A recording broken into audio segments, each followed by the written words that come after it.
Information. Alicia Lewis is a professional car racer who fell from grace after her sister set her up. She becomes an actress for the sake of her boyfriend, who later cheats on her with her sister. Her life, career and relationships reach a slump. Enter Edward Walker, the president of the JM Corporation, a multinational conglomerate. He is unfathomable, cold and aloof.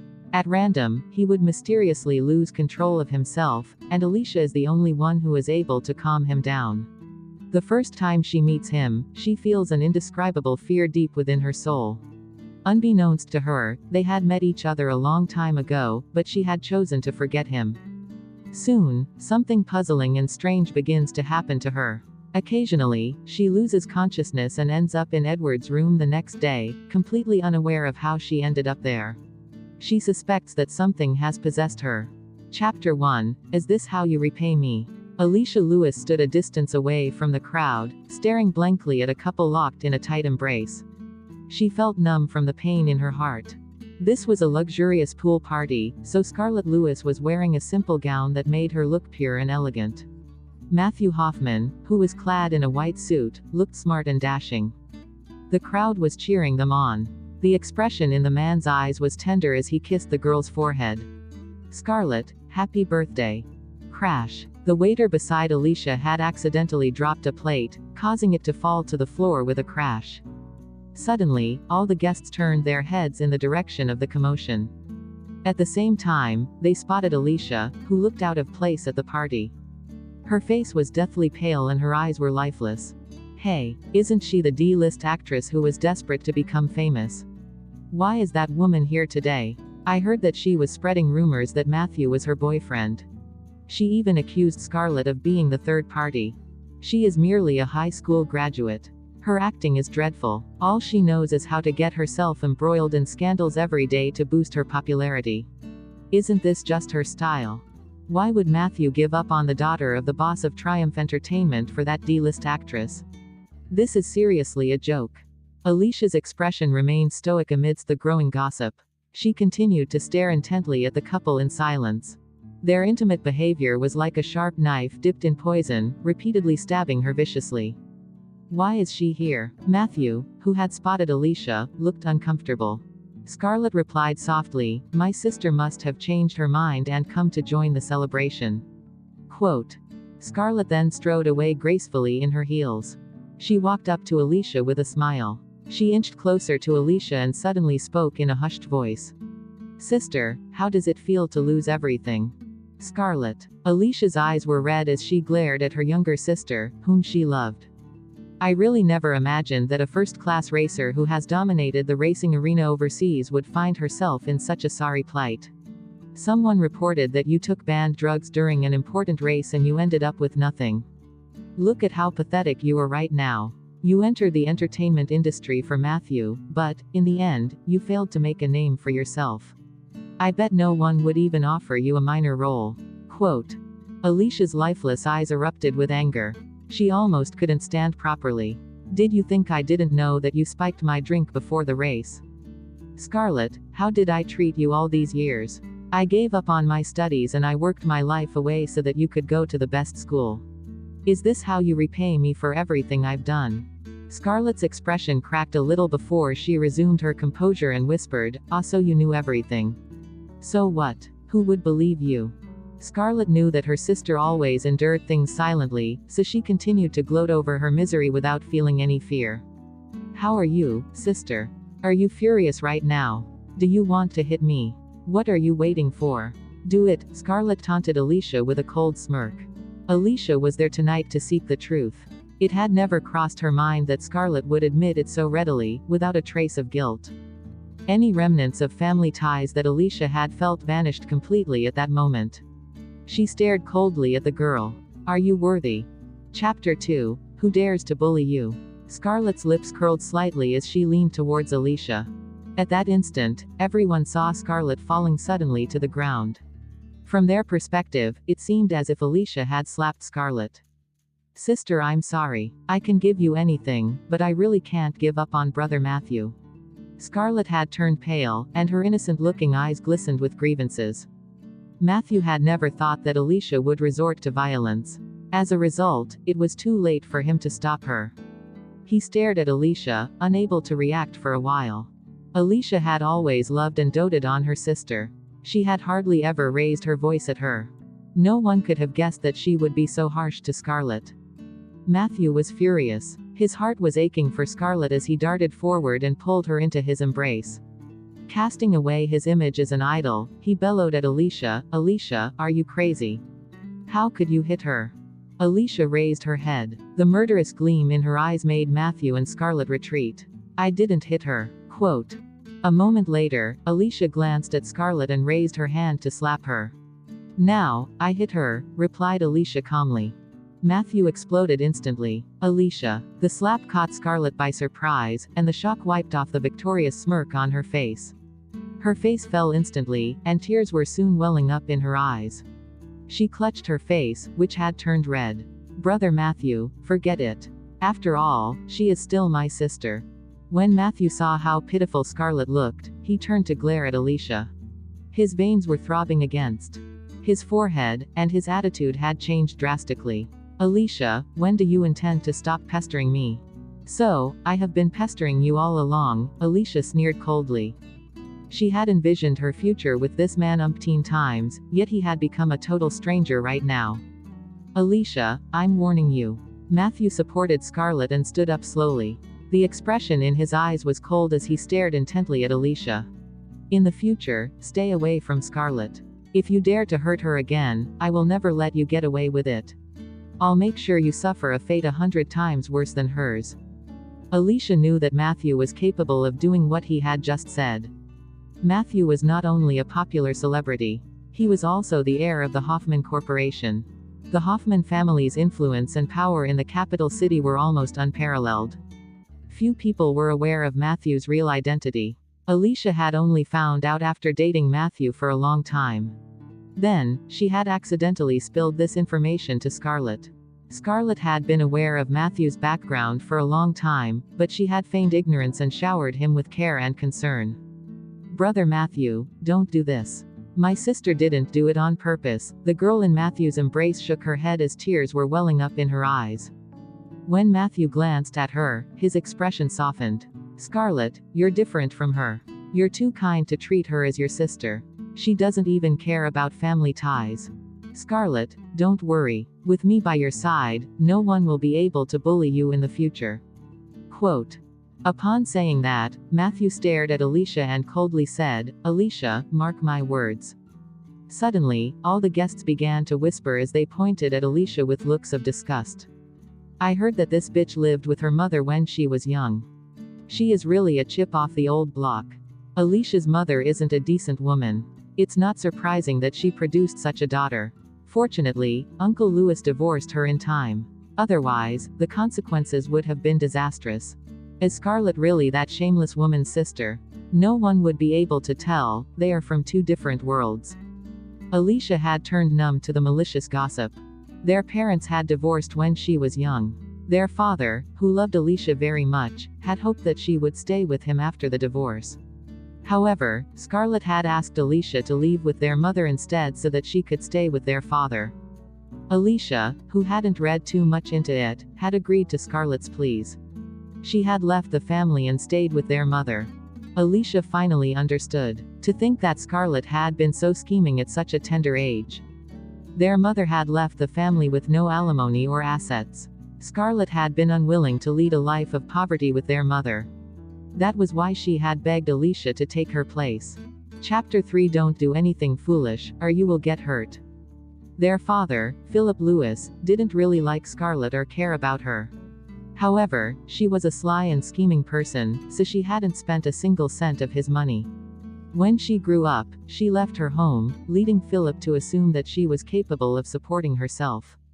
No one knew that Alicia had paid for all of Scarlett's expenses, luxury belongings and her brand car with her hard-earned money.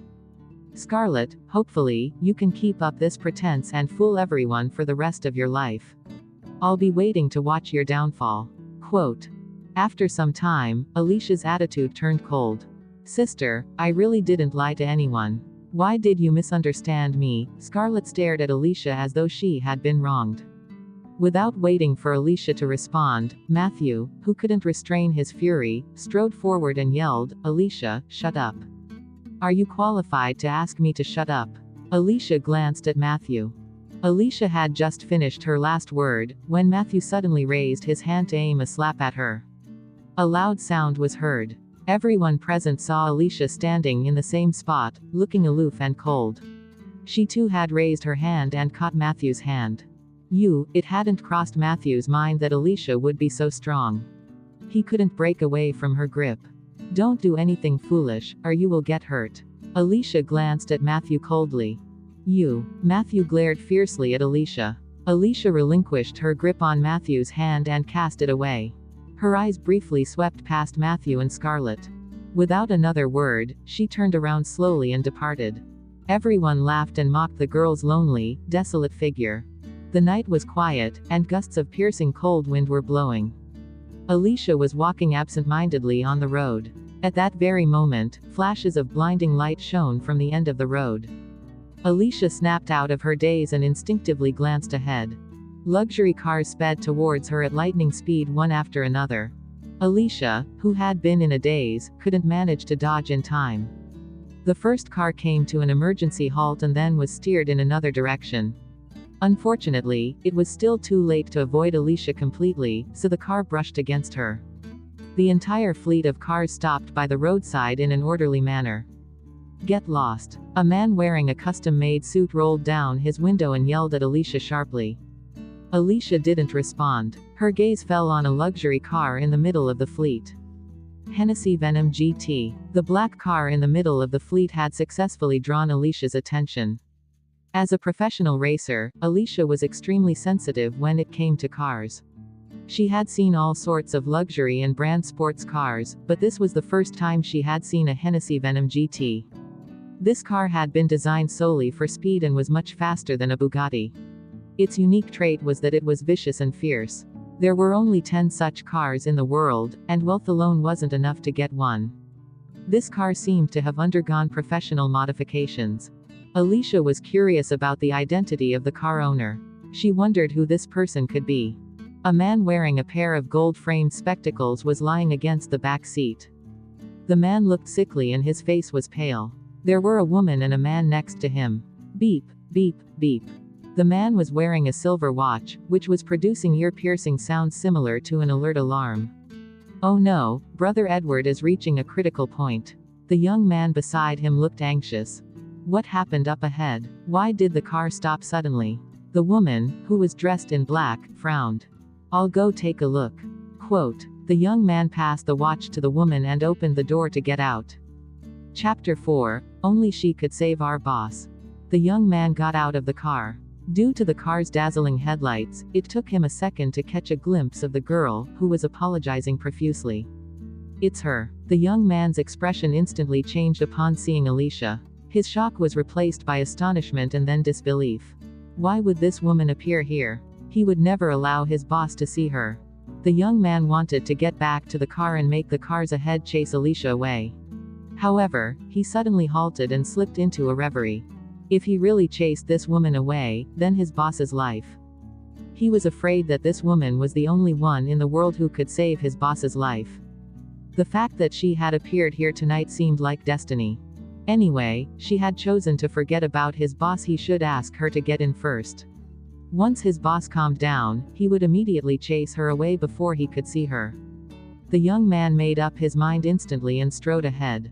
"I'm so sorry. I didn't do it on purpose." Alicia continued to apologize, looking very sorry.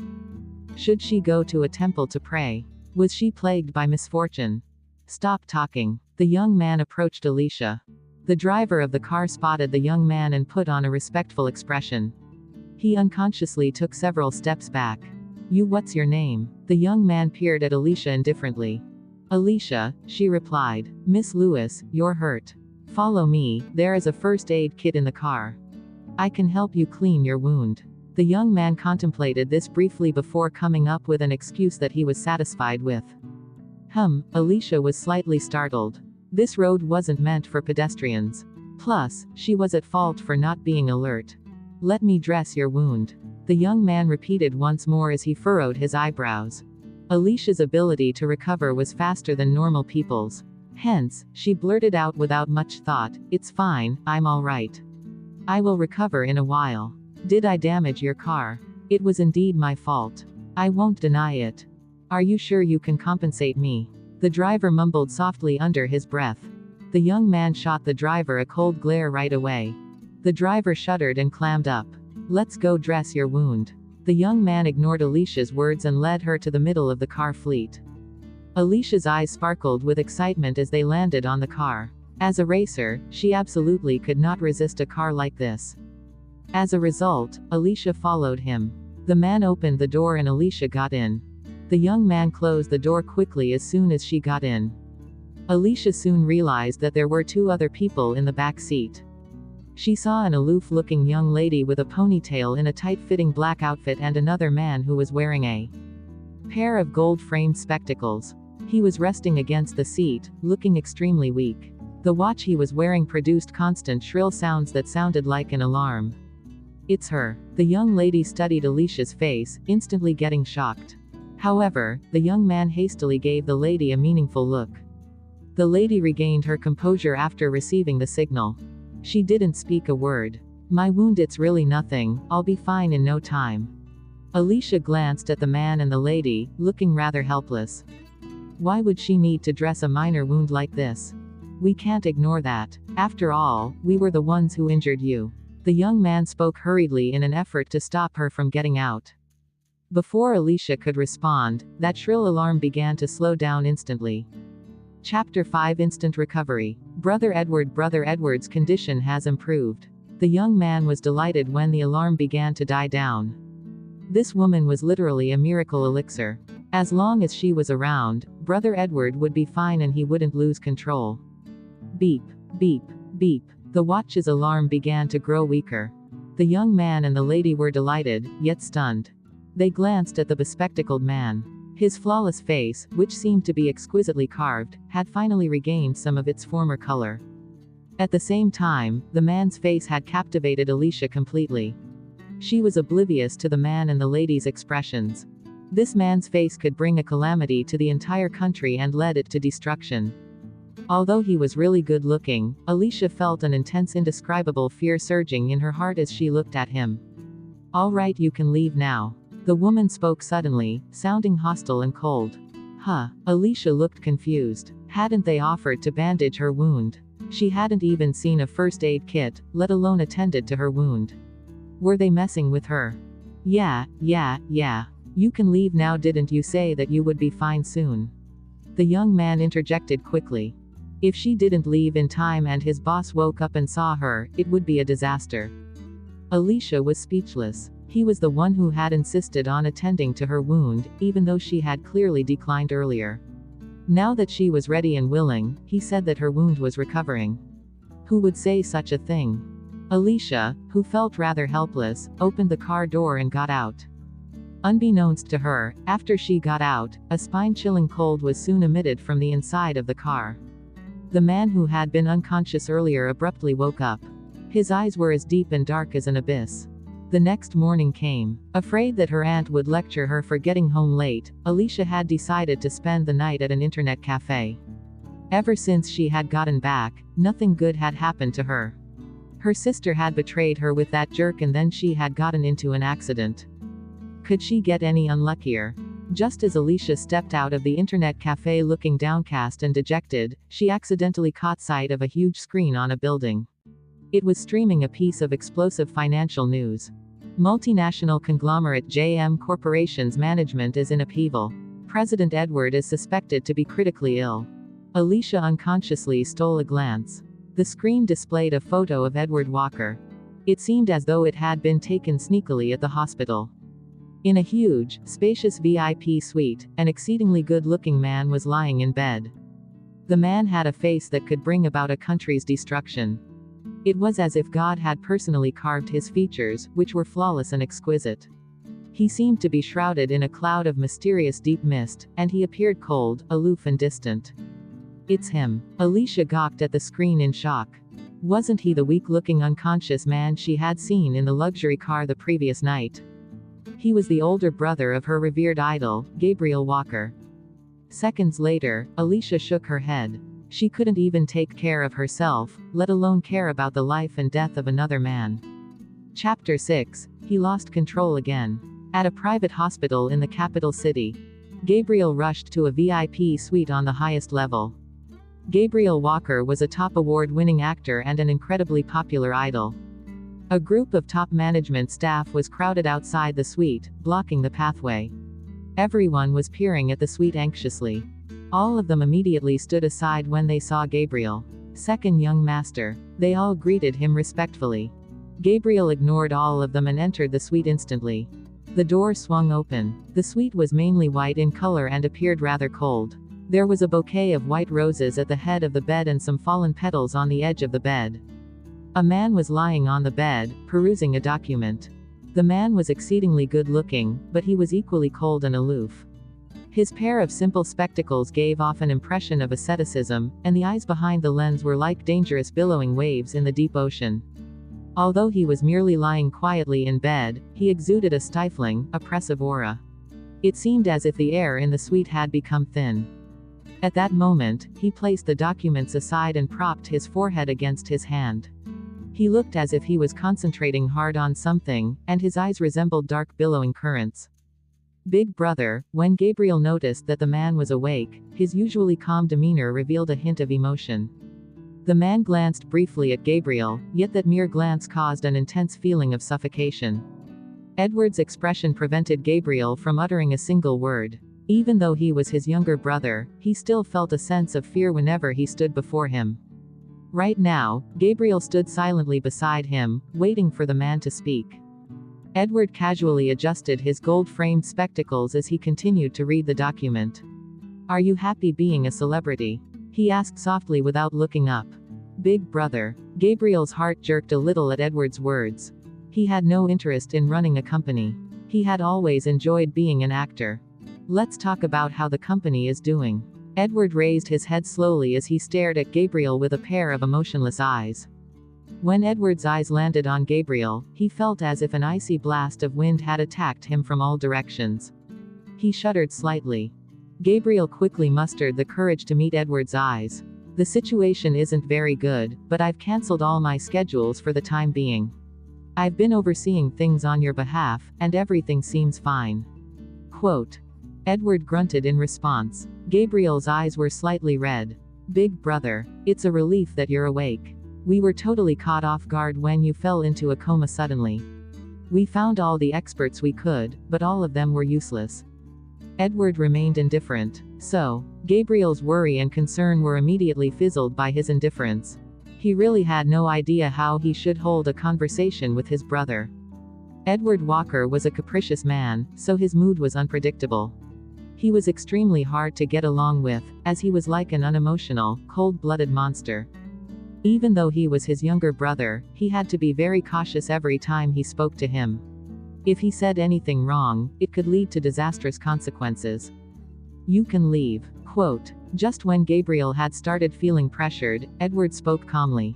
"All right then. Big brother, have a good rest." Gabriel nodded and turned around. His forehead was covered in perspiration. A few seconds later, a young man pushed the door open and walked in. "Brother Edward." The young man spoke respectfully as he glanced at the man. This young man was the man who had brought Alicia to the car. "Yesterday night, I lost control again." Edward spoke softly, yet he sounded certain. "Yeah," the young man nodded. "So, she appeared." The man looked nonchalant on the surface, but the depths of his eyes were surging dangerously with hidden emotions. Chapter 7. The consequences of lying to me. The young man trembled when he heard Edward. He shook his head fervently and said, "No, brother Edward, we used a sedative to make you calm down, brother Edward. She already left a long time ago.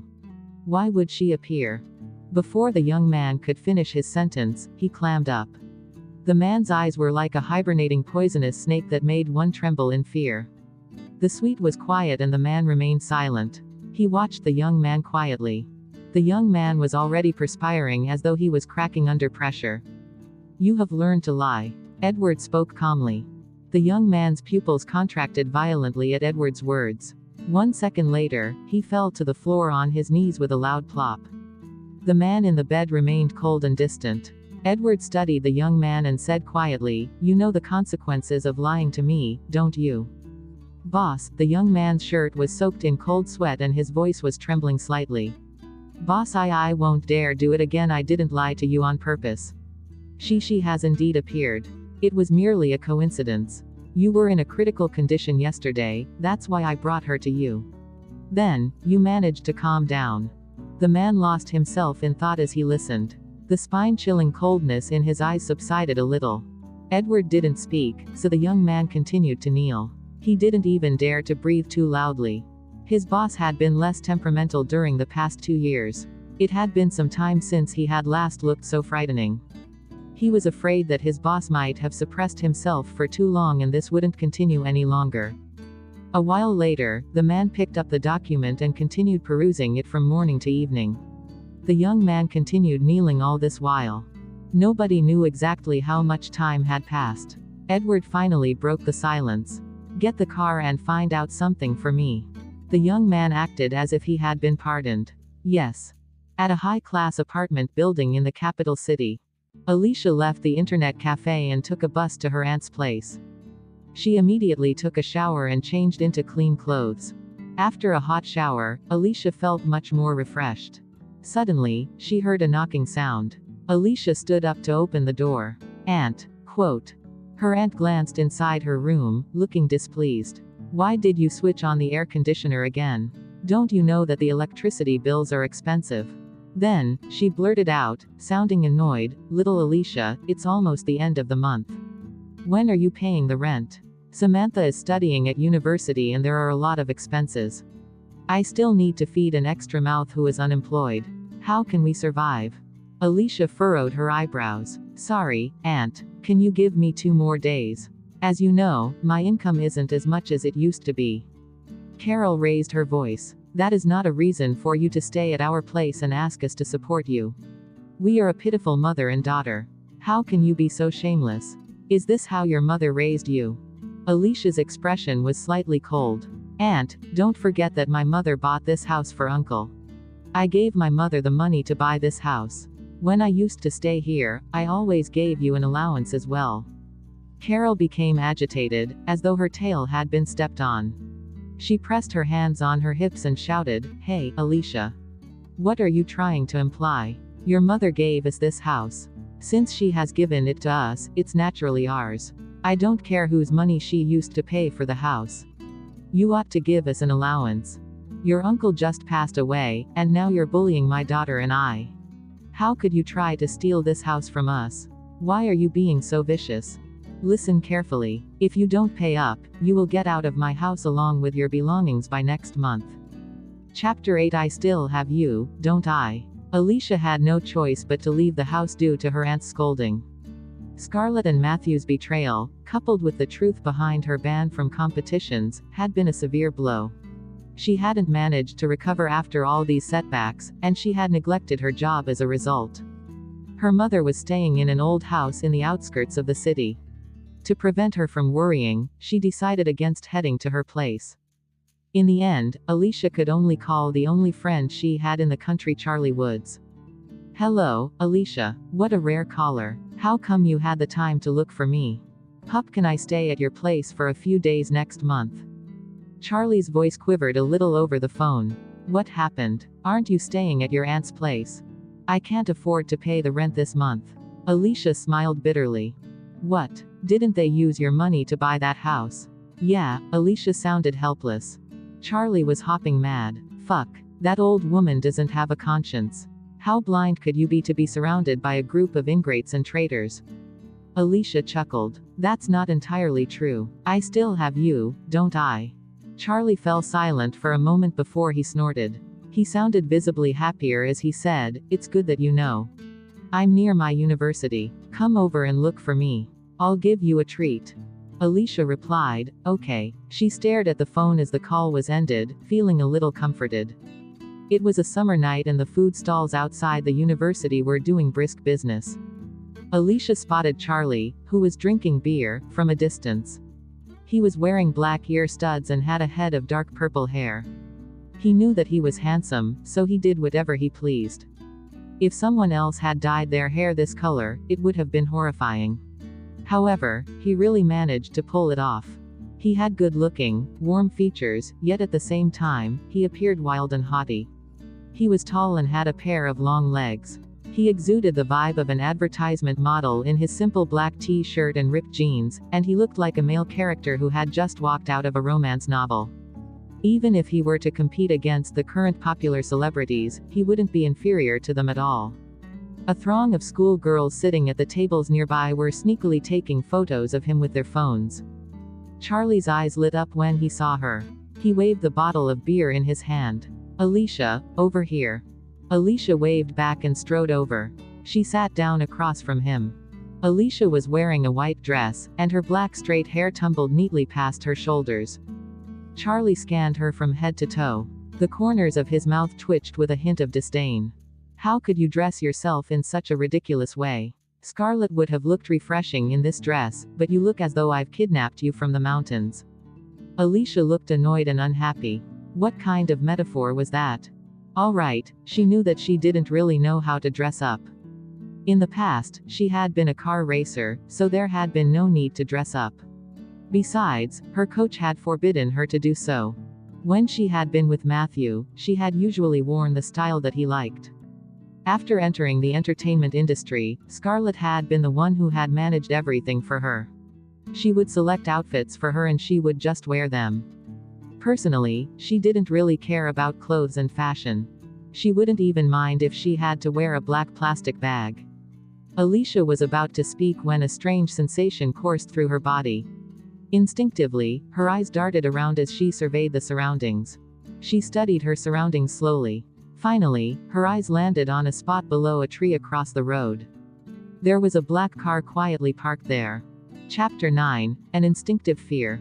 Alicia stared at the car window. Strangely, she couldn't avert her eyes. It was as if an indescribable force was pulling her towards it. At the same time, an unspeakable fear was rising from the depths of her soul. She couldn't help but shudder as a result. "Alicia, Alicia, what are you looking at?" Alicia was jolted to her senses by Charlie's voice. "What?" Charlie was worried. "Are you all right?" Alicia shook her head. "I'm fine, my mind was on something else." "What were you saying?" Meanwhile, in the black car parked under the tree, the man was sitting in the back seat with an icy expression. This frightful iciness diminished a little when he saw Alicia. Gabriel, who looked extremely worried, said, "Big brother, you just woke up. Are you really feeling all right?" The doctor had given Edward a full-body checkup when he had woken up.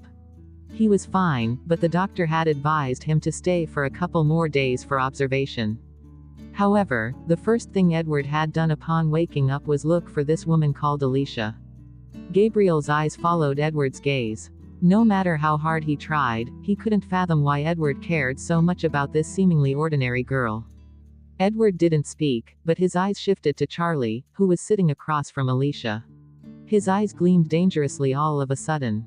The next moment, he seemed to notice the fearful expression on the girl's face. The man mumbled under his breath, "Still so afraid of me." That lass had chosen to selectively forget everything about him. Despite this, she was still instinctively afraid of him. All these years, Edward had forced himself to stay away from Alicia and have nothing to do with her. However, thanks to his unique physical anatomy, his consciousness could enter Alicia's body and take control of her, no matter how far apart they were from each other, or which corner of the world she was in. Nevertheless, Edward had never once used this intimate, unbreakable connection of power in the past few years. Back at the food stall. Soon, the stall owner brought them more bottles of beer and barbecued food. Charlie didn't manage to open the bottles with the bottle opener despite making several attempts.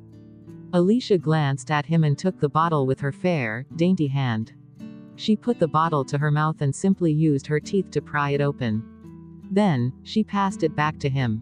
Charlie watched her seamless actions in silence. "Look at you. Then look at your sister. No wonder Matthew chose to ditch you." Charlie, who had suppressed himself for a long time, began to rattle on after being rendered speechless by her. "Alicia, I didn't mean to criticize you.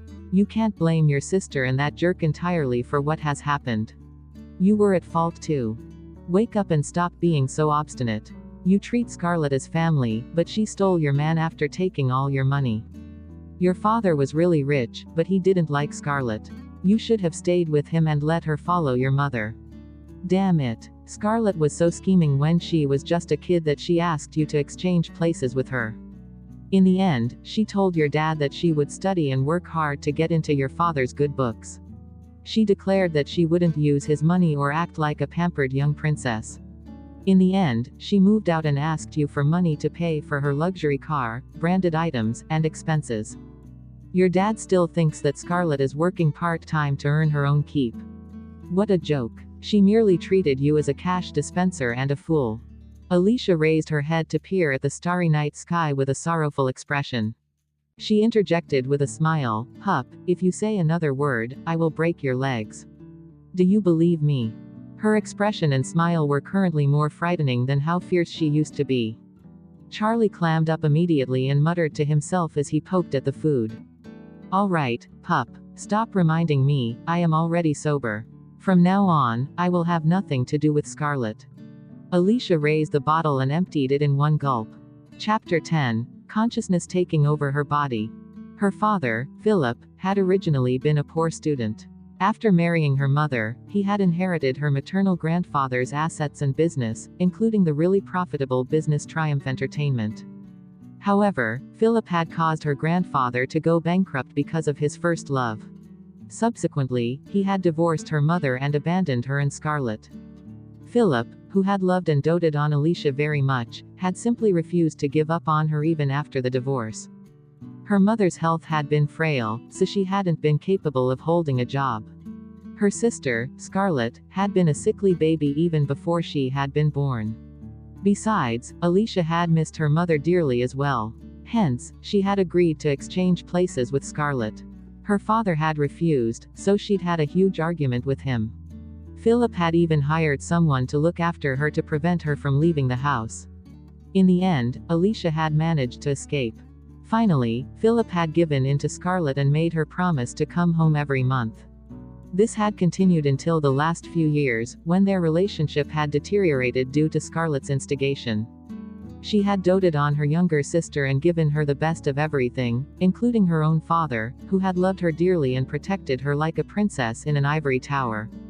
However, Scarlett had repaid her by destroying her career and stealing her boyfriend. All she had left now was an injured leg and a numb heart. Alicia could hold her liquor well, so she began to feel tipsy only when they had almost finished a crate of beer. "Your sister isn't a good person, and Matthew is scum. Alicia, listen to my advice. Don't be seduced by looks in the future. It's a fact that the more good-looking a thing or person is, the more poisonous they are. This is a universal law." Alicia supported her head with her hand and chuckled. "Does that mean you're also poisonous? You're pretty good-looking too." Charlie froze, his cheeks slowly turning red. Alicia realized that she was getting drunk, and her consciousness was ebbing away. Charlie's voice seemed to be getting further away. It was a hot day, yet Alicia suddenly felt cold. She felt as though a piercing icy coldness had slipped into her body. However, that feeling was fleeting. Soon, this coldness seemed to melt into a warm stream and become one with her body. "Ahem, I'm different. What kind of relationship do we have? How could I harm you? Alicia, I think you shouldn't go back to your aunt's place. You can come to my house tonight. I have a spare room anyway," Charlie stammered as he suggested this. He waited for some time, but Alicia didn't respond. When he turned around, he saw Alicia sleeping with her head on the table. Charlie stared at the heartless girl and blabbered on. "Always so silly and foolish. Forget it, I'm not fit to criticize you. I'm even sillier, for I've fallen in love with a fool." Under the light, the girl's head lay quietly on the table. She looked just like an angel. He could see the cute fine hair on her fair skin and her delicate face clearly. Charlie watched her in a daze, his ears getting hot. His heartbeat increased, and even his breathing seemed rushed. He clenched his fists and couldn't help but inch forward to the girl's face. In no time, they were so close that his breath fell on her skin. Just as Charlie's lips were about to land on Alicia's face, Alicia opened her eyes abruptly and shot him a glare as sharp as an icy dagger. Then, the girl said in a casual but cold tone, "Scram." Quote. Chapter 11. I almost had a heart attack. What the? Charlie, who was thoroughly frightened by her, rolled off the chair and collapsed on the floor. At the same time, in the car parked across the road, Gabriel peered anxiously at Edward, who had lost consciousness suddenly. Big brother, wake up. Charlie had never expected that Alicia would wake up so abruptly. He had fallen off his chair out of fear, and it took him some time to get back on his feet as he gripped his waist. Damn it. Alicia, what are you doing? You scared me so badly that I almost had a heart attack. Alicia looked terrified for a moment. In the past, Edward's consciousness had been able to infiltrate Alicia's body and take over her body and mind. However, this was subjective. If Edward was unwilling, his consciousness wouldn't leave his body. Alicia's eyes revealed a trace of astonishment. It had never crossed Edward's mind that he would lose control to this extent. His consciousness had incredibly possessed Alicia, even though he hadn't been thinking about it. He hadn't planned on entering Alicia's body earlier. Nevertheless, his consciousness had gone ahead without his control. It looked like his soul was more honest than his body. The girl's eyes, which had originally looked forlorn, sparkled quietly like a pair of pearls now, as though someone had wiped away a layer of dust. Charlie felt guilty under her intense stare. Thus, he forced himself to explain. Why are you looking at me? I saw something on your face and I wanted to wipe it off. Really? The girl calmly asked. Alicia's expression made Charlie feel as if she could read his mind. This made him get flustered. The crushing pressure he felt was as intense as though he was facing a formidable rival. Fuck. What was going on? Charlie couldn't help but sneer. Alicia, are you being possessed by something? Why did you become so cold all of a sudden? Earlier on, when she had opened her eyes, he had been so shocked that he had almost died. Charlie muttered under his breath to himself as he tried to change the topic. Alicia, did you hear what I said just now? Do you want to stay at my place? Then you won't have to be bullied by your aunt. Quote. Alicia glanced at him. There is no need. Quote. Charlie assumed that she didn't want to trouble him, so he persisted. You don't have to stand on ceremony with me. Anyway, I have an empty room in my house. Quote. Alicia picked up a skewer of barbecued food, although she didn't look as though she had any intention of eating it. She merely glanced at it and replied, I have a place to go to. Quote. Charlie looked helpless. If you really feel bad, you could pay me rent when you have money. Don't be so stubborn. You have no family or friends in the capital. Where else can you go? Alicia replied, to my boyfriend's place. Charlie was shocked.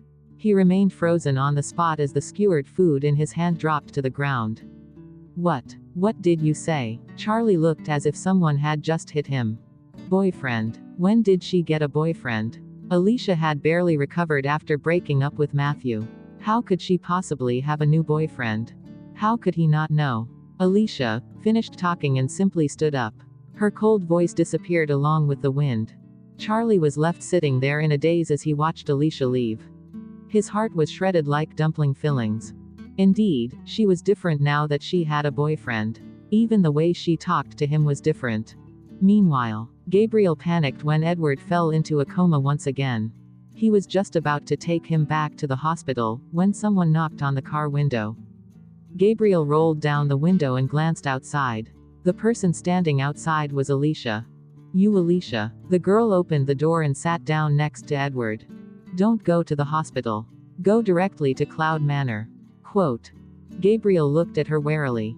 Who are you? What is your relationship with my brother? It was incredible, but this woman's tone made him want to obey despite the unwillingness he felt. Alicia maintained her calm, indifferent facade as she replied coldly, the most intimate relationship in this world. Quote. Gabriel was rendered speechless. Actually, just the fact that this woman could make his brother travel such a long way to look for her hinted at the unusual relationship between his brother and her.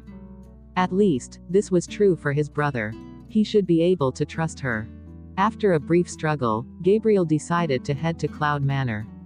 Chapter 12. I can't stay calm with you like this. The next morning, in a mansion in the capital city, Alicia rubbed her eyes sleepily in a spacious, bright bedroom. She scrambled up from the soft blanket. Alicia was jolted awake the next second when she took a good look at her surroundings. The room was spacious, and the design was luxurious in a subtle way. There was a swimming pool outside the windows, and the bed was a king-sized one. The paintings and ornaments may look simple and subtle, but the price of every item was jaw-dropping. This was definitely not her aunt's apartment. It couldn't be Charlie's house either. Damn it. Why had she lost her consciousness? Hadn't she been eating with Charlie yesterday night? Where was this place? She remembered eating barbecued food with Charlie at the stall. Then, the next minute she was lying on a stranger's bed when she opened her eyes. Alicia tried her best to recollect what had happened, but to no avail. Suddenly, her phone rang. Alicia pressed it and realized that Charlie had sent her numerous texts. Pup had typed, "What the heck? Alicia, you heartless woman. Why didn't you tell me about such an important thing? When did you get a new boyfriend?" Pup had typed, "Who is your boyfriend?" Pup had typed, "How old is he?" Pup had typed, "What is his occupation?" Pup had typed, "What about his family?" Pup had typed, "Is he handsome?" Alicia was confused by his texts. What nonsense was Charlie rambling about? What boyfriend? Alicia was speechless as she stared at her phone. A moment later, the bathroom in the opposite direction suddenly opened. A man who was even more attractive and good-looking than Gabriel walked out of the bathroom. If she wasn't mistaken, she had just met this man recently. He was the head of the Walker family and the president of the JM Corporation, a multinational empire. He was Gabriel's older brother Edward. Alicia was speechless. What was going on? The man was half naked. He only had a towel wrapped around his waist. The man glanced casually at the girl sitting at the edge of the bed with eyes that resembled a cold and deep pit. "You're awake." Quote. Alicia sat there completely dumbfounded as she stared at the man who had just walked out of the bathroom. In an instant, her brain seemed to get crushed by hundreds of hurtling massive mammoths. Edward. This man had left a very deep impression on her when she had first seen him in the car the other night.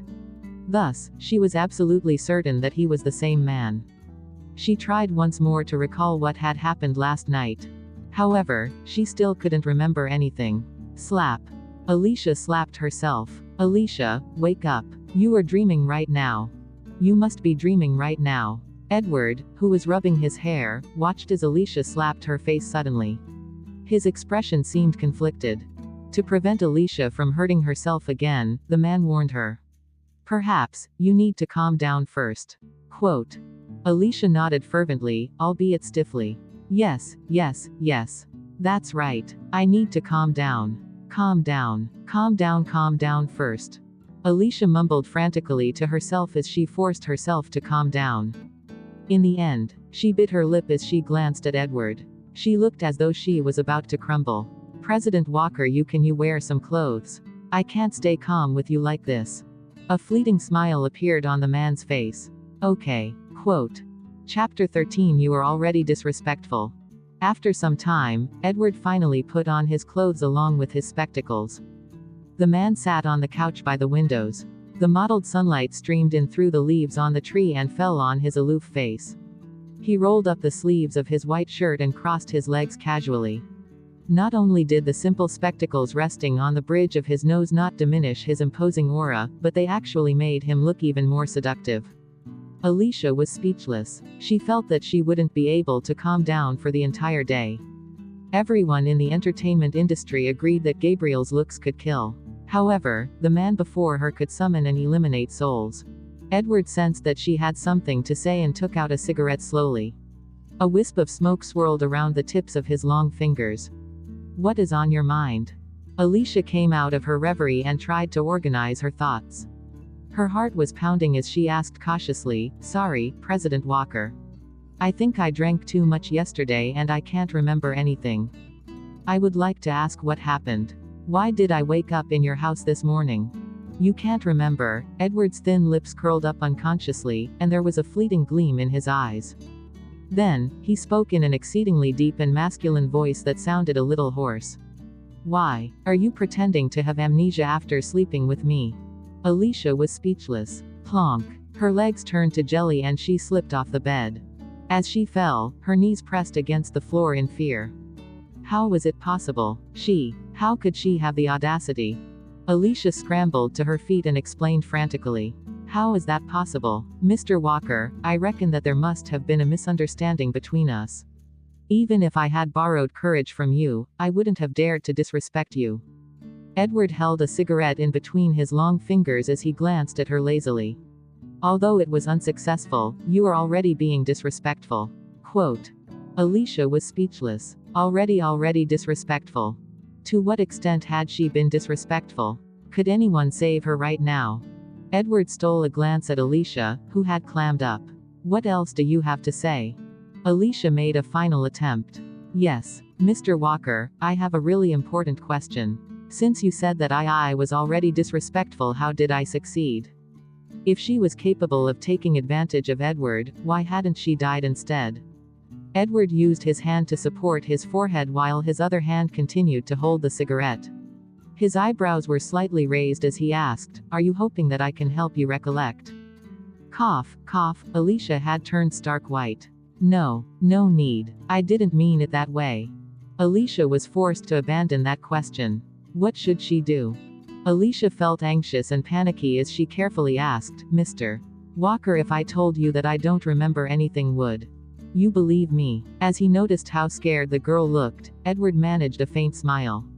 I certainly believe you. Quote. He finally believed her. Alicia's eyes sparkled and she seemed to choke with emotion. Then, Edward opened his mouth and said, After all, if a woman wished to ditch a man after using him, what sort of absurd excuse wouldn't she conjure? Alicia was speechless. Damn it, she really hadn't. It was too frightening to even think of ditching Edward. Alcohol had caused her all this trouble. Hadn't she suffered a great loss in this case? How could she assume responsibility for this if she had no recollection of the entire process whatsoever? Chapter 14. Huge misfortune. Alicia couldn't utter a retort. She felt so aggrieved that she looked like a mushroom that had been ruined by a savage storm. Edward glanced at the girl. Although she looked as though she had so much to say, she ended up choking back her words. His spirits soared without a reason. Did you think of a more reasonable excuse? Alicia pressed her lips pitifully, looking as though she had admitted defeat. Resigning herself to fate, she muttered, nothing else. She couldn't possibly say that she had been possessed and that she hadn't been herself, could she? She was doomed to carry the blame for this huge misfortune. Edward snuffed the cigarette in his hand. Come here. Quote. When Alicia heard him, she raised her head quickly and widened her eyes, looking wary. Edward noticed that the girl remained frozen. His eyes turned cold. Menace and malice seemed to be pouring out bit by bit. Alicia suddenly felt as though a rush of coldness was climbing up her spine. She swallowed her saliva and decided to admit defeat. She trudged slowly in the direction of Edward. After dawdling for some time, she finally stopped 3 steps away from Edward. The man seemed to think that she was too slow. He extended his arm and, the next second, she was already sitting beside him.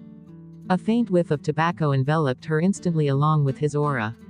Alicia literally didn't even dare breathe too loudly. She stared at the man with fear in her eyes. At that moment, the girl looked so flustered and frightened that she resembled a pitiful, docile rabbit who had just trespassed upon a wolf's lair. From this distance, one could clearly see how smooth and tender her skin was, despite her weak health and mentality. There were hardly any pores to be seen. This was probably because her skin was too tender, and the area where she had slapped herself earlier was swollen and red right now. Edward extended a long finger and gently touched her swollen cheek. Alicia shrank her neck instinctively in pain. Edward stretched his hand across Alicia, opened a drawer behind her and took out something. This action made it seem as though he had pulled her into his embrace. Alicia held her breath this entire time, not even daring to move. She couldn't possibly retaliate by hitting him, could she? She was the one at fault. Just as Alicia was wondering if Edward had found something to wallop her. The man's finger felt cool as he rubbed her swollen cheek gently. There was a cooling sensation on her cheek that felt comfortable. She seemed to also catch a whiff of ointment. Alicia was startled. Was Edward applying medicine on her? As she thought quietly, the man finished applying the medicine. Soon, Edward placed his hands casually beside her body. He gazed at her with a pair of deep, cold eyes and said softly, "Miss Lewis, please take good care of your body. I don't wish to see you getting hurt in the future." Quote. It hadn't occurred to Alicia that Edward was concerned about her. She blinked her eyes in bewilderment and nodded unconsciously. "Oh." Edward put away the ointment and added casually, "After all, I have the right to use your body." Quote. Alicia was speechless. What did he mean by saying that he had the right to use her body? His words could cause a misunderstanding too easily. Alicia's face registered shock, but she didn't dare to ask for clarification. Had she done something weird while she had been drunk? Alicia didn't even dare utter a word right now. Suddenly, a knocking sound was heard. Edward Said, enter. Quote. Alicia seized this opportunity to get away from him. Then, she unconsciously stole a glance in the direction the footsteps came from.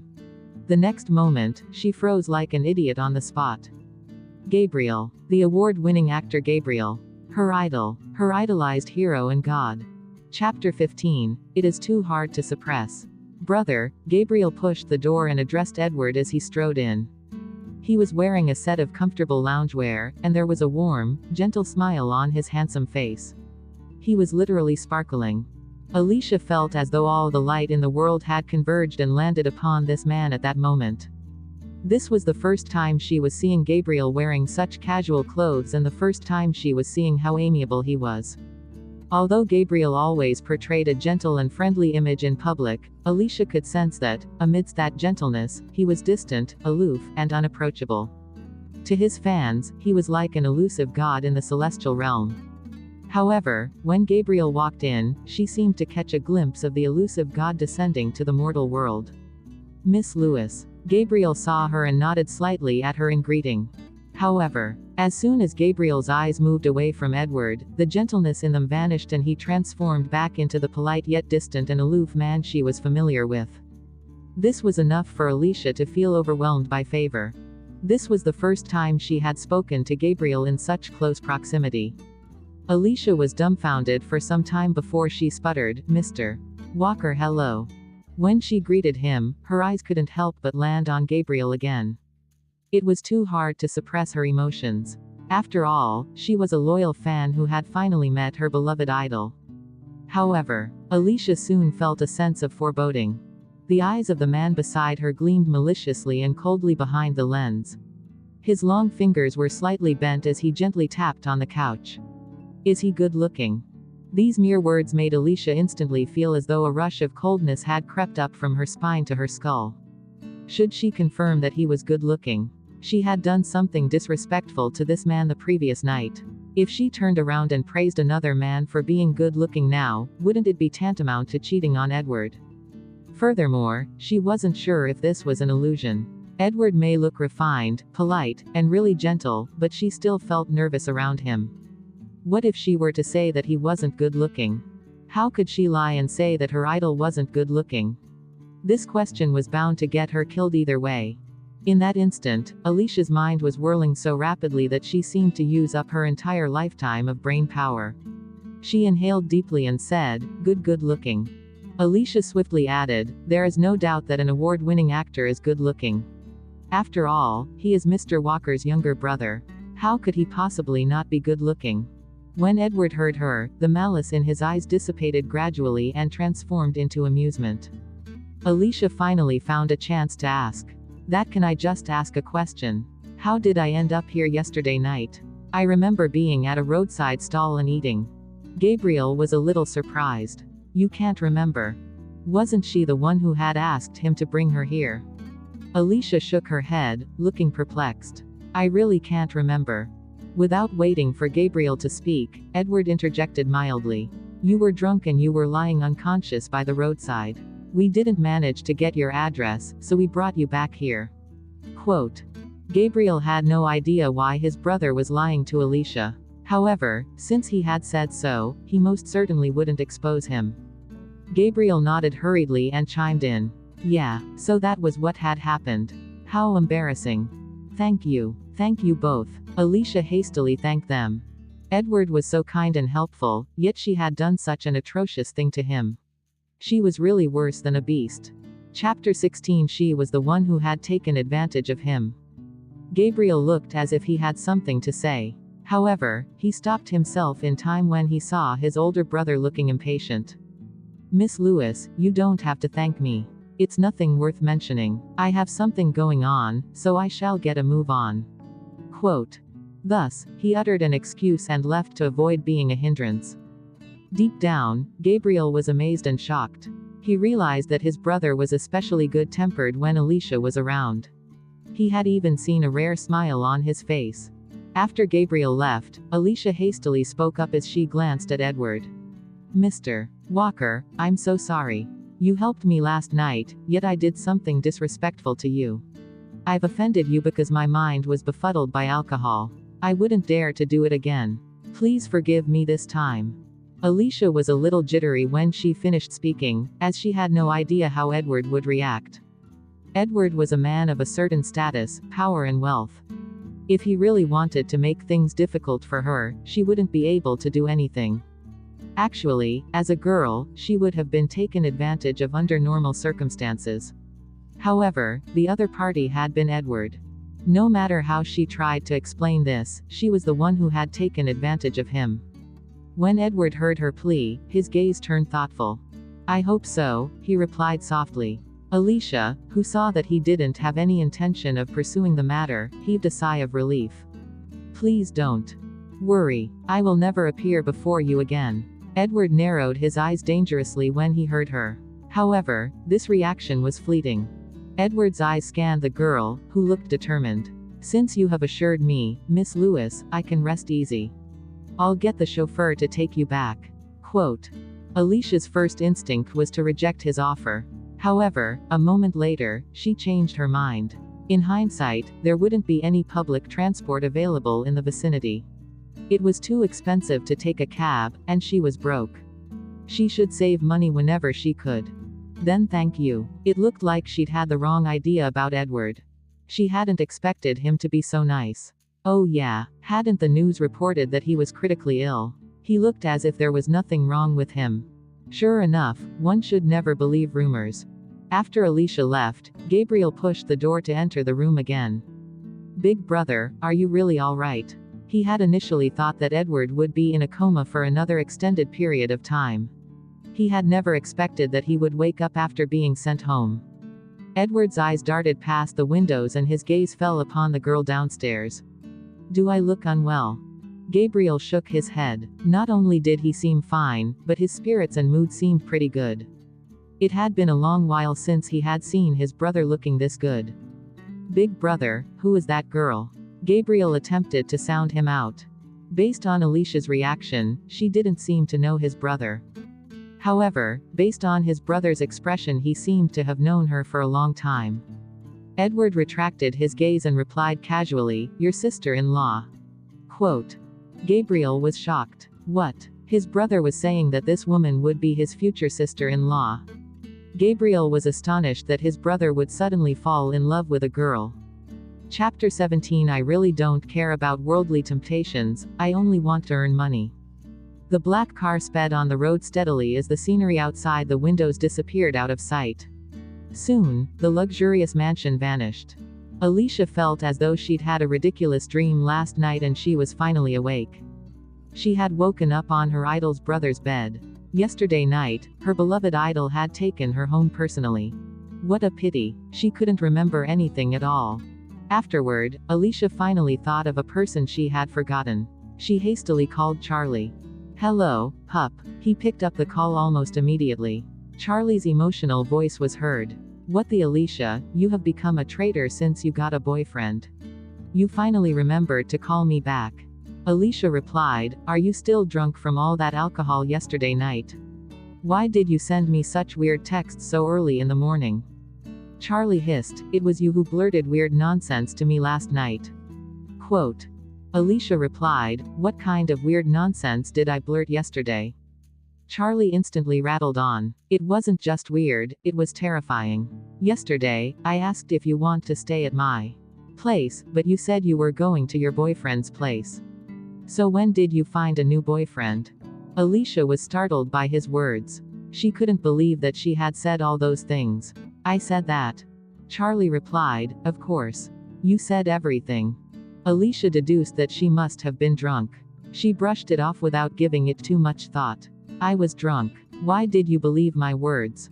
Charlie was taken aback. Damn you, Alicia. You caused me to lose my sleep the entire night and now you're saying that you were spewing nonsense.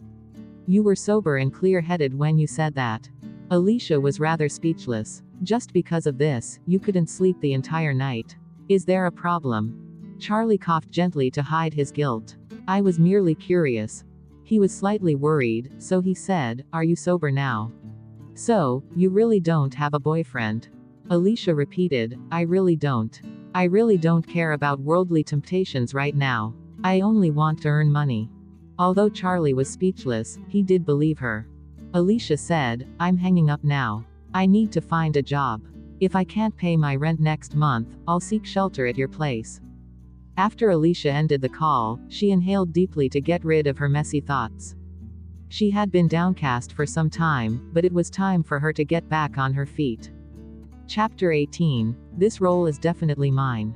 It was summer, and cicadas were buzzing incessantly outside the windows. The air conditioning wasn't working in the bedroom. Sunlight streamed in from the windows, and the room felt like it was being baked in a gigantic oven.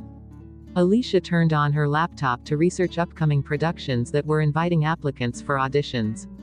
Scarlett kept using Triumph Entertainment to put her down and prevent her from getting roles. However, Triumph Entertainment wasn't influential enough to monopolize the entire entertainment industry, so there would be other productions that were not controlled by them. Her cousin, Samantha Western, was making a din inside her room as she played games. Samantha, come and eat some fruit, it's good for your skin. The Capital City Drama and Theater School is the best in the entire country. You have to work hard, do you understand? Carol came bearing a plate of iced fruit with a bright smile on her face. Samantha pursed her lips. Mom, who would attend classes every day? The people who have connections have already gotten roles long ago. Quote. Alicia heard her remarks and furrowed her eyebrows. She couldn't help but retort, Samantha, if you want to make this your long-term career, you have to make sure you have a strong foundation. Samantha heard her and burst into laughter. What a joke. You are known in the entertainment industry for your horrible acting skills. Are you really fit to advise me? Carol snapped. She looked irked as well as she said, instead of worrying about this, you should focus on earning next month's rent. Alicia knew that her advice would fall on deaf ears, so she decided to clam up. Samantha rolled her eyes at Alicia and deliberately flaunted in a haughty tone. Mom, Sister Scarlett has already arranged for me to have an audition for a movie. Quote. Carol's eyes lit up. What kind of movie? It's called Meeting One's Match. I'm auditioning for a supporting role. Don't underestimate this supporting role, Mom. This movie is a major blockbuster with a huge production budget. The male lead is the award-winning actor Gabriel, and the investor is JM Corporation. Carol Woods, who was delighted, beamed from ear to ear. Wow, JM Corporation is investing in the movie. It must be a major production. I suppose the competition is fierce then. Of course. There is a girl in my dormitory who auditioned last week. She auditioned for a minor role who only has one line, yet she was eliminated instantly. Many members of the acting faculties of prestigious schools are fighting over the role. Not to mention D-list actresses. Samantha deliberately stole a glance at Alicia when she spoke. Mom, don't worry. Sister Scarlett has helped me contact the necessary connections.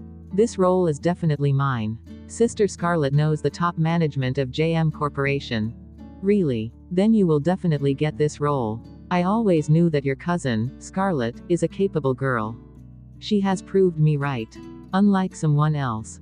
Alicia had also heard about the movie that Samantha had just mentioned. Director Emmett Thiems's new movie was indeed having auditions right now.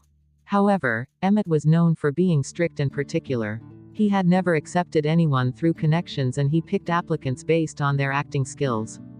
This supporting character was a successful career woman who was tough and possessed an overbearing aura.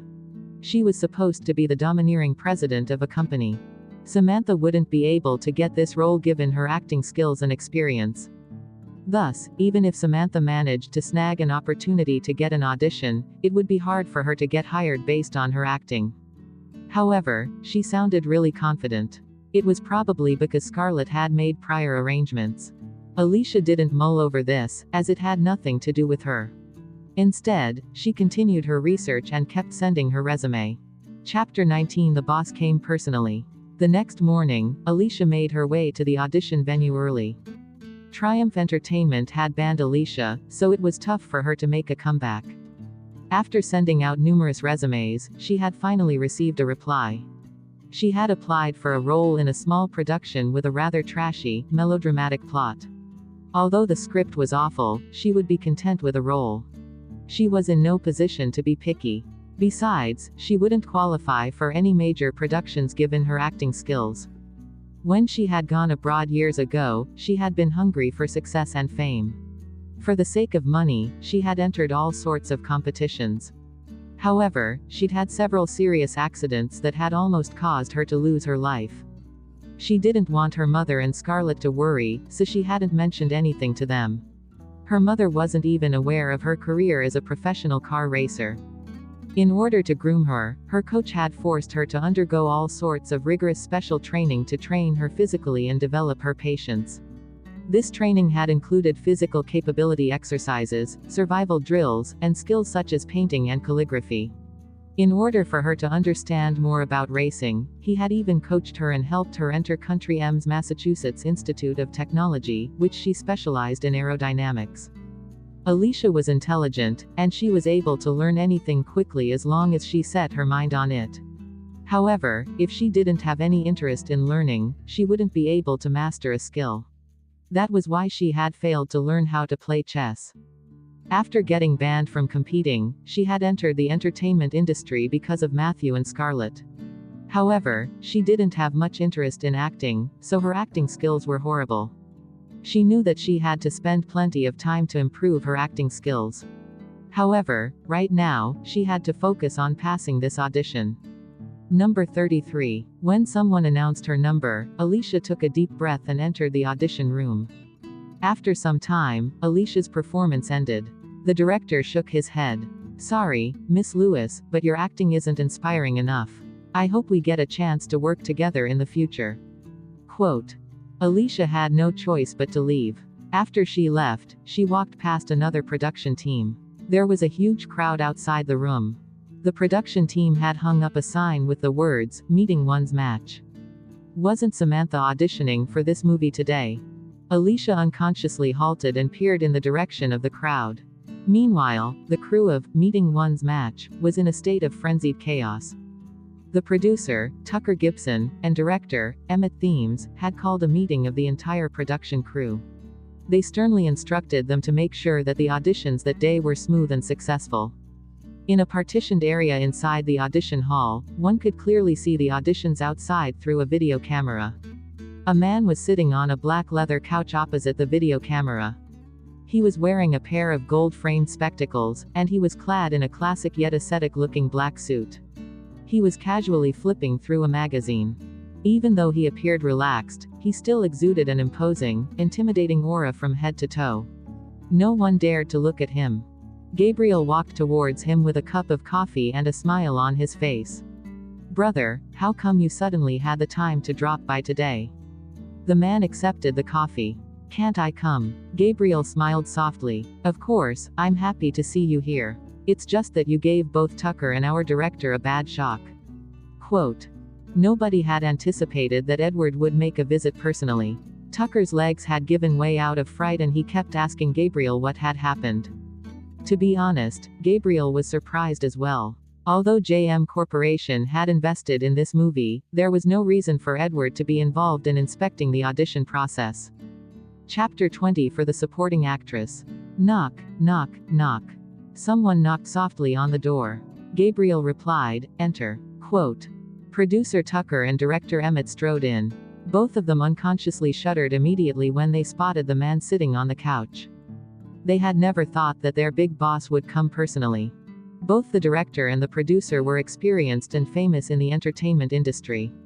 They had met countless famous celebrities, as well as wealthy, high-ranking investors. However, they had never met anyone like Edward, who could exert a tremendous amount of pressure on them. Tucker rubbed his hands and managed to give him a fawning smile. President Walker, it's such an honor that you came here personally. We are extremely honored. Emmett then said, President Walker, I've always been very strict about acting skills. No other factors will affect the auditions. Please rest assured, the quality of the movie will be superb. Tucker hastily chimed in, this partitioned area is very quiet, so no one will be able to disturb you. You can take a look at the audition process. If you have any suggestions or feedback, please let me know. I will do my best to accede to your requests. The man on the couch tilted his head slightly as he took a sip of coffee. He looked completely unbothered by what they had just said. Don't be nervous. Just proceed normally. Quote. Tucker and Emmett looked at each other helplessly. Judging by Edward's attitude, he didn't seem as though he was there to check on the auditions. If he wasn't there for the auditions, why would a busy man like him come personally? The male lead of this movie was Gabriel, so he could be there to express his concern for his younger brother. Emmett and Tucker heaved a sigh of relief after leaving the room. Even though Edward had merely sat on the couch with his eyes shut, an invisible pressure had suffocated them. Due to Edward's presence, Emmett and Tucker seemed extremely uneasy on the set. Their thoughts began to run wild. Old themes, can you guess why President Walker is here today? Tucker whispered carefully into Emmett's ear. Emmett shook his head in confusion. How would I know? Edward was a man of extraordinary status and wealth. He couldn't be interested in the production crew. Edward managed too many businesses. The entertainment business was just one of them. He had at least a dozen top-notch production and entertainment companies in the country. Even though this movie was a mega global blockbuster, there was no reason for Edward to visit the set personally. It couldn't be because of Gabriel's leading part, as he had been an actor for many years. He had acted in countless movies and participated in numerous major blockbusters. Why was Edward showering this specific movie with attention? Why had he visited personally? It all came down to the purpose of Edward's visit. Old themes. Do you think President Walker? Tucker furrowed his eyebrows. Don't beat around the bush. Say it, said Emmett. Tucker replied, I only have one guess regarding President Walker's visit today. Quote. Emmett asked, what is it? Tucker replied, if a man suddenly begins to act abnormally, it must be because of a woman. Today, we are casting the supporting actress. Do you reckon that President Walker is here for the supporting actress? Chapter 21. Treat her with all due respect. Do you mean that President Walker has taken a fancy to a certain actress who is here for the audition? He only came because he knew that she would be here. Emmett looked astounded. What else could it be? Do you think there could be another reason? Tucker chuckled. Emmett felt awkward. Based on what he knew, there was only one actress that day who had used connections to secure an audition. Her name seemed to be Samantha. Emmett wasn't sure what kind of connections she had. He merely knew that a top management employee had called them and arranged for Samantha to come for an audition that day. He had implored them to take care of her and be nice to her. Could it be Samantha? Emmett pondered, looking pensive. Tucker smiled feebly. I saw that actress resume. She is merely a student at the Capital City Drama and Theater School and she doesn't have any previous work portfolio. How could she have managed to qualify for the audition without President Walker's connection? I reckon that her relationship with President Walker is unusual. Even President Walker came personally today. Quote. It can't be true. No one has seen President Walker with a woman during all these years. Furthermore, President Walker is a man of a prominent status. How could he possibly put so much effort for a mere actress? Emmett looked bewildered. Old themes. President Walker is still a man. Tucker sniggered. What should we do then? Emmett was conflicted. What else can we do? Follow the normal procedure and simply pick Samantha for the role. No matter what your principles are, they surely aren't more important than respecting President Walker, right? Remember, we have to treat Samantha with all due respect on account of President Walker, replied Tucker. A while later, the crew was ready for the auditions to begin. The actresses were waiting nervously outside the room for the audition. Soon, the actresses entered the room one by one when their numbers were called. Alicia didn't plan on lingering. Thus, she turned around and got ready to leave. At that moment, a staff member sprinted out of the room. Number 33. Where is number 33? The staff member caught a glimpse of the number on Alicia's chest and rushed over to her. What is wrong with you? Why didn't you respond when I called for you? Aren't you going in? Alicia realized that the staff member was mistaken. I am not. The number on her chest had been left there from the other audition with the trashy plot. Hurry up. If there are any slip-ups today, I will lose my job. Alicia looked around in a daze as the staff member dragged her into the room without giving her the chance to refuse. The director is coming. Be quiet. He had just finished talking when the producer, director, assistant director, and scriptwriter ambled out one after another. Alicia had to clam up. Emmett's eyes scanned the room quickly before he spoke. Where is number 29? She is not here yet, a staff member mumbled. What? Emmett looked livid. Every staff member knew very well that Emmett hated celebrities who were late. Tucker whispered in Emmett's ear when he sensed his anger. Old themes, number 29 is Samantha. Emmett swallowed his anger when he heard that. Let's wait for a while then. Quote. Wait. Everyone was startled to hear that. Anyone who was auditioning for Emmett's movie would be eliminated right away if he or she were late. Why was he waiting for this woman? Chapter 22 shut the door. About half an hour later, sorry, I'm late. Quote. Finally, Samantha and Carol came strutting haughtily in. Samantha had invested time and effort on her hairstyle and makeup to achieve a more mature look. She was even wearing a professional suit from a luxury brand that had cost her at least 100,000 yuan. It seemed like she had spared no effort that day. Even her aunt, Carol, had transformed into a glamorous upper-class lady. You brought your family to the audition. One of the actresses studied Samantha and Carol with a frown. What has that got to do with you? Retorted Carol coldly. How could these people be compared to them? Her daughter Samantha had Scarlett's support. Scarlett had arranged for this audition personally. Haha, this must be Miss Western. Don't worry, take a seat. Tucker instantly rose with a bright smile on his face when he saw Samantha. Thank you. Quote. When Samantha noticed the fawning attitude of the producer, all traces of her doubts were dispelled. She turned haughty and cold. She had never imagined that Sister Scarlett would have such power. To think that even the producer was so courteous to her. Carol became more confident and arrogant. The actresses who were also here for the audition began to survey Carol and her daughter in a new light. Who were they exactly? Even the producer, Tucker, seemed to be buttering them up. In that case, do they still stand a chance today? On the other hand, Emmett was famous for cherishing talent and emphasizing on acting skills. He shouldn't go against his own principles regardless of the connections behind this mother and daughter. Alicia was sitting on the rightmost row, a considerable distance away from her aunt and cousin. Hence, they didn't notice Alicia. Scarlett has such a strong influence. Alicia frowned. Although Scarlett was supported by both the Lewis and Hoffman family, which were indeed influential, she couldn't possibly stretch her influence so far. Soon, the auditions began. There was a bed in the middle of the hall and a mannequin that was supposed to be the male lead. This scene was simple. The male lead had collapsed after a setback. The female lead, who was his foe, was at the hospital to negotiate with him. There were indeed many applicants vying to land the role, so the competition was intense. All of them possessed excellent qualifications and prerequisites. The first audition was a new actress who had become popular recently. The mannequin lay quietly on the bed. The new actress seemed rather nervous as she inhaled deeply. I can do this. Emmett spoke. Begin. The actress nodded and took another deep breath. She walked over and sat down on the edge of the bed. Then, she started to adjust the clothes of the mannequin. She tried her best to suppress her emotions as she gazed at the silly-looking mannequin. The actress snapped out of her reverie when the director cleared his throat softly. She finally said her lines.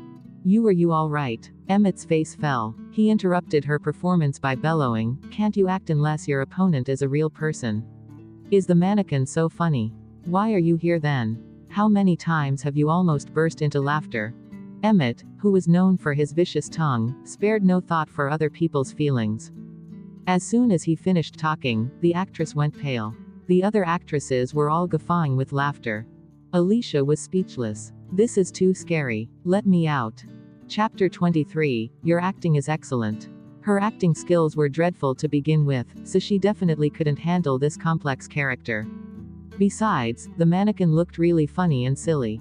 This was way too difficult. If this had been a real person, at least there would have been an interaction so that she could immerse herself in her role. However, acting with a lifeless mannequin was too awkward, as it couldn't respond. Alicia's eyes darted left and right, looking for a chance to escape. Unfortunately, the doors had been locked earlier on. The auditions went on. Within an hour, 3 more actresses had had their turn. In general, they were all better than the first actress. However, they couldn't bring out the essence of the domineering female president. They merely seemed fiercer but fell short of Emmett's expectations and the ideal character. Emmett massaged his temples. Next. Quote. At that moment, Carol glanced at her daughter. Samantha, their acting was horrible. How could they even dream of competing with you? What do they have? Samantha curled her lips and smirked in a conceited manner. After some time, Tucker stood up and turned to Carol and her daughter. With a fawning smile, he said, Miss Western, it's your turn. Quote. Okay. Quote. Samantha nodded and deliberately rose gracefully. She strode towards the center of the room. Samantha eyed the mannequin haughtily. Don't feign death. Get up. I want to talk to you. We should come to a consensus. Samantha, you were great. Carol instantly clapped loudly. Emmett inhaled deeply. She was a student of the prestigious Capital City Drama and Theater School. Even if she had been an ordinary person, her acting would still have been considered passable. However, now that she was a student of this prestigious drama school, things were different. Could she be a domineering female president? What was Samantha acting like? Was she a pampered, unreasonable princess? What was she trying to portray? If it hadn't been for President Walker, Emmett swore that he would have chased both her and her annoying mother out this very minute. How was it? Did you see that? This is real acting and true talent. Carol glanced at Emmett and Tucker. Tucker, who knew that Emmett was about to erupt, pressed his arm furtively and whispered, "Be calm, think of President Walker." At last, Emmett suppressed his fury and swallowed his words. Miss Western's acting is excellent. Not bad. Miss Western's acting is admirable. Suddenly, the eliminated actresses stood up to applaud for Samantha. They were no fools, so they had noticed Emmett and Tucker's attitude. This girl definitely had an influential backer. Anyway, they had already been eliminated. They might as well pander to her and perhaps strike a friendship with this girl. When Samantha saw that these actresses who were beginning to gain fame were all treating her with respect, she curled her lips. Excellent. Miss Western has a strong foundation and fits this role well. Thus, we have decided to give this opportunity to her, said Tucker with a smile. Congratulations, Miss Western. Miss Western, can we exchange numbers? Several actresses approached Samantha quickly. Before Samantha could speak, Emmett spoke, looking unhappy. There is one more actress. Number 33, it's your turn. Quote. Chapter 24, please begin your performance. Samantha, Carol and the rest were momentarily startled. Alicia had been sitting in a corner, so they hadn't noticed her. That director themes actually, Alicia stood up, looking exceedingly awkward. She wanted to ask if they could just give her a minor role. She wanted a minor role. How was she supposed to act as a domineering president? Did she even look like one? If not, could she act as a female hooligan instead? Why is she here? Samantha couldn't conceal the annoyance and loathing on her face when she saw Alicia. She was a worthless person. What had given her the courage to come to this audition? Alicia, what are you up to? Is this the sort of place that you can come to? Just get lost. Carol glared at Alicia coldly. She yelled at her exactly like she did at home, in a bossy and condescending manner. When Carol stopped talking, Alicia furrowed her eyebrows tightly. Her eyes met Carol's. I'm free to be anywhere I want or do anything I want. What does it have to do with you? Who are you to command me? If this had happened 2 years ago, she would have slapped Carol. Alicia, who are you to speak to me with such an attitude? Carol was so livid that she exploded. Her daughter had just clinched the role, yet Alicia had appeared out of nowhere. She was wasting their time. What kind of attitude should I have? Replied Alicia coldly. Should she really treat both mother and daughter with respect? You're a freeloader at my place, yet you're still so shameless. Great. If you can't pay the rent by tomorrow, you'll get out of my house. Carol sneered maliciously.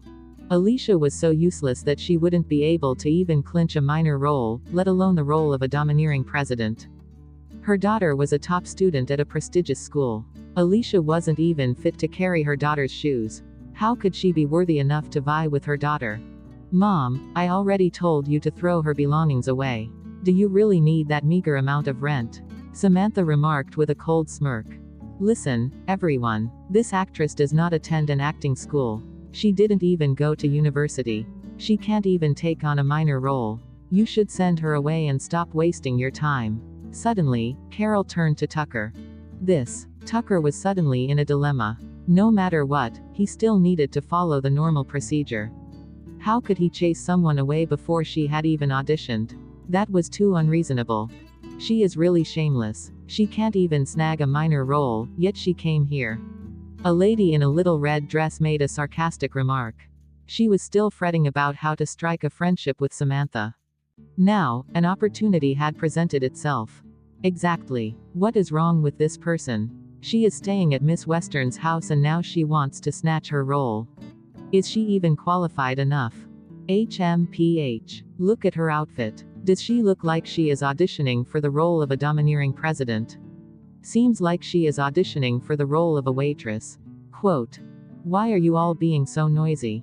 What do you think this place is? Suddenly, Emmett sprang to his feet and yelled angrily. Without giving them the chance to utter a word, he glanced at Alicia. Number 33, start your audition. Chapter 25, way beyond her ability. Alicia felt a little helpless about being forced to do something way beyond her ability. Indeed, her luck had disappeared in the blink of an eye. The vicious cycle of misfortune that dominated her life had resumed. Who would think that, just by watching the auditions, she would end up getting attacked by these people? Emmett was stoic as he reminded her, you can say whatever you want and create your own scenario. All you have to do is capture and show me the essence of this character. You may begin. Alicia was speechless. She would thank God if she was able to act like a normal character. Now, he wanted her to bring the character to life. In the end, Alicia dragged herself towards the bed with a heavy heart. While looking gloomy, she stared at the comical mannequin. Several actresses let out sneers and laughter. Does she know that she is a domineering president, not a human punching bag? Alicia took a deep breath to control her emotions so that she could enter the scenario. She hadn't undergone any professional training, but she possessed a little experience. However, she had a major problem when it came to starting the scene right. After some time, Alicia finally managed to get slightly more ready. Her gaze fell on the bed. Are you all right? Emmett knocked on the table with his pen, looking impatient. Are you clear about the role you are portraying? Where is the aura? What is that expression in your eyes? You didn't even focus at all. Pretend that the mannequin is Gabriel. Do it again. She had to pretend that the mannequin was Gabriel. It was hard enough for Alicia to get herself immersed in the scene, yet the director's yells had disrupted her once more. Her cheeks turned red instantly at the thought of pretending that the mannequin was Gabriel. Forget about capturing the essence of the character. Now, she had to try resisting Gabriel's charm and looks. How was it possible for a human to do that? Emmett observed her and knitted his eyebrows tightly. He was wrong. He should have allowed number 33 to leave earlier on. Do you know how to act at all? If you don't, get out. Don't waste my time. Emmett was already in a foul mood, so he finally exploded. Carol was gloating gleefully, looking extremely pleased. I already said that this lass wasn't qualified. None of you believed me. Only my daughter is suitable for this role. Why are you still standing here? Are you an ornament? When Emmett saw Alicia remain motionless, he lost his temper once again. He was about to continue yelling, when he opened his mouth, a gust of icy wind seemed to sweep past the girl's timid-looking eyes. After the storm, her eyes became as sharp as daggers and as cold as ice. Her eyes met his. There was an overwhelming amount of pressure, as if claws were clutching at his throat. Emmett was so frightened by the expression in her eyes that he choked on his words. When Tucker caught a glimpse of her eyes, a chill crept up his spine. Meanwhile, in the partitioned area, Gabriel anxiously supported the man, who had lost consciousness suddenly. Brother, wake up. Fortunately, this wasn't the first time this had happened. Gabriel calmed down quickly and dialed Edward's assistant's number. Get the car now. Get ready to go to the hospital. Chapter 26, duplicate of a domineering president. On the bed in the audition hall, Alicia didn't stand up. She merely adjusted her sitting position into a more comfortable one. Then, she glanced in the direction of Emmett and Tucker in a lazy, nonchalant manner. Director Themes, is this what you call fairness? The girls' tone sounded nonchalant, yet they felt as though they were prey being watched by a beast. Their scalps felt numb, and they were trembling in fear. Incredibly, Emmett instantly felt guilty as he stammered, what do you mean? The corners of the girl's mouth curled into a cold smile as she spoke lazily. I don't mean anything. I just hope that Director Themes and producer Gibson will consider this carefully before making a decision. Quote. She looked like a timid, frail actress who acted casually. However, in an instant, she seemed to have transformed into another person with an imposing aura. Emmett and Tucker's eyes met. They evidently had the same thought. What the how had this girl turned into another person in the blink of an eye? How could they be intimidated by a lass expression? The most terrifying thing was that the girl's expression resembled President Walker's. Earlier on, they had really felt like they had been interrogated by President Walker. They had almost wet their pants as a result. Due to this tense and suffocating atmosphere, Emmett, Tucker, and the actresses unconsciously did not utter a single word. In the end, Tucker broke the silence with his dry, awkward laughter. Ha ha, good. This is excellent. I didn't expect that from you. Number 33 has displayed fantastic acting skills. Miss Lewis is literally a duplicate of a domineering president. Emmett snapped out of his shock. There was frenzied delight in his eyes now. Not bad. This is what I was looking for. Perfect. So she had been acting all along. He was the director, yet he almost hadn't been able to tell. This powerful portrayal and explosive power were amazing. Carol heard the underlying meaning of Alicia's words and lectured her sharply. Alicia, you heartless ingrate. What nonsense are you talking about? Are you implying that Samantha can't act? You didn't even attend university, while Samantha is a top student at the Capital City Drama and Theater School. Are you fit to be compared to her? You shameless thing. She had belittled Alicia. She purposely used Samantha's acting skills as an excuse to accuse the director of being unfair. Alicia sat quietly as if she hadn't heard anything. She stole a glance at the pair of mother and daughter, as though she was ignoring something insignificant. Tucker cleared his throat softly and reminded Emmett. Old Themes, calm down first. Don't forget that Samantha has already been cast by President Walker. Emmett's face looked like stone. You want me to let go of such talent? Tucker was aware of the fact that Emmett cherished talent. Thus, he suggested, you can let Alicia stay and offer her another role. Quote. Emmett's expression looked slightly better. Actually, in Emmett's opinion, this girl was the perfect person to play the role of the domineering female president. But, alas, Samantha had connections. Tucker tapped Emmett's shoulders and coughed softly.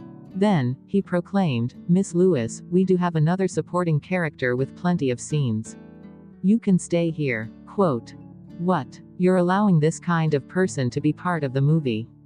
Carol's voice turned shrill when she heard that the production crew wanted Alicia. Samantha frowned when she heard this too. Sister Scarlett had instructed her to pay attention to Alicia at all times. If any production company wanted to use her, she needed to inform her. Samantha knew that Scarlett wanted to force Alicia to leave the entertainment industry. She wouldn't give her any chance, not even a minor role. Chapter 27, This person is eliminated. Director Themes, I think that this person is unsuitable. Suddenly, Samantha glanced at Emmett with a warning look in her eyes. Why is she unsuitable? In my opinion, she is perfect.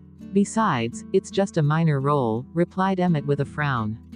Oh, Old Themes. Since Miss Western said that, let's forget about it. Besides, I also feel that Miss Lewis isn't very suitable for our movie. Tucker changed sides immediately. There was no need to offend Samantha for this woman's sake. Am I the director or not? Emmett sneered coldly in response. He had tolerated Samantha and given her the role, yet he couldn't even decide to give a minor role to Alicia now. Where was his power and authority as a director? Upon seeing how unyielding Emmett was, Tucker found himself in a dilemma.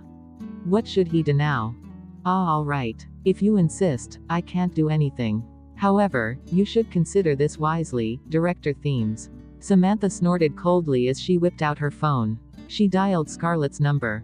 When the call got through, Samantha retold the entire story to Scarlett softly. Alicia, when Scarlett heard the entire story, she hung up.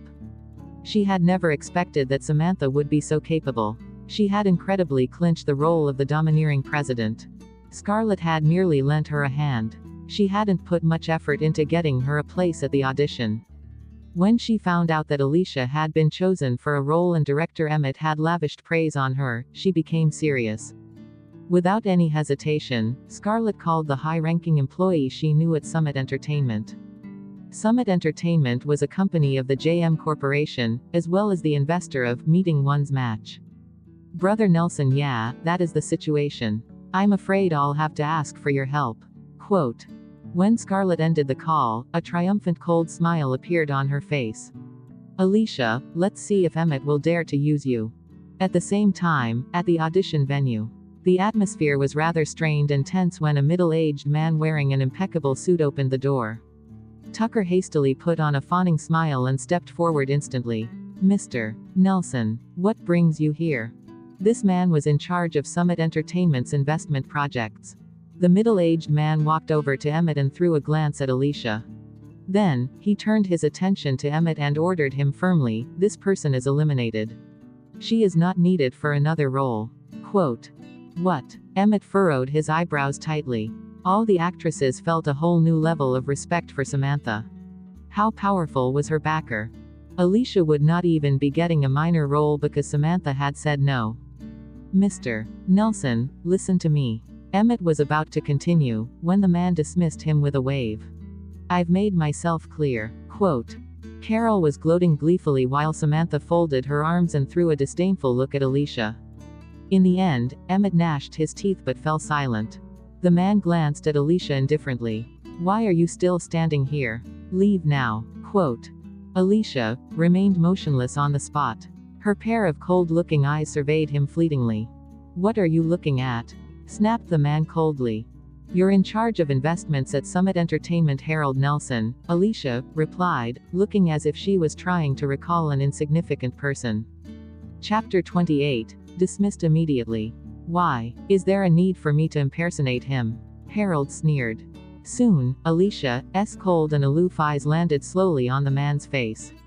After taking her time, she said, You've been abusing your power and taking bribes. I'm afraid that you'll be dismissed immediately from Summit Entertainment. You might as well head back to pack your stuff now. Quote. The moment Alicia finished talking, everyone was dumbfounded. Then, the whole room roared with laughter. Miss Lewis, you must be too engrossed in your role. Do you really think you're the domineering president? It's quite hilarious that she's so engrossed in a role. I haven't seen anything like this before. Did she go crazy because of what happened? The actresses were all laughing. Harold stifled a grin as he studied Alicia as if she was an idiot.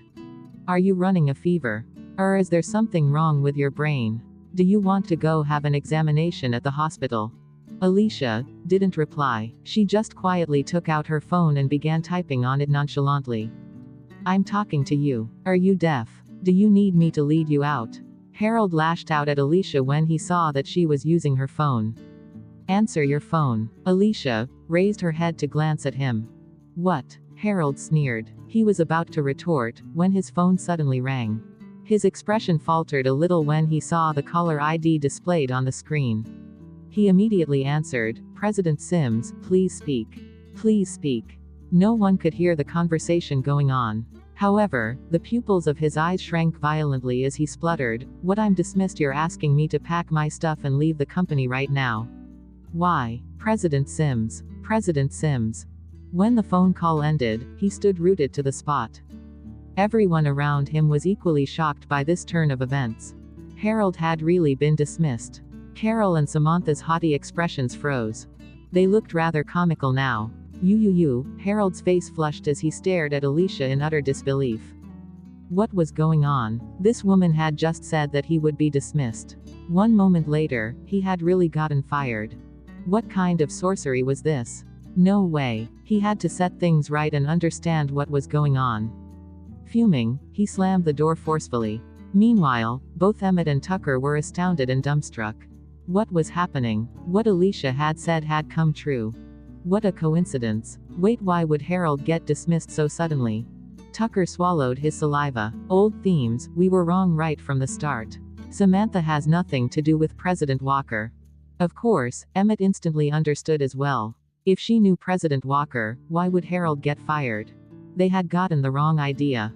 President Walker had to be incensed right now. That was why he had personally fired Harold.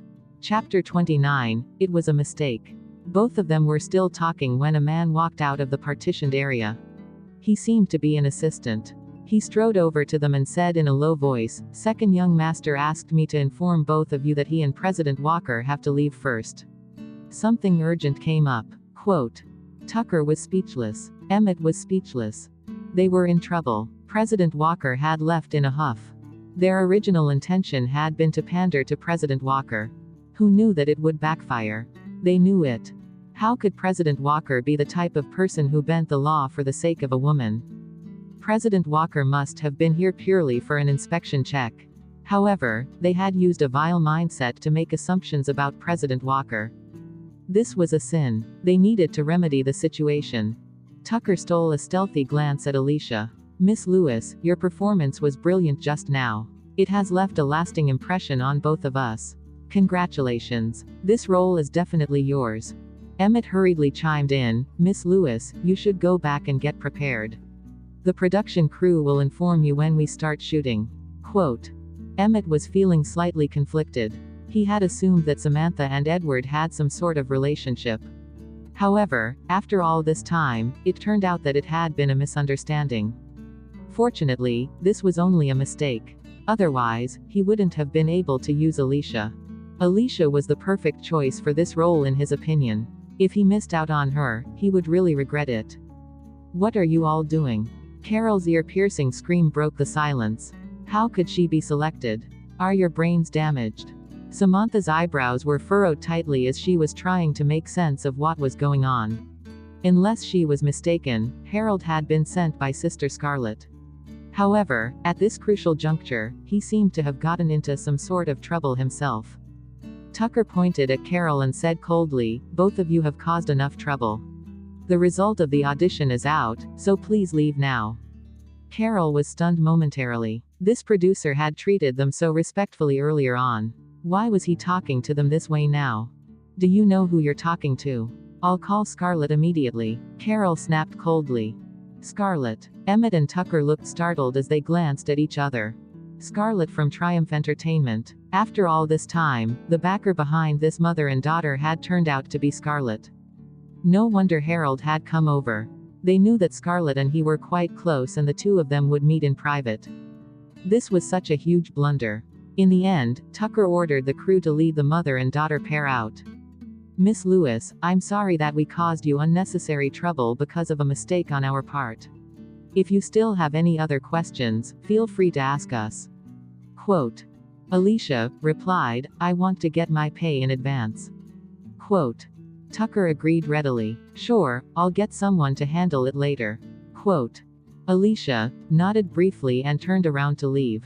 After leaving the audition room, Alicia walked slowly to a deserted corridor.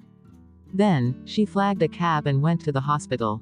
After a long while, Alicia woke up. She opened her eyes groggily and realized that she was lying on the edge of a bed. The moment she opened her eyes, she saw the man sleeping on the bed. Alicia instantly recognized him. Edward. Chapter 30, Interlocked Hands. Edward, who seemed to be fast asleep at the moment, looked slightly pale. Mottled sunlight streamed in from the leaves of the tree and fell on the man's exquisite, handsome face. Right now, Edward didn't seem to possess the suffocating pressure he projected usually or the dangerous, sharp aura he always emanated. Nobody knew if the fact that he was sleeping was the reason why. He slept quietly, without looking menacing at all. He looked like a sleeping beauty who had been asleep for a millennium. Alicia entered a daze as she gazed at his gorgeous, stunning face. Amid her daze, she abruptly realized something. Her hand was holding Edward's hand tightly. Damn it. What was happening again? Had she done something disrespectful to Edward once more? Clearly, she hadn't drunk anything. Oh yeah, hadn't she just been to the audition? How had she ended up in Edward's ward the next moment? This was absurd. Alicia looked utterly confounded and confused. She couldn't make sense of the situation right now. A moment later, Edward, who was lying on the bed, fluttered his long eyelashes and opened his eyes slowly. Meanwhile, her evil claws were still clutching tightly onto his hands. Alicia was speechless. When the man's eyes opened, the overwhelming aura of a dictator returned once again and permeated the room. He had probably just woken up, so he wasn't entirely alert. The man's eyes began to turn sharp as they regained their focus. Gradually, his eyes recovered their usual sharpness and landed on Alicia. Her hands were holding his hands tightly. The man raised his eyebrows a little and glanced at her with an indifferent expression. Then, he said in a slightly hoarse voice, "Miss Lewis, we are meeting again." Quote. Alicia had never thought that she would be caught red-handed. Her posture made it seem as if she had been touching him sneakily and been caught in a dilemma between withdrawing or remaining still. The atmosphere froze awkwardly for a few seconds. Alicia, who looked as though she was ready to meet death, faltered with difficulty. "Mr. Walker, if I told you that I didn't come here out of my own free will, that I might have been possessed by something, would you believe me?" The man's eyes billowed slowly in the light mist that surrounded him. "Judging by your intelligence, you must have tried your best to come up with this explanation." Quote. Alicia was speechless. She knew that she was being ridiculous, but this situation was too strange. Other than the possibility of being possessed, she couldn't think of any other explanation. Alicia was so engrossed that she felt like she'd had an internal mental breakdown. Her hands froze and she forgot to move. The man, who looked unruffled, glanced at her pair of fair, soft hands. "Do you wish to continue, Miss Lewis?" Alicia swiftly retracted her hands as though she had just touched burning hot charcoal. No, I don't. Sorry." Edward's eyesight didn't appear to be that good. He always seemed to be looking at someone from behind a layer of fog, thus giving off an impression of mystery and secrecy. It was as though he had seen through someone, but no one could do the same to him. The man slowly got up and picked up his spectacles, which were beside the bed. "I think that you need to explain yourself, Miss Lewis." Quote. Chapter 31. This is a killer question. A chill crept up Alicia's spine. This was undoubtedly another killer question. Edward had given her a chance previously, so there was no way he would give her another. How should she answer to avoid a terrible death? No one would believe that she had lost her memory or was being possessed. This would only infuriate him. Should she confess that she was a pervert? But Edward might just send her to prison. Edward didn't seem to be in a hurry. He just watched her quietly, waiting for her reply. Alicia felt like there was an enormous axe hanging over her head, ready to drop at any moment. Time continued to tick away. Alicia knew that she faced death, no matter what excuse she came up with. Thus, she inhaled deeply before rattling on. "President Walker, this is what happened. You're handsome, suave, impressive, charming, talented, brilliant, intelligent and smart. The first time I saw you on TV, I fell head over heels in love with you. I haven't been able to get you out of my mind ever since. I think about you day and night. Do you know that there are 100 ways of being sweet? Eating candy, eating cake, and thinking of you 98 times. The reason I've done such disrespectful things to you is because I can't control myself. President Walker, no words could describe how good-looking and perfect you are. Your looks surpass celestial beings." Alicia's speech could rouse the deaf and enlighten the blind. When she finished speaking, the room went deadly quiet for at least 3 seconds. Suddenly, a deep, low voice broke the silence. Edward's smile was like a melting iceberg transforming into a stream. In the past, Edward's smile hadn't met his eyes, and there had been no warmth in it. This was the first time she had seen Edward give her such a genuine smile. He was so gorgeous. He could really bring destruction to a whole country. She had finally understood how a single smile could overthrow a city. Alicia gaped at him in a reverie. At first, she had felt embarrassed for praising him in such an unabashed manner. However, after seeing his reaction, she felt like she had been robbed of her speech. Edward's imposing aura seemed to have diminished as his smile appeared. Then, he commented on her speech, "That was quite good." Quote. Edward paused before asking, "Did you just think of that?" What he meant was, had she come up with it a moment ago? Alicia swallowed her saliva and hastily explained, "No. This comes from the bottom of my heart. That's why I could say it so eloquently." Quote. Edward replied, "Seems like I can forgive you based on what you said." Quote. Alicia had a shrewd hunch. Judging by Edward's tone, there seemed to be a glimmer of hope. Alicia's eyes sparkled as she replied shrewdly, "Of course you can't forgive me, President Walker. You're a god in the celestial realm. How can a mortal like me covet you? It's all my fault."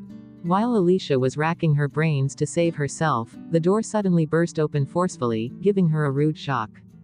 Alicia caught a glimpse of a colorful tornado rushing in. "Big brother. You're finally awake." It was a young man who looked as though he was almost 20 and had a head of vibrantly colored hair. He threw himself at the man on the bed and began to sob loudly as tears rolled down his face.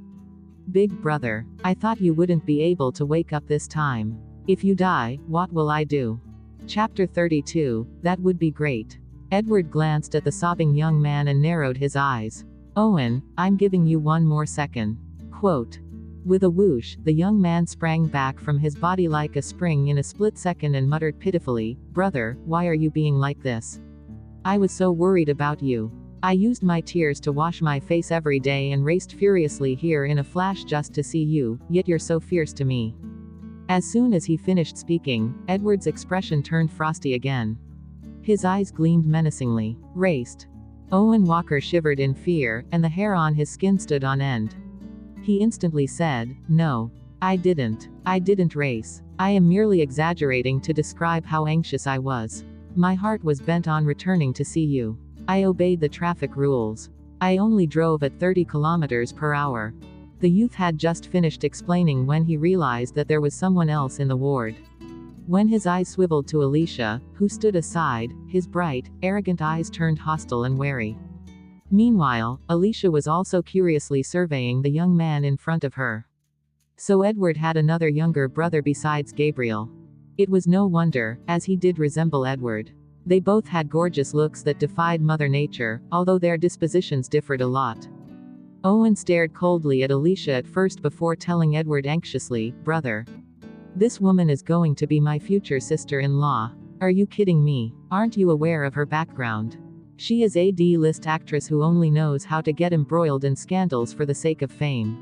She even spun a lie about being the girlfriend of a popular celebrity just to boost her popularity.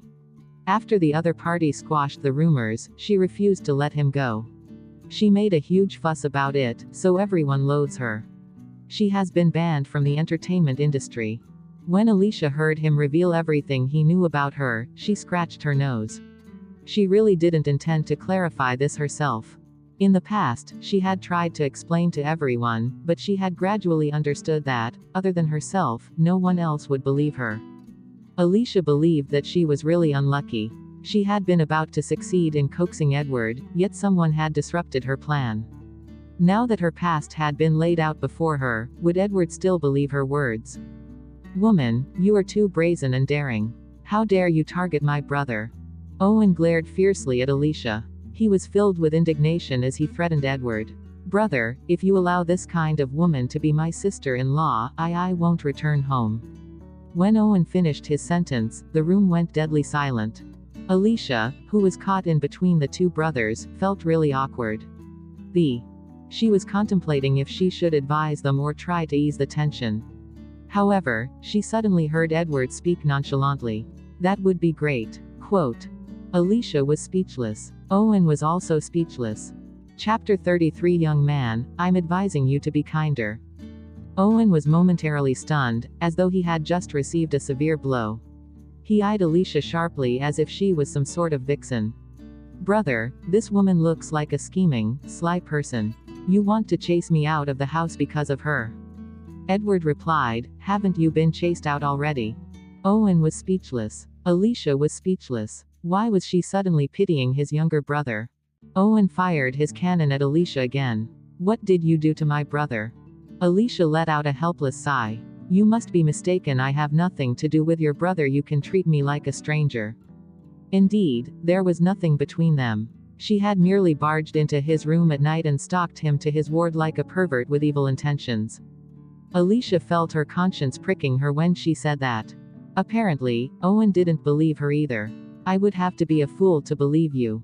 Owen, stop it. Quote. Just as Alicia was rendered speechless, Gabriel strode in. Alicia felt like a gust of spring breeze had entered. Her eyes sparkled brightly. The moment Owen saw Gabriel, he erupted in rage. Second brother, aren't you going to do something? Are you going to watch as Big Brother embarks on the wrong path? Do you know that Big Brother banned me from going home because of this woman? Gabriel looked helpless. Weren't you the one who wanted to leave home? This was a double attack. Owen was speechless.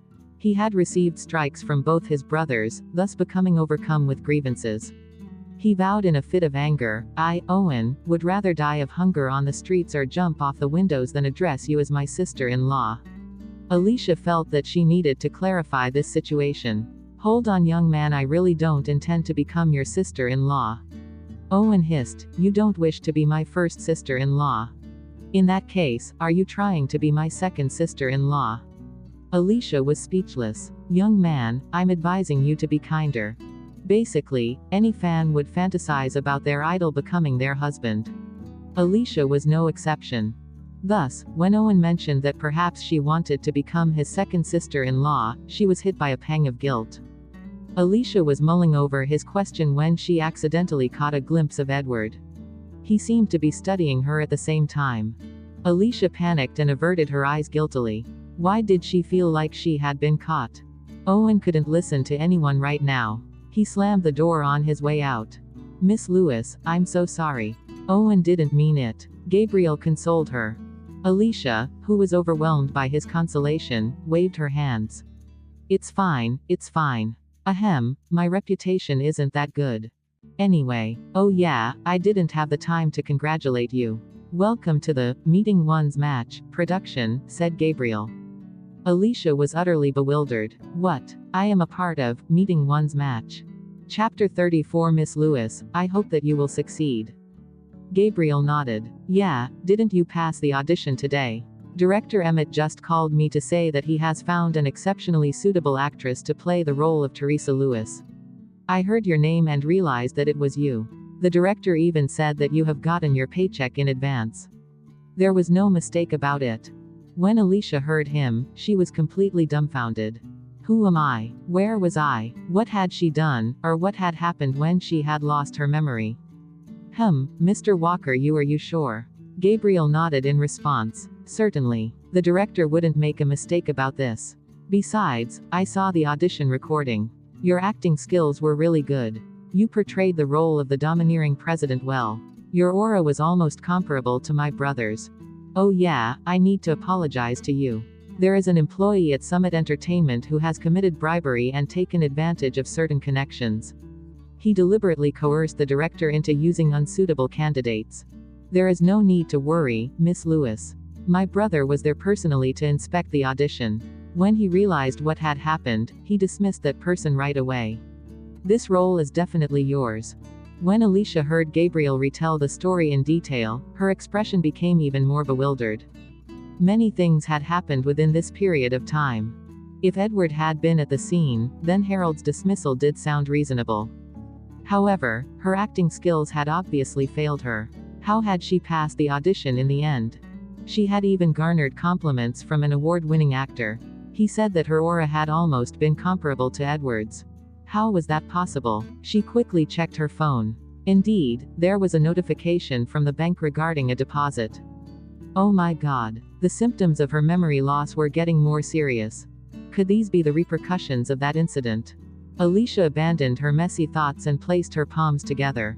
She thanked Edward, who was still in bed. Thank you, big boss. You're indeed exceptionally sharp-sighted. You're literally the reincarnation of the god of justice. The corners of Edward's mouth curled slightly when he saw how emotional the girl looked. You like acting so much. Alicia scratched her head and replied, actually I don't really like it, my acting is bad, but I do have a goal. I want to get back on my feet after falling. The more I fail, the more I want to do it. Hence, I've decided that, from this day onwards, I will learn how to act. I want to become a leading actress and win an award. Edward was gazing greedily at the girl's smile. He concealed the surging emotions in his eyes as he said gently, "Then, Miss Lewis, I hope that you will succeed." Quote. Alicia smiled with twinkling eyes. Thank you, thank you. If I have the boss's wishes, I will definitely make it." Gabriel quietly eyed his brother with contempt. His brother had just sarcastically spoken as if he had become an actor merely days ago. He had always expressed how he despised the fact that he was an actor. Why had he just expressed his support for Alicia? "Oh yeah, Mr. Walker, is your health all right now?" Alicia asked in a concerned tone. Something weird was going on. She hadn't even known that Edward was being hospitalized. How had she managed to get here? "It's a minor problem. Nothing serious," Edward replied casually. Alicia pushed aside her thoughts and glanced at Edward. "I'm sorry that third young master misunderstood. It's my fault. I will explain everything to him if I get the chance. In that case, if there is nothing else, I shall take my leave. I shall not disrupt your rest anymore." Quote. Edward replied, "Okay." Quote. The man only retracted his gaze, which was filled with longing, after she vanished completely from his sight. Chapter 35, Never Been Better. After Alicia and Owen left, Gabriel glanced at Edward with an apologetic expression. "Sorry, big brother. I merely mentioned it in passing to Owen. I didn't expect him to have such a strong reaction." Gabriel massaged the area in between his eyebrows. Edward, who didn't seem to be bothered by this matter, said softly, "No harm done. He can adapt in advance." Quote. Gabriel was startled by his words. Big brother seemed to be serious this time. Earlier on, someone had informed him that Big Brother had used his private business account to send a notice to Summit Entertainment regarding a dismissal. He had fired an investment manager. His thoughts started running wild. When that had happened, his brother had been unconscious. He had been beside him during that time. Therefore, he believed that his brother had given his account details to Alicia. Although Gabriel knew this, he didn't question his brother. He had always considered Big Brother a supreme being. Thus, even if he did something unreasonable, he would never doubt him. However, his health. "Big brother, how are you feeling? Are you really okay?" Even though his brother always claimed that he was fine after he regained consciousness and the doctor agreed, he was still worried that there might be repercussions. He was really afraid that Big Brother would lose control and go back to that terrifying state. Edward replied, "Quite okay." Quote. He had never been better. This time, he would start all over again. Everything would start over. After Alicia left the ward, her thoughts wandered off. She suspected that she had been dreaming all this while. However, the facts had presented themselves. Those hadn't been dreams. Perhaps, she had a psychological problem. Even if she had merely lost her memory at intervals, this still wouldn't explain how she had landed the role. Had she unleashed her inner potential? There was also another possibility: could she be suffering from dissociative identity disorder? Actually, she felt that something was amiss. She had gone to harass Edward while she had been drunk. Her tolerance for alcohol was quite high, so she shouldn't have gotten drunk that easily after a few drinks. She should really go have a thorough health checkup. Unfortunately, she was broke. Alicia had just walked down the stairs, when she caught a glimpse of a publicity board in the hospital's main hall. Renowned psychologist, Professor Hiruiwan, is giving complimentary consultations today. Consultations of all kinds are complimentary. Alicia was slightly fazed when she saw the board. A renowned psychologist was giving complimentary consultations. This was such a timely coincidence. What Alicia lacked the most now was money. She was still fretting about not having enough money to pay for a consultation. The name Hiruiwan did seem familiar. Alicia took out her phone and searched for Hiruiwan's name on the internet. Hiruiwan, top expert in the field of psychology worldwide. Alicia gleamed excitedly at the sight of Hiruiwan's name. No wonder he sounded so familiar. He had appeared on the news because of a sensational, shocking case. When she had still been a car racer, she had read psychology-related articles about him. There was a criminal overseas who had been diagnosed with dissociative identity disorder. He had 6 other personalities, including 3 violent personalities that had attacking tendencies. In the end, the convicted criminal had been cured by Hiruiwan. What the did I luck out? Alicia muttered to herself. He Ruiwan, the leading expert in psychology in the world, was here in the capital city for consultations. To top it off, he wouldn't be charging any fees. The famous saying was indeed true. All healers had a heart of gold. Chapter 36 I have a mental disorder. Without hesitation, Alicia strode swiftly into the hall. Miss Lewis, your checkup appointment for your leg isn't today, right? Alicia bumped into a nurse she was familiar with. She had been treating her leg for quite some time in this hospital. Hence, she had gotten close to some of the staff there. Nope. Alicia shook her head as she glanced at the nurse. I'm here for a consultation at the psychiatric ward. Quote. The psychiatric ward. The nurse looked puzzled. I'll chat with you next time. Alicia bade her farewell hurriedly and headed towards He Ruiwan's office. She was afraid of missing this opportunity to get a free consultation. Alicia had assumed that it wouldn't be easy to get the consultation. There might be loads of restrictions. However, she was wrong. There were no obstructions at all. Alicia didn't read too much into it. After all, He Ruiwan was an expert in psychiatry and psychology, so there shouldn't be that many people there to seek treatment. Alicia knocked on the door of an office on the 3rd floor. After being granted permission, she pushed the door to enter. Are you Professor He? Alicia recognized He Ruiwan right away. Have a seat. He pointed at the chair behind Alicia. Hello, tell me more about your condition. He put on his spectacles before he glanced at her. Professor He, I think that I have a mental disorder. Alicia stared at He Ruiwan as she whispered. He Ruiwan chuckled when he heard her. Did you diagnose yourself? It's not up to you to diagnose anything regarding your mental health. What's your family name? My family name is Lewis, replied Alicia. Hi, Miss Lewis. Can you please elaborate on why you believe that you have a mental disorder? The old man smiled at her. Alicia pondered this briefly before she spoke. It's a long story, Professor He. Do you want me to start from the beginning and mention every detail? He Ruiwan replied, just the gist will do. Quote. All right. Alicia bowed her head as she said, I lose consciousness often. During these periods, I do absurd stuff. I don't even know what I've done. Alicia added quickly, Professor He, I read that you cured a criminal suffering from dissociative identity disorder. I think that my condition is exactly like his. I must be sick mentally. I have dissociative identity disorder. My gut tells me that my other personality has a strong tendency to attack. The old man rose and checked Alicia's eyes. After examining her, he sat down once more. Miss Lewis, don't worry too much. Your condition is very common. I don't think you are suffering from dissociative identity disorder. Your loss of memory must be due to recent stress and emotional upheavals, explained He Ruiwan patiently. Huh, impossible. Alicia looked bewildered, as he had merely checked her eyes. This checkup seemed too brief. Haha, Miss Lewis, if you don't believe me, you may proceed and have a more thorough checkup. Quote. But the fees. It's all free today. Quote. Okay, sure. Alicia nodded like a little chick pecking at grains on the ground.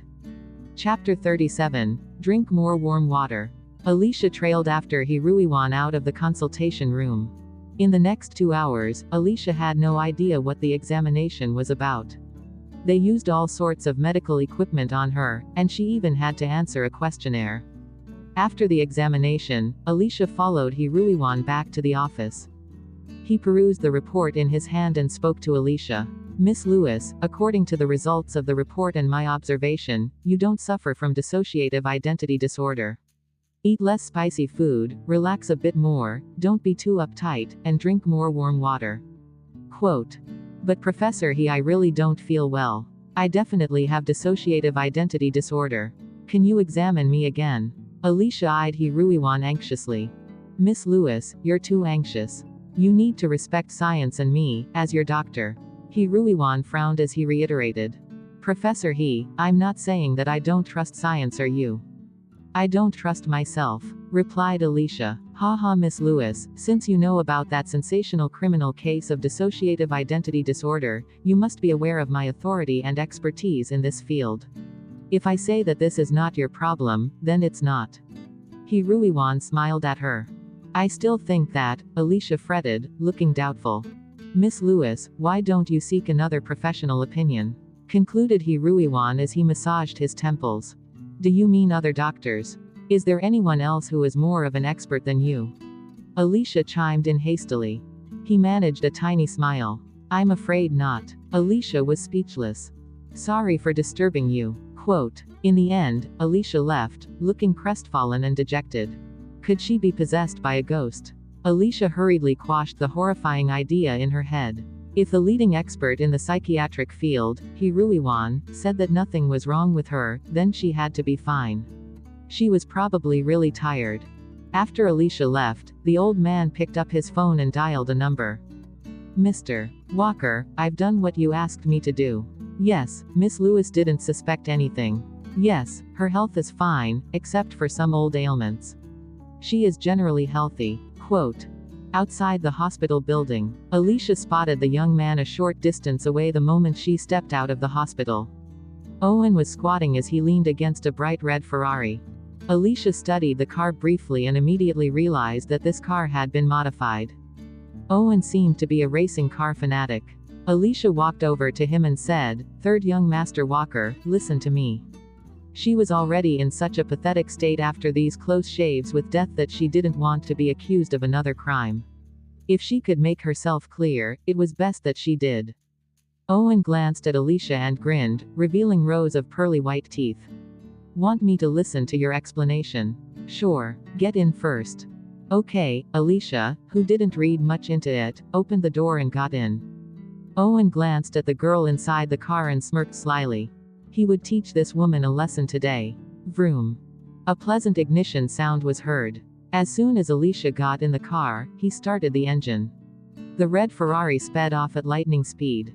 Chapter 38, Was his big brother so cheap? If she had been an ordinary girl, she would have shrieked in fright. Alicia merely raised her eyebrows in surprise when he ignited the engine. This acceleration power was amazing. Seemed like he had hired a professional to modify the car. Although it couldn't be compared to a professional racing car, it was still considered good for amateurs. Alicia could guess what Owen was up to. She sat quietly in the front passenger seat and didn't utter a word. She just shut her eyes to rest. After being banned from racing, she had forgotten how long it had been since she had last touched a car. Now that this familiar, pleasant sound rang her ears, it seemed like a lifetime ago. Flashbacks of her racing competitions and the incident of her racing ban flashed in her mind. She had tried her best to forget those memories, but now everything came flooding back. It was as if it had all happened only yesterday. Owen noticed that Alicia had shut her eyes. She actually looked unwell. He immediately sneered and asked, "Are you carsick?" Alicia was starting to understand this young man's temper. Thus, she decided not to answer. Instead, she remained silent as a form of tacit agreement. Owen increased the speed 1 second later. In no time, Owen had driven to a spacious, empty road. There were a few consecutive winding roads there, where he flaunted his driving technique. Owen saw Alicia get paler and assumed that she was terrified of the speed. He dissed her in disdain. "Don't tell me you're going to puke. Why is my brother attracted to such a weak and timid woman like you? I really detest frail women like you who get carsick so easily." Alicia was speechless. When she heard his remarks, she highly suspected that this boy might end up alone for the rest of his life. Owen replied, "Listen to me, there is no way you can become my sister-in-law. You should abandon this thought." Alicia was speechless. She really didn't harbor this thought. Owen curled his lips smugly, displaying his front teeth. "Of course, if you can endure sitting in my car for the next 30 minutes, I shall reconsider." Alicia was speechless. He would reconsider based on this condition. Was his big brother so cheap? Alicia coughed gently and blurted out, "You don't have to reconsider. I want to get off. I'm carsick. I want to puke. I'm still not done having fun. Hold in your vomit." Owen was thoroughly enjoying himself as he raced. At the same time, a silver-colored GTR turned in and sped beside him. It gradually overtook him and blocked his path. Soon, 4 other racing cars made their way and Owen was stuck in the middle. Owen studied the cars, his face darkening instantly. Fuck. Why are they still lingering here? It's those assholes again. Alicia surveyed her surroundings and immediately noticed that Owen had been surrounded by these cars. Owen's car would constantly brush against the rest of the cars, producing sparks. After several minutes, Owen was forced to come to a halt at the foot of the mountain. Owen was livid as he opened the door impatiently and got out. The drivers soon convened after exiting their cars. Chapter 39, As long as he was happy. The first man to walk out of the silver-colored car looked like a wealthy young master. Walking beside him was a voluptuous, tall and beautiful woman. The wealthy young master whistled haughtily as a form of provocation. Wow, isn't this the son of the wind, the future pride of the F1 arena? Out for a spin with your chick? Am I disturbing? A young fellow with sand-colored hair who stood behind him snorted loudly. What son of the wind? Brother Benedict, you always defeat him. He has never won before. Another man mocked him loudly. I reckon his lousy car fleet is about to get dissolved soon. This remark had succeeded in riling Owen up. He immediately exploded with fury. Benedict, my fleet will not be dissolved even if you get knocked down and shattered to pieces. Benedict quipped casually, yeah, you shouldn't dissolve your fleet. If you do, who would take the last place? Ha ha ha. They all roared with laughter. Owen swore and bellowed, don't be so smug, Benedict Curtis. I shall meet you next time on the racetrack. I will hurl you out of the track. The rest of Benedict's friends were sneering aloud. Stop boasting by using your mouth. If you have the capability, don't wait till the next race. Why don't we have a race now? Exactly. Start the race now. The rest chimed in while causing a ruckus. Owen, who was young and reckless, agreed at once. I accept your challenge. The rest of them seemed to have been waiting for Owen to agree. They instantly exchanged glances that were filled with malice. Benedict leered at him. It's boring to just have a race. Why don't we bet on it? Owen snapped, what do you want to bet on? Benedict replied, ha ha, it's simple. If I lose, you can make me do anything. If you lose, you shall kneel down and bow thrice to me while addressing me as your father. Great. This is good. Excellent bet, Brother Benedict. Ha ha ha. Owen's face fell. You. Benedict sneered coldly. What? You don't have the guts. In that case, forget it. I won't coerce you. Owen hissed, all right. The bet is on. Alicia, who had been observing this entire situation, watched helplessly as the young man fell into the trap they had laid. Why did Edward and Gabriel have such an innocent, simple-minded brother? Didn't he realize that the others were egging him on and provoking him so that he would fall into their trap? He obviously wouldn't be able to win the race. Judging by his driving skills and the condition of his car, he had absolutely no chance of winning. Racing was a profession that required plenty of money. Although she could tell that Owen had spent quite a fortune on his car, it was far from satisfactory. Given Owen's status and wealth, this amount of money was certainly insignificant. However, based on the earlier conversation between the brothers, Alicia believed that this fellow had left home. These people probably weren't aware of Owen's real identity. Alicia, who couldn't hold back her tongue anymore, warned him tactfully. Third young master, your car isn't in the same league as the rest of their cars, you don't stand a chance. Owen chided her angrily. What do you know? I spent a lot of money on modifying this car. It is my secret weapon. It will definitely crush the rest of these fellows. Alicia was speechless. All right then, she didn't know anything. As long as he was happy. Chapter 40, Amateurs racing each other. There was a professional race track in the vicinity. Thus, everyone drove their cars towards it. At the starting point, amidst excited cheers, the guy with the sand-colored hair urged them. What are you waiting for? Hurry up and start. Alicia hastily told Owen, who was in the driver's seat, hey, third master, hold on. I think you will need some time to complete the race. I shall not disturb you. Can you let me alight first? Owen glared at her. What do you mean? You want to alight? They think that you are my girlfriend. If you leave before the race, how will I be able to face them? Sit properly.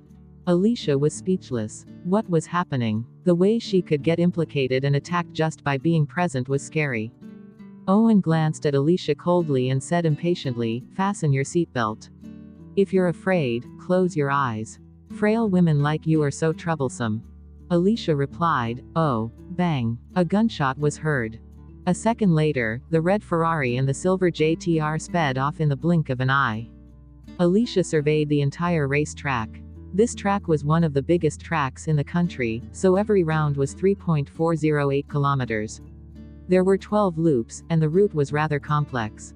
It was a challenging track that really tested the racer's technique and skills. Besides this race track, she could finish running through all the race tracks in the country blindfolded.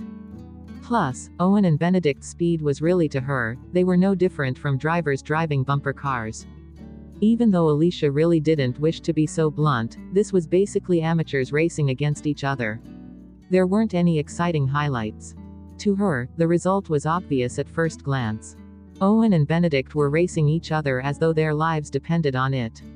However, although the spectators were screaming in fear, Alicia was dozing off in the passenger seat. As expected, Owen was overtaken by the first loop by a considerable distance. Owen cursed under his breath. Damn it. This is impossible. My newly modified car is obviously comparable to that jerk's car. Alicia was speechless. The possibility of beating his opponent indeed existed, but first he needed to possess the skill and technique to do so. Nobody knew exactly how much time had passed. As expected, Benedict's car reached the finish line first. The beautiful woman beside Benedict gave him a kiss as the spectators erupted in boisterous cheers. The guy with the sand-colored hair and the rest of the gang whistled in excitement. Ha ha ha, no doubt about it, you are truly the entire millennium's loser. Hurry up, kneel down and call him daddy. Yeah, that's right. Accept your defeat. Don't tell me you're regretting this, Owen. It can't be. I shall let you in on a secret. I recorded you agreeing to the bet earlier. If you weasel your way out of this, how are you going to continue racing in the future? Ha ha ha. Amid their wicked laughter, Owen's obstinate, arrogant eyes turned red with anger. The young man clenched his fists to suppress his anger. While gritting his teeth, he hissed, I admit defeat. I will not go back on my word. Quote.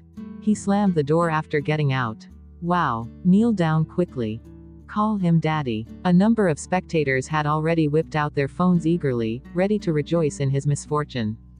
Alicia watched him with a frown on her face. They had gone overboard. Professional racers always treated other racers with due respect. They wouldn't humiliate someone like this. Alicia stole a helpless glance at Owen. She had never expected this young man to admit defeat so readily. She felt a whole new level of respect for him. Forget it, he was still a young boy after all. Plus, he did have a passion for racing. If he was humiliated in such a way, this incident might leave an indelible mark in his heart forever.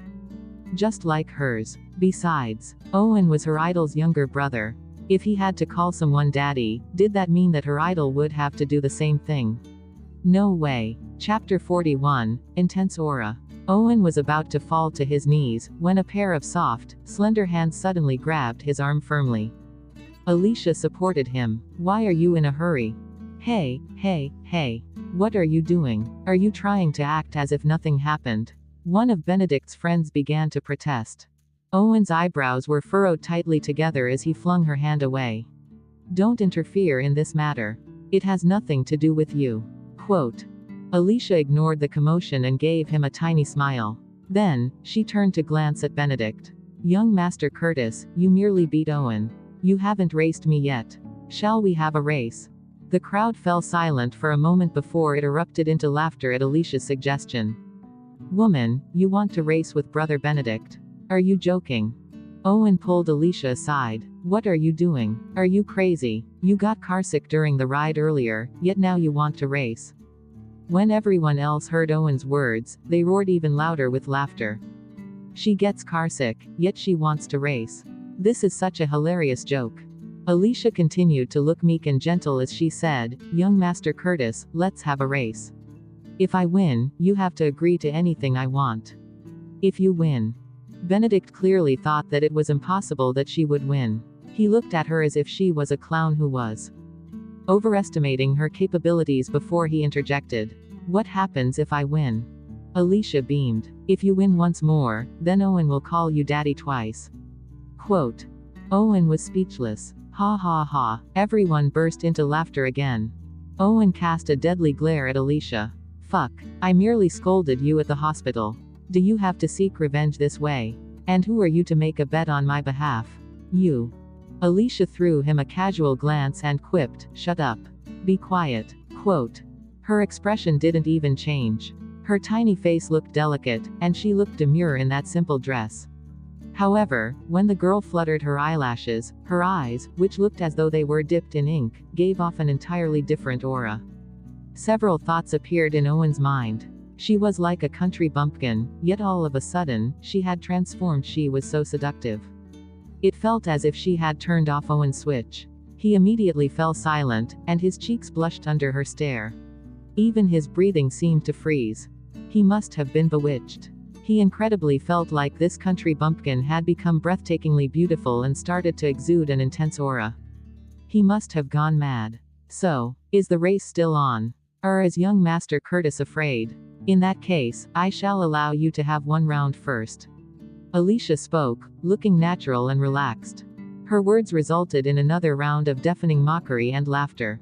Ha ha ha, is this woman out of her mind? Owen's taste in women is really unique. The anatomy of her brain is unusual. When Benedict finally stopped laughing, malice gleamed in his eyes. The race is certainly on. It has been some time since I've done something so interesting. Alicia replied, let's begin. She promptly sat in the driver's seat of Owen's car. When she saw Owen remain motionless, she raised her eyebrows. Why are you still in a daze? Come on. Owen, who was ashen-faced, hurried in. What are you up to, you crazy woman? This is not something you can play with. Get in position. Ready, said the person with the gun in his hand. Alicia didn't answer. She merely touched the steering wheel and asked Owen, where is the accelerator of your car? She didn't even know where the accelerator was, yet she wanted to race. Cough, cough, Owen almost spat out blood. He fastened his seatbelt at lightning speed and hissed, Alicia. Are you kidding me? Chapter 42, Amazing Racing Techniques. Bro, I'm off first. Benedict's silver GTR sped off first, leaving them behind on the track. On the other hand, Alicia was still trying to figure out where the accelerator and the brake were located. Owen sat in the car, having a nervous breakdown. Sister, you might as well just get out. Stop fooling around. I'll just call him Daddy twice. Quote. Alicia replied, why are you so anxious? I've already promised to let him finish one round. Besides, did your big brother and second brother agree to you calling someone else daddy? Owen was speechless. He suddenly fell limply against the back of the seat, looking crushed and despondent. He wanted to get out of the car. Soon, Benedict came back after completing one round amidst cheers and whistles. He had taken the lead by an entire round. Even if she were to take over, she wouldn't be able to catch up. Owen had originally thought that he was already pathetic enough. He had to call someone daddy on his knees after all. However, he now would have to say it twice. After Benedict passed them a second time, Alicia finally managed to start the car. When the engine was ignited, the exhilarating feeling brought by extreme speed startled Owen. Soon, he saw the sleepy-looking girl who resembled a tiny, frail bunny prop her forehead with a hand. She held onto the steering wheel with the other hand as she smoothly sped on the track and drove around in loops. She made her way towards Benedict, who was ahead. It was as if she had become one with this car. Owen was speechless. Benedict was still acting smug ahead when he heard the sound of the car behind him. What was going on? That woman had caught up with him. He had never imagined that the girl would have this capability. However, he wasn't worried. He was an expert at blocking others, so he was confident that no one would be able to surpass him. Earlier on, Owen had been left behind by a huge distance. Benedict said, darling, watch me. Not only am I going to block their way, but I'm also going to send them spinning away from the track. The pretty lady beside him said, Brother Benedict, you're the best. Show them what you've got. Benedict replied, darling, sit tight. Watch how I'm going to crush. Benedict was interrupted mid-sentence when that red Ferrari, which seemed to be on fire, turned a corner at a tight angle and surpassed him easily. Then, the red Ferrari left him trailing behind. The pretty lady was speechless. Benedict was speechless. Earlier on, that red Ferrari had lost to him. However, now, it was speeding like a ferocious beast. His silver GTR was as insignificant as a toy car compared to the Ferrari. An overwhelming pressure enveloped him. This was something he had never felt ever since he had started racing. He was completely astounded. Benedict's haughty expression froze and he immediately reacted. Fuck. Don't worry, I'm going to catch up real soon. However, that Ferrari seemed to have come alive in the girl's hands. She blocked his path easily and even seemed to be able to predict what he was going to do next. She left him stranded and stuck as she blocked all possible routes, making it impossible for him to overtake her. He had no chance to retaliate at all. Instead, he was almost forced out of the track several times. When the red car eventually sped past the finish line, Benedict sat dumbstruck in the driver's seat. He couldn't snap out of his shock. It was over. Chapter 43. A supreme ruler who just walloped him without mercy. Her driving skills were impressive. This woman, where was she from exactly? Other than Benedict, the rest of the men and women in the crowd had all fallen silent. That was so awesome. Did you see this clearly? Yeah, I saw it clearly. That woman had perfect control at every tight turn as well as around the loops. Brother Benedict was crushed the entire time. Master. Expert. She is practically a supreme ruler who just walloped him without mercy. The most shocked person was the individual inside the Ferrari named Owen. The young man clenched tightly onto his seatbelt, looking sickly pale. He looked as though he was about to throw up. His eyes were fixed on Alicia, as though he had just seen a ghost. Owen couldn't finish his sentence. Alicia opened the door and got out. The night breeze ruffled her hair and made it dance, while her eyes gleamed sharply like the inky sky. There was no trace of the frail, timid girl left anymore. Young Master Curtis, can you honor your promise now? Asked the girl casually. Benedict gnashed his teeth as he glared at Owen. I never thought that I would lose to a woman so miserably.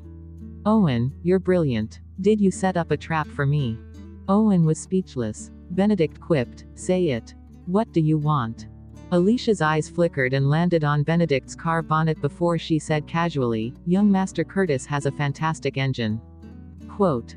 Benedict's eyes widened in shock. How could this woman be this greedy? Damn it. How did a wastrel like Owen manage to find such an expert? Remove it and give it to her. What? Brother Benedict, it was imported from Germany, I asked you to give it to her. Didn't you hear me? Yes. Alicia grinned happily as they moved the engine over to their car. What can you get by calling someone else daddy? One should get something practical and valuable, she muttered to herself. Owen studied the greedy expression on Alicia's face. The image of the revered goddess was destroyed instantly. Was this an illusion? She had completely transformed from a weak rabbit into a different person. When the engine was in the car, Alicia glanced at Owen. Let's go. Owen nodded stiffly as he sat in the driver's seat obediently. In the end, Benedict and the crowd watched as Alicia and Owen drove away with the prized engine in a victorious manner. Although Owen was sitting in the driver's seat, he didn't dare flaunt his driving skills anymore. He drove the car carefully, as if it was crawling. Neither of them talked, so the enclosed space was silent. Owen was bursting with questions. In the end, he randomly chose one. Why did you take Benedict's engine? Alicia replied, I just wanted something random from him. One must be kind. The corners of Owen's mouth twitched. She was indeed kind. That was the most valuable part of that car. Owen stared at Alicia and continued to steal furtive glances at her. His words seemed to get choked in his throat. Alicia tilted her head and glanced at him. Young master, do you have anything to say? Owen's eyes were sparkling as he gawked at her. Daddy, cried Owen excitedly. Chapter 44, please teach me. Cough, cough. Alicia almost choked on her own saliva in shock when he called her daddy. What did you say? Owen exclaimed, Daddy, you were so awesome. Please teach me. Alicia was speechless. Where is your integrity, young man? He had earlier labeled her as a scheming woman and a weak bunny. Now, she had become his daddy. If she had known that he would address anyone so readily as his daddy, she wouldn't have gone to all this trouble to help him. Fortunately, it had been an easy race that hadn't required much effort. Otherwise, her injured leg wouldn't have been able to withstand the strain. Alicia was speechless as she studied the young man's bright eyes, which looked dazzling. It seemed as if there were 9 suns in his eyes right now. She found it really difficult to look into this pair of eyes. Owen continued to stare at her with his bright eyes. Daddy, how did you manage to do that? You beat Benedict. And you started one round after him. Alicia was speechless. She had merely beaten an amateur. Was she really that amazing? Owen added, you're at a professional expert level. Are you the leader of a car team? Alicia interjected. Hold on, third master, can we discuss something else first?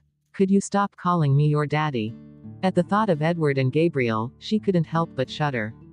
Owen asked, then what should I call you? Alicia replied, anything but daddy. First sister-in-law, Owen suggested.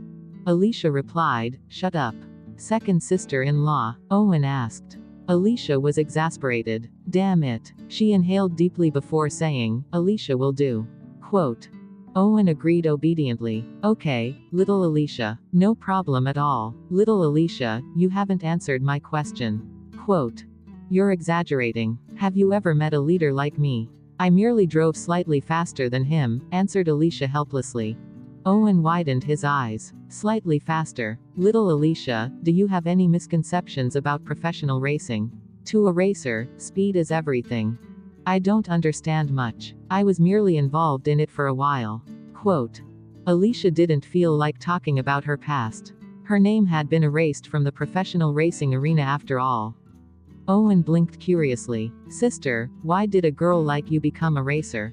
It's such a dangerous thing to learn. Quote. Alicia scratched her nose and tried to brush this question off. That is a long story. Owen said, it's okay. You can take your time saying it. Owen looked as though he really wanted to jot down every word that she was about to say. Alicia had no choice but to think hard about how to answer his question. A few moments later, she began talking. Actually, the story goes like this: I learned to race because of a chance encounter. At the time I liked a guy who was also a racer, therefore, because of him I began to get in touch with racing. Owen was stunned momentarily. You learned to race because of a man? Alicia replied, so. Owen corrected himself quickly. Nothing. What happened afterward? Did you manage to win his heart? Did he become your boyfriend? Alicia looked wistful and melancholic as she reminisced about her past. Then, I began to learn and find out more about racing. As I began to improve, I gradually became faster. In the end, I realized that racing was really fun. Why did I still need a boyfriend? Could a boyfriend be eaten? Owen replied, oh, he had guessed the plot, but not this unexpected ending. Chapter 45, I am a man of principles. Alicia shot him a glance. Why? Owen dismissed her question by waving his hands. Nothing. No wonder you're my daddy. Little Alicia, you're absolutely right. Little Alicia is always right. Alicia looked rather speechless. I am always right. Didn't you say that I'm a D-list actress who deliberately gets into scandals to boost her popularity? I was even shameless enough to start a rumor that I'm in a relationship with an actor. Owen denied this without hesitation. Those rumors must have been spread by someone else. Those people want to tarnish your reputation. Alicia was speechless. Young man, that wasn't what you said earlier on. The corners of Alicia's mouth twitched. You do change sides in a battle really quickly, don't you? Where are your principles? Owen scratched his head. Principles. I am a man of principles. Alicia was speechless. So, his principles were based on who drove the fastest. That person was always right. How about old and experienced drivers? Would they get the same treatment? Oh yeah, little Alicia, why didn't you continue racing? Why did you become a celebrity instead? Asked Owen. Owen's inquisitiveness made it hard for her to handle his endless questions. Alicia answered casually, originally, I just wanted to try racing for fun. I like being an actress more. Owen pondered this briefly and decided that racing wouldn't be quite feasible in the long run as a career for Alicia, considering that she was a girl. It was normal for her to like being an actress. Thus, he finally stopped questioning her. In that case, it's a pity. Alicia heaved a huge sigh of relief when Owen finally stopped asking questions.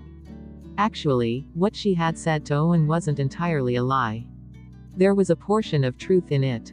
The reason she had quit racing was a lie, but the reason she had started racing was real. Initially, she had indeed begun to race because she'd had a crush on a racer. However, she had gradually realized that racing was more fun than dating a guy. It was so much more fun that she had simply forgotten about the guy and focused on racing. Actually, in hindsight, this wasn't the first time that had happened. She really picked things up fast. After leaving school, she had tried various jobs. Before she had become a racer, she had even been a substitute game player.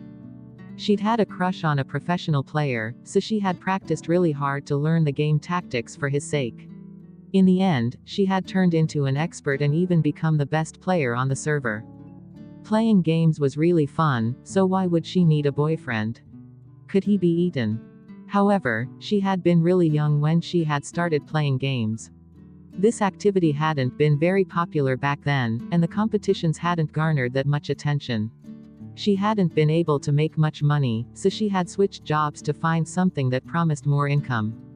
So far, her racing career was the longest job she had ever held, as well as the one she had been the most passionate about. After being banned from competing, she hadn't been able to get over this setback. She had returned to her home country, thinking that her sister and Matthew would be a source of comfort and serve as her harbor. She had consoled herself by saying that it was good that she had retired. She would have more time for her family and boyfriend. In order to spend more time with Matthew, she had decided to enter the entertainment industry. At the time, she had been exhausted both physically and mentally. All she'd wanted was to spend time with her loved ones and nurse her injury. How could she have expected that the harbor she had envisioned would turn into a depressing hell? She had given her contract to Scarlett and allowed her to take care of everything. Her sister had fabricated rumors and scandals on the pretense that she was helping her and clinched horrible roles on her behalf. Indeed, she had become popular instantly, but in a negative way. She was soon being slammed online and, by the time she realized it, her relationship with Matthew was already on the rocks. She began to reject the jobs that Scarlett booked for her, but the effect wasn't ideal. In the end, she found out that Scarlett and Matthew had gotten together behind her back and she finally broke all ties with them. After investigating, she discovered that her sister was the mastermind who had schemed against her. Devastated and discouraged, she had crumbled from within. Chapter 46, A Sister-in-Law is Akin to a Mother. Owen stared excitedly at her. Little Alicia, even though you said that you were merely having fun, you were really awesome. I realized that you crushed Benedict completely without giving him any opportunity to strike back at all. The scariest thing is, you weren't even trying your best. Please teach me these racing techniques. I need to make a name for myself so that my brother will respect me. Otherwise, I am never going home. Alicia gazed at the young man. Oh, this was the reason you left home. Owen's head drooped miserably. My family opposed my decision to become a racer. Especially my big brother, who objected strongly. But I really like it. So Edward loathed racing. Alicia felt awkward as she said, "This I'm also a dabbler myself. If you really want to be a professional racer, you need to get a professional coach." Alicia didn't lie to him. A good racer wasn't necessarily a good coach. Owen quipped, "I don't have any money." Alicia was speechless. That was indeed quite pitiful. She could sympathize with his situation. Owen answered, "My brother has warned everybody about me, so no one dares to give me money or help me in any way." Quote. Alicia looked gloomy. "I wouldn't dare to either." Quote. Owen's eyes lit up. "I have an idea. I'll help you woo my brother. Once you become my sister-in-law, you will be able to do anything. By that time, you will also be able to help me." Alicia was speechless. "Young man, your logic is really absurd." Alicia repeated helplessly, "I'm going to say this one more time. You're really mistaken. I'm not interested in your big brother." Quote. "Are you sure? You're not interested in my big brother? Are you even a woman?" Owen appeared rather disappointed. Alicia rolled her eyes silently. "Anyway, I really can't help you with this matter. However, I won Benedict's engine with the help of your car, so it's yours. You can get someone to modify it before you change it. It will help improve your car's performance." Quote. "What? You're giving me that? Are you serious?" Owen was gazing at her, looking utterly touched. "Little Alicia, you're the best. No wonder they say that the oldest sister-in-law is akin to a mother." Alicia was speechless. What did he mean by that? The oldest sister-in-law was akin to a mother. Young man, don't go changing idioms. Besides, he had declared that he would rather starve and die on the streets or throw himself out of a window rather than acknowledge her as his sister-in-law. Alicia said, "Third Master Walker." Owen interrupted her. "Don't call me young master. Call me Owen or Little Owen." Little Owen. Alicia felt exasperated. "Then I shall call you Owen. I'm afraid that I really can't teach you. I've quit racing after all. If you have any questions about racing or car modifications, you can look for me in the future. If I can, I will help you." Owen exclaimed, "Really? That's great." Alicia said, "But I do need a favor from you." Quote. Owen asked, "What kind of favor?" "I will help you with anything. Just name it." Alicia coughed and said, "Do you have video recordings of your big brother's daily activities or everyday life?" "What? Little Alicia, why do you need videos of my big brother?" Owen was startled by her request. He eyed her as though she was some sort of a pervert. Alicia was speechless. What did he mean by saying, videos of his big brother? Don't make it sound so weird. Chapter 47, Southern Spring Green Tree. Alicia inhaled deeply. "I only want videos of what he is doing in his daily life." "That's because he doesn't give any interviews. There aren't many photos of him either, let alone any videos. That's why I need your help." "But why do you need it?" Owen couldn't understand. Alicia rolled her eyes. "Don't worry, I'm not a pervert. I recently got a role and I have to act as a domineering female president. I need to imitate your brother's aura." Quote. She had never imagined that, after being bugged by misfortune, Lady Luck would finally smile at her. She had gotten the role of the supporting actress. However, now that she had gotten it, she wouldn't give up on this opportunity. She would be filming soon, so she needed to quickly prepare for the role. She didn't want to just get through it. She needed to shine. Up until now, she'd had no idea what had happened that day. She couldn't possibly pin her hopes on her occasional spurt of potential being unleashed again. In movies and dramas, domineering female president roles weren't that common. The people who brought such characters to life were rare, so she would have a hard time doing research on this part. Edward's aura and natural dominance were perfectly suitable. "All right, no problem. You can count on me. I will take care of this for you," replied Owen without hesitation. "All right then, I shall have to trouble you with this." Alicia nodded. Owen was Edward's younger brother after all. He should be able to get videos of him pretty easily. "How should I give you the videos? Shall we add each other on WeChat?" Owen whipped out his phone. "Oh, sure." Alicia scanned her QR code and they added each other. After they became friends, Owen stole a glance at her profile picture. Then, his eyes darted to her with a meaningful look. Alicia looked confused. "Why are you looking at me this way?" Owen had suddenly realized something. "Little Alicia, no wonder you're not interested in my big brother. It turns out that you're in love with my second brother." Alicia exclaimed, "Huh." Owen appeared enlightened as he pointed to her phone. "Don't pretend anymore. Look at your profile picture. It's my second brother. Even your account name includes his name." Alicia fumbled as she bowed her head to check her phone. She finally understood what he meant. Many fans like her used their idols' photos as profile pictures. Her account name was also Southern Spring Green Tree. This was a line from a poet's work that included Gabriel in it. He had misunderstood big time. Alicia hastily clarified, "Don't spew nonsense. Your second brother is a famous and popular award-winning actor. He is a senior that I respect very much. I'm merely a fan of his. I look at him from afar, but I don't even have his signature." Alicia was trying to preserve her idol's reputation. Although she had used a lot of male celebrities for her scandals, she would never defile her idol's reputation. Owen pursed his lips. "What's the difference? Haven't you dreamed of marrying your beloved idol? Don't all fans call their idol their hubby?" Alicia was speechless. This kid knew quite a bit. Chapter 48, You Have a Girlfriend. After parting ways with Owen, Alicia didn't return to her aunt's place. She had thoroughly fallen out with her aunt during the audition. Thus, she knew what was going to happen if she went back. Perhaps she would go to Charlie's place for a few days. Once she managed to find a place, she would move out immediately. At Maple River Residences, Alicia stood outside an apartment and pressed the doorbell. Charlie opened the door and raised his eyebrows the moment he saw her. You finally got kicked out of the house. Alicia studied his expression and realized that he seemed to be gloating. She was speechless. Why do I feel like you were rather happy? Because I couldn't stand seeing you get bullied by your aunt. You should have moved out earlier. Charlie grinned as he passed her a pair of slippers. Alicia glanced at the pair of brand new slippers in Charlie's hands. Unconsciously, she blurted out, "You have a girlfriend." It wasn't Alicia's fault for reading too much into this. The slippers were pink and featured a pair of cat ears. Charlie rolled his eyes at her. What girlfriend? Are you drunk again? Alicia pointed at the slippers.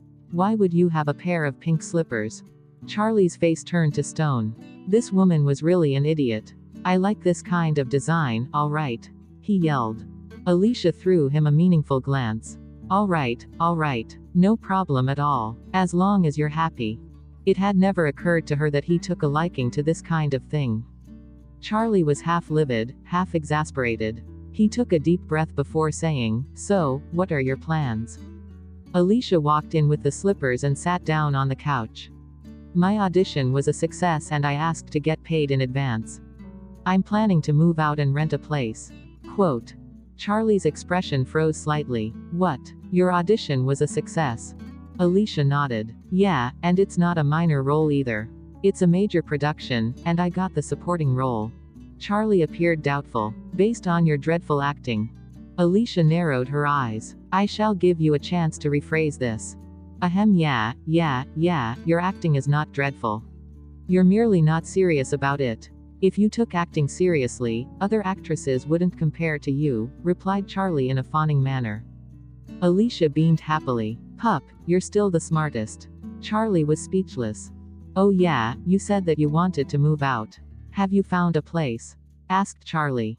I was planning to. I fell out with my aunt, so I definitely can't go back. I'll tell you the entire story later. Now, I have to ask for your help. I need to stay at your place for a few days. I will move out once I find a place, said Alicia. I'm fine with you staying as long as you want. Quote.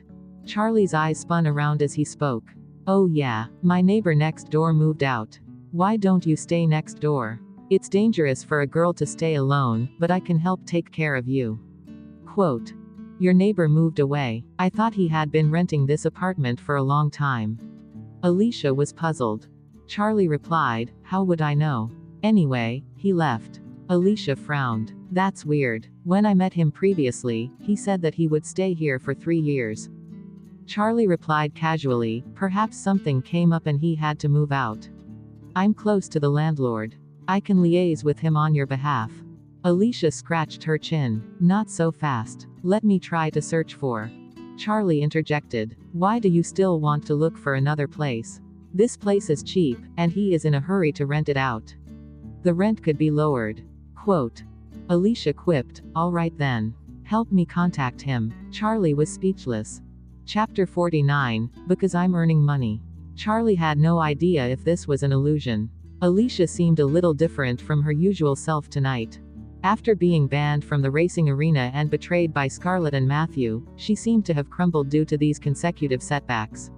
However, right now, she looked as though she had been revived. In fact, he realized that her spirits seemed lifted ever since their previous meet-up. Tonight, in particular, he could see a trace of her former self. She was vibrant and glowing. Other than the audition today, what else did you do? Charlie couldn't help but probe. Nothing much. Alicia blinked, looking confused. Charlie raised an eyebrow. Why do I feel that you're in a really good mood? Am I? Alicia touched her own face. She had merely driven that day. Was it that obvious? Probably because I'm earning money, replied Alicia. Charlie thought that her answer seemed reasonable. All right, I'll liaise with the landlord on your behalf. Quote. The next morning, Charlie was exceptionally efficient, for he had already contacted the landlord. Sure enough, the rent was lower than the market price. This district might not be an exceptionally premium or luxurious one, but it was indeed worth the rent. Alicia immediately confirmed her decision and contacted a moving company. Soon, the two of them reached the apartment building where her aunt stayed. Charlie said as he walked, I can accompany you to get the furniture and appliances tomorrow. Quote. Alicia waved her hands. You don't have to. Quote. Amid their conversation, the elevator reached the right floor with a ding. They walked to the apartment with the movers. You only have a few miserable belongings. I can help you with them. Why did you even hire the movers? Charlie remarked as he pursed his lips. Alicia pressed the doorbell and grinned. Who told you this? I have a lot of stuff. Quote. The door swung open when she finished her sentence. Her aunt, Carol, was startled to see Alicia. 1 second later, she exploded and started mocking her loudly. Hey, isn't this our famous celebrity, Alicia? She is transforming into a phoenix. Why did she return to this rundown place? When Samantha heard that Alicia was here, she shot out of her room like an arrow. She pointed to Alicia's nose and lashed out at her. Alicia, you shameless woman. How dare you snatch my role?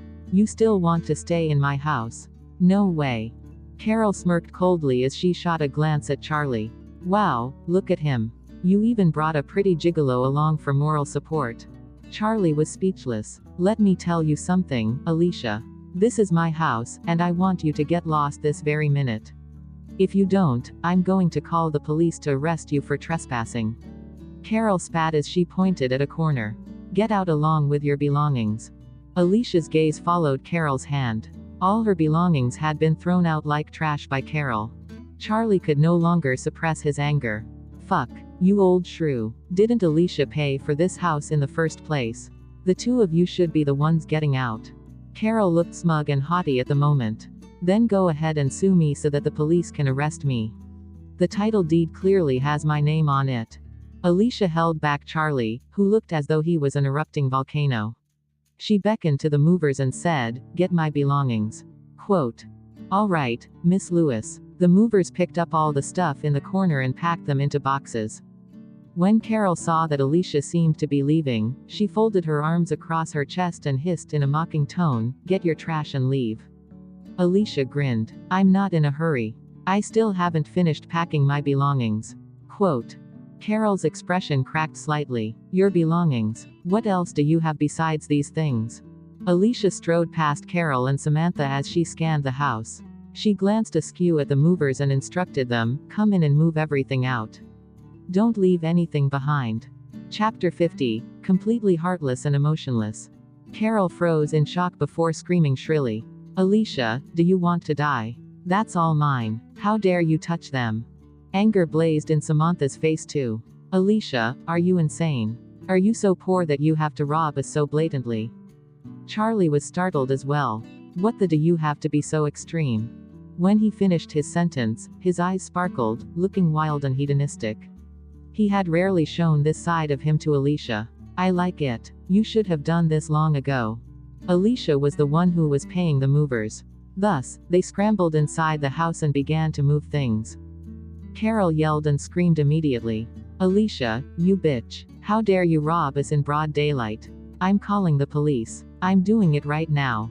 Alicia raised her eyebrows. Police. Sure, do you need my help? Samantha took out her phone. Alicia, you're getting fearless, aren't you? I'm going to post this online and make sure your infamy skyrockets once more. Carol grabbed the arm of one of the movers. Don't you dare. If you touch another item, I will have all of you arrested. The movers stopped in their tracks hesitantly. Charlie, who had observed how this pair of mother and daughter had bullied Alicia, clenched his fists. Malice gleamed dangerously in his eyes. Your stuff. Alicia studied the mother and daughter's arrogant faces and took a file out of her bag before she drawled casually, So sorry, but the air conditioning, TV, washing machine, dining table, even the wallpaper on the wall were all paid by me. Let's not even mention the pots of orchids on the balcony. Now, I want to take my stuff. Is there a problem? She had the receipts in her hand, which served as concrete proof. Carol and Samantha's eyes landed on her file. There were all sorts of receipts inside. When their eyes met, their expressions faltered slightly. Alicia, how dare you have the audacity to do this? You may have bought all this, but you gave it to us. It's ours now. What reason do you have to take it all away?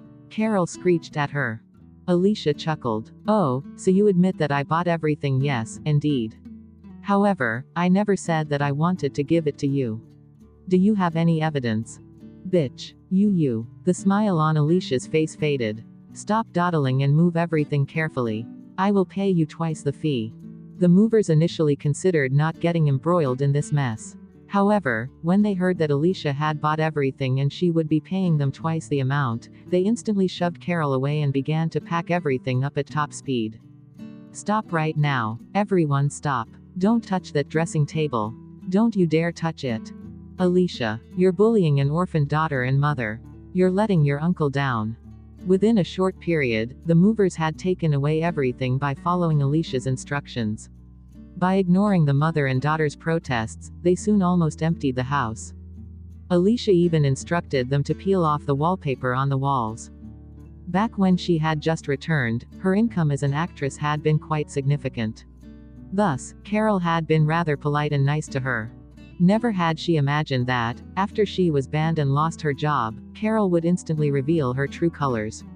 She had bullied and scorned at her and even demanded rent. Alicia was the sort of person who could be very nice to her loved ones. However, if she really wanted to, she could be completely heartless and emotionless. Chapter 51. Her luck was bursting. After Alicia and Charlie left with the movers, Charlie collapsed on the floor and wailed at the top of her lungs. That bitch, she is an evil, callous bitch. Samantha had earlier watched as the movers had taken away her beloved dressing table and cabinets. They had even torn the pretty wallpaper from the walls, leaving behind bumps and holes. She could feel anger bubbling in the pit of her stomach. She was about to go mad. I will never let her get away with this. That's right. We can't sit and do nothing. Call Scarlett immediately. That bitch had the nerve to turn against us. Samantha took out her phone and called Scarlett. Hello, Sister Scarlett. Samantha immediately started rattling on endlessly when the call got through. Sister Scarlett, you have to help me. I almost died of anger because of Alicia. She brought a group of fierce people here today. Then, she took all our furniture and emptied our house. My mother almost collapsed because of her. Alicia stole your belongings. Yes, Sister Scarlett, do you know how shameless she was today? She literally robbed us in broad daylight like a thief. Oh, is that so? Is she so desperate and poor now? Scarlett didn't care if Samantha and her mother were bullied. She cared more about Alicia's actions. Alicia had always taken good care of them. She had never expected that she would fall out with them completely. However, she could understand that Alicia was like a dog who had fallen into a river. She would do anything to get out. When Carol shot Samantha a meaningful look, Samantha continued. Of course, it doesn't matter if we get bullied. What's most important, Sister Scarlett, is that she doesn't even care about you at all. You helped me clinch that supporting role. It was meant to be mine. However, in the end, she stole it from me. Sister Scarlett, how can you stomach this humiliation? Scarlett had heard what had happened during the audition.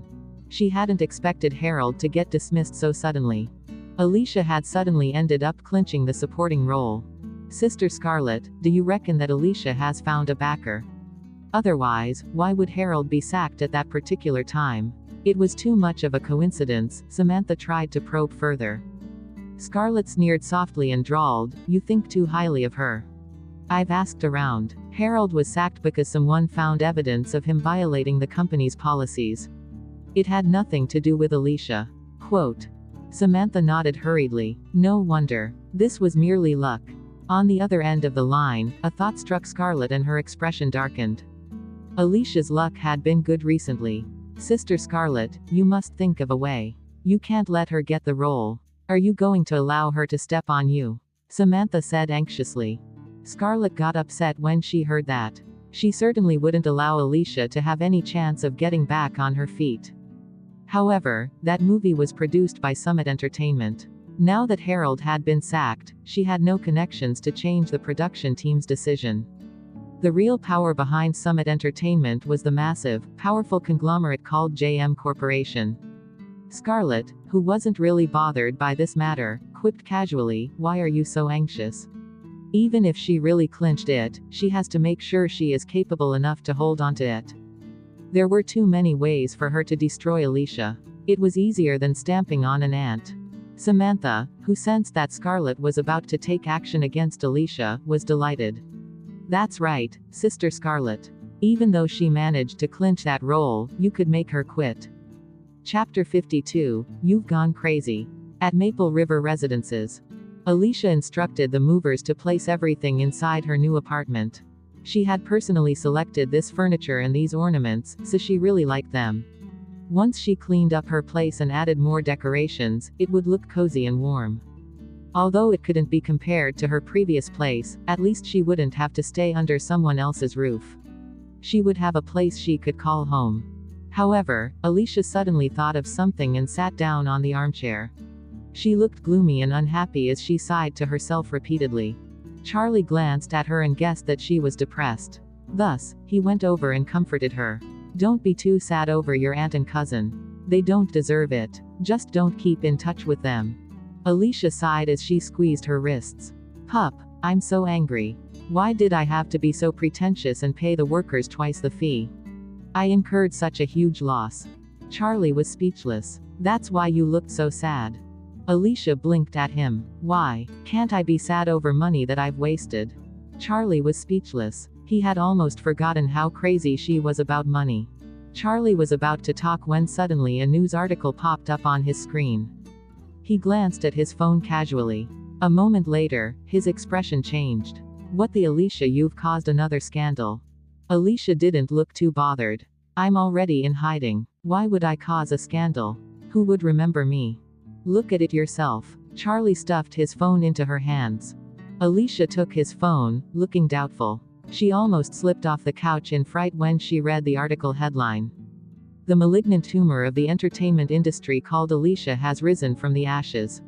She had a rendezvous with award-winning actor Gabriel late at night. What the hell? The phone started slipping from Alicia's grip. Gabriel and I. Alicia had never once thought that her name would appear next to Gabriel's in a scandal in this lifetime. Charlie glanced at her with pity in his eyes. I wanted to ask you about what happened between you and Gabriel earlier.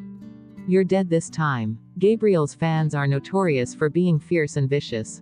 I reckon I won't be able to collect your corpse with all your limbs intact. Alicia stood rooted to the spot as she read the entire article. Then, she quickly clicked on the picture.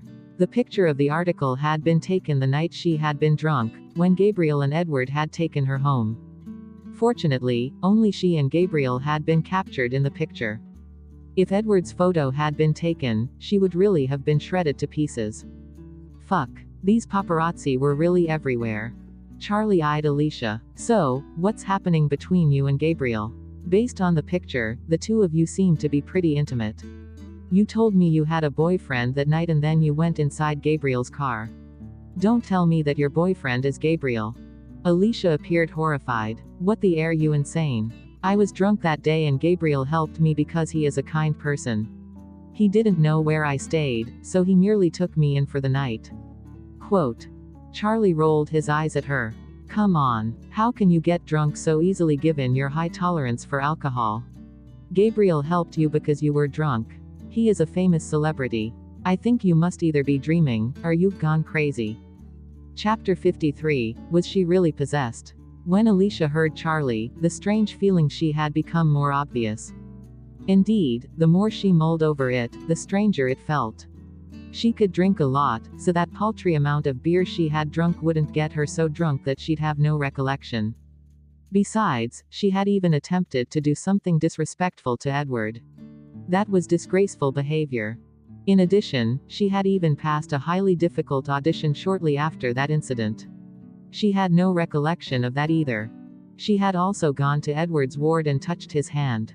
The recent strange incidents that had happened to her didn't tally with her beliefs and the way she advocated for socialism. They didn't explain how she had clinched the role given her horrible acting either. Since the leading expert in psychiatry had diagnosed that she didn't suffer from schizophrenia or anything like that, could she be possessed by something? Alicia stomped her feet as she yelled, "You come out this instant. How dare you possess my body and take advantage of others? You fled without a trace and I had to pick up this mess. How could you do this?" Charlie watched as Alicia yelled at the top of her lungs. He was horrified. "Alicia, are you all right?" Alicia propped her foot on a chair and shouted, "Come out. Did you hear me? If it wasn't for you, my idol wouldn't have gotten embroiled in a scandal with me. I can't bear to tarnish my idol's reputation. How dare you treat him this way? Do you believe that I will destroy you?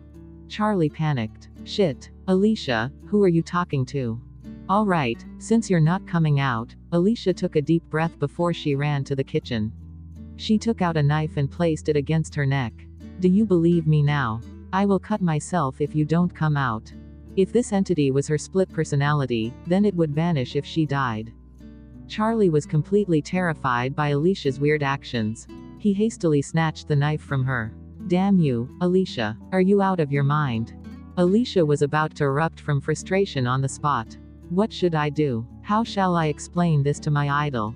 It was really not me. Would he assume that I did this deliberately so that I could boost my popularity? She was being maligned. Edward had accused her wrongly. Now, it was Gabriel's turn. Charlie comforted Alicia, looking distinctly afraid. Alicia, calm down. Did something provoke you? It's just a scandal, it's not your first time anyway. Half of the male actors have been in a scandal with you before. Gabriel is just another one. Quote. How could Gabriel be the same? Gabriel was as pure and clean as the shining moon. In the past, she had joined Gabriel's massive army of fans to protest against female celebrities who had tried to tarnish his reputation by getting close to him. How could she tolerate the fact that she had tarnished his reputation herself? What do you know? Snapped Alicia as she rolled her eyes at Charlie. Suddenly, her phone vibrated. Alicia was dumbfounded when she saw the screen. It was her manager. She had almost forgotten that she had a manager. Alicia hesitated for some time before picking up the phone cautiously. Hello, Sister Brittany. Quote. Brittany chuckled softly on the other side of the line. Alicia, it has been some time. You have grown brazen. How dare you use Gabriel in a scandal? Alicia was helpless. Would you believe me if I said it wasn't me? Brittany Rogers was her manager. However, she had chosen to listen to Scarlett when she had just debuted and allowed her to handle all of her affairs. This had strained the relationship she had with Brittany. As a result, they had ended up almost not talking at all. At last, she had found out the truth about Scarlett. However, she had been too embarrassed to look for Brittany. Brittany snorted coldly. Who knows if stupidity has struck you again? Perhaps you want to find a more exciting way to die. Alicia was speechless. Chapter 54, Deadly Production. Who wasn't aware of the viciousness and ferocity of Gabriel's fans? Any female actress who dared to use his name in a scandal to boost her popularity would basically be committing suicide. Thus, this person obviously wanted Alicia dead. Brittany spoke in an icy tone. I've already warned you before that your sister can't be trusted. Quote. I know. How could she not know when things had reached this stage? Alicia sighed again. Sister Brittany, about what happened before, I'm sorry. There is nothing you should be sorry about. She is your sister, so it's natural that you would trust her. Quote. Brittany paused and fell silent. Then, she suddenly asked, I heard that you auditioned for Emmett's movie. Alicia nodded. Yeah, I shall not ask how you managed to snag the opportunity to get an audition. It didn't occur to me that you would even dare to go to the audition. Brittany spoke in a tone that was mingled with pity and empathy. Air this movie, what's wrong with it? Asked Alicia. Brittany's tone had made her uneasy once more. Brittany drawled, do you know who the rest of the male supporting actors are? Alicia frowned. I didn't pay much attention. I only know that Gabriel is the male lead. After all, she hadn't even planned to audition for this part. It had all happened because someone had possessed her. Sister Brittany, who are the other actors? Asked Alicia. Brittany spoke in an unhurried manner. Anthony. Alicia froze at the mention of that name. What? Damn it. Wasn't he an actor who had been involved in a scandal with her? Brittany continued. Arthur. Alicia exclaimed. No, it can't be. She had used his name to boost her popularity. Brittany then said, Emmanuel. Quote. Alicia responded, ah, she had been in a scandal with him too. As Alicia listened to Brittany recite all the names, she was dumbstruck. Are you serious? If we add in Gabriel, this is a deadly production. Alicia was in a state of disbelief. You only realize this now. Brittany said lazily before delivering the final blow. Oh right, there is one more. Matthew will be making a cameo. Quote. Alicia was going nuts. Ha ha, where was the knife? She had to kill herself. Alicia grabbed the knife on the table. Charlie, who had been staring at her, gripped her hand tightly. Calm down, calm down. Don't do anything rash. Brittany, who seemed to have predicted Alicia's reaction, said, luck and misfortune are interdependent. Actually, it's not impossible to make a comeback. True, this movie might banish you to hell forever, but it is also your best chance to get back on your feet. As long as you are determined to work hard. Alicia, who had sunk into this massive pool of grievous news, couldn't snap out of it. Brittany quipped, what is wrong? What are you thinking about? Alicia inhaled deeply before she answered, I was thinking, can I request something from the director? Brittany snorted coldly. Request something? Are you getting afraid? Do you want to quit? Alicia blurted out, I want extra pay. Brittany was speechless. Alicia said, I'm shooting this movie by putting my life at stake. Don't I deserve more pay? Brittany was speechless. Chapter 55, Think of how to save your life. I feel that it's more important to be thinking of how to save your life instead of thinking about money. Quote. Brittany fell silent for some time before she gave her constructive suggestions. Alicia mulled this over quietly. She realized miserably that it was quite true. Those actors that Brittany had mentioned, along with Gabriel, would rally all the female fans in the entertainment industry against her. The thought alone was exciting enough. She had a hunch that even her bones would be devoured. She had once been a fan herself, so she knew how crazy and determined they could be. Don't mention those female fans, even she felt like shredding herself to pieces now. Actually, Alicia had realized what had happened. Scarlett had schemed and racked her brains as she'd planned to get her involved in scandals with those actors. Then, when her reputation had been tarnished, it wouldn't matter if she tried to expose Scarlett and Matthew's affair. Nobody would believe her, even if she was speaking the truth. No one would believe that she had been Matthew's actual girlfriend. Right now, Scarlett wouldn't even allow her to get a supporting role. She had used Gabriel to attack her. Where are you staying now? Asked Brittany. I just moved to a new place today. No one knows about it, replied Alicia. Brittany nodded and said, that's good. Be careful when you head out these days. It has barely been an hour since your scandal with Gabriel hit the headlines, yet your Weibo account has been attacked by 30,000 posts. Anthony, Emmanuel, and Matthew's fans will soon be getting ready. You better be prepared. Alicia felt desperate. Oh, I'll be careful. She felt like she was in a city which had been besieged by zombies. Actually, she could guess as much without Brittany's reminder. She remembered an actress who had used Gabriel to create a scandal once. In the end, she had been ripped apart by his fans. Even now, people would still scold her on Weibo several times a day. This time, she had infuriated all the fans in the entertainment industry. Brittany said solemnly, I've already approached Gabriel's company to come up with an announcement that the two of you met by coincidence. However, this announcement might not be that effective in appeasing the fans. Especially now, when you will be entering the same production as Gabriel. Everyone will be watching your every step, waiting for you to stumble. Quote. Brittany reminded her sternly, therefore, I have to remind you again. Other than when you are filming your scenes, you need to stay away from Gabriel and avoid him at all costs. You're not allowed to go within 10 steps from him. Acting with her idol was such a rare opportunity, yet she had to keep her distance from him. Could there be a bigger tragedy than this? However, for the sake of her idol's reputation, Alicia nodded with a sorrowful expression. Don't worry, I will hide and keep my distance from him. Brittany didn't seem entirely assured as she instructed her. Not just from Gabriel. You have to keep your distance from all the male actors. The corners of Alicia's mouth twitched. Okay. Every female fan in the entertainment industry would treat her as their enemy. What kind of sins had she committed? Chapter 56 Wishing you luck. Chapter 56, Wishing you luck. How did you manage to land this role? Asked Brittany in a doubtful tone. Based on Alicia's acting portfolio, she shouldn't even have qualified for the audition. Alicia replied helplessly, I'll be honest. I got this role accidentally. Brittany was speechless. Your luck is indeed good. Quote. After all, it was a supporting role, so she could really have gotten it by getting lucky. Anyway, remember what I said earlier. It's the only way to save your life. Brittany nagged her once again. Got it. I'll be mindful. As Alicia heard her reminders, warmth crept all over her heart. She couldn't help but blurt out, Sister Brittany, thank you. I really can't thank you enough. I didn't believe that you would still call me. Brittany quipped, don't read too much into this. I have groomed many artists ever since I started doing this job. You're the only blot on my resume. I merely wanted to erase it. Quote. Alicia choked on her words. Oh, then, she thought to herself, sorry, Sister Brittany.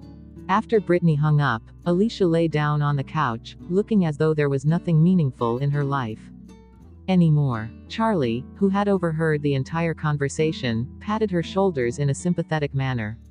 You must be the first person in history who rallied all the female fans in the entertainment industry against you. I have no idea what I'm supposed to say. Except I wish you luck. Alicia, who suddenly thought of something, straightened up and sat up anxiously. She peered intently at Charlie. Don't just wish me luck. I need your help. What kind of help do you need? I definitely can't go out right now. Can I trouble you to buy some stuff for me?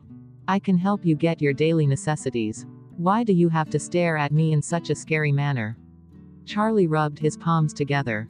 Alicia shook her head. No, I don't want daily necessities. I need a peach wooden sword, copper coins, and a divine trigram to ward off evil. Oh yeah, I also need garlic. Buy some of that. Charlie's expression was indescribable as he extended his hand to touch her head. What is happening to you? Are you really going nuts after being provoked?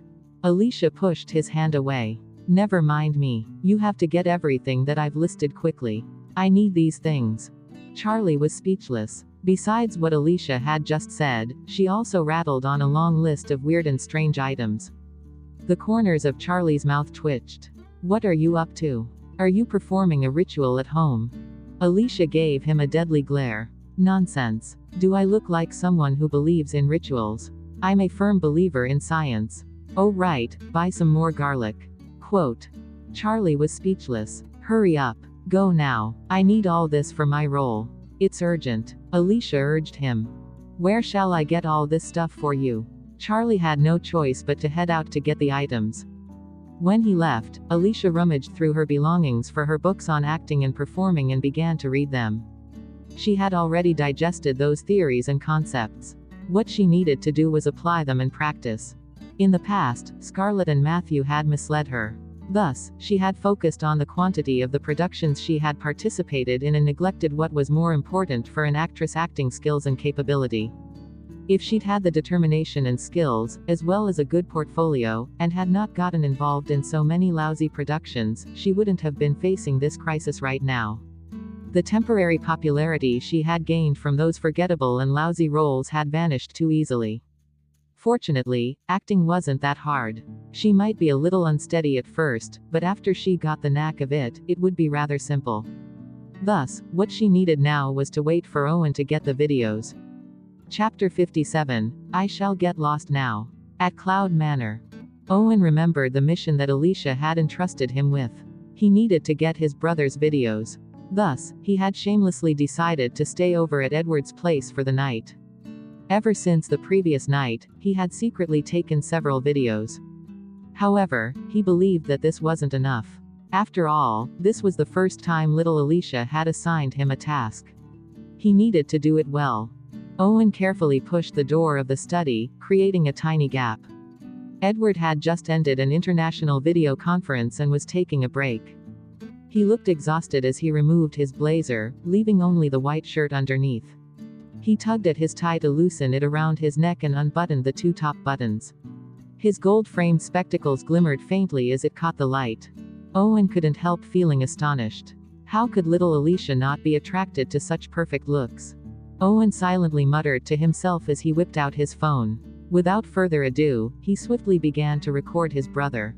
To get a clearer view, Owen inched forward stealthily. Just when he was 3 steps away from the desk, Edward's eyes fluttered open behind his gold-framed spectacles.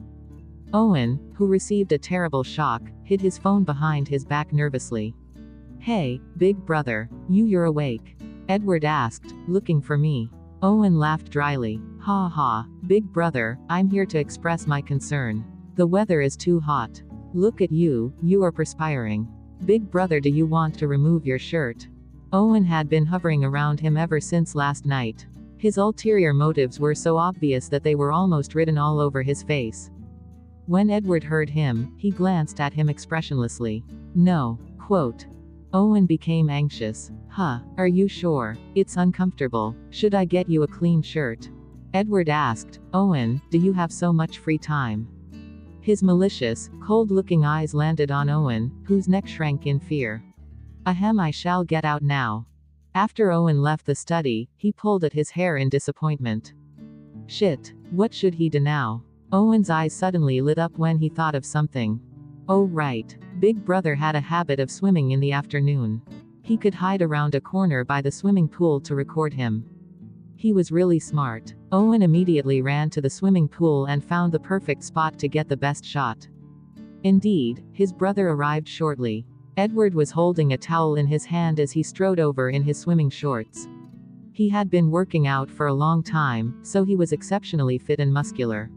Even other men would gasp at how perfect his body was. He flung the towel on a reclining chair before plunging into the pool. Owen recorded the entire process happily. Thanks to this, he would definitely score full marks at the mission little Alicia had given him. Then, he would be able to defeat Benedict, win the championship, and reach the pinnacle of success in life. Edward exited the pool and grabbed the towel to dry his hair.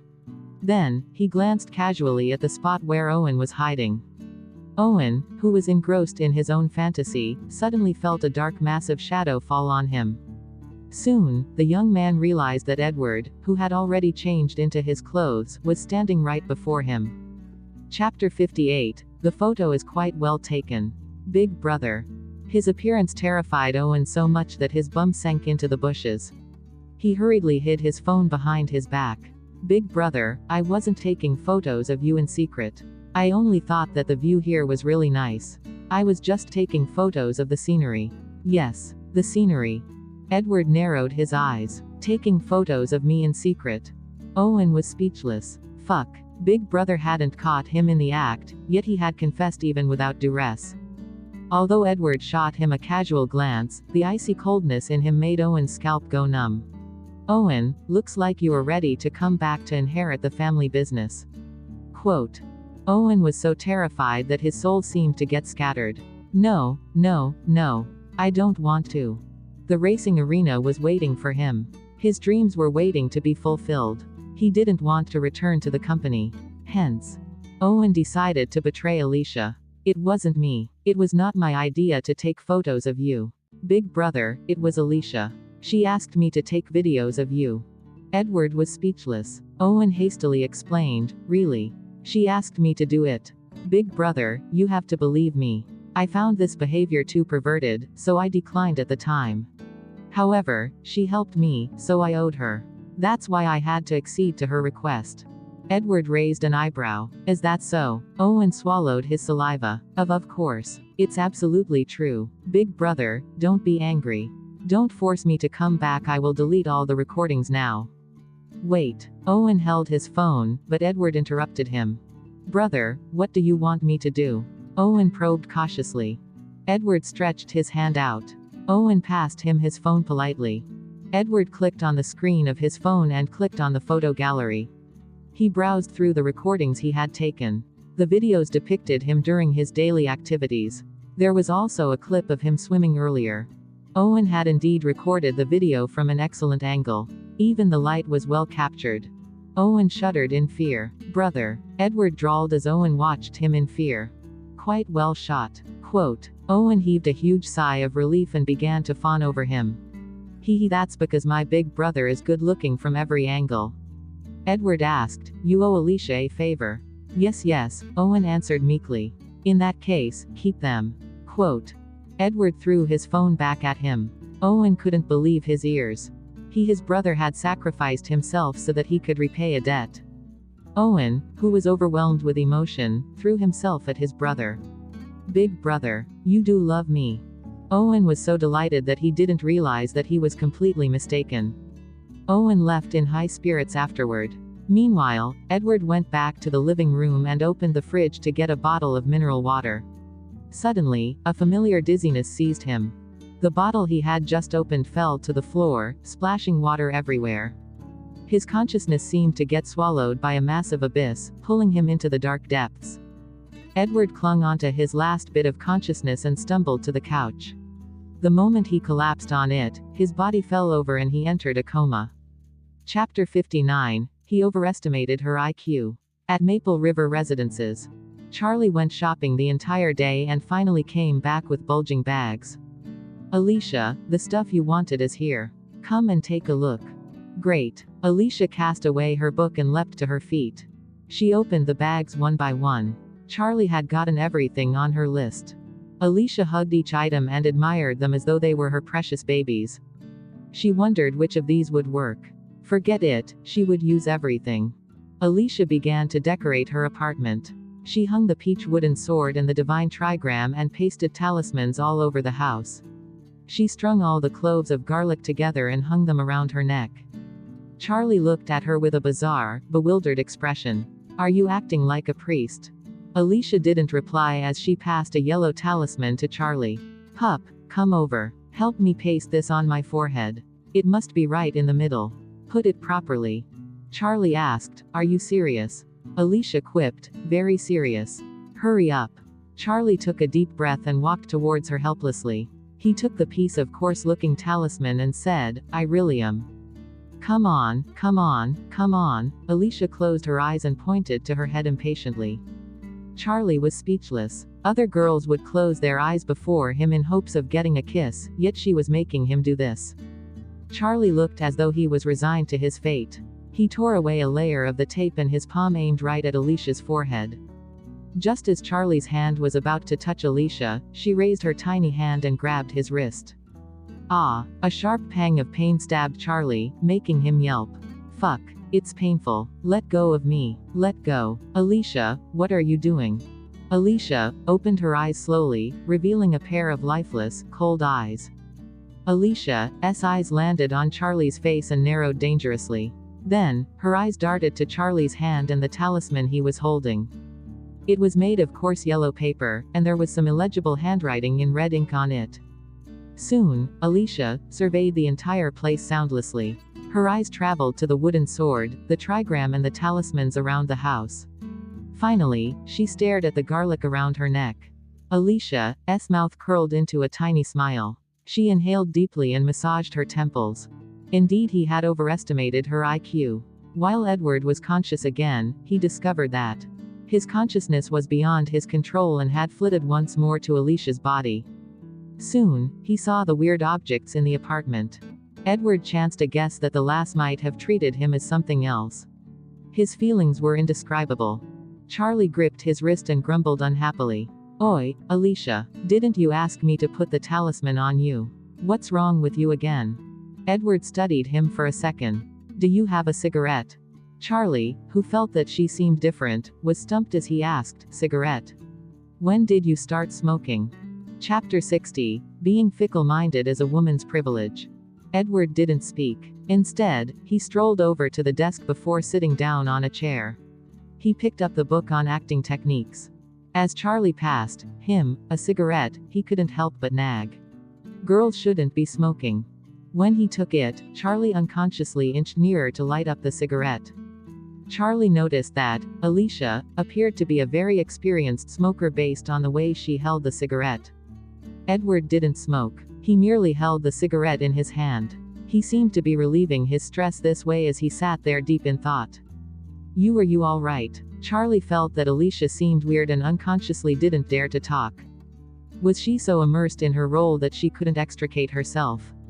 You can leave now. Quote. All right then. Call me if you need me. Hold on. Charlie was about to leave when the girl's voice stopped him. She pointed at the assortment of objects hanging around the house. Take all these away. Quote. Charlie was exasperated. What the fuck? Are you out of your mind? It took me such a long time to buy everything, and now you changed your mind. Edward's eyes swept past him briefly. Being fickle-minded and stubborn is a woman's privilege. Quote. Charlie was speechless. Fine, there was nothing he could say to rebut her. After Charlie left, Edward's eyes roved over a mirror. There was a piece of paper pasted there that had Alicia's handwriting on it. She had used a red pencil to write a glaring message. Edward tore the paper away from the mirror and began to read. I have no idea what kind of evildoer you are exactly. But if you possess me once more, you have to adhere to the rules written below. If you do not, I shall die along with you. She had drawn a chopper next to this line. First, do not go within 10 steps of Gabriel Walker. Second, do not go within 10 steps of Anthony Mayer. Third, do not go within 10 steps of Arthur Western. Fourth, do not go within 10 steps of Emmanuel. Fifth, do not go within 10 steps of Matthew Hoffman. Last but not least, do not go within 10 steps of Edward. Do not go within 10 steps of Edward. Do not go within 10 steps of Edward. Edward was speechless. Other than the last rule, the first 5 seemed pretty good. Alicia's phone rang abruptly. He needed her fingerprint to unlock her screen. When Edward picked up her phone, he accidentally unlocked the screen. Owen had sent Alicia several texts. There were several video clips too. He clicked on one and saw a swimming pool next to a luxurious grand mansion. The series of videos had indeed been sneakily taken by Owen earlier. This car isn't going to kindergarten, had typed, little Alicia, didn't you ask for videos of my big brother to help you prepare for your role? I've already taken all these. Please check them out. Shortly, Owen sent another message. This car isn't going to kindergarten, had typed, little Alicia, I've successfully accomplished the mission you gave me. When are we going for a spin together? Don't worry, I know a secluded racetrack. My brother wouldn't find out. Edward was speechless. He used Alicia's phone to reply. Southern Spring Green Tree, replied, I am Edward. The phone fell silent for a few seconds before the horrified Owen replied. This car isn't going to kindergarten, replied, big brother. You are with little Alicia right now. Why would you have her phone? Where is little Alicia? Southern Spring Green Tree, replied, asleep. This car isn't going to kindergarten, was shocked. Chapter 61, let me take another look. Asleep. Soon, Owen sent several messages. This car isn't going to kindergarten, replied, big brother, I realize my mistake. This car isn't going to kindergarten, typed, big brother, please forgive me. This car isn't going to kindergarten, typed, big brother, I merely wanted to take sister-in-law for a spin to unwind. Our speed would be less than 30 kilometers per hour. This car isn't going to kindergarten, went on to type, big brother, I wish both you and sister-in-law a blissful, happy life together until a ripe old age, and I hope that the two of you will have plenty of children soon. Big brother, in my heart, you and my sister-in-law are a perfect match made in heaven. You are soulmates. I will never be against the idea of you getting together with sister-in-law. From now on, she is my sister-in-law. This car isn't going to kindergarten, typed, big brother, I shall not disturb the two of you. Please go ahead and go back to sleep. Edward ignored Owen as his gaze fell on Alicia's account name and profile picture. It was Gabriel's photo. Her account name included Gabriel's name as well. If Alicia had been conscious right now, she would have been terrified by the gloomy, menacing expression on her own face. When Alicia woke up once more, she abruptly found herself in an unfamiliar yet also strangely familiar place again. This wasn't this Edward's mansion. She remembered coming here previously. She had been in her own apartment a minute ago, yet now she was here. Where is this place? This place looks so familiar. Quote. Damn it. Isn't this President Walker's house? Hey, you've gone overboard. Why do you keep clinging on to him?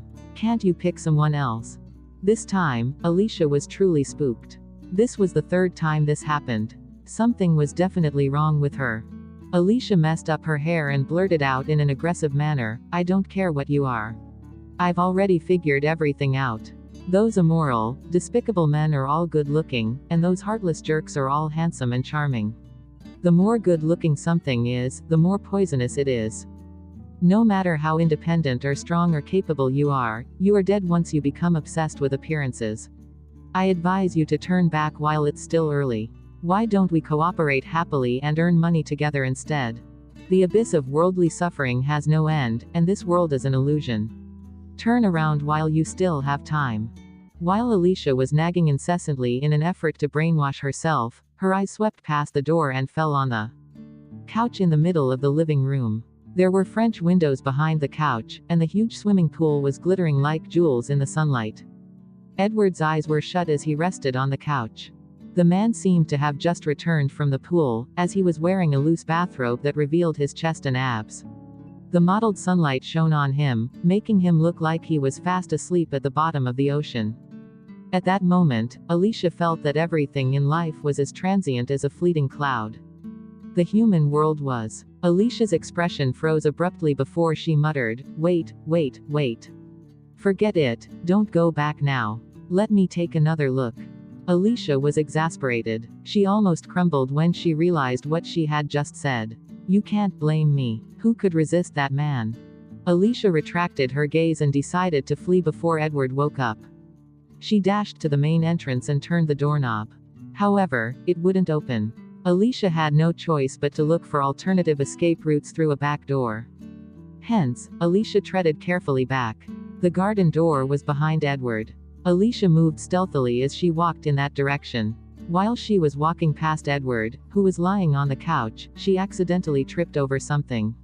Unfortunately, she had to fall on Edward's body of all places. Chapter 62. Good afternoon, Miss Lewis. Fuck. Why was she always the one getting hurt? Alicia's sorrow was like a river turning against the current. She used all her determination to resist the temptation and scrambled hastily to get back on her feet. At the moment, she only had one thought. She had to flee before Edward woke up. Alicia straightened her back and got ready to sprint. However, a second later, a hand tightened its grip around her waist in a forceful manner. She fell and collapsed once more. Alicia's head hit the man's chest, and the top of her head hit the man's chin. Her body turned stiff immediately. She could feel a soft, light sensation on her forehead. The kiss was as light as a feather as it brushed against her forehead. The man's deep, manly voice sounded seductive in her ears. "Good afternoon, Miss Lewis." Quote. Alicia's brain exploded like fireworks with a terrific bang. Perhaps she had been a racer for far too long. She had always been surrounded by men, machines and engines. She had grown numb to men as time went by and merely treated them as brothers. She had never treated Charlie as a man either. Even Gabriel was just a celebrity she revered and idolized. Matthew had frequently complained that she wasn't feminine enough and didn't know anything about romance. All these years, she had met all kinds of good-looking men. However, this was the first time a man made her heart, which was as hard as steel, race like an 18-year-old young girl's. The man looked sleepy and relaxed, and his eyes reflected her blushing face. Alicia felt as though a crack had appeared in her brain, revealing a strange, wonderful illusion. This man's smell, why was it so familiar? It felt really familiar, as though she had known this man for a really long time. Alicia entered a daze for quite some time before she realized that she was still leaning on the man's body. Edward stayed in this position patiently as he supported her waist gently to prevent her from falling. His hands, which were on her waist, were stroking her as though he was comforting a frightened little bunny. He gently caressed her. Alicia felt as though he was holding on to her softest, weakest part. However, she was perfectly willing. She had chosen to rely on him entirely. Alicia jerked her head violently in a bid to wake herself up. She twisted her body with force and slipped and fell to the floor. Then, she brushed off her bum and scrambled to her feet swiftly. She immediately knelt down on the couch to seek his forgiveness. "President Walker, sorry, I'm sorry." What excuse should she come up with today? Alicia's mind whirred rapidly. Actually, this happened because. Oh yeah, because of Owen. He asked me to look for him. He said that he was here and gave me the password to enter. Alicia began to pick up momentum as she spun the lie. "In the end, I accidentally tripped and I fell on you. I am sorry for disrupting your rest." Edward sat up slowly, looking rather impressed. "You've improved." Quote. Alicia blinked. "Huh, I've improved. Your explanation was well constructed and logical this time," Edward remarked. Alicia was speechless. Indeed, he still didn't believe her. He didn't believe the truth or the lie. She was in a predicament. Chapter 63. There is a way to avoid compensation. If she wanted to stay alive and not be thrown into prison, she would have to create a persona who was deeply in love with him. Alicia continued to stay calm as she said, I'm telling the truth, I looked for Owen because I wanted to find out more about you from him, I didn't mean to offend. As Alicia spoke, her eyes landed on the man's naked chest. She couldn't stop herself from stammering. Offend you. Edward wrapped the bathrobe around him considerately and said patiently, continue. Quote. Alicia finally managed to compose herself as she said, President Walker, I'm extremely sorry for any psychological harm I have caused you. But I'm really poor, I don't have any money. Edward replied, so, Alicia suggested, how about I kneel down and kowtow to seek your forgiveness? Edward chuckled softly, I don't need such compensation. Quote. Alicia looked sullen. All right then. I knew that it wouldn't be of any use even if I hit my head against the ground until I bled. However, I don't know how else to seek your forgiveness and compensate you for your losses. Edward's eyes gleamed as he watched her quietly. His eyes were like a deep ocean, unfathomable and mysterious. There is another way to avoid compensation. Quote. Alicia's eyes sparkled immediately as she probed cautiously. Another way. What is it? Edward was an unfathomable, mysterious man. Hence, every time she spoke to him, she was on tenterhooks. Edward didn't reply. He paused for a while before he said, Can I ask you a question, Miss Lewis? Alicia hastily nodded. Of course. Please ask away. Edward asked, Miss Lewis, do you like me? Alicia was too stumped to form any words. This question. She wanted to sort things out between them, but she couldn't say that she didn't like him. If she did, then her behavior would be deemed perverted and she would be jailed 100 times. What if she said that she liked Edward and had tried to get close to him because she wanted to court him? That sounded plausible. Fortunately, the pervert who possessed her hadn't stalked Edward to the bathroom. Hence, Alicia had to trample on her pride and ego. She prepared herself emotionally before she put on an expression of admiration and deep love. Certainly. Like I said before, I've fallen for you, President Walker, ever since I first saw you. Those who say that the stars are beautiful have never seen your eyes.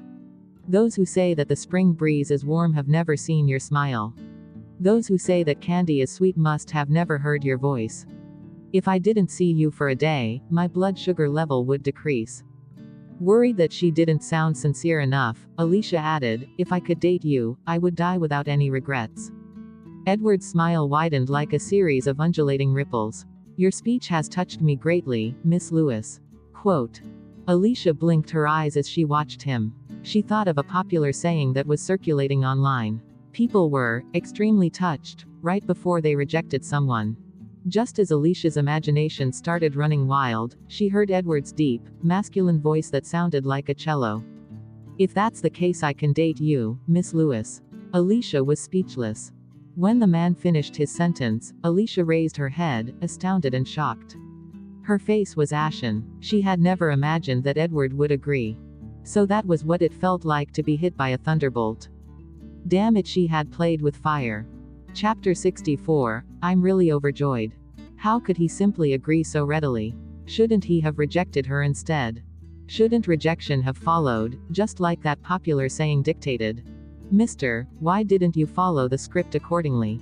Cough, cough, cough. Alicia, who was frightened out of her wits, coughed nonstop. President Walker, did I mishear you? You want to date me? Edward extended his hand when he noticed her coughing fit.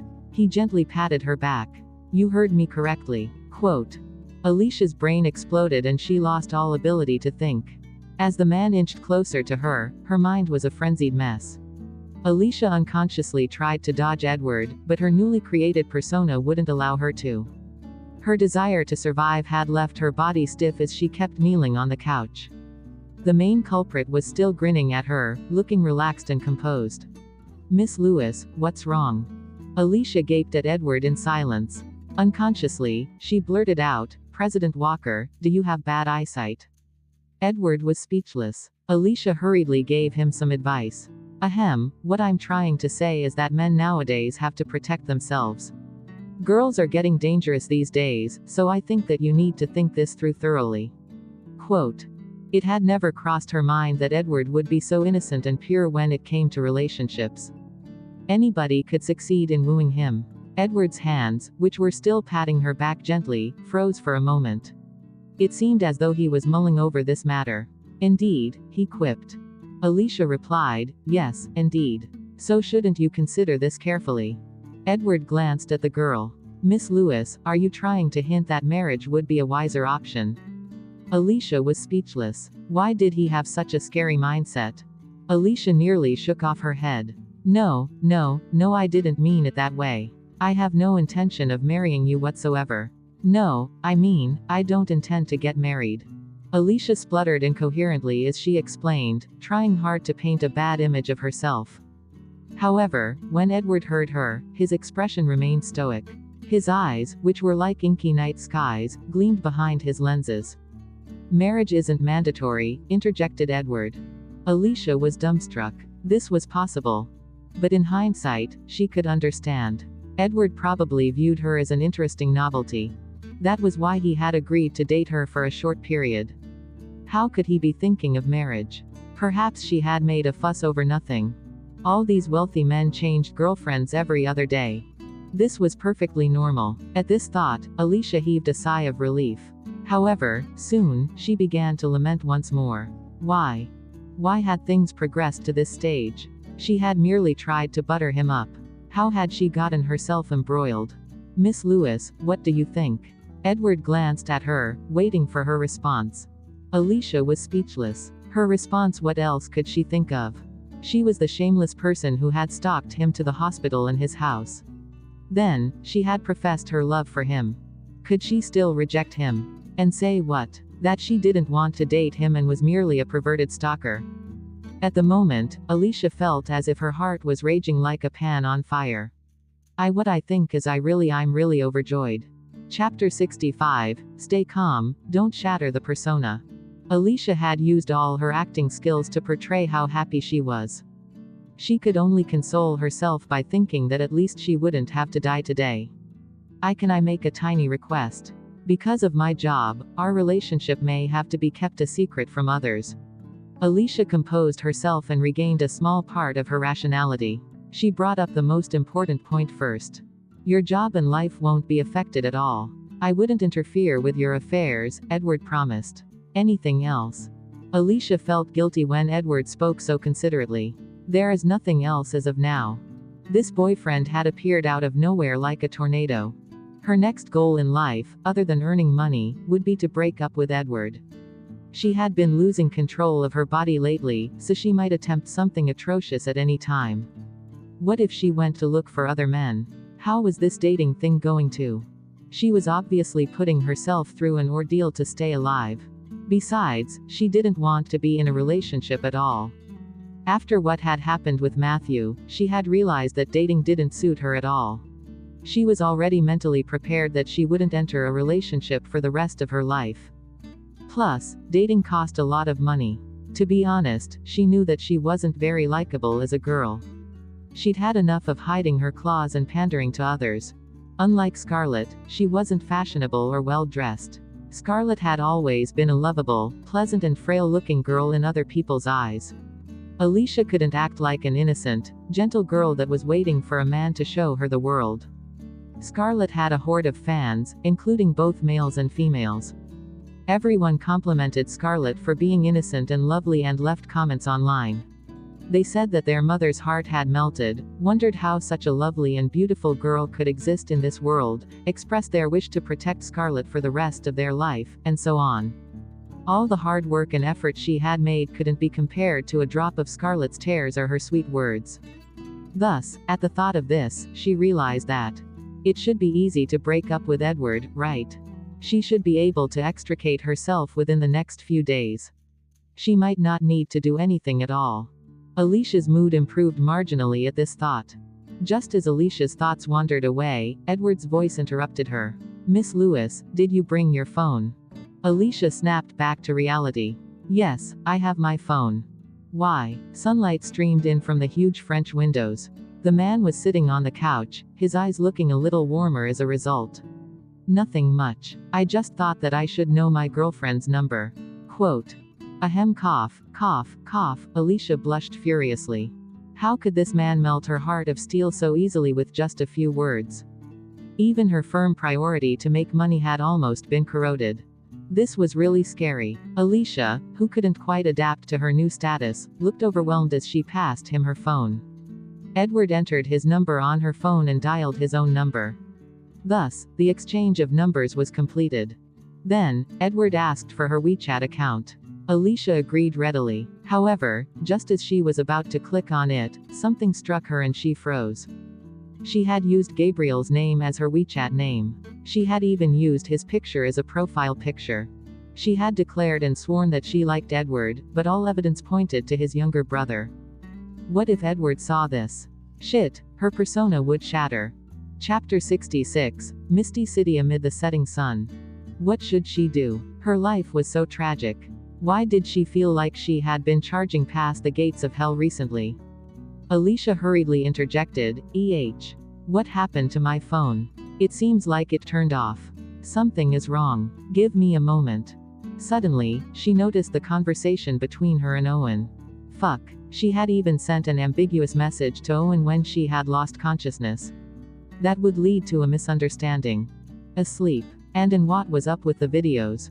Owen had sent her several videos, including some that had been taken while Edward was clad only in his swimming shorts. The rest of the videos were pretty normal. He had taken videos of Edward at work and during daily activities. Every video looked as though it had been taken at a fashion show or on the set of a movie. She could use any photo as a wallpaper as well. Now that Alicia's life was hanging by a thread, she couldn't care less. Alicia swiftly cropped a picture of the man standing in front of the windows while the setting sun cast a glow on him. She set that as her profile picture. Then, she quickly racked her brains for words and phrases. She changed her original username to Misty City amid the setting sun. Within seconds, Alicia completed this whole sequence of actions. Then, she clicked on her QR code and said, It's fine now, you can add me. Edward looked as if he hadn't noticed that anything was amiss. He raised his phone and scanned her code. Alicia held her breath as she waited for Edward's response. Naturally, Edward saw Alicia's picture and name. He certainly recognized himself in the photo and deciphered the meaning of Misty City amid the setting sun. In a few seconds, she had done so much he should consider re-evaluating her IQ. The man remained nonchalant, but his lips curled unconsciously. The gloom swirling in his eyes dissipated considerably. Soon, Alicia approved Edward's friend request and they were both listed in each other's account. Edward didn't seem to use WeChat often. He had used his original name, and his profile photo was a JM Corporation logo. After everything was settled, Alicia heaved a long sigh of relief. She stole a glance at him as she coughed softly. I didn't have a photo of you, so this was taken by third young master. She resembled a woman who had fallen helplessly in love. After Alicia spoke, she couldn't help but admire her performance. It was so believable that she almost believed that she had fallen in love. Staying alive had been hard for her. Chapter 67, What kind of celestial boyfriend was he? Now that she had changed her WeChat account details and given him her number, she should be able to leave, right? Alicia put on a pitiful expression, as though she was a palace maid waiting for the emperor to dismiss her. Edward glanced at his watch and said, I have a meeting later. I might not have time for you. Quote.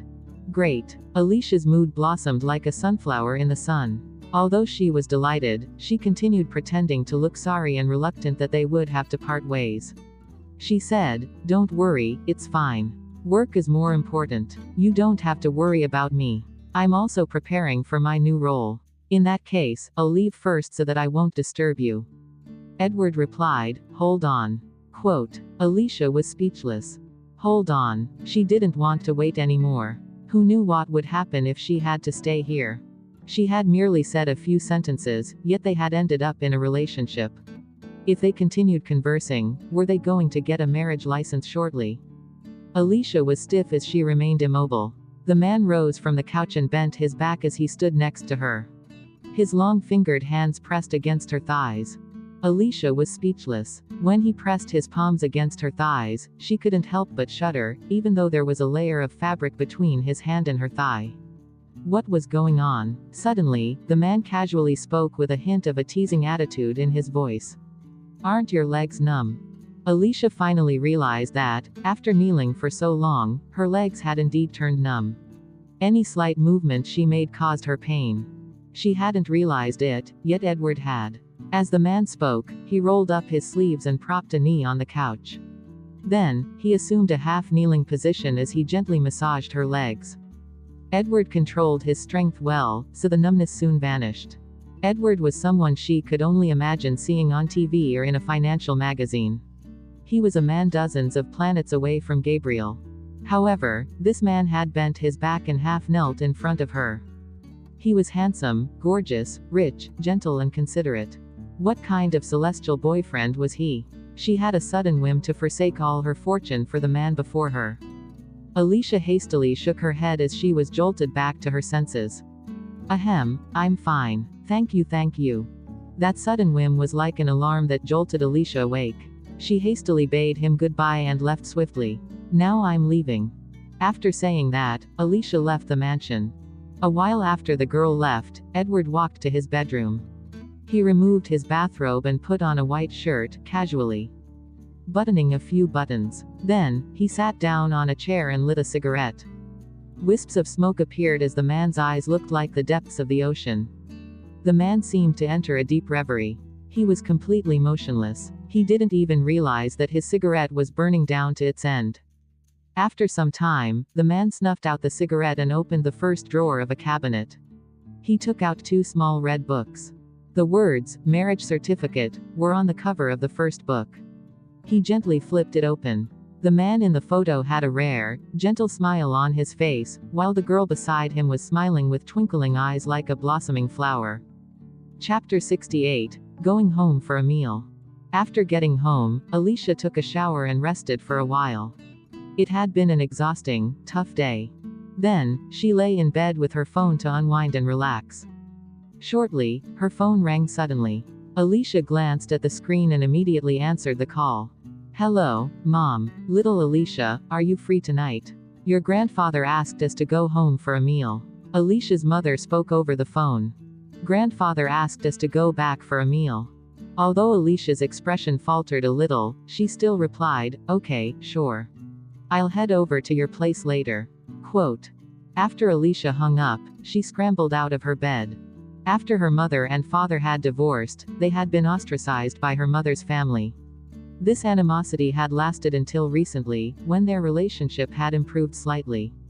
Alicia certainly knew why. After her father, Philip, and her mother, Gloria Western, had gotten married, they had relied on her maternal grandfather's support and money before becoming rich themselves. Thus, her grandfather had trusted her father. Gradually, Philip had taken off thanks to her grandfather's funding and money and devoured his most profitable entertainment company. As a result, her grandfather's funding and investments had disappeared and his businesses had begun going downhill. Within the next few years, he had gone bankrupt. Now, her grandfather still had a tiny old car fleet under his name. It was something he had insisted on not giving up. The Western family had started off from racing and lasted for a few generations. After her grandfather had earned his first pot of gold by racing, he had turned his attention to entertainment and other industries.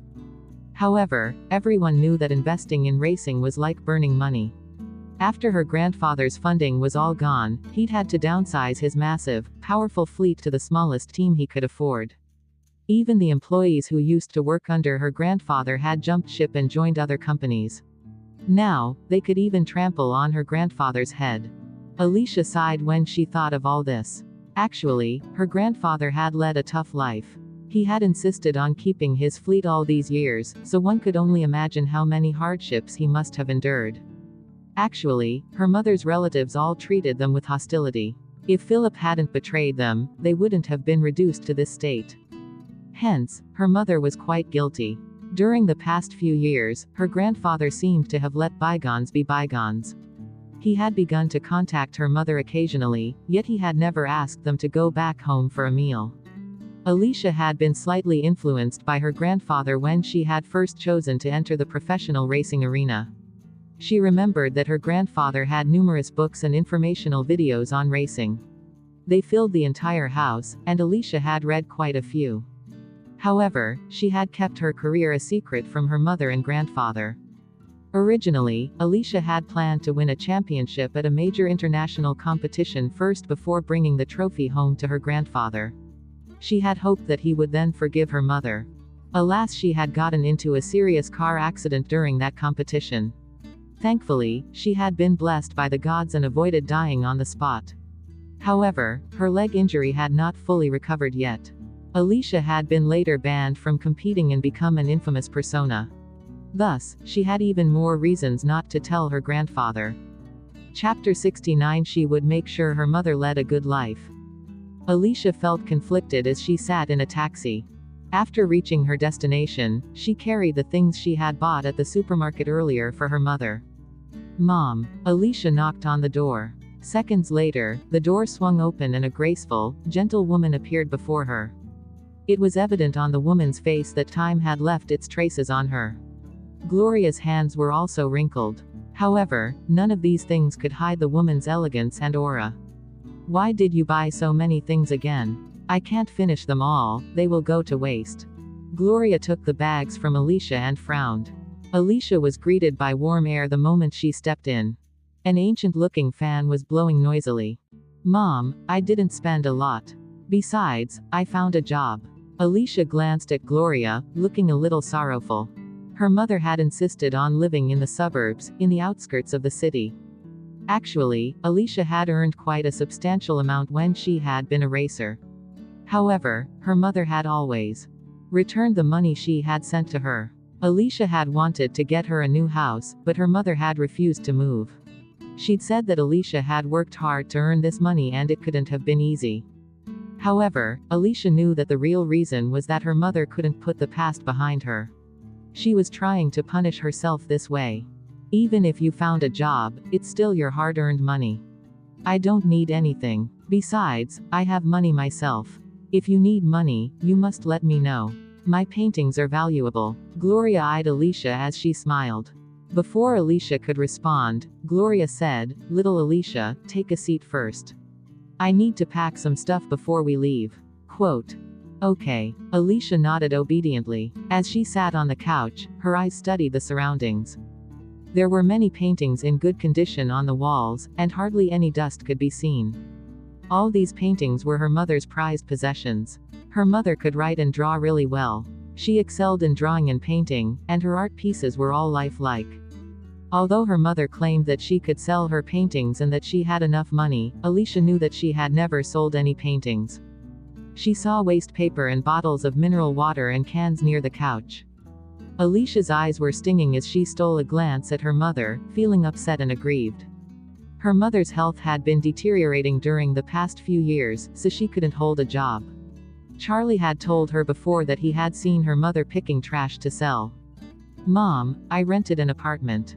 Come stay with me. This place is inconveniently far away," Alicia told Gloria. Gloria smiled and shook her head. "Your apartment is so tiny. It can only fit you." Quote. "It's spacious enough for the both of us," said Alicia anxiously. "This place is good and quiet. Plus, I'm already used to it. Just come back to visit me often." Gloria spoke without looking at her. Alicia knew her mother too well. No one would be able to change her mind. Alicia also knew that the real reason her mother refused to move was because she didn't want to trouble her daughter. She knew that her mother had been a young mistress from a wealthy family who had led a carefree and privileged life. However, she had been reduced to this state now. Alicia solemnly swore to herself that she would make sure her mother led a good life. No matter what happened, she would make sure of this. Chapter 70. Do you understand? "Little Alicia, let's go. We can't be late. You know that your grandfather doesn't like latecomers," Gloria told Alicia after she was done. Alicia nodded when she heard Gloria and stood up. She put her arm around her mother's arm and strode to the door. Her mother's place was situated in the outskirts of the city, so they had to commute for almost an hour before they finally reached their destination. Alicia was caught in a flurry of memories when she saw the house. Her childhood was tightly linked to this house. She had made so many fond memories here. Alicia still remembered that there had been an old racing car here when she was a child. It had been her grandfather's favorite, most valuable possession. When he had gone bankrupt, he had unfortunately been forced to sell it away. Soon, Alicia and her mother walked towards the living room. "Aunt, you're here." A young boy who was about 20 years old looked at Gloria. "Little Dylan." Gloria smiled at him. The shy-looking boy was Dylan Western, the only son of Alicia's second uncle. Her grandfather had 4 children, 3 sons and a daughter. Alicia's mother was the third child. Alicia's youngest uncle had passed away 2 years ago. She had been the closest to him, as he had taught her most of her racing techniques. When she had gotten back from abroad, Alicia had stayed at her youngest uncle's place. She would never have tolerated Carol and her daughter's bullying if it hadn't been for her uncle. Soon, a middle-aged man strolled out of a room. His eyes swept past Alicia and Gloria in silence. "Big brother," Gloria greeted him carefully as she glanced at the middle-aged man. He was Zacharias Western, Alicia's oldest uncle. As a result of Philip's betrayal, he had treated Alicia and her mother as enemies. He would mock and ridicule Gloria every time they met. Gloria had silently accepted all of it and never once retorted out of guilt. "Where is grandfather?" Alicia asked as she glanced at Dylan. "Sister, grandfather is inside the room. He's talking to my dad about the fleet." Dylan sighed before he answered. "Little Dylan, what's wrong?" Alicia, who noticed Dylan's expression, asked. "It's a little." Dylan looked solemn as he nodded. "Little Alicia, recently, things have not been looking good. Our car fleet currently ranks last. If we don't win the next competition, we might have to dissolve it." Quote. Alicia fell deep in thought. A proper car fleet would have a system that tended to be complex and rigid. However, they would still prioritize capability. The competition was fierce, so it was normal to see weaker fleets getting dissolved. Often, a single competition could decide the survival of an entire team. As Alicia was quietly analyzing the situation, her oldest uncle Zacharias shot an irritated glare at Dylan. "Little Dylan, why are you telling them this? What do they know?" Dylan awkwardly scratched his head after being berated and clammed up. "Big brother, little Alicia is just showing her concern. She doesn't have any ulterior motives." Gloria hurriedly explained. "Concern?" Zacharias sneered coldly. "Who are you to show concern? If it wasn't for your family, would our family have been reduced to such a state? Now, even father's treasured car fleet is getting dissolved. Both of you are jinxes. How dare you ask about it? What could you do even if we told you? Do you even understand? Would you be able to help?" Chapter 71. A man who loses influence may be subjected to indignity. Alicia gazed at her oldest uncle with a deep frown between her eyebrows. She wanted to speak, when an elderly man suddenly walked out. He had a head of white hair and a pair of presbyopia glasses. Her second uncle followed him. "Father." Gloria glanced at the old man and greeted him. The old man glanced back and nodded. He sat down at the dining table as he surveyed everyone. "Sit down for dinner. I have an announcement to make." Quote.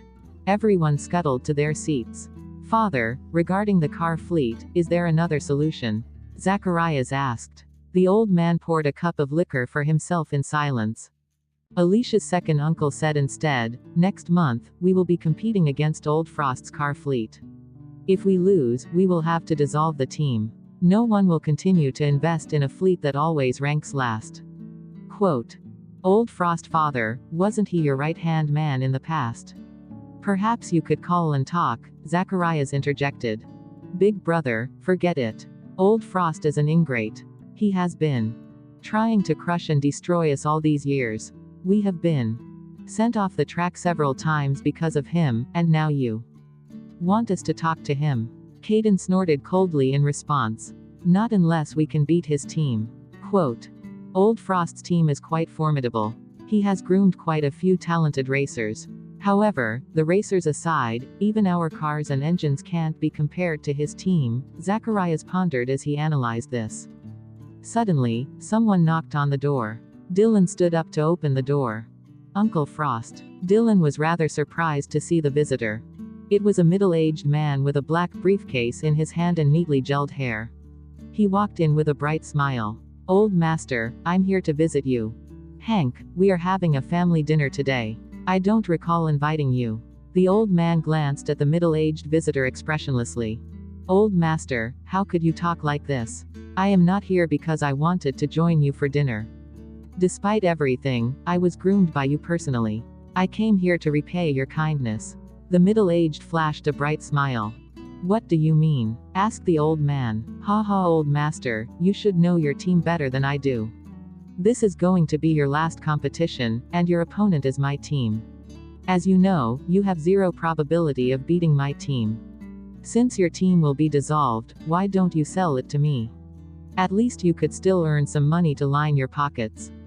What do you say? The middle-aged man smirked slyly. Are you done? The old man clenched his fists. I am. What do you think? The middle-aged man replied. Scram, ordered the old man. The middle-aged man's expression faltered as the old man finished his sentence. He smirked coldly. Old master, don't be so obstinate.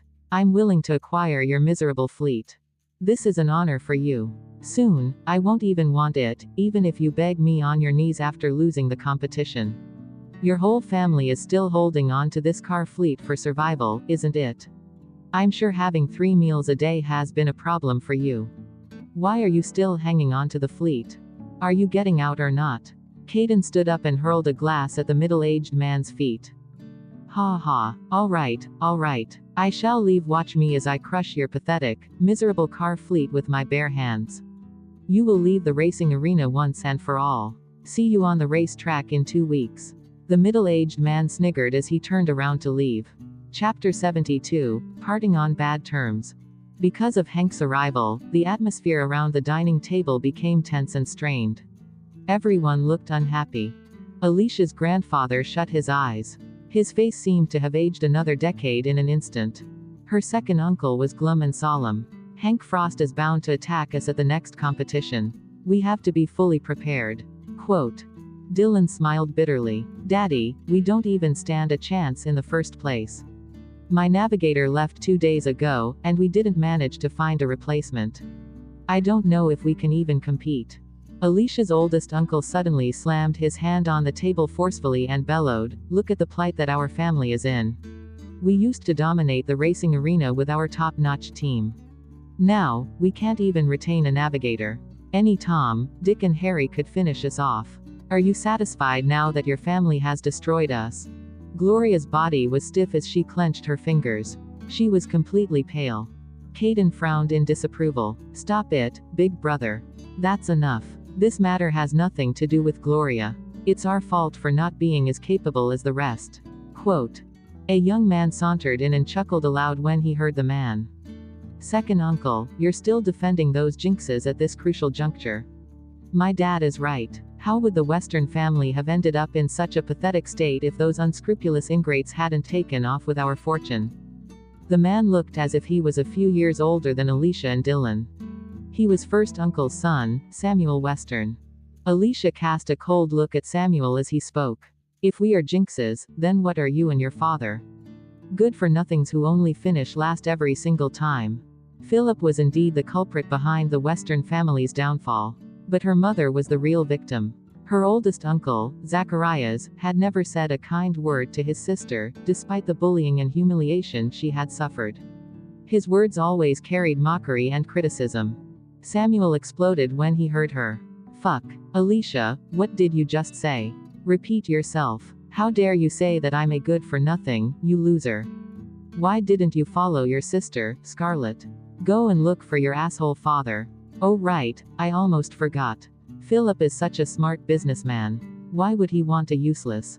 That's enough. Everyone keep quiet. Quote. When the old master lectured them sternly, the argument at the dining table ended instantly. Then, the old master stood up and departed in silence. He walked to the study. Samuel pursed his lips as he glanced at Alicia in disdain. Lass, I suppose you think really highly of yourself. You don't even know what you're talking about. Do you know how much funding is required to sustain a car fleet? How can we compete if we don't have money? Why don't you try it yourself? What do you know about racing? You don't even know how to change a tire. How dare you even open your mouth? Her oldest uncle, Zacharias, coldly sneered. Samuel, don't argue with her anymore. She doesn't even understand. For fear of making her mother worry, Alicia had never disclosed anything about her career. Only Scarlett knew that she had been a racer. Alicia didn't retort. She remained stoic as she surveyed the two men. Samuel and Zacharias threw their chopsticks down on the table. Hence, the family parted on bad terms. Chapter 73, I Can Be Your Navigator. Little Alicia, I'm going to check on your grandfather. Gloria spoke up, her eyes turning red. She stood up and strode in the direction of the study. Soon, her second uncle also left with a sigh. In the end, only Alicia and Dylan were left. Alicia beckoned Dylan to a corner. Little Dylan, I have something to tell you. Dylan quickly consoled her. Sister, don't mind what they said about you earlier. Don't worry, I'm fine. I want to talk to you about something else. I heard you saying that your navigator left. Alicia interjected. In a rally race, every team was composed by a driver and a navigator. The navigator was also the driver's eyes. They had to sit in the passenger seat and report on the situation. Many people misunderstood the role of a navigator and thought that they only read the news to the driver. They assumed that the role of a navigator was insignificant. In fact, an experienced navigator could analyze accurately the track, the corners, the length of a route and its dangers, the speed of the wind, and the moisture level of the road's surface. Thus, the role of the navigator was to inform the racer about the most suitable speed and gear position. That way, the racer could save time analyzing the track and increase their speed. Hence, a good navigator was the most powerful brawn in a rally race. Dylan looked embarrassed as he scratched his head. Yeah, he ran away. When a racer's navigator was gone, they felt as embarrassed as a man whose wife had run away. Dylan replied helplessly, I was too useless. Do you have any suitable candidates? Asked Alicia. Dylan shook his head. Many navigators aren't professional these days. It's hard to find a good one. Besides, we have fallen out with Hank's team. He will definitely deter us. Alicia nodded in comprehension. If you really can't find a suitable navigator, I could be yours. Quote. Dylan was startled. He had assumed that Alicia was clueless about racing. It had never crossed his mind that she would suddenly suggest being his navigator. Dylan smiled and said, Sister, I know you're trying to help, but you might have some misconceptions about racing. A navigator doesn't read the newspaper to a driver. A navigator needs to analyze information about the racetrack, the weather, and the condition of the car. His experience should be on par with the driver's. Not just anyone can sit beside the driver. Dylan paused and sighed heavily. Besides, a navigator also needs a professional racing license. You definitely can't enter the competition. Alicia didn't explain. She merely replied, I have the license. Quote. Dylan was surprised. Why would you have one? Alicia expounded. Actually, fourth uncle taught me how to race, but my mom is a worrywart. Hence, I didn't tell anyone that he had been giving me lessons in secret. Unfortunately, I haven't been exposed to racing for a long time, so my license belongs to the most basic category. It's merely enough for me to be a navigator. Dylan chuckled. Wow, I really didn't think you'd be a racer. It's an achievement for a girl to get a professional driving license. Alicia replied, if you really need me, let me know. Dylan nodded happily. Okay, thank you anyway. Chapter 74, Start Thinking for Yourself. After everyone left, Alicia took her mother home. Initially, her mother had been in high spirits when her grandfather had invited them home for dinner. However, no one had imagined that things would turn out this way. Thus, her mother seemed quiet and despondent on the way home. Alicia knew very well that her mother had shouldered all the blame and guilt by herself all these years, which had resulted in her declining health. If this carried on, she was afraid that her mother's health and mental state would deteriorate even further. She had tried many methods to divert her mother's focus, but she had been wallowing too deeply in misery. When her mother had divorced her father, the judge had ruled that her mother would be able to get alimony and a house. However, first uncle had often gotten into trouble. One day, in a drunken state, he had offended a wealthy young master and gotten sued. His life would have been over if he had been sent to jail. Her mother had given up her alimony as a condition for Philip to save her uncle. That had included the huge house in the capital city, which Philip had been supposed to give her. Her mother had ended up staying in a rundown little place in the suburbs instead. After that incident, her first uncle hadn't shown any gratitude. He had even vented his frustration about being sued on her mother. When they reached her mother's place, Alicia wound her arm around her mother and comforted her. "Mom, ignore what they said. Don't use their mistakes to punish yourself. You've done everything you could. You don't owe me anything, and I'm already all grown up. I can take care of myself. As for Scarlett, she has father. They are leading a good life. You don't have to worry at all." Alicia paused for a moment before she continued trying to persuade her. "Mom, you should really plan and think for yourself. It's just a failed marriage. You're still young. Are you thinking of living your life this way forever?" As usual, Alicia comforted her mother, even though it often yielded unsatisfactory results.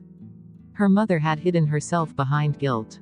All she wanted was to atone for her sin. She had never put herself first. The once pampered and proud young mistress of a wealthy family had been shaped by hardship and reality and turned into a soulless shell. "Little Alicia, don't worry about me. I'm fine. I've gotten used to it after all these years. Those remarks won't bring me down. Besides, your uncle was right, it was my fault." Alicia sighed. Just as she had expected.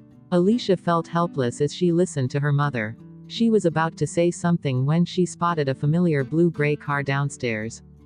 A middle-aged man wearing a suit exited the car. When the man walked past a lamp post, Alicia instantly recognized him. Uncle Bruce. Little Alicia, the middle-aged man hastened his pace and greeted her as well. He glanced at Gloria, looking rather cautious. His voice turned softer as well. "Gloria, you're back." Alicia smiled at him. "Uncle Bruce, why are you here this late at night?" His name was Bruce Morris, and he was the chairman of the Morris Corporation. He was her mother's university classmate, so they were the same age. He took good care of himself, so he didn't look his age. One could tell that he had been a popular school beau when he had been young. Thanks to his wealth and prominent status, he was probably still able to attract hordes of pretty young ladies even at his age. Chapter 75. A racer who was clueless about romance. Bruce had tried to woo Alicia's mother in school years ago, but her mother hadn't really fancied young masters from wealthy families, as she believed that they were indolent and fickle-minded. Instead, she had fallen in love with Philip, who came from a poor background. Initially, her mother and Philip had been happy. However, no one knew that Philip had hidden his true colors so well. After a period of time, Philip's inferiority, selfishness and vanity were revealed, along with his thirst for success. He had begun to despise her mother, who had been born with a silver spoon. Soon, her mother had discovered that Philip was still deeply in love with his first love. However, his first love had been forced to marry a rich guy, which had resulted in Philip's hatred and contempt for rich people. To Philip, her mother had merely been a tool used to attain success and wealth. When her mother had finally realized what was happening, Philip had gained the trust of her entire family by using his wit and brilliant acting skills. Then, he had proceeded to scam them and get away with more than half of their businesses. After her mother had gotten married, Bruce had become despondent for a period of time. A few years later, he had finally gotten married due to the pressure exerted by his family. However, his marriage had failed not too long afterward due to personality differences. Bruce hadn't remarried. Upon hearing that her mother had divorced, he had gone to look for them immediately, offering to help her and Alicia. However, her mother had rejected his offer. Bruce had paid her several more visits, always carrying huge bags of stuff. Although her mother had always declined his goodwill, he still persevered with determination. Her mother was aware of Bruce's feelings for her. In fact, because she knew, she had deliberately rejected his help. She didn't want to give him any false hope. Alicia had always felt that she, as a member of the younger generation, shouldn't interfere with the private affairs of the adults. However, she suddenly felt that perhaps she could help bring them together. There was an important reason why she hadn't interfered in the past. It was because she hadn't been sure if Bruce had tried to woo her mother on impulse. After years of observation, she now knew that countless young ladies had shown interest in Bruce. However, he remained unmoved. He hadn't gotten married either. He had always been waiting for her mother. She recalled bumping into him once early in the morning, when she had come to visit her mother. She had been surprised, as he'd seemed to have waited there overnight. When she had asked him about it, he had told her that theft had been reported in the area. Thinking that it wasn't safe, he had come to watch over her a few days in a row. Ever since that incident, Alicia had been certain that Bruce really loved her mother. However, luck was evidently not on his side tonight. Her mother was in low spirits after getting home from her grandfather's place.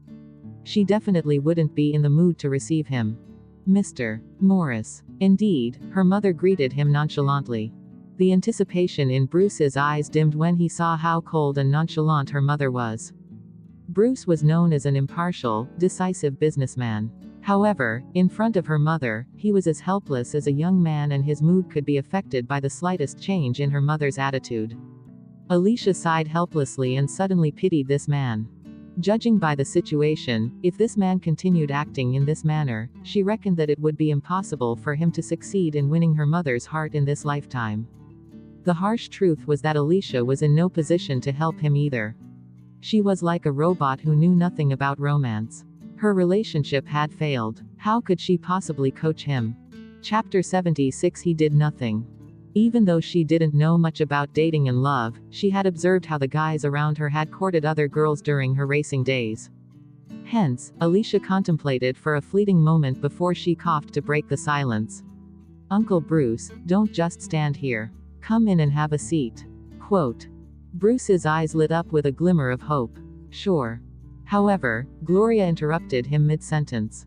"It's too late, so it's inconvenient. Perhaps another time." Quote. This meant that there would be no specific date in sight. Bruce, who knew that Gloria had rejected him, unconsciously nodded obediently. "Okay, all right." Alicia was speechless. Why did he agree? How could he be so obedient? No wonder that he'd made no progress over the years. Alicia, who was exasperated, attempted to catch his eye. However, the other party couldn't fathom what she was trying to convey. Her mother looked as if she was about to go up, so Alicia hastily blurted out, "Oh no. Uncle Bruce, I saw you limping earlier on as you walked. You haven't recovered from your injury yet." When her mother heard Alicia, she halted. "Mr. Morris, are you injured?" Although her mother was distant and cold to Bruce, her manners and education prevented her from being rude to a guest. Thus, naturally, she expressed her concern for her injured guest. Alicia seized this opportunity and said, "Mom, you didn't know." Indeed, Bruce hadn't told her mother. Alicia added quickly, "Wasn't there a thief here some time ago? Uncle Bruce was worried about your safety and he came here every night to make sure you were safe. Then, he really saw the thief one night and accidentally hurt his leg when he tried to apprehend him. His injury was quite serious." Gloria knew nothing about this incident. Her eyes were huge with shock, and she looked uneasy. Actually, Bruce had twisted his foot slightly. When he heard Alicia, he instinctively refuted her claims. "Gloria, no, it was just a minor injury, I've recovered." Alicia was speechless. She was exhausted. She had tried her best, but he did nothing to help her. She gnashed her teeth and rattled on. "Mom, Uncle Bruce was afraid that you would be worried for him. That injury was so serious that he couldn't get out of bed for quite some time." "Oh yeah, don't you have an ointment for sprains that I used before? It was quite effective. Why don't you help Uncle Bruce apply it? He lives alone and doesn't know how to take care of himself. Look, he is still limping now." This, Gloria hesitated but gave in eventually, as the man had injured himself because of her. "Come in first. I'll go get the ointment for you. There is still some left." Quote. Alicia was delighted when her mother agreed. She winked at Bruce. Bruce, who hadn't expected that Gloria would allow him to enter the house, stood there like an idiot in a daze. "But my leg," he stammered. "No, you're injured," Alicia interjected swiftly, immediately stopping him.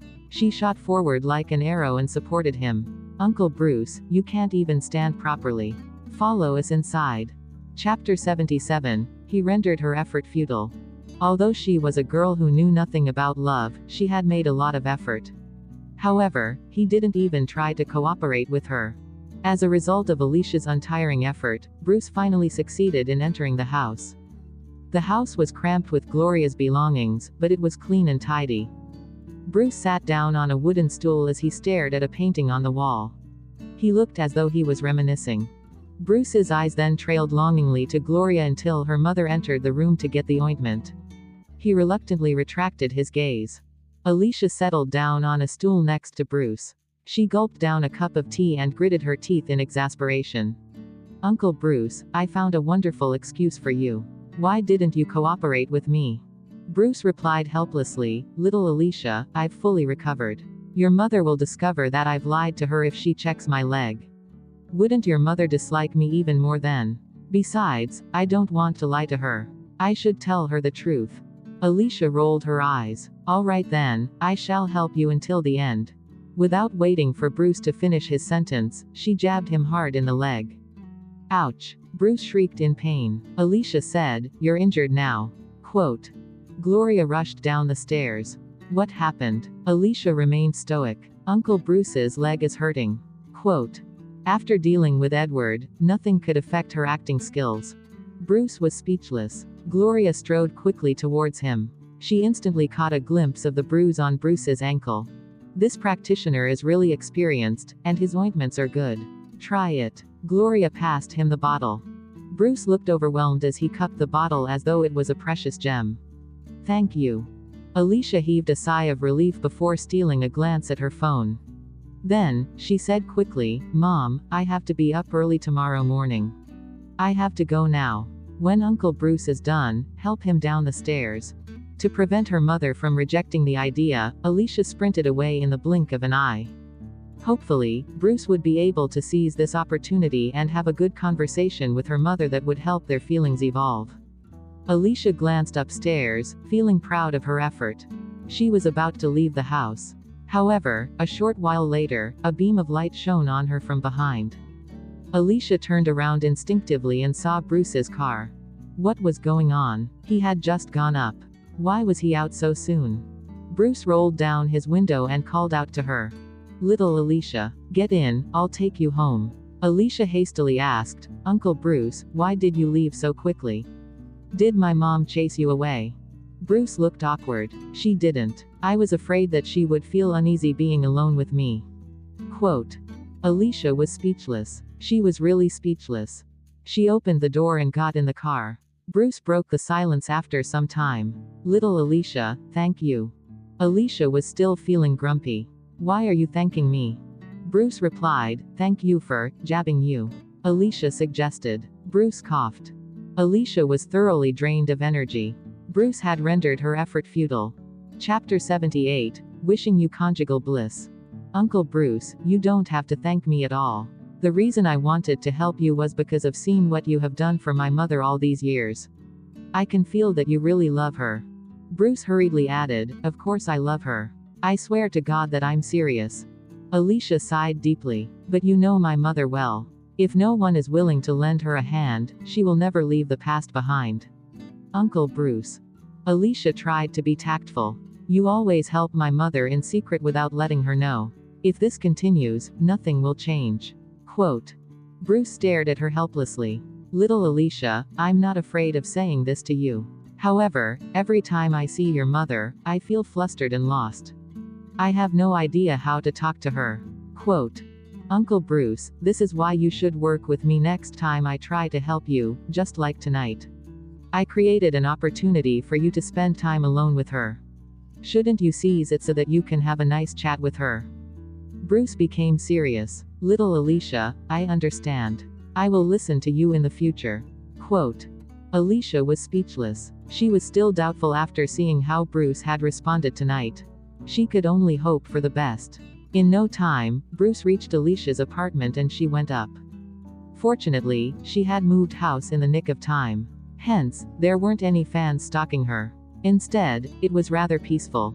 The fans were vicious with her online, but few of them could recognize her in real life.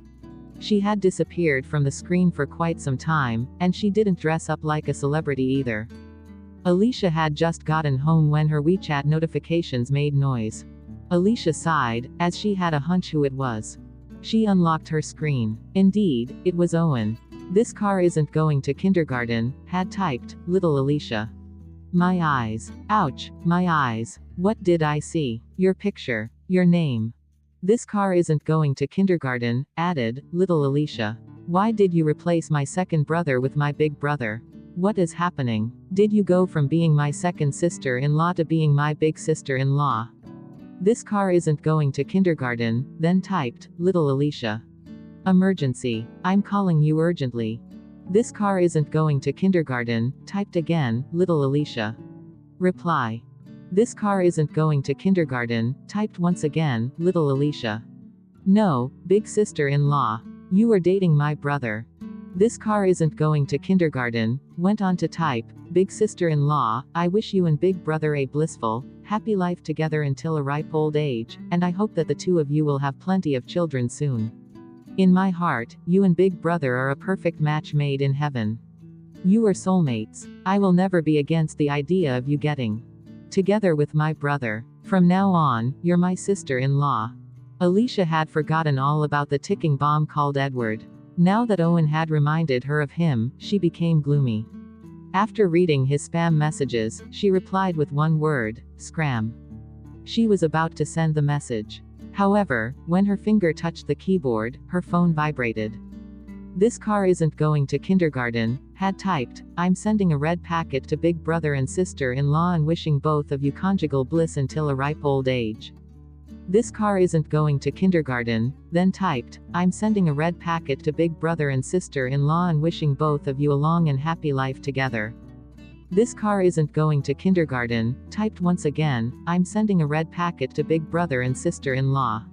May the two of you be blessed with lots of children soon. Alicia blinked several times. Misty City amid the setting sun, replied, thank you, my dear little brother. Chapter 79 Angel's Shelter. After she received the 3 virtual red packets, Alicia's mood improved. However, her good mood didn't last too long. Her manager, Brittany, sent her an interview of Scarlett and Philip. The interview was held at Philip's mansion. Scarlett was wearing a regal-looking white gown as she sat before the desk during the interview. Her father, Philip, gazed affectionately at her from a corner. The reporter asked, Miss Scarlett, you're Triumph Entertainment's most popular actress. You're also recognized as the entertainment industry's angel. You must have undergone a good deal of hardship during all this time. Quote. Scarlett replied, it was indeed tough during the process. However, I have amassed more positivity to help those in need as well. Quote. Alicia's mouth twitched when she heard her. She had gone through hardships. She had willingly exchanged places with Scarlett so that she could lead a better life with their father. During the toughest period of their life, she and her mother had never let her suffer at all. Later, Matthew, Philip and many other admirers had protected her. Her life had been smooth sailing all along. What hardships was she talking about? The reporter asked, oh right. Scarlett, I heard that you have a sister. Quote. Philip had blocked the news, so it had not spread that Alicia was his daughter. He despised her, and naturally, Alicia wouldn't volunteer to reveal this information to others either. Thus, the reporters only knew that Philip had another daughter. They had no idea that it was Alicia. Scarlett's face darkened, and she appeared awkward. Yeah, my sister dropped out of school and chose to loiter abroad instead of coming home. When my mother fell ill, she didn't even visit her. The minute she came back, she asked us for money. Although Alicia was used to Scarlett distorting the truth, she couldn't help but marvel at her ability once again. When her mother had fallen ill, she had withdrawn from a major competition and rushed back home to take care of her. On the other hand, Scarlett had chosen to go on vacation with her classmates. Scarlett was the one who had kept asking for money. She had splurged constantly by using her education as an excuse. She still had the cheek to tell Philip that she had been working part-time and saving all her money. Oh dear, your sister sounds awful. She is too much. All the reporters were livid when they heard Scarlett and felt indignant on her behalf. One of the reporters asked, I heard that you are the founder of the biggest animal shelter in the city. Is that right? Scarlett smiled humbly. Yeah, I love little animals. Quote. Wow, Miss Scarlett even founded an animal shelter. One of the reporters exclaimed. Philip interjected proudly, indeed, Scarlett has mentioned this before. She was the one who started Angel's Shelter. Quote. Everyone was surprised by this piece of news. Angel's Shelter was a famous and influential foundation. However, the founder was very low profile and never gave any interviews. To think that this mysterious founder was Scarlett. Alicia was amused and upset at the same time. It had taken her years to start Angel's Shelter. How had it become Scarlett's work? Scarlett hated small animals. Every time she had asked Scarlett for help, she had asked for bags or clothes in exchange. Now, she had stolen all her hard work and taken credit to solidify her positive and kind image. Alicia stopped watching the interview and sent Brittany a message. Misty City amid the setting sun, typed, "I finished watching it. Why did you send this to me?" Brittany replied, "I want you to learn from her. This is how you should create a positive image." Misty City amid the setting sun replied, "Are you sure you are not trying to provoke me?" Brittany replied, "You've changed your picture and name. Good. You're rarely so obedient." Misty City amid the setting sun replied. She had no idea how Brittany would react if she knew the real reason she had changed her picture. Chapter 80, A Brand New World. Alicia decided to call Brittany. Ever since Brittany had contacted Alicia once again, she had trusted Brittany with liaising with the production team. Alicia asked, "Sister Brittany, when is filming commencing? Have they set a date?" She had no idea if she could free up some time to attend her grandfather's team competition. Brittany replied, "Come to the office tomorrow. Let's talk face to face." Quote. Alicia nodded. "Sure." Quote. Brittany replied, "Remember to disguise yourself well. Throngs of angry haters will be ready to ambush you." Quote. Alicia replied, "Oh." Other celebrities saw fans holding banners and presents as they waited outside the company for their beloved idols.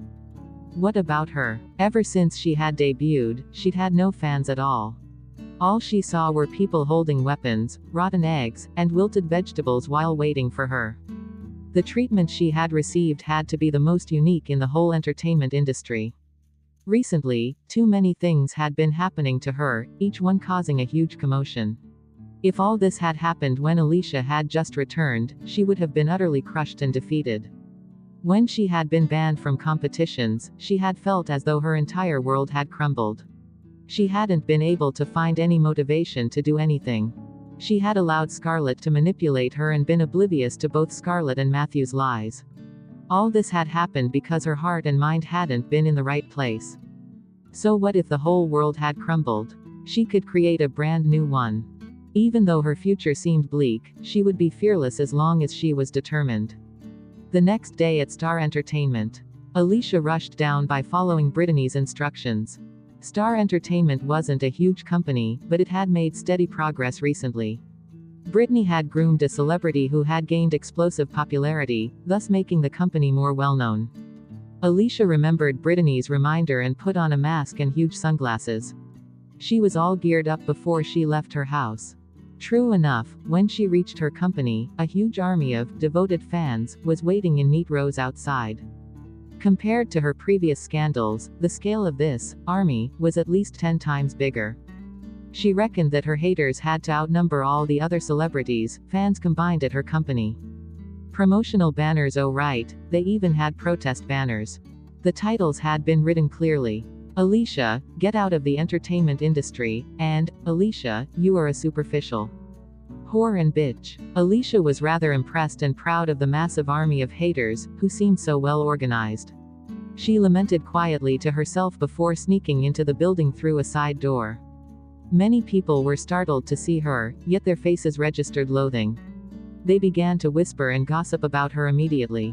Isn't that Alicia? Why is she here? How could she have the audacity to leave her house? This is not the first time she has been so shameless. She always pretended to be so frail and weak. Who could have known that she was so crafty? How could she be our company's celebrity? We're too ashamed to say that we are from the same company as her. Alicia, who had grown immune to all this malicious gossip, paid no attention. As she took a few more steps forward, she saw a familiar figure heading towards her. It was Brittany's assistant, Olivia Dawson. Alicia hurriedly grabbed her. Olivia. Olivia covered her mouth hastily when she saw Alicia. What the little Alicia? Why are you here? You're incredible. How did you manage to stay alive? Chapter 81. Something huge happened. The corners of Alicia's mouth twitched. Thanks for your compliments. I guess I lead a charmed life. Quote. Olivia studied Alicia's long, disheveled hair. She seemed to be wearing a shapeless black sack. Olivia now understood why she hadn't been recognized. You should at least wash your hair, even if you don't put on makeup or wear proper clothes. Have you completely given up on yourself? Where is the image that you built? It's crumbling. However, Alicia did look much better now compared to when she had thick makeup on. She always looked as white as a sheet. Alicia's mouth twitched once more. What kind of image did she have? She was portrayed as a frail, clean and innocent girl. If she maintained this image well, she would be as well loved as the nation's angel, Scarlet. However, if the image crumbled, she would be condemned and hated by everyone, especially girls. This was what had happened to Alicia, who everyone thought was conniving and scheming. Scarlet had been the one managing Alicia's Weibo account. Once, Scarlet had made a post about Alicia hurting her finger. The wound had been hardly visible and had looked as though it would heal in a minute. Other than getting embroiled in scandals and boosting her popularity, this Weibo post had to be one of Alicia's most infamous incidents. Thus, Alicia had been thinking hard about a brand new image and now had a plan for herself. Darling Olivia, don't be so concerned about my life and death. This is an issue my haters are concerned about. Quote. Alicia rolled her eyes at Olivia and asked, "Where is Sister Brittany?" Olivia looked solemn and upset as she beckoned for Alicia to come forward. Then, she whispered, "Sister Brittany is in the office. She must be in a bad mood." Quote. What happened? Olivia quipped, "Something huge. Nora Themes is jumping ship to another company." Alicia was really shocked when Olivia dropped this explosive news. Nora is jumping ship. How could this be? Isn't she Sister Brittany's most trusted artiste? If Alicia was the biggest blot in Brittany's career, then Nora Themes would have to be Brittany's pride. Olivia appeared dejected. Exactly. Sister Brittany groomed her from a girl who knew nothing to the popular artiste she is right now. She spent so much time and effort on her, and she indeed had the potential to become a top celebrity. However, Nora dropped this bomb at this critical juncture and said that she wants to jump ship. She has gone overboard. Alicia was suspicious. When did this happen? I wasn't aware of anything. Quote. Olivia sighed heavily. It's not surprising that you didn't know. It happened this morning and it was really unexpected. She had an argument with Sister Brittany first thing in the morning and she left in a huff. Alicia's face darkened before she drawled, "Her contract isn't up yet, and the penalty fee should be a huge sum. There can't be many companies who could afford this penalty. Summit Entertainment, Victory Entertainment, Splendid Production, Stormy Era, House of Millions Media. Out of these companies, Summit Entertainment was known for being strict and only accepting top celebrities. Thus, Nora obviously wasn't qualified enough. Victory Entertainment was trying to follow in Summit Entertainment's footsteps by becoming more stringent with the selection process. Stormy Era only promoted their own artists, while Splendid Production had been having funding problems recently. The only possibility could be House of Millions Media, which is a subsidiary of Victory Entertainment. They have been expanding furiously lately. Quote. Olivia was surprised when she heard her. Little Alicia, you are spot on. It's indeed House of Millions Media. They have been trying to poach numerous celebrities lately. I despise these companies the most. Instead of grooming their own, they go around poaching from others. Olivia hissed angrily. Chapter 82, The Most Popular Celebrity.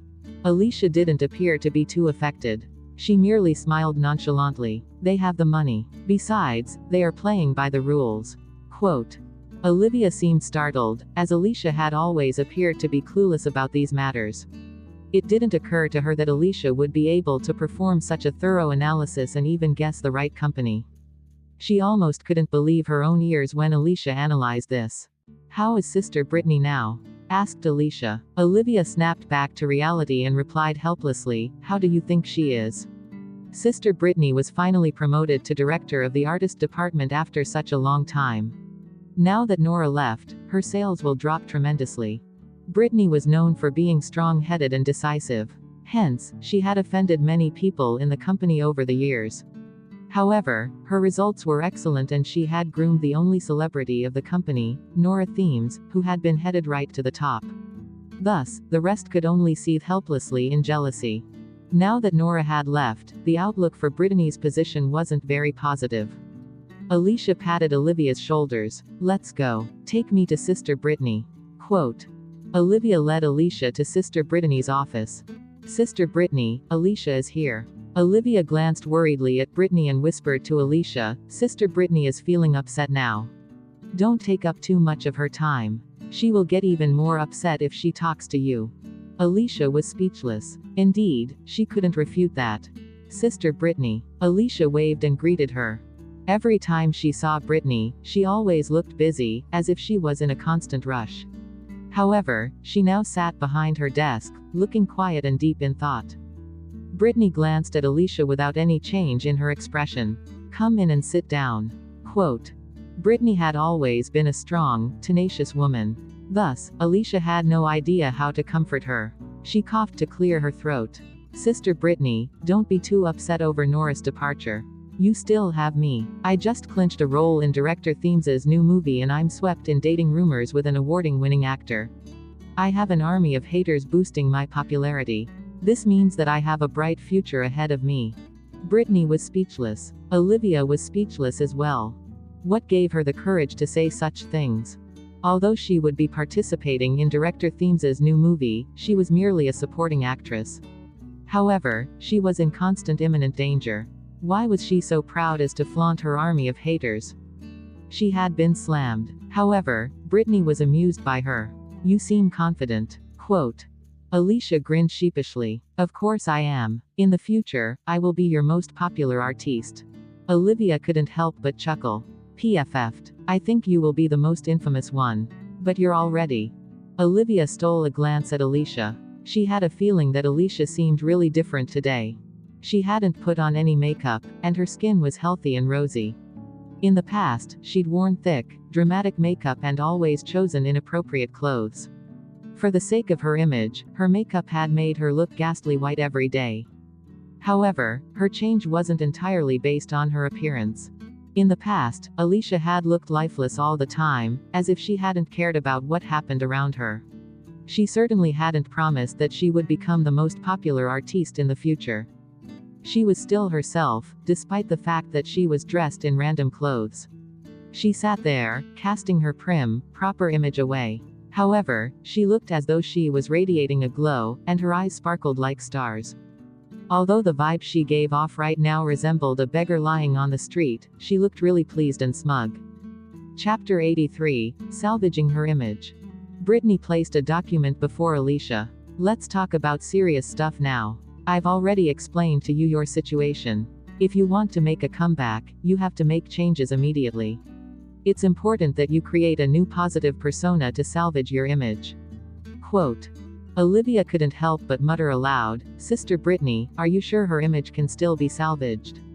Alicia was speechless. "It will indeed be challenging to change everyone's deep-rooted opinion of you." Brittany glanced at Alicia and pointed to the document. "These are some samples of the personas that female artists often use. You can refer to them and think of one that you can manage to pull off." Quote. Alicia picked up the document and began to flip the pages. "Let me see, hardworking and dedicated. This seems good." Olivia stared at her in disbelief. "Forget it. You had to post on Weibo when you scratched your finger. Plus, your acting is horrible and your talents are almost non-existent. Your work ethic is nowhere to be seen and you've portrayed a fussy image. How can you possibly handle a hardworking and dedicated persona?" Alicia's mouth twitched silently. Although she wanted to retort, it was true that she had given people that impression. There was no way she could clear her name. Hence, she flipped to the next page. How about a persona with a high IQ and excellent grades? I think this is fitting." Olivia's eyes widened in shock before she scoffed loudly. "Little Alicia, can you be realistic? Everyone knows that you only graduated from high school. You didn't even go to university. How could you be someone with a high IQ and excellent grades?" Alicia was speechless. She had chosen not to attend university, even though she could have. That year, she had been the top student at science in the entire province. Initially, her mother's health had still been fine and she had been able to hold part-time jobs. Alicia had scrimped and saved and worked part-time while studying. Thus, they had still managed to get through. However, during her high school exams, Scarlett had accidentally fallen into the water. This had triggered an old illness, as she had always been a sickly child. She had needed a hefty sum of money for her operation, but her father had been brainwashed by his mistress and stopped caring about Scarlett.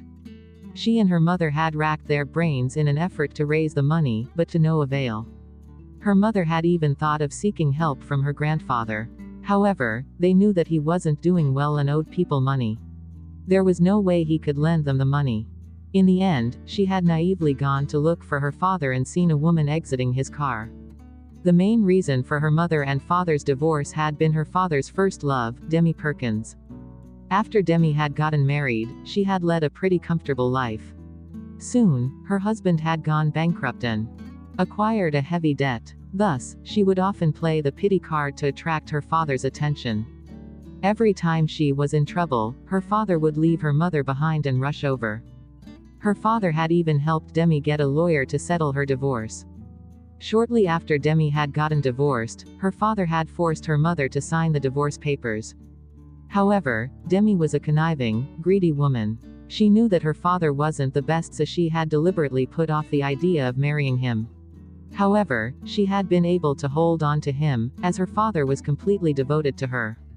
Alicia, who had been livid, had gone to look for Demi. Philip had blown up and slapped Alicia hard. He had pushed her into the water and continued to defend the other woman. Philip had looked at her as if she was disgusting. He had seemed afraid that she would contaminate his Demi and the precious relationship he had with her. He had probably wished that his daughters would vanish along with their mother. Chapter 84, Let Me Be Myself. She had suppressed her humiliation and anger and humbly spoken to her father about her sister's illness.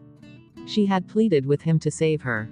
However, Philip had replied, "Scram.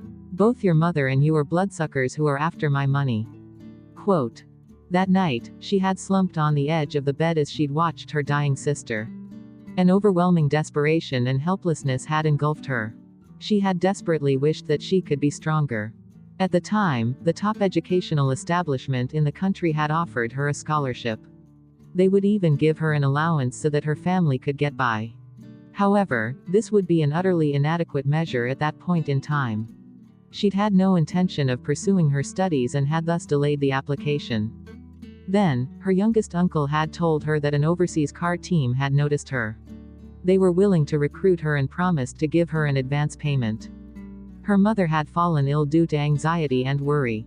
Her sister had also required treatment and long-term medication, which was expensive. She would need a huge sum of money, so she couldn't wait until she finished her studies in 4 years. There were too many unforeseen events that could arise at any time. In the end, Alicia had decided to give up on her studies. Instead, she had gone overseas and followed an arduous, challenging path. For fear that her mother would be worried, she had used a new identity and name overseas. She had rarely appeared in public as well. Hence, hardly anyone had known that the genius racer Eva, who had taken the racing arena by storm, was a young Chinese girl. When she had later found out that the person who had destroyed her was her sister, the person whom she had used her life to protect, she had fallen apart completely. Whenever she thought of all this, her heart still ached. However, she was no longer filled with hatred. After all, hating someone involved feelings. Alicia managed a tiny smile as she pretended to grumble. "Sister Brittany, can you control Olivia?" Olivia snorted aloud. "What? Did I say anything wrong?" Even Brittany didn't know what to say. She glanced at Alicia and asked, "What do you think?" Alicia stroked her chin and picked up a pen. She flipped to a blank page and wrote a few words. "I think that this persona fits me." "What is that?" Olivia inched forward curiously. She saw that Alicia had written 2 words, Alicia. "Alicia, what do you mean?" Olivia was puzzled. Alicia expounded, "Forced personas aren't that effective. Furthermore, the fans would expose me too easily, and then we would only get the opposite of the desired result. Rather than fitting me into a mold, why don't you let me be myself? If I do whatever I want and show my true personality, there won't be any loopholes." Quote. Brittany fell silent for some time. "Are you certain?" she asked as she glanced at Alicia. Alicia spread her arms. "Is there another way out?" Olivia surveyed Alicia in horror. Sister Brittany, you can't allow her to do that. Look at how carefree she is right now. Look at her clothes. If you allow her to do whatever she wants. Alicia glanced sideways at her. Olivia, my darling, why are you so mean? You might never get married. Olivia rolled her eyes. Why would you care?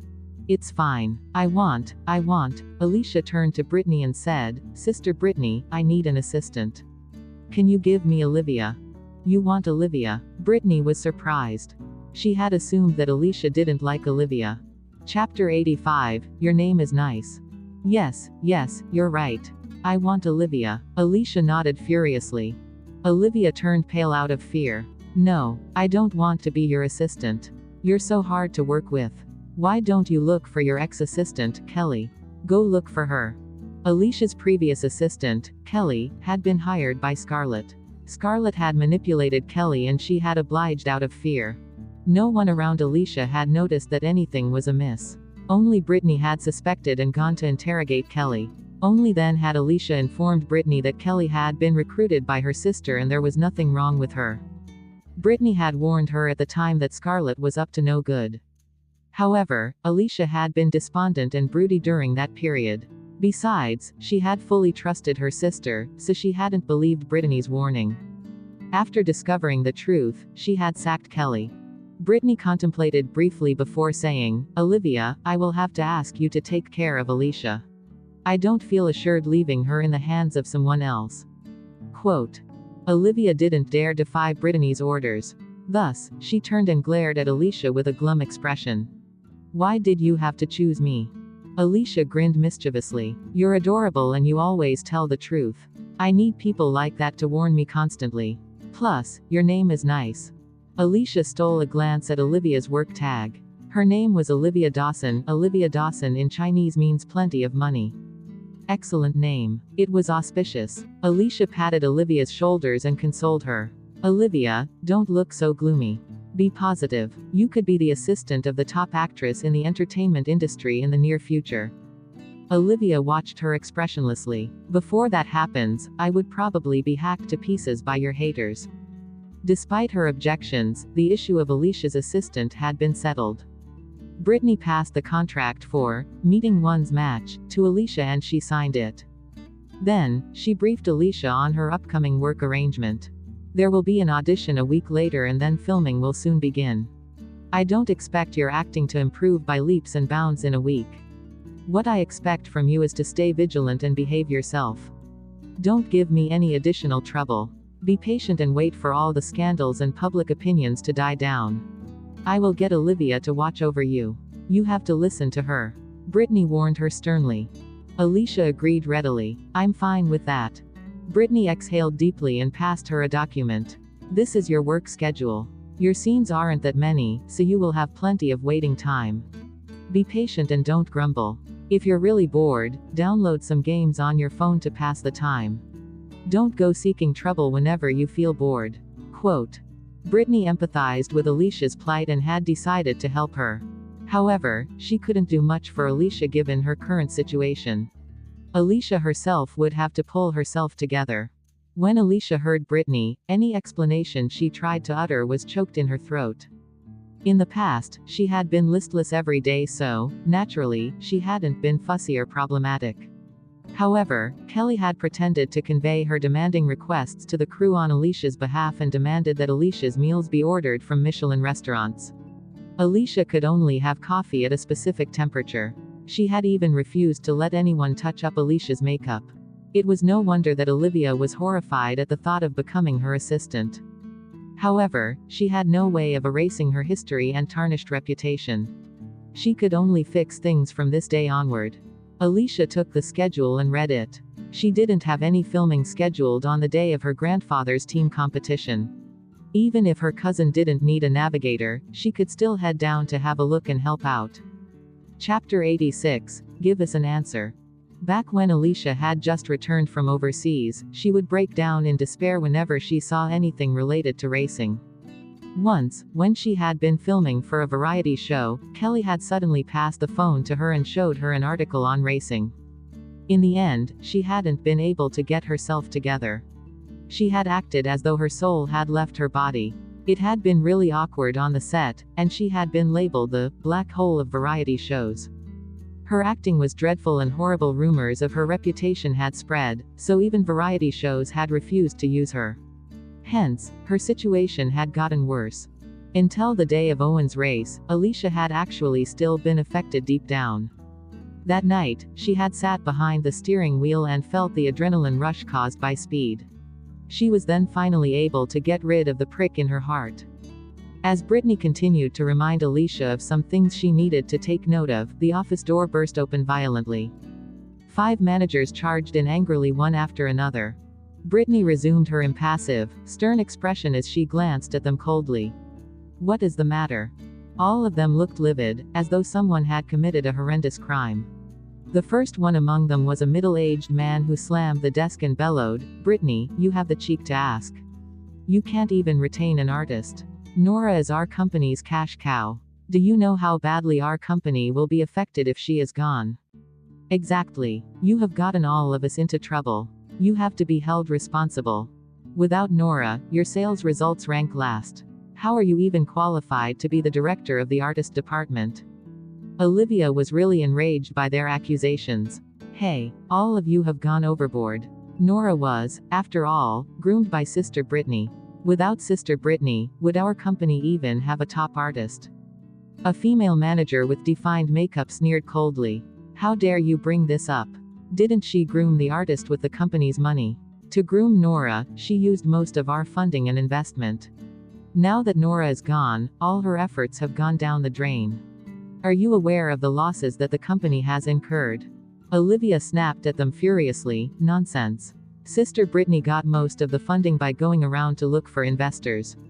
Even if she did rely on the company, why didn't any of you produce a top artist?" Olivia was about to carry on, but Brittany stopped her. "Olivia, that's enough." Quote. The manager refused to stop this interrogation. "Brittany, you have to give us an answer, no matter what." Her office door was ajar, and the rest of the artists and company staff were right outside. Brittany was an unyielding, aloof person. Hence, many people were gloating gleefully in silence, especially the artists who had always been overshadowed by Nora. A B-list artist folded her arms across her chest and snorted in disdain. "Without Nora, Brittany is nothing. How is she even fit to be the director? If she wasn't so overbearing and arrogant and hadn't stolen all the funding, would we have been in this state? She has finally gotten what she deserved." Some other artists chimed in. "I second that. I reckon she is only fit to manage Alicia." PFF'd. "No wonder she asked Alicia to come back. She must be desperate. She is probably at her wit's end." The artists' gossiping voices grew louder, until everyone in the office could hear their conversation. Alicia, who was an innocent party, got dragged in once more. Chapter 87, Topping Sales Again. Brittany was attacked from all sides in an instant. Everyone wanted to drag her down. Brittany's work performance and sales were usually terrific, so no one had been able to do anything to her. This time, they had taken advantage of the fact that Nora was jumping ship to get rid of her. Thus, it was hard for Brittany to get away. She was aware of this, so she inhaled deeply. She surveyed everyone and announced, "This is indeed my fault. I will resign from my position as director." Quote. She was never one to shun responsibility. In the end, Nora had indeed abandoned the company while she had been under her care. That was a solid fact. Olivia protested aloud. "Sister Brittany." Everyone present had obviously been waiting for Brittany to resign. They all gloated gleefully and began to make sarcastic remarks. "This is what you should do. So many people in the company are watching you. How could you answer to us considering your sales figures?" Suddenly, Alicia, who was supposed to be trying to lay low and minimize her presence, strolled slowly to the middle of the room.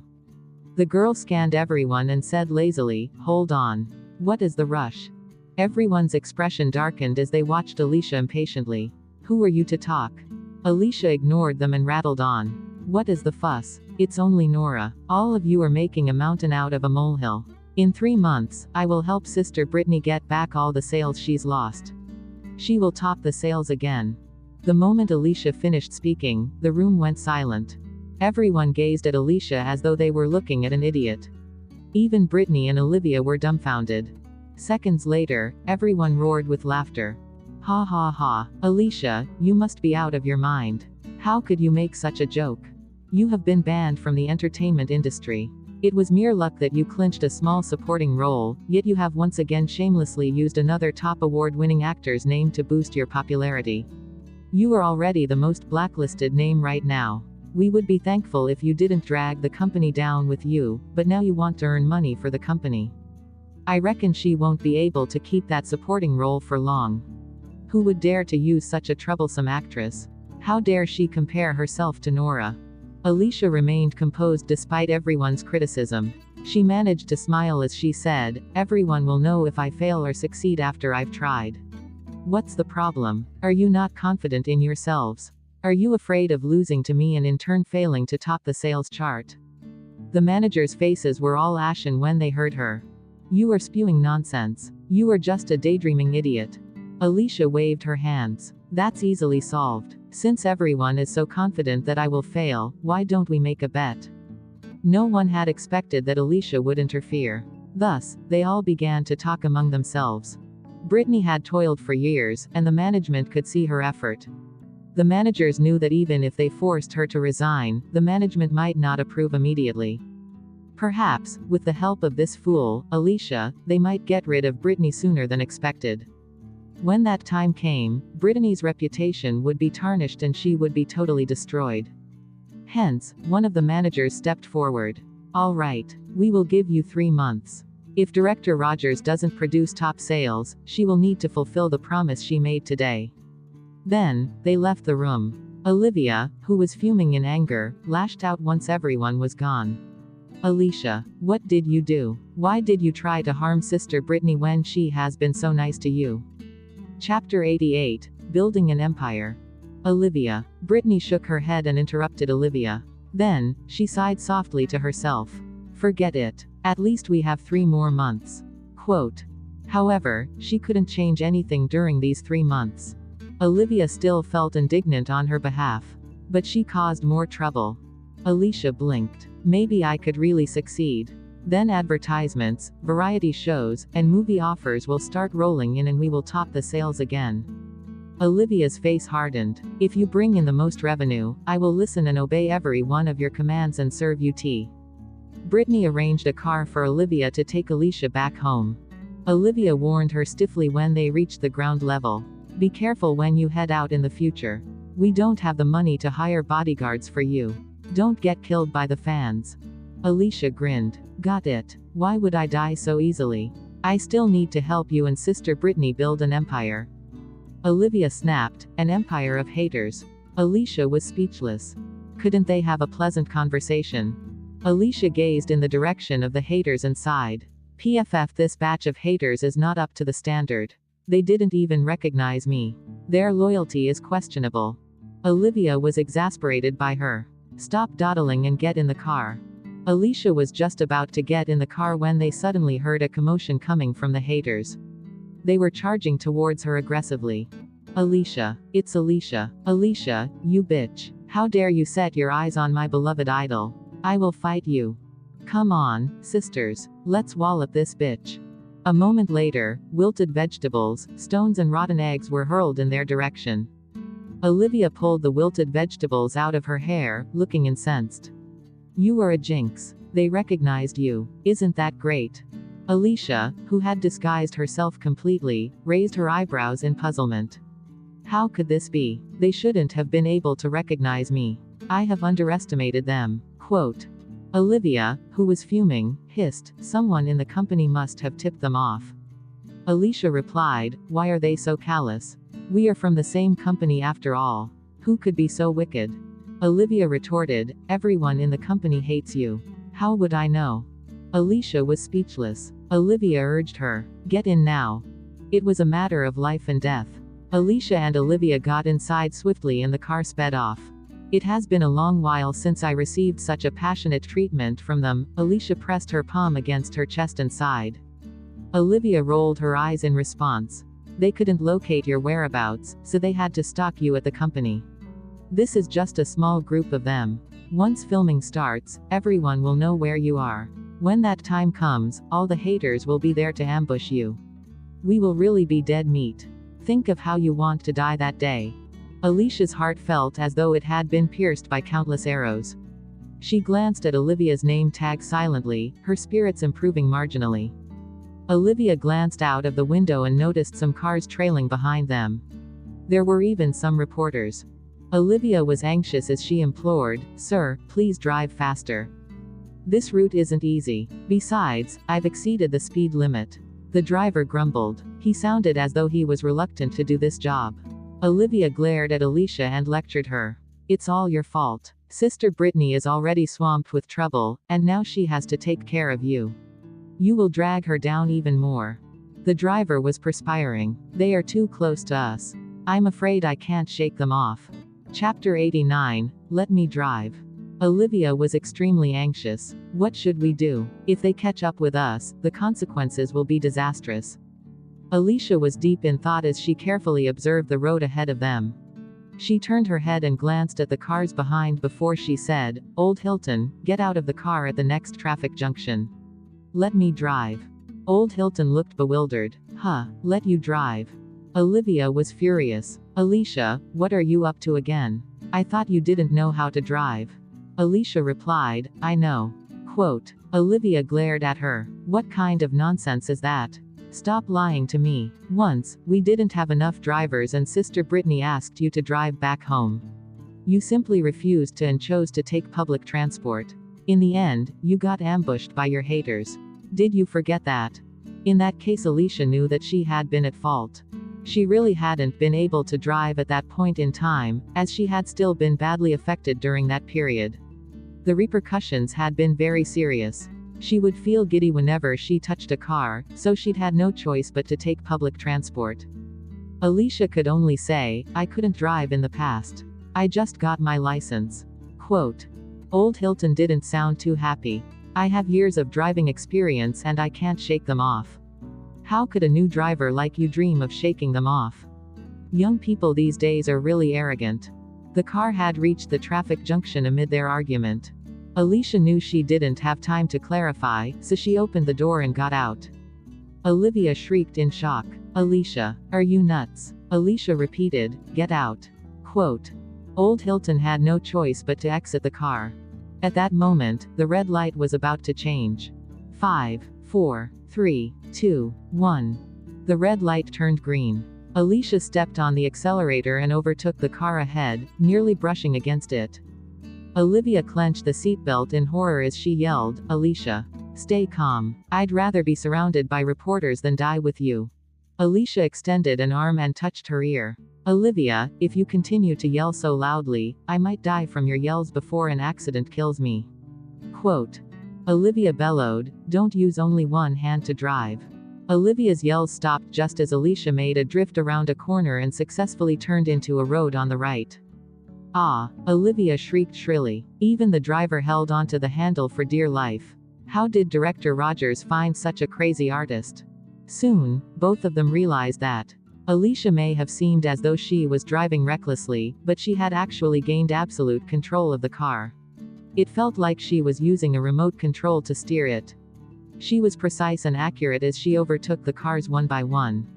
She didn't brush against any of the vehicles and she even remembered to abide by the traffic rules and signal as well. Olivia peeked at the girl through the rearview mirror. She was wearing a mask, so her face was hidden. Her eyes, however, were as calm as still waters and as sharp as daggers. She had never seen Alicia like this before. Incredibly, she felt at ease. She was lost in her train of thoughts when Alicia made another beautiful swerve and turned into a narrow road. This road was exceedingly narrow, so one would crash into the fields if one was not careful enough, not to mention if the driver was speeding. Their car sped on smoothly just like a wild horse galloping on a vast plain without reins. In no time, they had left the cars behind and moved way ahead. Chapter 90, I Am Me, a firework of a different color. Alicia swerved left and right as she sped past the woods and alleys. When Olivia and the driver snapped back to reality completely, there was no sight of the paparazzi and the haters anymore. After some time, Alicia was finally sure that she had shaken all the cars off. Olivia and the driver sat there in a daze, trying to recover from their shock. Old Hilton had been a driver for decades, so he could tell that Alicia was an exceptionally good driver. He studied her, looking at her in a new light. "Miss Lewis, where did you learn how to drive? You don't look like a new driver." Olivia muttered under her breath. "Those paparazzi are just like plaster. It's impossible to peel them off if they catch up with us. It's pure luck that you managed to shake them off." Olivia eyed Alicia sternly and said, "This was an unusual situation. I forbid you to drive like this in the future." If she were to drive like she had today, she couldn't imagine what would happen. Alicia obeyed readily. "Yes, Madam Olivia." At Maple River Residences. Upon getting home, Alicia began to draw up a plan. Although Star Entertainment wasn't a huge company, trying to bring in the most revenue in 3 months was still a difficult task. Even after Nora's departure, there were several B-list artists who were quite talented and capable. In fact, the C-list artists were not too bad either. Although she was quite well known, her reputation was too horrible. If she didn't break away from it and try to undo it, she would be stuck with this horrible label forever. Other than improving her image and getting rid of these rumors and scandals, there was only one way for her to stand firmly in this industry: by developing her acting skills. Improving her image would take time, and only talent and skills would allow her to stand up bravely to this criticism. When she looked back on the period after her return, she lamented over wasting an entire year being manipulated and backstabbed and living like a soulless shell.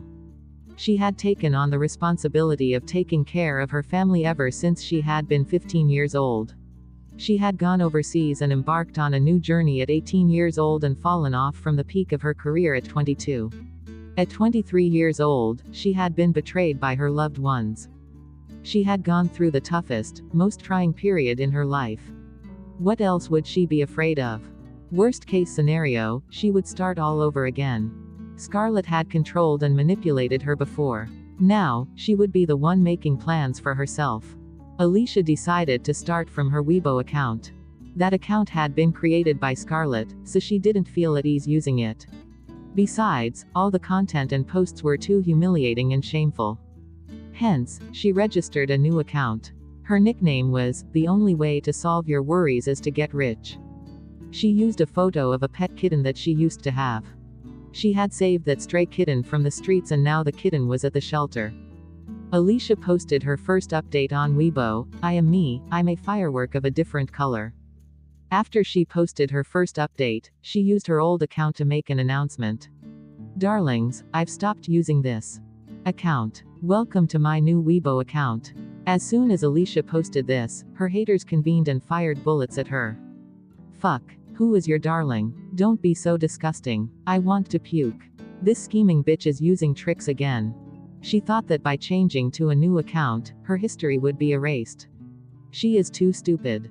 Alicia's new account swelled with thousands of followers in no time. Alicia scanned the account names briefly. Most of them were her loyal haters who would flock to scold her wherever she went. Soon, her new account was flooded with hate messages. Alicia was admiring their creative messages and content when suddenly a message caught her eye. It stood out among the rest of the messages. Chapter 91: She has fans. A little firework, typed, "Little Alicia, hang in there. I will support you. I believe that you're the best." Alicia blinked several times, feeling surprised. Was she one of the haters? Some smart haters would pretend to be a fan, but deep down, they were even scarier and more conniving than the normal ones. This was one of the common tricks used in the entertainment industry. After Alicia pondered this, she thought otherwise. There were enough of her haters, so no one would bother to use this trick. Besides, the content of the message didn't seem like it had been written by a hater. They would usually pretend to praise a celebrity while insulting other celebrities. This would make other fans attack her. However, the question was, how could she possibly have any fans? Although her acting was poor, she'd still had a handful of fans who had supported her due to her looks initially. As time had gone past, her ghastly makeup, lifeless expression, and dull personality had made her lose all her fans. Then, the haters had made it worse by attacking her in groups. Thus, Alicia was shocked by the appearance of this fan who had popped out so suddenly. When she decided to look at this person's Weibo account out of curiosity, she realized that they had posted articles about her. and even helped defend her. This person was really her fan. She scrolled down and read a post that was dated a long time ago. Alicia's fingers halted. A little firework wrote, "I know I will definitely be scolded, but I can't hold it in any longer. I have to get this off my chest. From this day onward, I will be Alicia's fan. Yes, the Alicia that all of you know. She is a beautiful and kind angel. A few days ago, I went to Arthur's concert. I fell down because it was too crowded and a lady helped me and got me out safely. If she hadn't helped me, I would have been trampled on by hundreds of people." Do you know who this person was? It was Alicia. Alicia, the sly bitch who got herself into countless scandals. Alicia. In real life, she is really nice. She used her body to shield me as we got out of the concert venue. She went to buy band-aids for me and left before I could even thank her. However, her assistant was really annoying and kept rushing her to leave and not help me. Oh, one more thing. She is so beautiful and gorgeous without any makeup on. Her looks blew me away. Too bad that I forgot to take a photo of her. A little firework, didn't have too many followers, so there was a handful of messages questioning her. A light gentle breeze typed, "How pretentious. You must be a fake fan." Arthur's little darling typed, "You are lying." Alicia, get out of the entertainment industry, replied, "How hilarious is that? Alicia is beautiful and kind. She must have paid you to write this." A little firework replied, "At first, I was worried that she was pretending. But if she was, there would definitely have been cameras around. No news of her kind act appeared, so I'm sure she wasn't pretending to be kind. I think that we shouldn't judge a book by its cover. She is so kind and helpful in real life, and I'm sure the rumors about her aren't true." A little firework kept trying to explain, but no one listened. Instead, everyone retorted with sarcasm. Alicia finally recalled this incident. She liked Arthur's songs, so Scarlett had asked her assistant to give her a concert ticket. Scarlett had wanted her to have fun and relax, so she had gone without a second thought. However, the next day, Scarlett had posted on Weibo that she had gone to Arthur's concert. Although that didn't seem like a big deal, Alicia had been in the middle of controversies and scandals, so no one believed that she had merely attended the concert with no ulterior motives. Chapter 92, The Meaning of This Profession. At the time, she hadn't known that Scarlett had quietly contacted and bribed reporters to write false reports about her.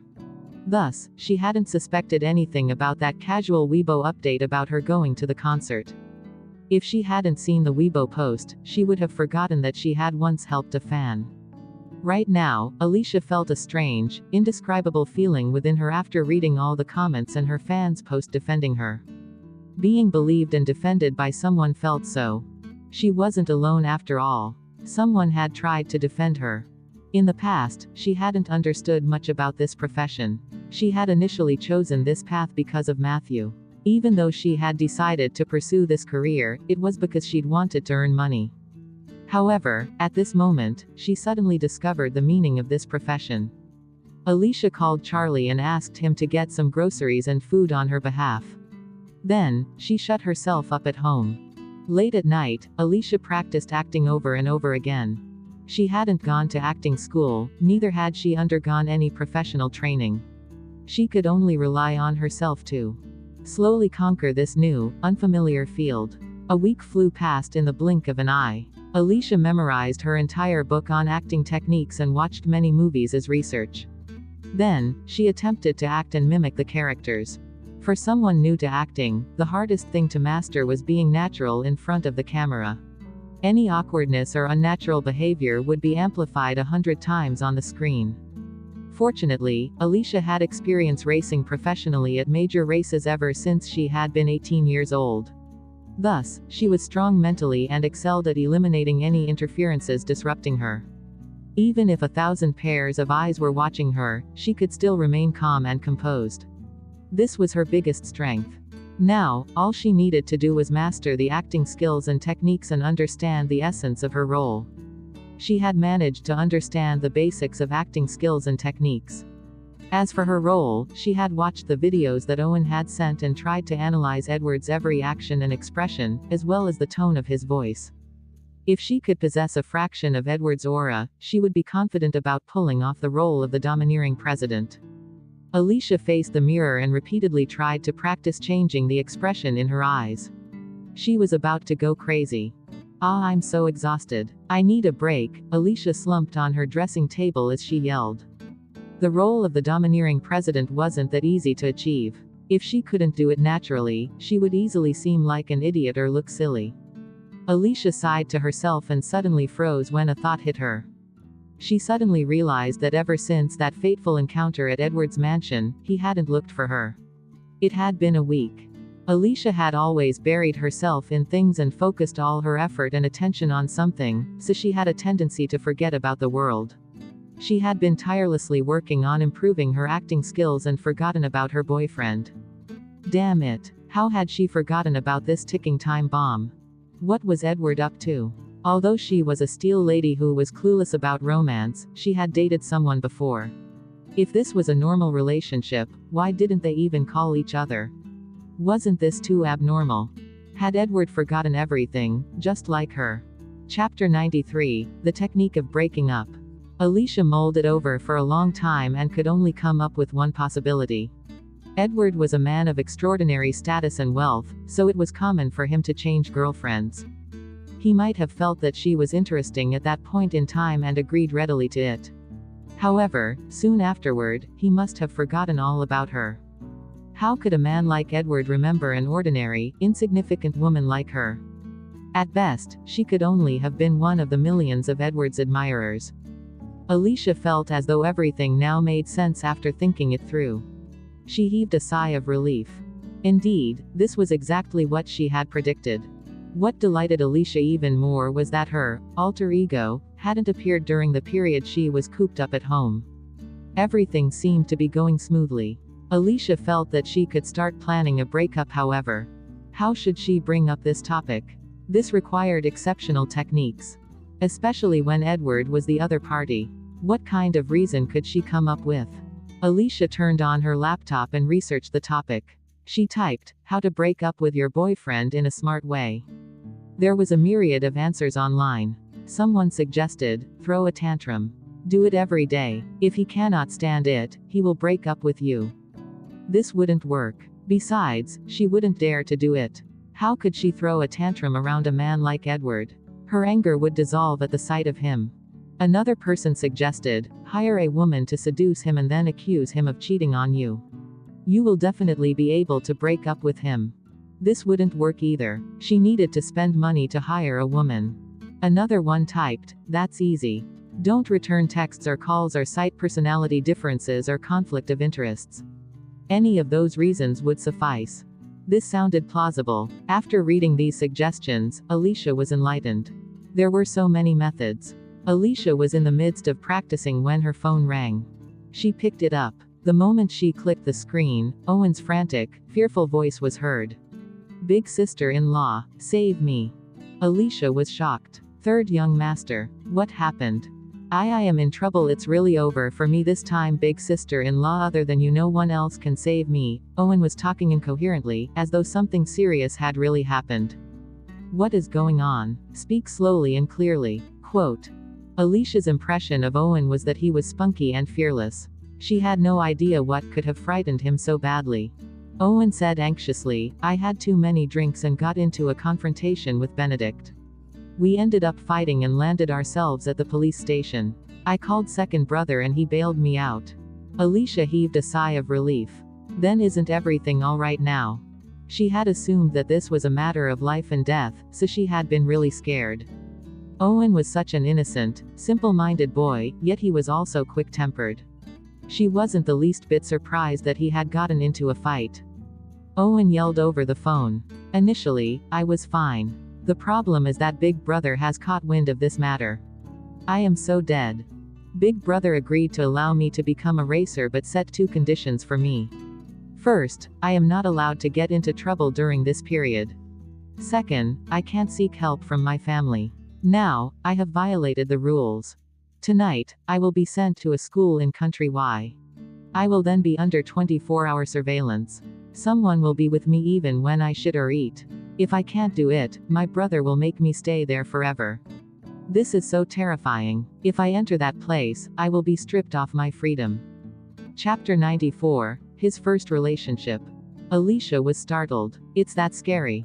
Of course it is. I have lived a life like that for more than a decade. I don't wish to go back to that jail again. I would rather die than go back.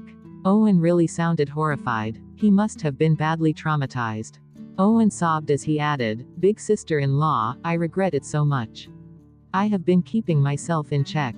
Why did I make a mistake? It's also my fault for being too complacent, as Big Brother seemed to be in a good mood recently. I let myself loose and now I've gotten myself into trouble." Alicia scratched her head and pondered in silence. Then, she advised him, "Third young master, you could actually talk this out with your big brother. Mr. Walker is quite nice and reasonable." Quote. Owen was incredulous when he heard her. "Sister-in-law, are you joking? My brother is nice. Do you have any misconceptions about him? He will definitely not change his decision once he has made up his mind or made a promise. No one will be able to change his mind. If I go back this time, I will have to follow the rules that he has set for me. I cannot break any of them. He won't give me a second chance." Is that so? Alicia heard Owen and got confused. Although she had met Edward only on a few occasions, she really believed that he was a nice person to talk to. He wasn't as dictatorial or overbearing as Owen had described him to be. Why else would he forgive her for disrespecting him on so many occasions? He hadn't blamed her and had even accepted her profession of love. "Sister-in-law, save me. Come quickly now. You're my only hope. I'm at my brother's mansion. Someone will receive you when you get here. I made this call in secret, so my brother's assistant will come to confiscate my phone." Owen pleaded with her in a pitiful manner. Alicia felt rather awkward. "This, you already said that your brother is a difficult person and no one will be able to change his mind." "I certainly won't be able to change his mind. Besides, I think you've misunderstood my relationship with your brother. We have only met thrice. Your brother probably treats this as a fling. He hasn't contacted me in 7 days. This was, after all, a family affair. She was a stranger. Who was she to interfere?"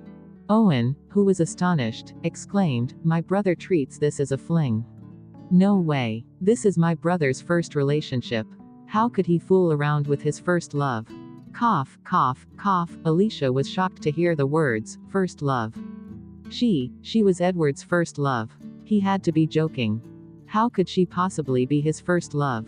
In what way was she qualified? Was it because she had flattered him? Owen suddenly said in a hushed voice, as though someone had appeared next to him, "Sister-in-law, please, I'm begging you. Even if you don't believe in the relationship you have with my brother, how could you disregard the relationship you have with me? Aren't I like your son?" Alicia was speechless. What a father and son. Owen was about to continue, but he decided not to, for fear that someone might hear. Instead, he ended the call abruptly. Soon, Alicia received several WeChat notifications. "This car isn't going to kindergarten," typed, "Daddy. This car isn't going to kindergarten," typed, "Daddy. This car isn't going to kindergarten," typed again, "Save.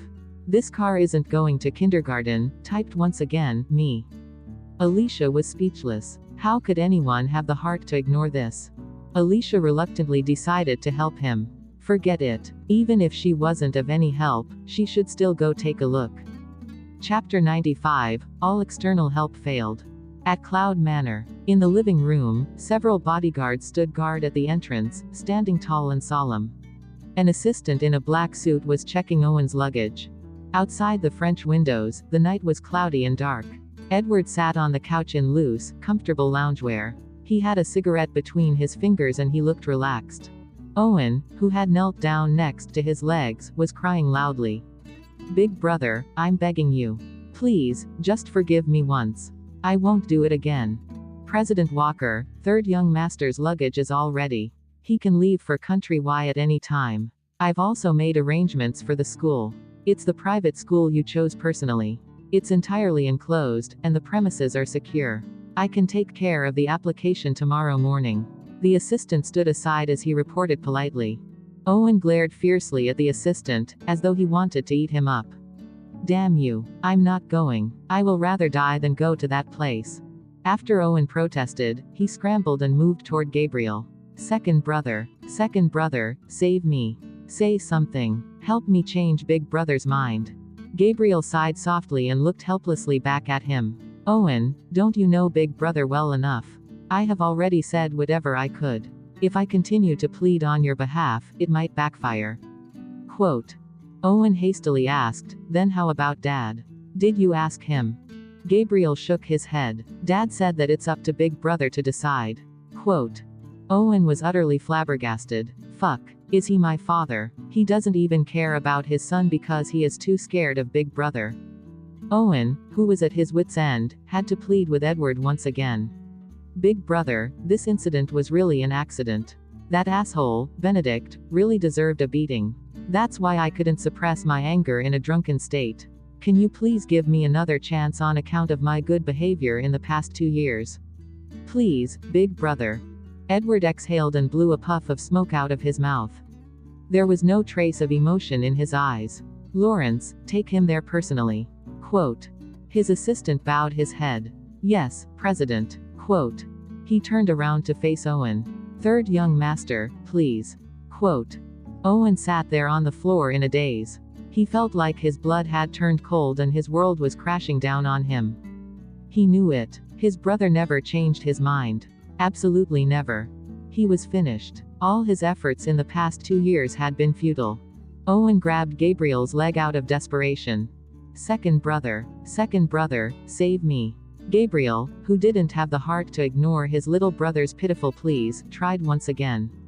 Big Brother, he has indeed behaved well in the past 2 years.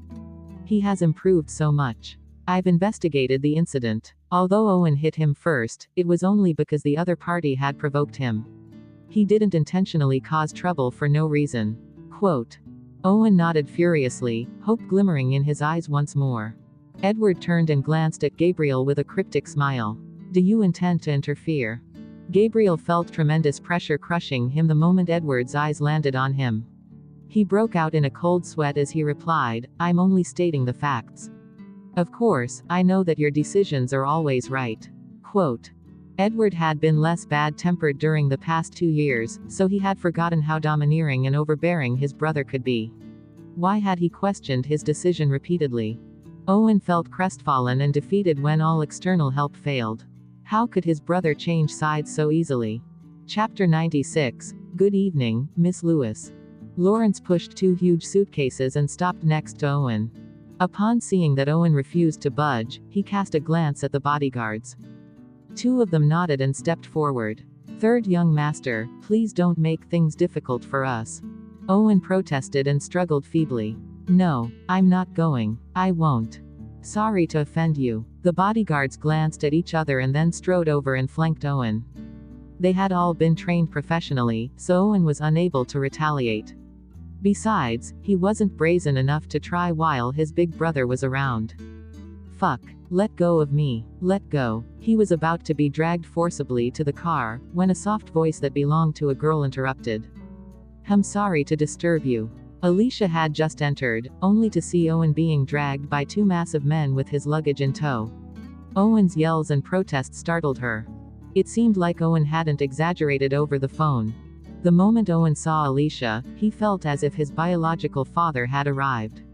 He pushed the bodyguards aside and dashed over to Alicia. Daddy, you're finally here. Gabriel was perplexed. Daddy, Edward was speechless too. The 2 bodyguards and assistants looked shocked and astonished when they heard Owen. Alicia stole awkward glances at her boyfriend and idol. Then, she glared at Owen and gritted her teeth. Watch what you say. If he addressed her as daddy, then what would her relationship with Edward and Gabriel be?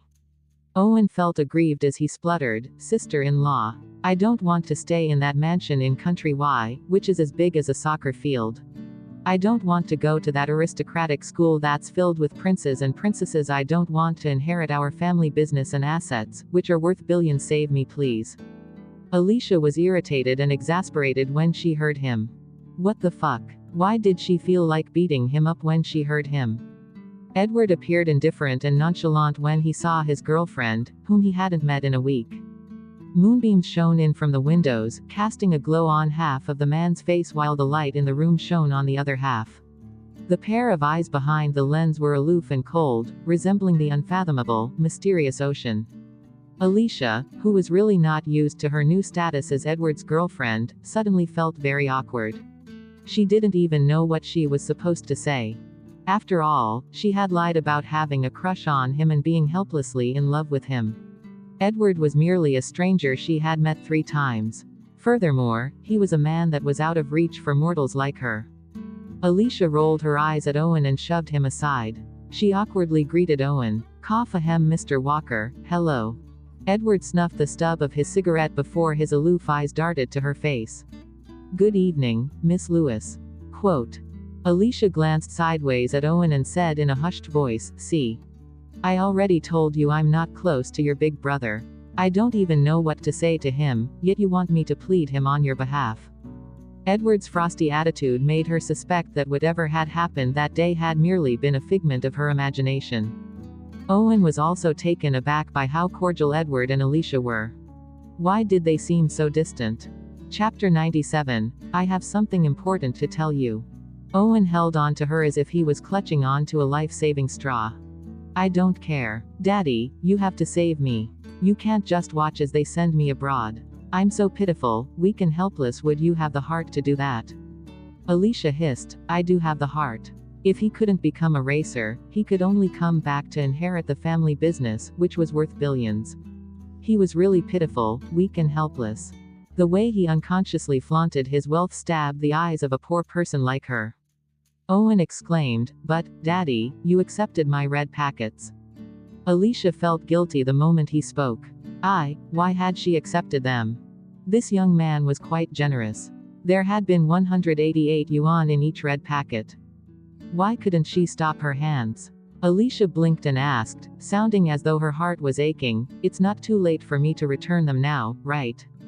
Owen's heart ached even more. "It's too late. My phone has already been confiscated. Even if you return it all to me, it will be useless." Quote. Alicia was speechless. Why couldn't she stop her wretched, greedy hands? Why had she accepted those red packets? Edward glanced at the pair of them, who were conversing in hushed whispers. "Miss Lewis, were you looking for me?" Owen nudged Alicia. "Hurry up. My brother is talking to you. You're a swindler." Alicia gnashed her teeth bitterly as she glared at Owen. Then, she turned to face Edward with a flustered expression. I was looking for you. I have something important to tell you." Forget it. Why did she have to be so helpful? For the sake of love, justice, and a young man's dream, she would try her best. Upon analyzing the situation, she realized that if she were to plead on his behalf, she might get implicated as well. Thus, she shouldn't say that she was there to plead for Owen. She hadn't contacted him in a week, and now she had gone looking for him because she wanted to plead for someone else's sake. Was this reasonable? Her persona would crumble. Therefore, before she pleaded with him, she needed to ensure that her persona was safe. Yeah, persona. She loved Edward deeply and had tried to woo him in a frenzied manner. She had almost become a stalker before they had begun a new relationship. This was the first time they were meeting after a week. How should she respond in order not to appear too abrupt? Edward turned to her and asked casually, "Is that so?" "Yeah." Alicia's mind raced rapidly and she decided to apply what she had learned recently about creating profiles on various characters. She decided to use the lecher persona. A second later, Alicia mustered her courage and shut her eyes. Like a bullet train, she hurtled straight in the direction of Edward. Then, she bumped right against Edward's chest. Previously, she had been forced to take advantage of Edward. Now, for the sake of maintaining her persona, she had to continue to do so. She really felt like she had committed a huge sin. By the time Edward managed to respond, the girl's body, which gave off a refreshing shampoo scent, had fully entered his embrace. A streak of surprise flashed past the man's aloof eyes, which were swirling like a pool of darkness. His body had toppled slightly backward because of the impact of the girl's sudden action. Instinctively, he raised his hand and placed it on the girl's waist. Alicia used her acting skills, which she had been practicing recently, and transformed herself into a young girl who was helplessly in love. However, the truth was that she had taken the initiative to hug the man. In doing so, she didn't actually have to act. The important thing is I missed you. The girl's soft and sweet voice reached the man's ears. Chapter 98. Low blood pressure. Owen was speechless. Hadn't she just said that they weren't familiar? Besides Owen, the two bodyguards were also shocked. The bodyguards watched as the girl in the casual clothes pounced on their boss. Their first reaction was to pull her off and protect their boss. Only when Gabriel shot them a meaningful glance and stretched his hand to signal at them to stop, did the bodyguards stop in their tracks. Although this wasn't the first time that Alicia had approached Edward, it was the first time she had initiated intimacy while she was conscious. She had fallen on him and touched his hand in the hospital on another occasion. She couldn't even remember in what other disrespectful ways she had insulted Edward. Besides, she had to say these mushy words. She had really cast her pride away. Edward was wearing a thin knitted shirt. Even though she had tried to avoid touching his body, she didn't manage to steady herself properly. Her other hand landed on his abs, and she could feel his clearly defined muscles beneath the garment. Shit. Someone save her. Alicia, who had finished acting, tried to get up hastily. In the end, her hand slipped amid her panic and she fell again. This time, both her hands pressed firmly against the man's body. When Alicia saw creases form on the man's shirt because of her fumbling hands, guilt stabbed her heart. Sorry, I didn't do it on purpose. Alicia lectured herself inwardly before she resumed this pretense and said sweetly, your eyebrows aren't eyebrows. They are like the moon reflected in a lake. Your eyes aren't simply eyes. They are as bright as stars and as magnificent as surging waves. Your mouth isn't just a mouth. It's the last rose on this planet. I swear that I didn't deliberately fall on you earlier. My blood pressure has been low recently because I haven't seen you in a long while. Owen was speechless. Gabriel was speechless. The bodyguards were speechless as well. They gaped at Alicia in wonder as they listened to her rattle on in one breath. All of them couldn't help but be awestruck by her. Edward seemed to be momentarily stumped as well. He fluttered his eyelashes and chuckled softly. A voice as deep as a cello said, low blood pressure. Alicia coughed. Ahem, yeah. This was too embarrassing. She had sacrificed everything for love and justice. Edward's aloof eyes seemed to be rippling as he fell silent. He retracted his hand, which had been resting lightly on the girl's waist to prevent her from falling. A second later, he removed his spectacles. Alicia was speechless. Without the spectacles that hid his eyes, it felt as if a gust of mountain breeze had blown away a mist. The man's alluring, charming eyes, who could make one's heart palpitate, were presented before her. Alicia's heart started palpitating wildly in an instant. Edward, who had suddenly removed his spectacles, looked exceedingly seductive and bewitching. He really could cause one to commit a crime. Just as Alicia's heart and mind were under severe assault, the man pressed his hand gently on the back of her head. One moment later, a kiss as light as a dandelion being blown across a field and as gentle as a breeze rippling the surface of a river landed on her lips. She could still feel his breath when the man asked, "Is your blood pressure still low?" Alicia was speechless. Who was she? Where was she now? What was she doing? Chapter 99. I don't need a reason. The unexpected gentleness of their boss had left all the bodyguards dumbstruck and astounded. Owen, who had just snatched his luggage from the assistant, slipped and dropped it with a huge crashing sound. It fell on his foot, making him grimace in pain. Alicia's soul was pulled back by Owen's painful groans and yells. She shook her head repeatedly and hurriedly got up. No, I'm fine. Her blood pressure was shooting up instead. She was supposedly his first love.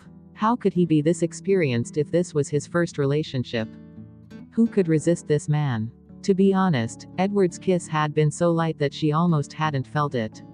His lips had left hers in less than a second, displaying his high level of self-restraint. However, the kiss still made her heart race faster than the final drift around the last tight corner of an exciting race. One of the bodyguards, who snapped out of his shock, couldn't help but ask Owen, "Third young master, who is this girl?" Owen proclaimed proudly, "My daddy." The bodyguards were confused. Owen replied, "My big brother's girlfriend. My future sister-in-law." The bodyguards stole a glance at each other. They appeared stunned. They had been with their boss for years and witnessed countless women throw themselves at him. However, they had never seen him be moved or tempted in the least. Why would he suddenly have a girlfriend and behave so intimately with her? Nonetheless, this was their boss's private life, so they didn't dare to intrude. They had to carry on with their job. Third young master, please leave quietly now. Yeah, don't make things difficult for us. Quote. Leave. Why should I? I'm not. I'd rather die than leave. Owen yelped and hollered again. Big sister-in-law. Help me. Alicia was jolted out of her daze when she heard Owen's shrieks. She had been so engrossed in his gorgeous looks that she had forgotten everything else. Mr. Walker. Alicia glanced at Edward and tried to sound him out first. I've heard about what happened to third young master. He was really in the wrong for drinking and hitting someone. However, Benedict isn't a nice person either. When I met him before, he deliberately provoked third young master and set a trap for him. Therefore, I reckon that third young master definitely did not hit him on purpose this time. It must have been another trap. Owen nodded fervently. Big brother. Big sister-in-law is right. He tried to provoke me deliberately. The expression in Edward's eyes was icy. Provoke you so you don't even have any self-control or the capability to distinguish a provocation. Edward's eyes made Owen shudder. He couldn't look him in the eye anymore. He shrank his neck back, not even daring to breathe loudly. Alicia, who felt an immense pressure crushing her, added meekly, You're right, but third young master is still very young. It's normal for boys of his age to be rash and reckless. Quote. Owen nodded in agreement. Yes, indeed. Isn't it normal for boys to fight? Edward Said, age is not an excuse for making mistakes. I don't need to hear an explanation anyway. When you first agreed to the rules, you knew that you would have to pay the price if you broke them. Quote. Owen, who felt guilty, bowed his head. Alicia stole a stealthy glance at a document on the table. It seemed to be Owen's contract with Edward. She immediately spotted Owen's signature and thumbprint. Chapter 100, You Can Interfere. No wonder Owen had turned to her without giving this much thought as a final desperate attempt. Edward was practically impenetrable, and he certainly had a reason to stick to his principles. After a few sentences, she had been convinced and brainwashed by him. It was impossible to try to convince him or reason with him. Edward was a man of principles, and he would never break his principles. This was such a headache. She wasn't someone who could debate well to begin with. Every time she had quarreled with Matthew, she had always been beaten by him. She had given in each time, as she hadn't been able to out-talk him. Alicia sighed and shot a look at Owen that seemed to say, I've tried my best. I wish you all the best. I'll always remember you. Quote. Owen was well aware of this fact. He had tried to struggle and protest so far merely because he couldn't take this lying down.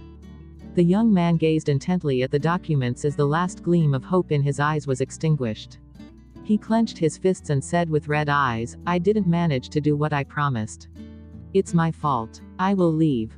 Alicia, who was really at her wit's end, inched a little closer to Edward and extended her hand to tug at the man's sleeves. That's sorry, I know this is a family affair and I shouldn't be interfering, but you really can't give third young master another chance. Edward was speechless. Alicia pleaded. Please give him another chance. Please, I'm begging you, can you? Edward didn't respond as his eyes trailed from the girl's eyes and landed on her tiny hand, which was tugging at his sleeve. Alicia coughed softly. Forget it. If you really can't. After a long while, Alicia decided to rest her case and bid Owen goodbye. Suddenly, she heard the man's voice in her ears. Edward replied, I can. Quote. Alicia was speechless. Gabriel was speechless. Owen was speechless. Had he heard right? Alicia's eyes widened in incredulity and amazement. You agreed. Why would he agree? Why would he change his mind for no reason? She had already given up, as there had been no glimmer of hope left. I can give him another chance, Edward repeated firmly. Alicia couldn't help but blurt out, why did you suddenly agree? Gabriel and Owen glanced at their oldest brother simultaneously. They knew their big brother too well. Due to his intelligence, no one had ever succeeded in convincing him. Besides, he had absolutely never broken his principles for anyone or anything. Thus, earlier on, when Edward had merely questioned Gabriel again when he tried to interfere, Gabriel had waved the white flag immediately. Edward's eyes, which were as black as ink, lit up with a faint smile when he saw Alicia's bewildered expression. His eyes were fixed on the girl as he said clearly, "Reasoning with my girlfriend isn't a wise act." Quote. Alicia was speechless. He was literally killing her with mere words. The man stopped speaking, yet Alicia's heart kept pounding violently against her ribcage. The man before her had seemed so icy and aloof a second ago that there had been no room for discussion. However, a second later, he seemed to have melted and become affectionate. He had even given in to her pleas. Owen was speechless. What kind of discrimination was this? Edward had just finished speaking, when he added, "Besides, you can interfere." Quote. Alicia was still in a daze, so she didn't manage to comprehend what Edward was saying. "What do you mean?" Edward elaborated. "In my family affairs. You can interfere in my family affairs." Quote. Gabriel, who was dumbstruck, felt conflicted. Chapter 101, Do More Than Just Watch Me. After Edward had relented, his assistant and bodyguards retreated out of the room. Gabriel and Owen left as well, leaving Alicia alone with Edward in the living room. Alicia had always felt that their relationship didn't feel real. She had also felt that Edward was out of reach and there was no way she could get close to him. It had never crossed her mind that he would change his mind just because she had pleaded with him. Edward stood up and strode outside the French windows as Alicia trailed after him. The night was cold and the water reflected the starry sky. "Mr. Walker the First, can I ask you a question?" "What is it?" "That why did you accept my profession of love so readily and even made me your girlfriend?" Alicia had to get this burning question out of her. She was really curious. Even though she had come up with many reasons, she still found it unbelievable. Edward turned his head and gazed deeply at her, as though he didn't want her to breathe a word to anyone else. "You think that I just casually agreed to it?" Alicia, who got a fright, waved her hands to dismiss this notion. No. I didn't mean that you are a casual guy. I just felt surprised, since you're a man of extraordinary status. We are really from two different worlds. Furthermore, you didn't contact me, so I assumed that you weren't serious about it. Actually, I've mulled over this matter for a long time. I also spent some time feeling remorse, as I think that I went overboard with my confession the other day. Actually, I just wanted to look at you from afar, but I did some atrocious, bold acts while I was drunk. I swear that my admiration for you is pure and I don't have any ulterior motives. I didn't really think that you would agree, so. Edward glanced at her, unconcerned and unperturbed. So. Alicia swallowed her saliva. So should we break up? Alicia thought to herself. She was about to blurt her thoughts out, but she changed her mind in the end. So I will treasure you even more, like you even more, and be devoted to you. Edward studied the girl's nervous expression and grinned. Are you afraid of me? Alicia let out a dry, nervous laugh. Nope, I'm not. That's just respect and admiration to me. You're like a god who doesn't live amongst mortals. You can only be watched from afar and no one can touch you. I feel that by dating me you will be tarnished. Why was it so hard to break up with him? Sir, I'm really not worthy of you. Edward fell silent for a long time. Alicia, who couldn't guess his thoughts, felt uneasy. She stole a furtive glance at him and accidentally met his eyes, which were as deep as the night. What if you could do more than just watch me?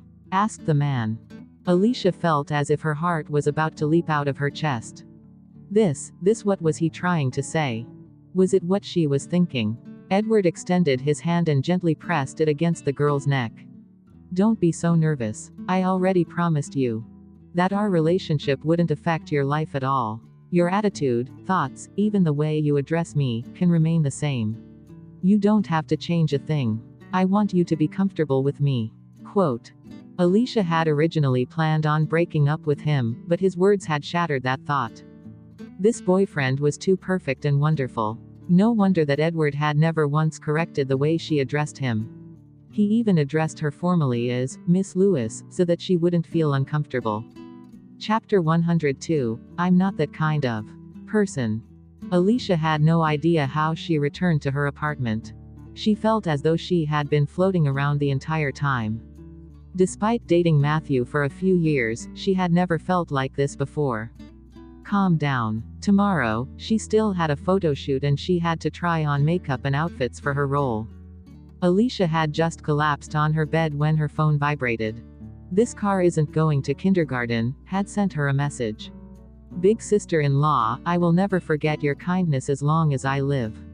Whenever you need me, I will even scale mountains and cross fiery seas for you. This car isn't going to kindergarten, typed again, but, big sister-in-law, your progress with my brother seems a little sluggish. Why do you still address each other as Mr. Walker and Miss Lewis? This car isn't going to kindergarten, typed once more, should I help by sending my brother to your bed? This would definitely be the fastest way to get close to him. Big sister-in-law, do you want to consider this? Alicia was speechless. Could they not have this conversation this late at night? How could she sleep now? Misty City amid the setting sun, typed, I'm not that kind of person. Alicia's face darkened as she replied and cast her phone aside. Then, she shut her eyes to sleep. The next morning, Alicia woke up early. There was an assortment of makeup brands and skincare products on her dressing table. Other than some sponsored products, she had bought the rest at random. She really had no interest in this kind of stuff. Alicia rummaged through the assortment and selected a toner out of this mess. She applied it on her face.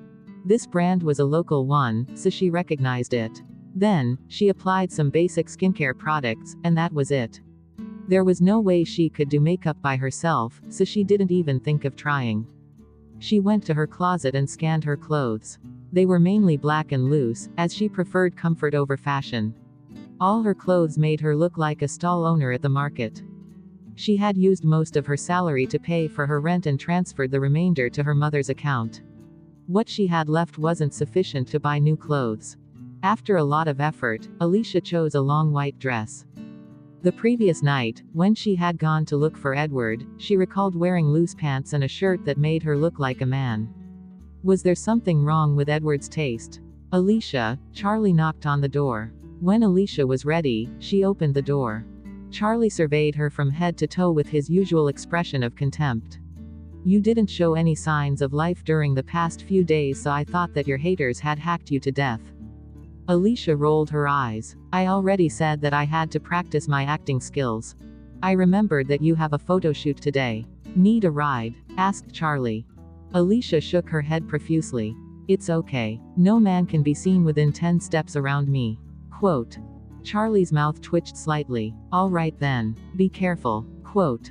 Alicia waved her hands. Okay. Charlie watched her hesitantly. Don't be too hard on yourself. If you really can't make it, just quit. Plus you'll still have me. Alicia nodded gratefully as she patted Charlie's shoulders. I got it. Thank you. You are my best buddy. Charlie was speechless. Buddy, can't you tell that I'm trying my best to woo you? Chapter 103, Don't make things difficult for yourself. After Alicia spoke to Charlie, she got ready to head down. Merely a few steps later, she heard a loud splitting sound. Her dress was too long, so it had gotten hooked by her heels and been torn as a result. Alicia cursed out loud. Fuck. This is the most expensive dress I own. Charlie looked exasperated as he pressed his palm to his forehead. Don't wear it if you can't. Don't make things difficult for yourself. Alicia stroked her chin as she mused. Pup, you're right. How can I run for my life in this dress if I'm being hunted by my haters? Charlie was speechless. Alicia went back to her room and changed into a set of comfortable clothes. This was the first production after Alicia's comeback. Brittany came personally with Olivia to fetch her to the production venue. Alicia wore a mask and a cap to disguise herself before getting into the car. Why did you wear this? Olivia cast her a scathing look. Alicia sighed. Initially, I wanted to wear a dress, but I accidentally hooked it with my heels and it split apart. Besides, I really can't get used to wearing a dress. Just bear with me. Olivia was rendered speechless. How did you even manage to set up your frail, dainty persona when you are so unfeminine and crude in real life? As long as she is dressed appropriately, it's fine with me. We are early, so you can get some rest first. Brittany spoke as she drove. Sister Brittany is the best. Alicia exclaimed happily. She had triumphed over her mental obstacles and could drive now. However, she still needed a car to commute, so she needed to work hard. She couldn't possibly get Sister Brittany to fetch her every day. In no time, the car reached the venue. Alicia, who was the first celebrity to arrive, saw no one else except the production crew. They were all busy setting up and making preparations. When she reached the entrance, she was greeted by hushed whispers and eyes that surveyed her with hostility. "Hey, look, it's Alicia. Alicia is here. What the it's really her. I thought she loved to wear white every day, as though she is a frail-looking pure lotus that just emerged from the pond. I almost didn't recognize her thanks to her outfit today. She must have chosen a new disguise for fear that she will be recognized and get beaten up. This is the first time I've seen such a disgusting woman after being in this industry for so long. All she can do is pretend to be delicate and angelic while she uses others to boost her popularity. Exactly. She is a high school dropout and a D-list actress. How dare she use Anthony and the rest of the actors and even claim that she was Matthew's girlfriend? She is mad. Who knows what underhand methods she has used to get into this production. She must have set her eyes on our beloved award-winning actor, Gabriel, this time. She is really like a toad lusting after a swan." Olivia squeezed Alicia's arms when she noticed that the gossip was growing louder and more malicious. "You have to endure this even if you're angry. Pretend you can't hear anything. You have the lowest status in this production. They are just stating facts." Quote. Alicia asked, "Are you really my assistant?" Brittany quipped, "Right now, it would be wise of you to lay low, no matter what happens. Don't give any response." Quote. Brittany was worried about how Alicia would handle crisis and gossip. Thus, the easiest thing to do was ask her to remain silent. Alicia obliged obediently. "I got it. I even downloaded games to play later." Olivia snorted aloud. "I would thank the gods if you were really so obedient." Chapter 104, Leading Actress. Alicia found a secluded corner and sat down. She put on her earphones and began to play her game. Then, she clicked on some websites and browsed to pass the time. Olivia watched Alicia, who still hadn't won her approval, and told Brittany, "Sister Brittany, what is really on your mind? Although Alicia is working for you, she doesn't allow others to control her. She only listened to her sister and assistant. She was a promising actress with potential before they succeeded in ruining her. She is like a puddle of mud that can't be molded. You have wasted your precious resources and time on her. Even your reputation will be affected. Listen to me, you shouldn't help her anymore." Brittany remained impassive as she spoke in a mild tone. "I've already signed her on, so I will be responsible for her until the end. However, if she insists on being obstinate, there is no way I can help her." Quote.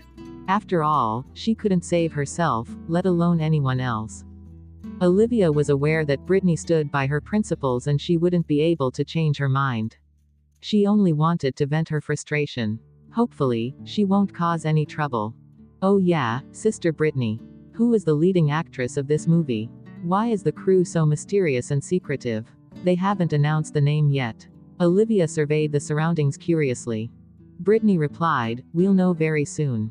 Olivia nodded. That's true. She would definitely have to appear at the photo shoot today. A while later, they heard a commotion at the entrance. A troop of bodyguards and an assistant surrounded an actress as they walked towards the studio. Olivia was incensed before her face fell. She had seen the woman in the middle, who was being escorted as though she was the moon being protected by the stars. Nora. Nora had exquisite makeup on and was wearing the latest Chanel dress of this season. The dress accentuated her curves and figure while she radiated and sparkled like a goddess. The woman in the Chanel suit next to her was Helen Dawson, a capable top manager at House of Millions Media. She was also Nora's current manager. The moment Olivia's eyes landed on the pair of them, she stomped her feet in outrage. Why is she here? Brittany's eyes gleamed in silence.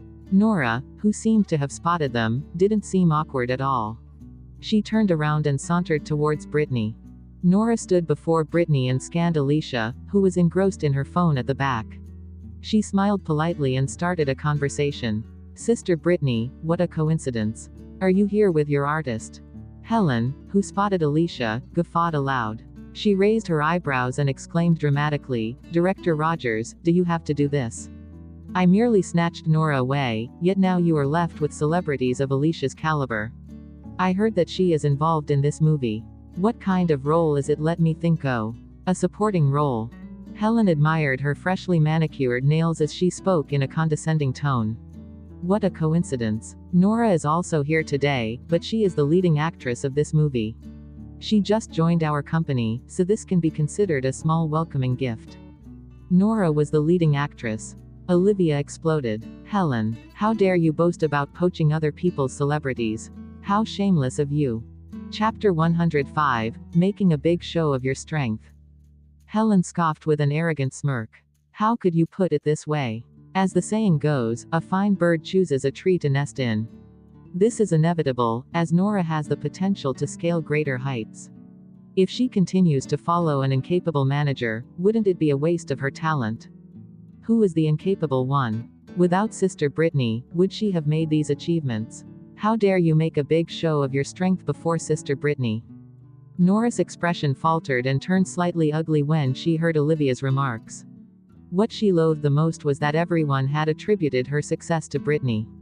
It sounded as if she was nothing without Brittany. She had been Brittany's puppet for years and she'd had enough.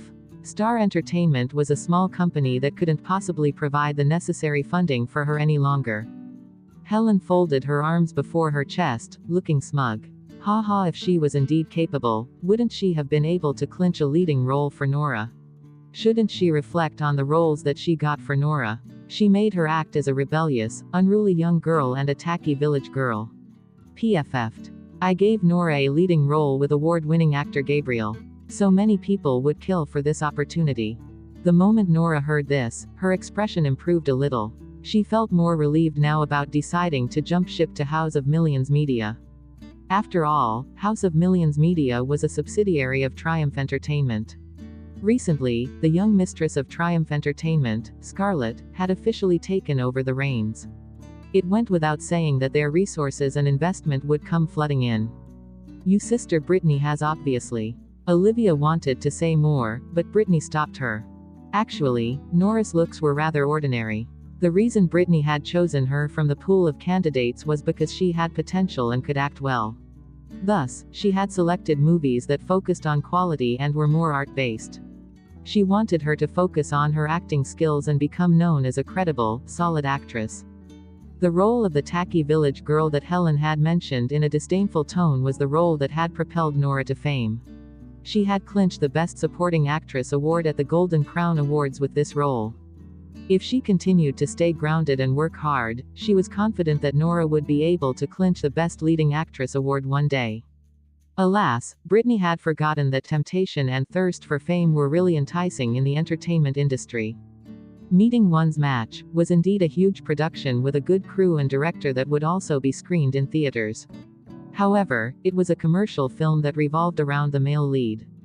She had read the script and the female lead was basically just a pretty face that would complement the male lead.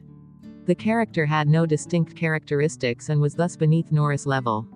In addition, she wouldn't be able to pull off the character with her looks. However, Brittany knew that it was useless, no matter what she said. Nora wouldn't hear any of it. Therefore, she decided to rest her case. By now, all the reporters had arrived on the set and flocked towards Nora. This was one of Helen's commonly used methods to hype up the artists she managed. She must have released the news and invited the reporters. A reporter said, "Nora, it's rumored that you have joined a new company, House of Millions Media. The lead in Meeting One's Match is the first role that your new company clinched for you. It's also the first time you will be working with famous award-winning actor Gabriel. What are your thoughts on that?" Nora replied, "I'm really excited to be working with famous award-winning actor Gabriel and very thankful for my company, House of Millions Media. I want to thank my manager, Miss Helen, for getting me this role. Working with House of Millions Media is the best and wisest decision I've ever made." Another reporter asked, "Nora, do you have anything to comment regarding your previous company? I heard that Star Entertainment's Brittany had groomed you since your debut. Why would you choose to change company when your contract had not ended?" Chapter 106, I am Alicia Lewis. Nora glanced at Helen, who stood beside her. Helen interjected. Haha, someone deliberately tried to impede Nora's career. The roles she was cast in were all in lousy films and Nora couldn't tolerate it any longer. That's why she left the company. I hope that person reflects on her behavior and thinks about what's in the best interest of the artists she manages. They shouldn't just be money-making tools. Compared to the horde of people around Nora, the area around Britney was completely empty. Olivia's eyes were red with fury as she watched how they twisted the truth. That traitor. Arg. I'm so mad. How can they be so smug? Without Sister Britney, would she have been here today? Not only is she ungrateful, but she's even smeared Sister Britney's reputation. I can't take this lying down. I need to clarify things for the reporters. What they have said is not true, Olivia yelled as she tried to squeeze her way into the crowd. However, Nora was surrounded by throngs of reporters and all their attention was focused on Nora. Nobody cared about her. A cameraman shoved Olivia away brusquely, his equipment banging hard onto her. Olivia took a few steps backward as she winced in pain. Meanwhile, Alicia, who had been hiding in a corner playing games, removed her earphones and stretched her arms and body lazily. Just as someone was about to bump into Olivia again, Alicia grabbed her arm and pulled her into a corner. Alicia, why are you pulling me? I want to clarify things for them. Olivia spat impatiently. Don't be so anxious. If you want the spotlight on you and want everyone to focus their attention on you instead, there is an easy way. Drawled Alicia lazily. Olivia chided her. How is that easy? Who would listen to us? In the entertainment industry, people like us don't have the right to speak. Alicia was well aware of this fact. She didn't object. Instead, she stood behind those reporters and spoke clearly in an unhurried manner. Hello, ladies and gentlemen, may I just interrupt for a moment? Does anyone want to interview me? Fuck. Who are you? Go away. One of the reporters didn't even turn his head as he watched Nora. Alicia flashed a brief smile.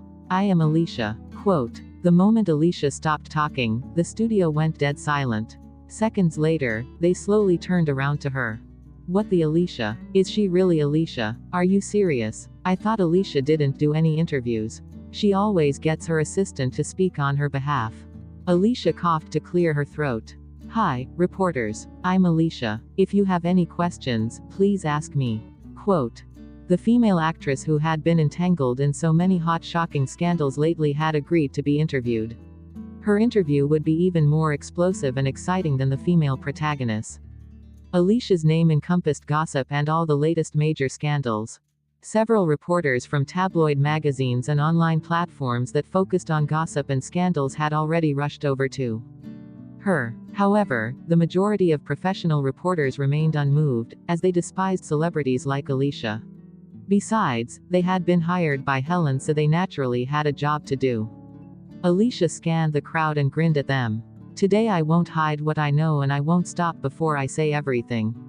I can answer anything you want to know. Quote. Alicia drawled, oh right, just like how Anthony and I. A handful of the reporters who hadn't moved earlier scrambled over to her, their eyes lighting up in excitement. Alicia added, oh, and the secrets between Arthur and I. She was interrupted mid-sentence when more people bolted in her direction. Even the reporters who had been invited by Helen were feeling tempted. Alicia said clearly, that night, something happened between Emmanuel and I. I'll tell you all the details of my history and feud with Matthew and Scarlett, and why it happened, as well as why even Gabriel has been involved with me.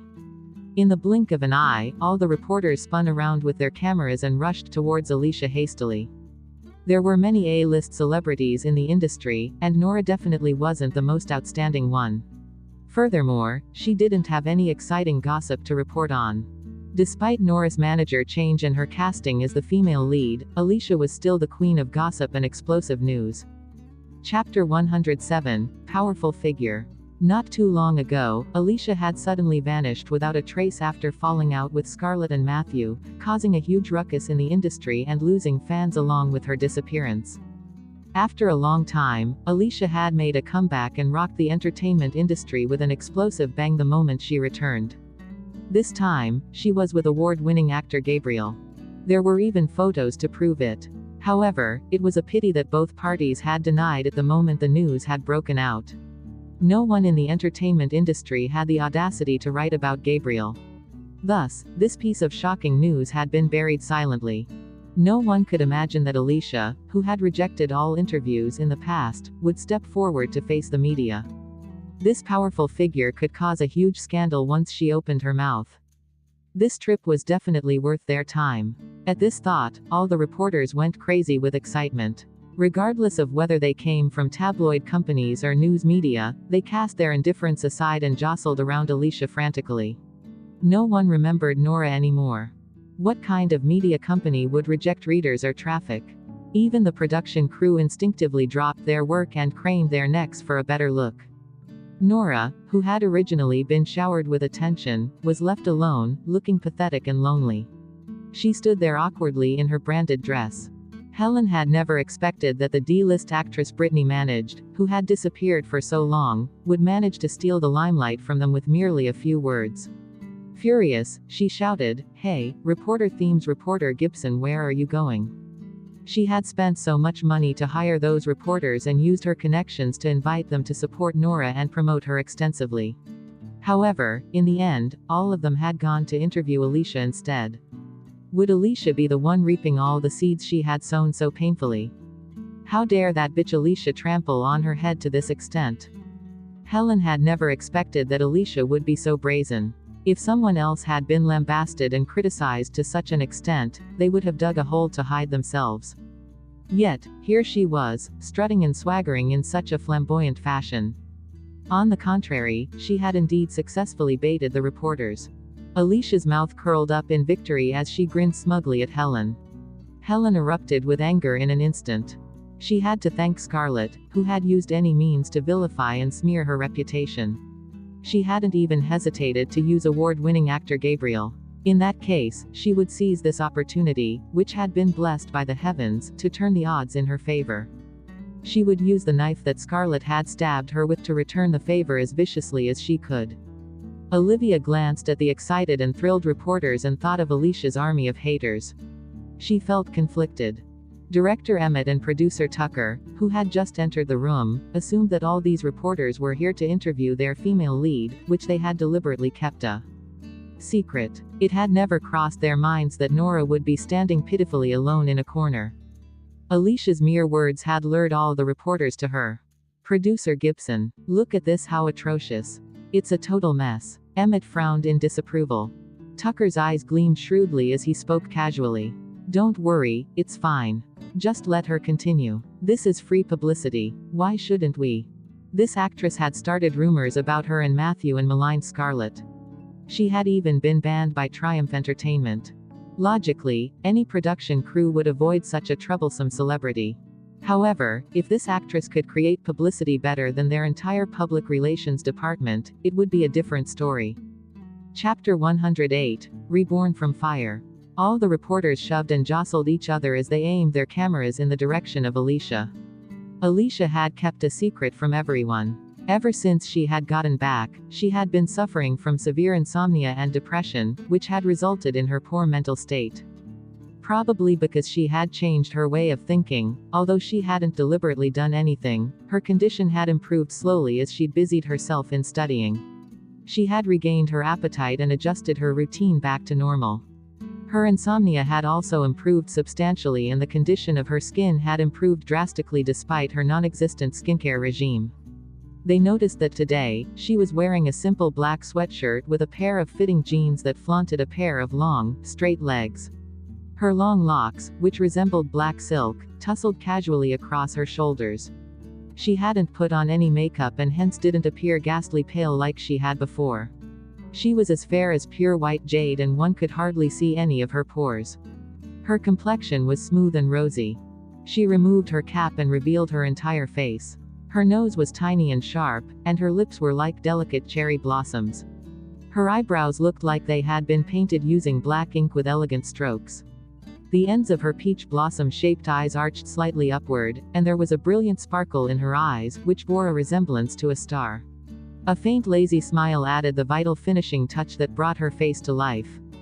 During the period when she had been slammed for slandering Scarlett and Matthew, a paparazzo had taken a photo of her. Her appearance had been unkempt, and she had looked as ghastly as a ghost. All the reporters had assumed that they would see a disheveled and despondent woman who would be screaming insults. No one had anticipated that she would be so gorgeous. In an instant, the entire studio became strangely quiet. Alicia had used her cap to hide her face when she had walked into the studio. Hence, no one had really noticed her face clearly until now. If she hadn't announced her identity, none of the reporters would have recognized her. Everyone was dumbfounded as they stared at her in a daze. Soon, they began to exchange hushed whispers. "Oh my God. This gorgeous lady is Alicia. How did she change so much? Did she get plastic surgery? Hey, take a closer look at her. Her features are the same, but how should I put it? She gives off an entirely different feeling." Objectively speaking, Alicia is indeed a beauty. Do you still remember that magazine cover that made her explode with popularity online? Actually, when Alicia had just debuted, she had gained popularity because of a photo. In that photo, Alicia had been sitting in a vintage racing car, her hand propping her forehead lazily. While she'd peered at the sky beyond the window, there had been a flickering brilliant radiance in her eyes. That photo had astonished everyone, and their hearts had been captivated by the girl's nonchalance and sorrow. The first group of her fans had started to idolize her based on that photo. She had been able to attract countless fans with simply a photo. Such a beautiful face that had been blessed by heavens was something that many people in the entertainment industry would die for. It was a pity that Alicia had begun to get worse. She'd lost too much weight, perhaps due to her extreme diet. Her beautiful face had also been affected by her depression, robbing her of her glow and radiance. To top it off, she had always been seen in ghastly makeup and clothes that didn't fit her. Now that she had appeared once more before everyone, she looked as though she had been reborn from fire and transformed completely. Although this was plainly the same face, her beauty was ravishing and breathtaking. She actually looked even more gorgeous than the photo that had skyrocketed her popularity. Chapter 109, Retaliation. Nora gnashed her teeth so hard that she almost broke them. That bitch Alicia was despicable and conniving. How dare she steal her limelight? Helen sneered coldly. No wonder Brittany brought her out today. It was because she got plastic surgery. Ha ha, your ex-manager has gone crazy over money. Nora folded her arms across her chest, looking cross. That can't be helped. She has no one else other than me. Quote. Their voices were loud, so Alicia's eyes darted past the crowd to Helen and Nora. Her face lit up with a faint smile that didn't meet her eyes. The reason Brittany had no one was because she had spent all her effort, time and resources on Nora. Alicia interjected, "Did I just hear Manager Dawson say that my manager, Miss Brittany, has given Nora lousy roles because of money?" When Helen heard Alicia firing a bullet at her, she cleared her throat. Her voice rang out, dripping with contempt. "Why? Did I say anything wrong?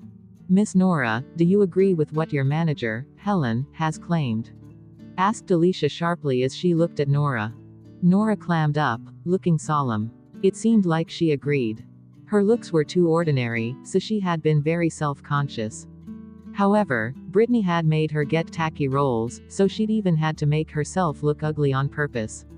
She'd had enough of it. Every time she read reports of people criticizing her looks, she would seethe in anger. Right now, even though Alicia had no makeup on, her beauty still radiated with a glow that was piercing her eyes. Alicia, who noticed that Nora was silent, sneered coldly. Her eyes roved through the reporters as she said, "Okay. In that case, I would like to run through the roles Miss Nora has played over the years. I have no other strength besides a good memory. If I do remember correctly, Miss Nora made her debut 3 years ago and has participated in 5 productions. The first role Nora played was the tacky village girl that her manager has scoffed at. It was her debut role that propelled her to fame. She clinched the Best Supporting Actress role at the Golden Crown Awards, which is the most prestigious and distinguished ceremony in the country. The second production she was involved in, which manager Dawson has clearly expressed her disdain about, was related to the role of a rebellious young girl. Although it missed award season, everyone sang Nora's praises online and she earned rave reviews from critics and experts in the industry. For her third production, Nora worked with award-winning actress Janice Thames. That movie was nominated for Best Chinese Film at an international film festival. Nora was cast as the female lead in her 4th movie and was nominated for the Best Actress award. With her fifth movie, just a month ago, Miss Nora won the Best Actress award at the Golden Crown Awards, therefore leaping to the ranks of an A-list celebrity. Alicia's speech resonated powerfully and clearly, and her information was accurate. She turned to glance at Helen and Nora. Everyone here knows that the gross of these 5 independent films couldn't be compared to the earnings of a commercial film, or perhaps even a cliché, trashy drama. Manager Dawson, Miss Nora, both of you claimed that Brittany made Nora take on those roles for money and labeled the films she was involved in as trashy. Then do you reckon that the judging panel of the Golden Crown Awards is blind? Or perhaps the audience is? Or would you call a production that doesn't earn any money a trashy production? The moment Alicia finished talking, silence enveloped the studio. The reporters turned their attention to Nora and Helen. Chapter 110, Traitor. Although Alicia had a bad reputation and an image with no credibility, her argument was backed up by reason and facts. There wasn't any problem with it. Nora's achievements and recognition were attributed to her roles. Furthermore, Brittany's capability and foresight were acknowledged by people in the industry. Nora had denied all of Brittany's efforts the minute she had jumped ship. She had even denied all her previous personal successes and scorned her roles for not being commercialized. She had gone overboard. As Nora listened to Alicia, her throat became constricted and she turned pale. Helen had gotten too carried away by her arrogance. And hadn't thought before speaking earlier. After Alicia's speech, her face fell, as she knew that things had gone awry. Brittany had chosen all those independent films, which were too artistic. Some of these films had incurred losses and invited public denouncement. Weren't they considered lousy productions by society standards these days? However, it had never crossed Helen's mind that Alicia would use awards and critical acclamation to prove her point. She had even brought up the audience and the judge panel. Alicia had presented an excellent argument, making the reporters start to change sides. Even Emmett nodded in agreement. A reporter who had accepted Helen's red packet couldn't help but remark, actually, given Nora's qualities, Helen has planned her path wisely. Artists with her looks can only dream of getting minor souls for the rest of their lives. She has made it to the top in just 3 years. She is considered lucky. Exactly. She met a far-sighted, wise manager. But alas, she doesn't appreciate her manager's effort. Now that she is popular, she joined a major company and began to despise all her previous work. Plus, she even brought her new manager to ridicule her ex-manager. Isn't she a traitor? Olivia, who had initially been afraid that Alicia would cause trouble, was thoroughly surprised that Alicia could speak so well. She stood in a daze as she watched Alicia with mixed emotions. On the other hand, Brittany shut her eyes and sighed deeply. At first, she had thought that she could accept, understand and let everything go. She had never once forced anyone to stay with her. However, after hearing Alicia carefully describe the roles and funding she had gotten for Nora, she remembered how much effort and thought she had invested in her all these years and felt stinging pain in her heart. Helen sensed that the reporters had begun to change sides and spluttered anxiously, "Alicia. It was just a slip of the tongue. What I meant was that Nora deserves more investment and a bigger platform to showcase her talent. Oh, so all her previous films should be categorized as lousy films," said Alicia sharply. Helen glared at her with a murderous gleam and said coldly, "Alicia, why are you trying to be righteous here? I reckon that you are the person who has been involved in the biggest number of lousy productions in this industry. For the sake of money and fame, you have shamelessly used underhanded tricks. A greedy celebrity like you must have a greedy manager. How different can Brittany be?" Alicia raised her eyebrows, as she had already guessed that Helen would attack her by using her past against her. "Manager Dawson, you did a good job trying to divert attention. However, everyone knows that I, Alicia, don't listen to anyone. I do whatever I want, and my relationship with Brittany has always been hostile. Sister Brittany emphasizes heavily on her principles and she wanted to uphold the terms of the contract. Hence, she has been tolerating me instead of kicking me out. No matter how horrible I am, this doesn't involve anyone else. Brittany is just unlucky enough to be a flower on a heap of cow dung." Chapter 111, Hiding Her Skills and Wits. Tisk. Why would anyone describe herself this way? The reporters couldn't help but chuckle out loud. It was a solid fact that Alicia had fought with her manager, Brittany, on many occasions. Alicia's assistant had even accused Brittany of beating up Alicia brutally amid a flurry of tears. In the end, it had been proven that Alicia had lied and slandered Brittany. As a result, she had almost fallen out with her company. In the end, Brittany was the one who had defended Alicia. Alicia had just delivered a final smashing blow. She was implying that Brittany emphasized heavily on her principles and wanted to uphold the terms of the contract. Wasn't she mocking Nora for betraying Brittany's trust and breaching the contract?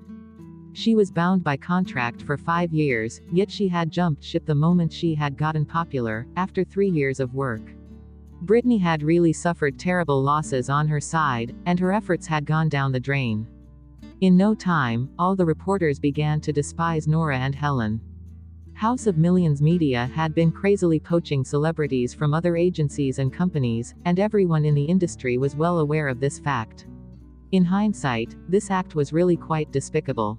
Without waiting for Helen to retort, Alicia grinned brightly and added, "Furthermore, you claimed that a manager is as shameless as her artist. If your logic is true, then Brittany is shameless just because I am. If Brittany is indeed shameless, then is Nora shameless as well?" Helen was caught off guard and rendered speechless by Alicia's sudden specious argument. The reporters were all enjoying themselves thoroughly. How they wished they could grab a chair and some popcorn. Why wasn't anyone aware that Alicia could speak so well? Besides, her logic, her capability, and the way she expressed her thoughts were formidable. She was really a born fighter. Alicia smiled wryly, hiding her skills and wits deep within her once more. They wanted to argue with her. She had never once lost a debate ever since she was a girl. She had once represented her high school at a national debate competition. In the end, she had lived up to everyone's expectations and left her opponent crying on the stage. Actually, she hadn't wanted to debate, but there were prizes to be won. Besides, it didn't require any physical strength, merely her mouth. Hence, debates had become her favorite kind of competition. When she had gone abroad years ago, she had been hungry for success and fame. For the sake of money, she had entered all sorts of racing competitions. However, she'd had several serious accidents that had almost caused her to lose her life. In order to keep her grounded, her coach had forced her to undergo all sorts of rigorous special training to train her physically and develop her patience. This training had included physical capability exercises, survival drills, and skills such as painting and calligraphy. He had even coached her and helped her enter Country M's Massachusetts Institute of Technology, where she had specialized in aerodynamics. While she had been attending school, she had also been crazy about competitions. She would join all sorts of competitions for the sake of money and prizes and win every single debate. Due to her interest in racing, she had decided to specialize in aerodynamics, which was a niche field of studies. Besides, some classmates in school had known about her identity as a racer. If she'd disclosed it, she was afraid that the truth about her real identity would have spread. Hence, she had kept it even from Scarlett. That included the dangers she had encountered during racing, the hardships during training, and how she had almost lost her life on several occasions. She had been really close to giving up, but she had never once told Scarlett. Alicia's eyes surveyed the reporters who were present and a fleeting smile appeared on her face.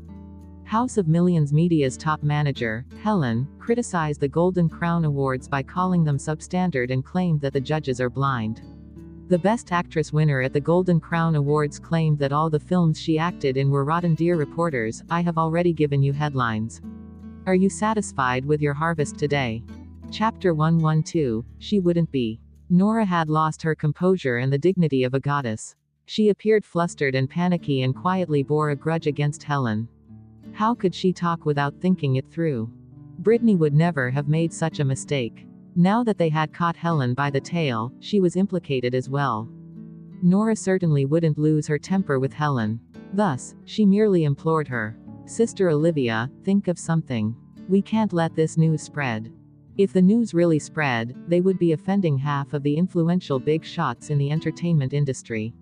Alicia had delivered such a fatal blow. Helen had no idea that she would make such a serious mistake out of carelessness. She was flustered as well, and her face was red. Alicia, don't you dare malign me. I already said that was a slip of the tongue. There were many reporters present today. If they made a mountain out of a molehill, she wouldn't be able to suppress any of this. Olivia was finally able to hold her head up high. She spoke aloud with a sneer. Manager Dawson, it's useless even if you try to declare your innocence in front of little Alicia. It's up to the public and the panel to believe you. Helen gnashed her teeth bitterly. All of you are deliberately provoking me. You have to give us something first in order for us to provoke you. All these words came out of your mouth. We didn't force you by holding a knife at your throat. Earlier on, little Alicia repeatedly asked the same question. Even Nora agreed silently to it. Amid this fierce argument, a frenzied commotion was heard near the entrance along with some shrieks. A girl was surrounded and protected by her manager and several bodyguards. She was wearing a pure white dress made by Dior as she strolled in elegantly. The girl's arrival caused a commotion among the crowd. Oh my God, it's Scarlett. Scarlett. Why would Scarlett be here? She isn't participating in this film, right? Matthew will be, although he will just be making a cameo appearance. He doesn't even need to be here today. Look at how pretty and elegant she is. Isn't she a real fairy? Scarlett, look here, I'm your fan. No one had expected that the entertainment industry's current top leading actress Scarlett would be present at the photo shoot. The reporters were all in a frenzied state as they yelled Scarlett's name. Everyone scuttled over to her in an instant. The girl's eyebrows were like strokes of black ink, and her eyes looked like limpid autumn waters. She looked really captivating. Her innocent aura was akin to a pure angel's. With just a glance from her eyes, everyone would rush over to protect her.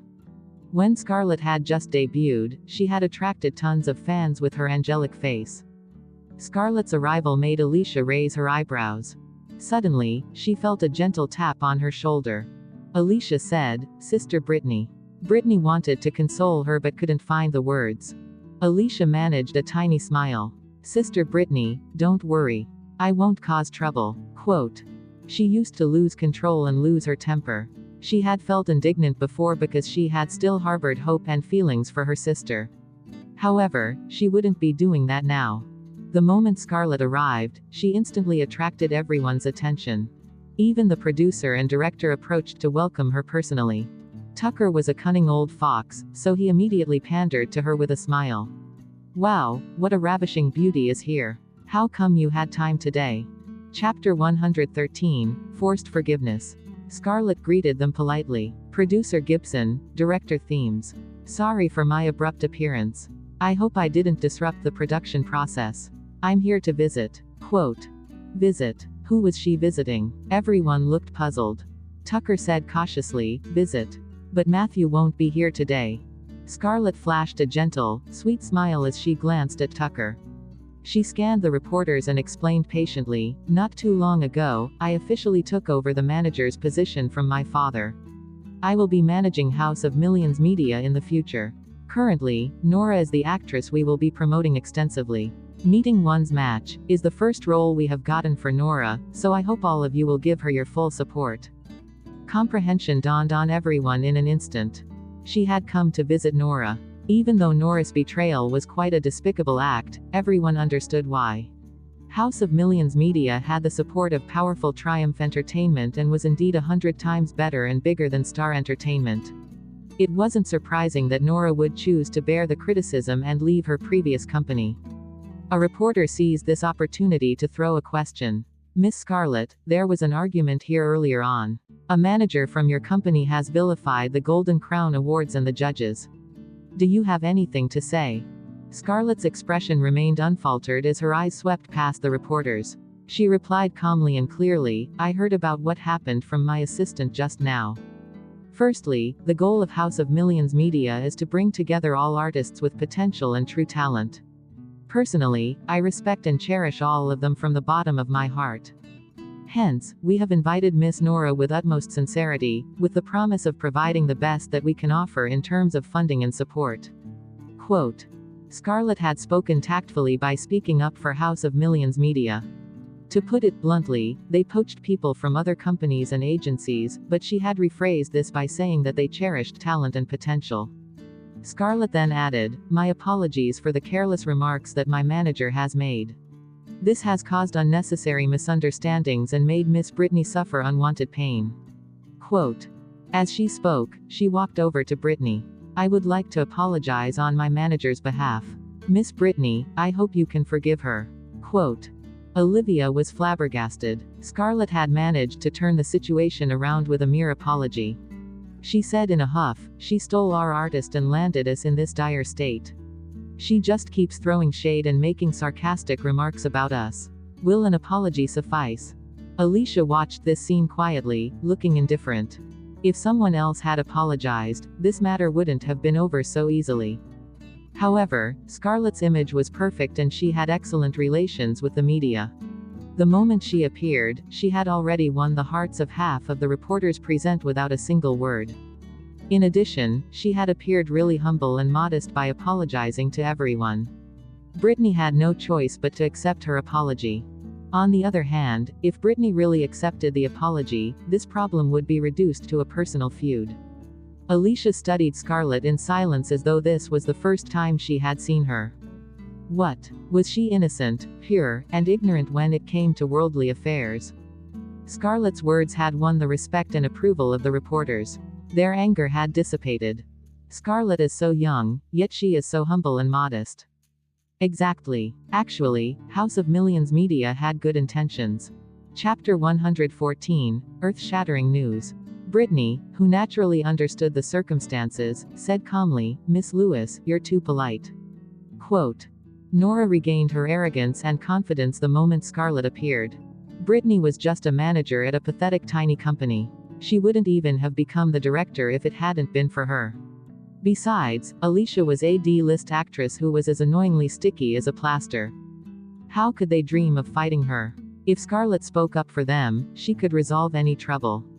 When Helen straightened her back, her anxiety disappeared. She trailed after Scarlett and mumbled a slipshod apology without sounding sorry at all. "Director Rogers, I'm sorry. Earlier on, I actually explained that this was a slip of the tongue. Who knew that Alicia would use that and refuse to let this go?" Sigh. Quote. The reporters turned their heads to Alicia when Helen was finished. A sudden thought struck them. Alicia, Scarlett and Alicia. How had they forgotten about this earth-shattering gossip? One reporter reacted swiftly and leapt forward. "Scarlett, Alicia is here today. She has, on more than one occasion, spread rumors about you and Matthew. What do you have to say about that?" "Miss Scarlett, not long ago, Alicia accused you of being the third party in her relationship. What's your perspective?" "Yeah, Scarlett. Alicia had the audacity to fabricate rumors and slander your reputation. Aren't you going to seek legal action?" In a split second, everyone felt a burning desire for gossip get ignited in them. Their attention was focused on the feud between Scarlett and Alicia. Indeed, when Alicia was around, gossip would follow. They would be going back with a bountiful harvest of gossip. Who would have expected that Scarlett would be here today? As the saying went, enemies met on a narrow road. A good show was about to begin. Scarlett, who was wearing a luxurious dress, looked elegant and dignified. It seemed as if all the lights in the world had converged on her. Her eyes trailed past the crowd and landed gradually on Alicia. A fleeting, subtle mocking smile flashed across her face. That subtle mockery reached Alicia's eyes and vanished without a trace. Scarlett regained her composure and elegant poise. As the reporters continued to pressure her and fire questions, Scarlett looked as if she was being choked by words. She appeared emotional and conflicted. After some time, she shook her head and uttered, "No matter what, she is still my sister." Sister. The moment Scarlett said this word, she caused an uproar. Everyone was dumb with shock. "Miss Scarlett, you said that Alicia is your sister. Miss Scarlett, what do you mean by that? What kind of relationship do you have with Alicia?" Scarlett turned around and studied the shocked expressions on their faces. She bowed and said, "The truth is that Alicia is my real sister. Something happened to my family when I was young, so we had to depend on each other. My sister's personality is a little extreme, but I would never hesitate to give her whatever she wants. However, I refuse to give in to certain matters due to my principles." Quote. Oh my God. What kind of earth-shattering news was this? Scarlett and Alicia were real sisters. Two sisters who had been fighting over a man. Scarlett suppressed her tears as she muttered, "My sister has a supporting role in this movie. I hope that everyone can give her their support. I believe that my sister is good by nature. Thank you." Oh my God. She was really an angel. Her sister had done such atrocious things, yet she had defended her because of their family ties. Chapter 115, vanished completely. They knew that something was amiss. How could Alicia, who was such a horrible actress, clinch a role in this huge production? It was because Scarlett had lent her a helping hand. Speaking of traitors, Alicia was the epitome of a traitor.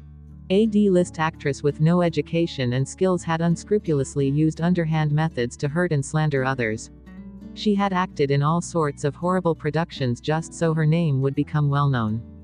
Her sister was a top student at the Capital City Drama and Theatre School. She was talented, smart, kind, as well as a huge supporter of charity causes. She was widely known as the nation's angel. Naturally, everyone would believe whatever came out of Scarlett's mouth. Her demure, frail demeanor made everyone furious on her behalf. They all exploded in an instant. Alicia stood there without saying a word as she observed and watched Scarlett's performance. Right now, Scarlett was looking at Alicia with her lips curling up. There was a hint of contempt in her expression. She walked over to Alicia, looking devastated. "Sister, I know that you still hate me. When we were young, I gave you all my toys. When we grew up, I gave you my cosmetics. Even when you told me that you wanted to go abroad, I took part-time jobs in high school to support you. All these things don't matter, however, love isn't one-sided. Even if I wanted to give up, I can't." Scarlett's heartfelt words touched the reporters, whose reaction was predictable. Scarlett gave an interview some time ago about her sister. To think that Alicia is her horrible, atrocious sister. They turned towards Alicia, their eyes burning with anger. "Alicia, you are too much. How could you lust after your sister's man? Yeah, you have hurt her repeatedly despite Scarlett's kindness. You created rumors when you didn't manage to get what you wanted. Oh my God, how can there be such a vicious sister on earth? Scum like you have tainted the entertainment industry." She even posted on Weibo that she founded Angel's Shelter.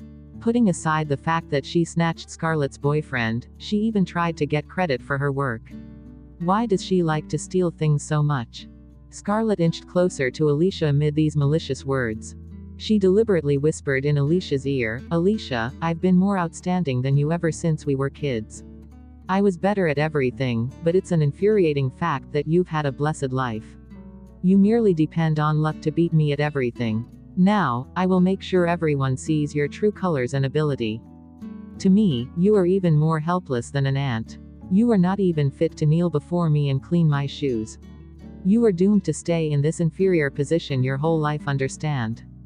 Scarlett's words made Alicia curl her lips. She had never imagined that the sister, whom she would have died to protect, would have such selfish and filthy thoughts. This time, she didn't lose her temper, neither did she lose control. Instead, she felt relieved, as though the dust had finally settled. Finally, the last bit of tolerance and love she had for her vanished completely. Scarlett sneered coldly. "Sister, don't struggle anymore. No one in this world knows me better than you. I know all your weaknesses, so everything is under my control. You are just a pile of useless rubbish." Alicia raised her head, her eyes sweeping past Scarlett's face lazily with a pressing pressure. "Scarlett, do you really think you understand me? Back when they had been a family, she would certainly have exposed everything to her. Now that she treated her sister as a stranger, would she still give Scarlett any weapons to hurt her?" Chapter 116, Did you leave your brains at home? As Scarlett's eyes roved over Alicia, there was a gleam of arrogance in her eyes. It seemed as if she was looking down on a tiny ant that was hardly noticeable. In the past, Alicia had merely been lucky enough to lead a blessed life.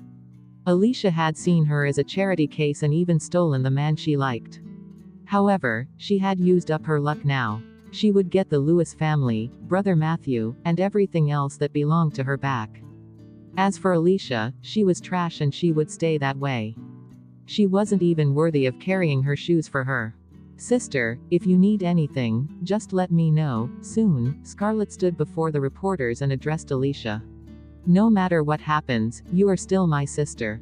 No matter what happened in the past, blood will always be thicker than water. Our ties can't be broken. Quote. Following Scarlett's speech, all the reporters felt indignant on her behalf. Scarlett, you're too kind. She is not fit to be your sister. I've seen many people like her in my years in this industry. She has absolutely no moral values or ethics. A bespectacled reporter cast a scornful look at Alicia. The rest of the reporters nodded in agreement. A female reporter in a red dress cast a long disdainful look at Alicia before she remarked, "After all, some people can't be considered humans. As long as they reach their goal, they don't care how unscrupulous the methods they use are. They would even use the people closest to them. So what do family ties even mean? Everyone, please don't say this. My sister may have done this in a befuddled state." Scarlett frowned slightly as though she was hurt and was trying to suppress her sadness. "Miss Scarlett, he is right. You're too kind. Alicia knows that kindness is your weakness and she has shamelessly taken advantage of you. If you don't protect yourself, you will be at a huge disadvantage." The reporter in red exclaimed aloud. Brittany quietly watched those reporters with a frown. It was wise for her to remain silent at this juncture. Brittany understood Alicia quite well. Right at the beginning, she had sensed that there was something wrong with Scarlett. However, due to Alicia's relationship with Scarlett, she hadn't been in a position to comment. Judging from this situation, Scarlett really had a huge problem. However, the odds weren't in their favor. Scarlett had gained the upper hand, as everyone chose to believe her words. If she were to clarify for Alicia at this juncture, it might backfire instead. "Alicia, you're really shameless. You went abroad to have fun while you made Scarlett work part-time in the scorching sun to earn money for you. Are you even human? It's a misfortune that she has a sister like you." The reporter in red continued to stare at Alicia as her eyes blazed with loathing. Alicia adjusted her cap and glanced at the reporter with a tiny smile. "Did you leave your brains at home today? What did you say?" The bespectacled reporter chided her angrily. "Are you attacking her because you feel humiliated and ashamed?" The corners of Alicia's mouth curled slightly, but she remained composed. "I'm just reminding you out of kindness. As a reporter, you believe whatever comes out of a person's mouth. Why don't you investigate to get evidence? So it wasn't too much when I merely asked if you left your brains at home." Quote. Alicia rattled on so that the reporter couldn't retort. "You don't have the ability to reflect and think. You think what comes out of a person's mouth is always the truth." Chapter 117, based on acting skills. Alicia steered the topic away swiftly. "I would like to interview you now. What kind of education did you receive? Who taught you your exceptional reasoning skills? Tell us so that we can all avoid them. We should never apply to enter the school that you attended." The reporters portrayed Alicia as a useless, dumb idiot who only knew how to seduce men and create scandals. Never had they expected that she would be this eloquent and logical. She had succeeded in sealing the mouths of the reporters with a few sentences. Even the experienced bespectacled reporter, who was from a major magazine agency, had been left speechless. Scarlett's expression wavered a little. It seemed like she hadn't expected that Alicia, who had always been quiet, would suddenly be so sharp and aggressive either. It looked like she had been driven to a dead end and had thus acted desperately. Scarlett's eyes found the bespectacled reporter and made eye contact with him. The reporter understood and gritted his teeth. He rose once more and sneered coldly. "You are just a high school dropout, so you are scum in our society. How dare you mention schools and education? Are you fit to talk about this? How brazen of you to continue this argument by misleading us. Scarlett is so kind, how could she have maligned you? All right, since you say that we have no evidence, we shall erase what we said earlier. However, you lied about dating Matthew and maligned Scarlett about being the third party. You have admitted to all this yourself. No one even accused you. What about your role in the movie, Meeting One's Match? Everyone knows that director Emmett is extremely strict when it comes to the audition process for every single role. How did you manage to land the role with your awful acting skills? You couldn't have entered this blockbuster movie without Scarlett's help." The reporter had barely finished his sentence when the rest of the reporters caused a ruckus. They attacked her viciously by saying, "Exactly. How can you explain all this? Stop portraying yourself as an innocent victim. How pretentious of you." Alicia eyed the bespectacled reporter and expounded. Firstly, I indeed admit that I said all that. However, you don't have any evidence to prove that I'm telling lies about Scarlett. Secondly, I landed this role in Meeting One's Match, based on my own capability and acting skills. It had nothing to do with Miss Scarlett. Quote. The reporters guffawed with laughter when Alicia finished speaking. Ha ha ha, I had no idea that Alicia could be so shameless.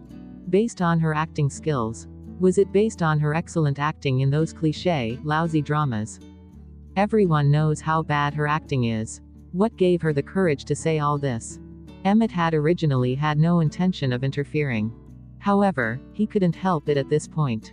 Alicia landed this role based on her acting skills. He muttered under his breath.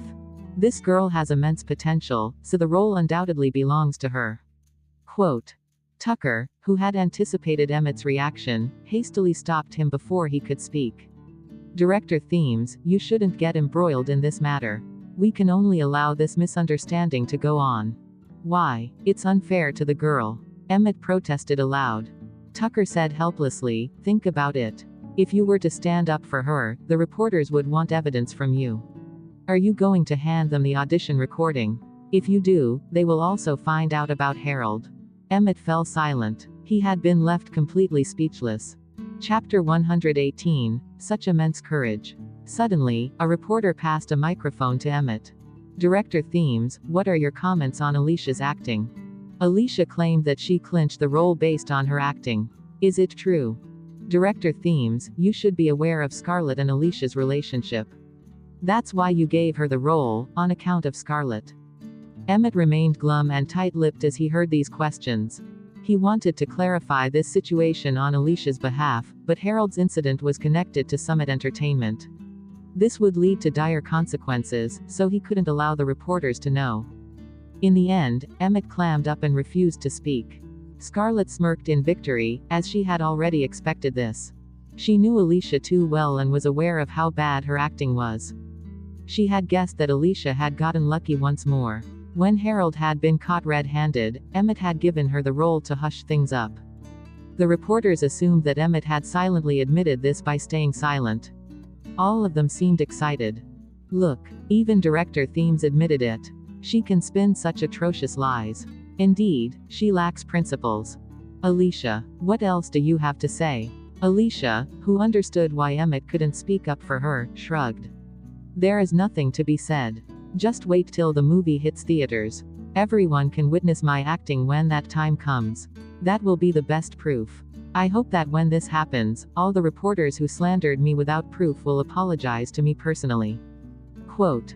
The reporters gazed at Alicia as though she was a lunatic. Apologize to her. She is mad. She won't repent or feel remorse until she has failed completely. How shameless.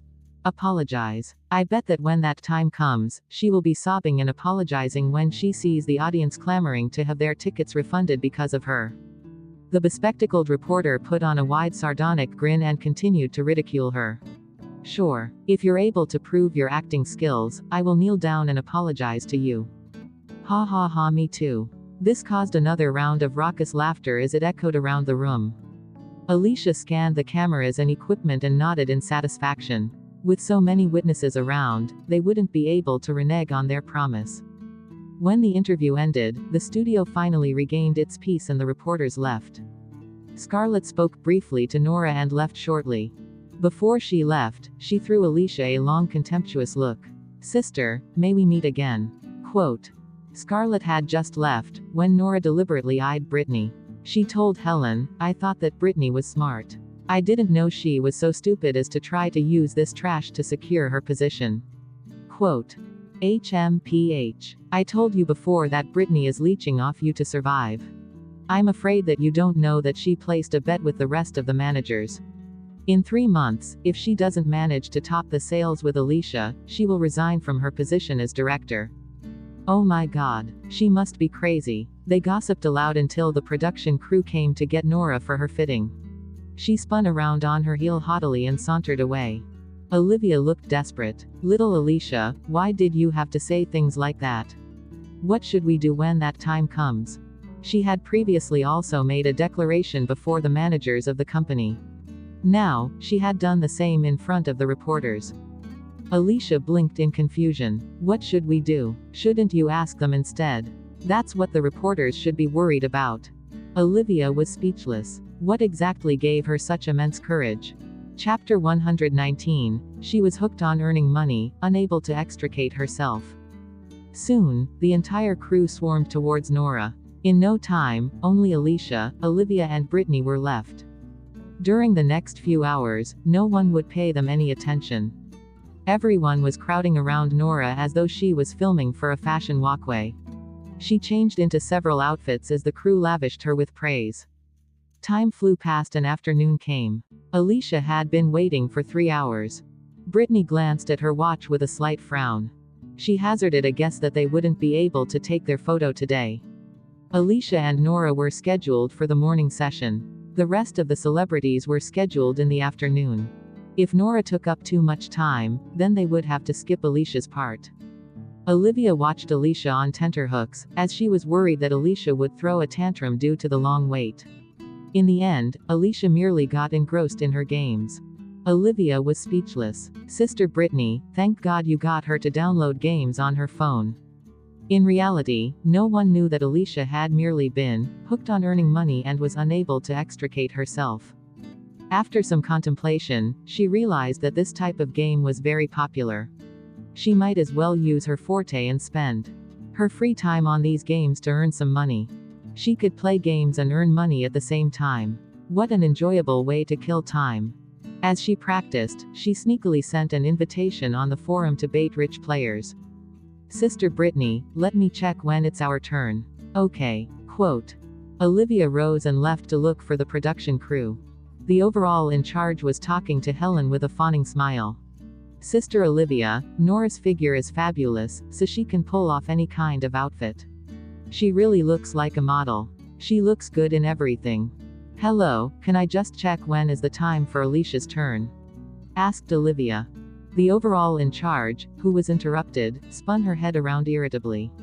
What is the rush? The female lead is still not done with her photo shoot. Why is a supporting actress rushing us? Olivia started getting anxious. No matter how much she disliked Alicia, she needed to help her get the best benefits. She has been applying her makeup and changing outfits for hours. There isn't much time left for little Alicia. The photographer they had hired was a famous and experienced professional. His schedule was hectic, so he definitely wouldn't have time for a reshoot. Nora had deliberately tried to rob Alicia of the chance to have a photo shoot. If she didn't manage to take her photo today, then Alicia would definitely not be able to appear in the publicity campaign of the movie. Nora, who was still dawdling and strolling to and fro, glanced at Olivia with a sly smile. Olivia, are you Alicia's assistant now? So what? Snapped Olivia. She had taken care of Nora previously and made every effort to follow and serve her as though she had been her mistress. Who knew she would be so heartless? Nora, who was now wearing a glamorous gown, bowed her head and peered at her. We are really close and I'm not used to my new assistant. You can really take care of someone well. Why don't you come over and help me? I'll pay you double. Quote. She meant that Olivia had served her well and she would pay her twice to continue serving her. Olivia was about to explode from anger. How dare Nora try to poach her as well? Did Nora assume that she would be so ungrateful as well? Chapter 120, Bullseye. She came from a small town and she had been doing odd jobs at various production sets before meeting Sister Brittany. Her tasks involved moving equipment, buying drinks, and handling the workload of several other people. Sister Brittany had noticed how hardworking she was and hired her as an assistant. It was a job most people would envy. Although she didn't know much, there was no way she would betray her benefactor. Olivia snorted coldly. Keep that money for your plastic surgery instead. Olivia's remarks had hit the bullseye. Nora's eyes flashed scarlet. You. Helen comforted her hastily. Nora, forget it. This lass is ignorant and will have a hard time being with Alicia. Hardship is awaiting her. Olivia's face was gloomy and her eyes were red. She must have been bullied. What happened? Asked Brittany hastily. Sister Brittany, I'm fine. They are just too much. Nora was deliberately making things difficult. Brittany gazed at Olivia, looking conflicted. After a moment of silence, she quipped, when I first hired you, it was because Nora needed an assistant. You have always been taking care of her. Actually, assistants usually follow the artist, and you are already really familiar with her. If you. Olivia, who understood what Brittany was trying to say, became agitated. Sister Brittany, who do you think I am? I don't care who I follow, I only know you. I will obey your orders. Even if I have to stick with pretentious Alicia, I will never go work for that traitor Nora. Alicia, who was minding her own business as she played her games, was attacked once more. True enough, Alicia failed to have her photos taken. The overall in charge said half-heartedly, "We will plan a photo shoot again." However, deep down, they knew the truth. We have waited for so long and now she is just asking us to leave. Sister Brittany, let me look for the director. Olivia's temper was rising once more. Brittany shook her head. Without orders from above, she wouldn't have dared to do this. Quote. This meant that the top management had approved of this. Between Nora and Alicia, it was a no-brainer who the management would choose. They only supported the party who could benefit them the most. They tolerated Alicia because she could create publicity and indulged Nora because of her backer. Let's go. Brittany glanced at Alicia. She was about to comfort Alicia, when she saw Alicia raising her head in confusion. Huh, so fast. Wait a second. Let me finish this game. I will finish them all. Brittany was speechless. She and Olivia had been getting anxious, yet that lass appeared to be perfectly fine as she concentrated on her games. It was as if she had known all along. The three of them went down the stairs and walked to the parking lot. Brittany called the driver. After her conversation with him, she became somber. There are many fans outside the studio and the parking lot right now, said Brittany. Olivia whipped out her phone to check the news and Weibo. As expected, the earlier video clips have been uploaded by the media along with the studio's location. Many fans rushed over here. Alicia stood there, deep in thought. Seconds later, she said, Sister Brittany, the fans won't recognize you and Olivia. We can part ways. I will think of something. Quote. Brittany immediately objected. You can't. Quote. Alicia was about to speak again, when a small group appeared at the end of the corridor.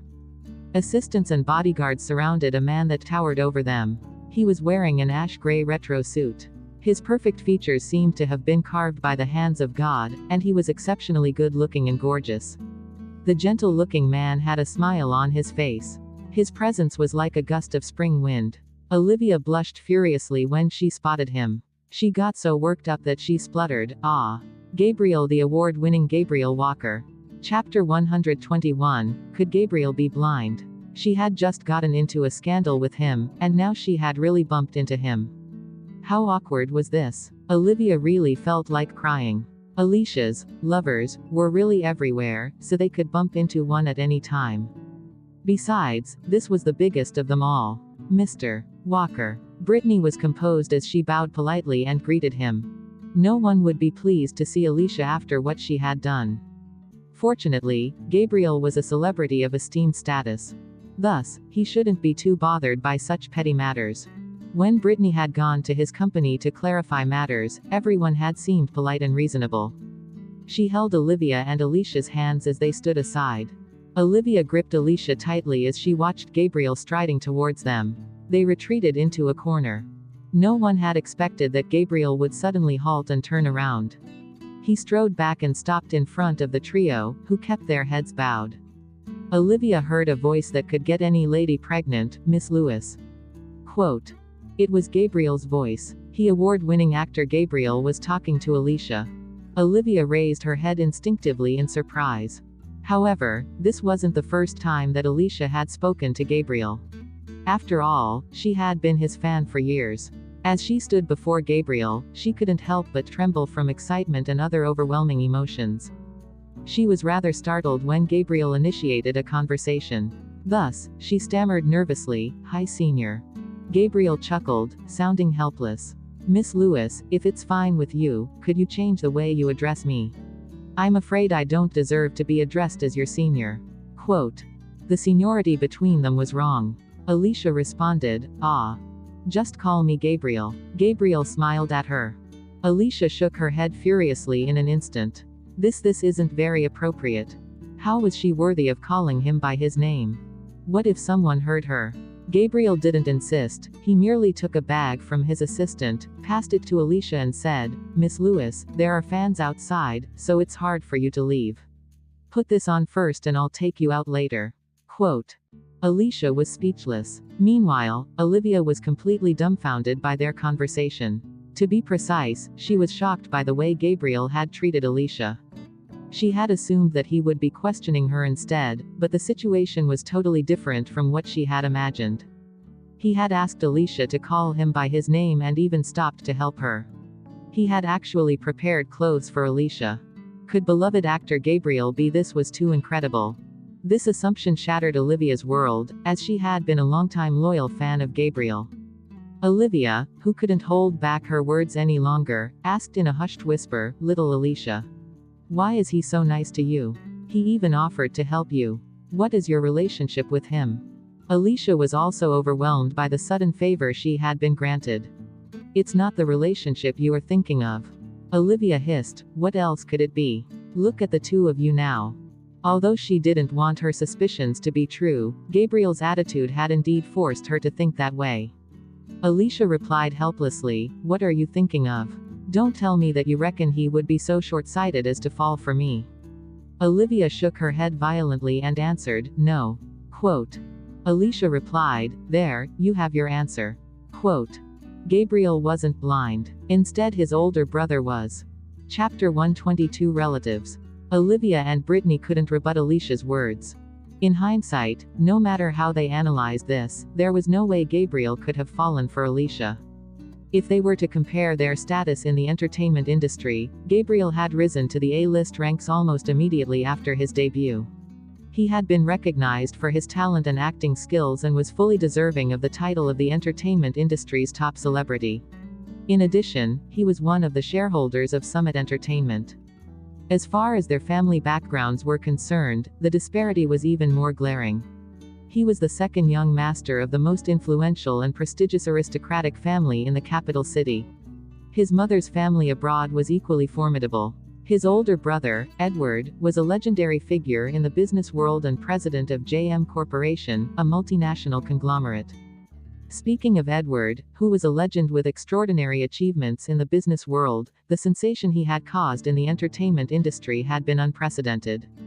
Even though Edward wasn't part of the entertainment industry, his popularity didn't pale in comparison to any other actors.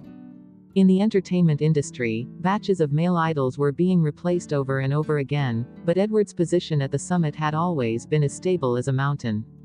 Once, the paparazzi had chased after Gabriel and accidentally taken a photo of Edward. That was the first time Edward's image had been exposed to the public. In the photograph, he had been wearing his spectacles while leaning on his silver sports car. Although only half of his face had been visible, all the male celebrities had been abandoned by their fans overnight. Numerous female fans who had been infatuated with Edward had tried to find information about him. JM Corporation's Weibo account had been swarmed by millions of followers, and the viewership of the financial news channel had increased. As a result, Gabriel had often jokingly remarked in front of his fans that the reason they were his fans was because they wanted him to post photos of his older brother. When news of Edward's critical illness broke out, a huge sensation took over the entertainment industry. Thousands of fans cried and prayed for him. They also saved a rare photo of him taken in the hospital and treasured it like a gem. Thus, one could imagine that, even if Gabriel, Anthony, Arthur, Emmanuel, and Matthew's fans were combined, Edward's fans alone would still crush them. After all, he had the ability to make all female fans abandon their idols. Hence, there was no way a man like Gabriel, whose family background and status were beyond anyone's reach, would like Alicia, a mere celebrity with a tainted image. Olivia believed Alicia, as she had absolute trust in Gabriel's taste. She calmed down a little as she said, "Then why is Gabriel helping you?" Alicia was stumped while looking for an answer to this question. Why would Gabriel help her? Needless to say, it had to be because of Edward. But how could she say this? Should she admit that his brother was her boyfriend and that was why Gabriel was helping her? Alicia was well aware of how huge of an influence Edward had. She couldn't bear to imagine what would happen if his fans were to find out what she had done to Edward. She would probably be reduced to ashes. There was no way she would tell anyone about her relationship with Edward. However, how should she explain her relationship with Gabriel in that case? If she said that they were friends, it would sound ambiguous and incredible. Plus, she didn't want to lie to Sister Brittany. It was too difficult. Oh gosh, this was so difficult for her.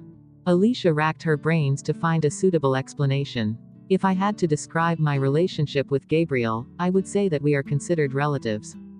Based on relationships and seniority, he was her boyfriend's younger brother. Thus, he could be considered her brother-in-law, right? It wouldn't be entirely a lie if she said that they were relatives, right? Chapter 123, It is incredible. Olivia, who didn't look convinced at all, narrowed her eyes. Your family name is Lewis and his is Walker. How can you be relatives? Alicia quipped airily, can't we be relatives even if we don't have the same family name?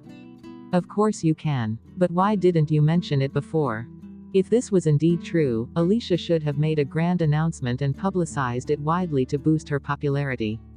Therefore, it was most likely a lie. Olivia was still suspicious as she glanced at Brittany. It was obvious that Brittany had been kept in the dark as well. However, she could tell that Alicia didn't seem to be too willing to say much, so she didn't press on. Alicia rattled on, he is a distant relative.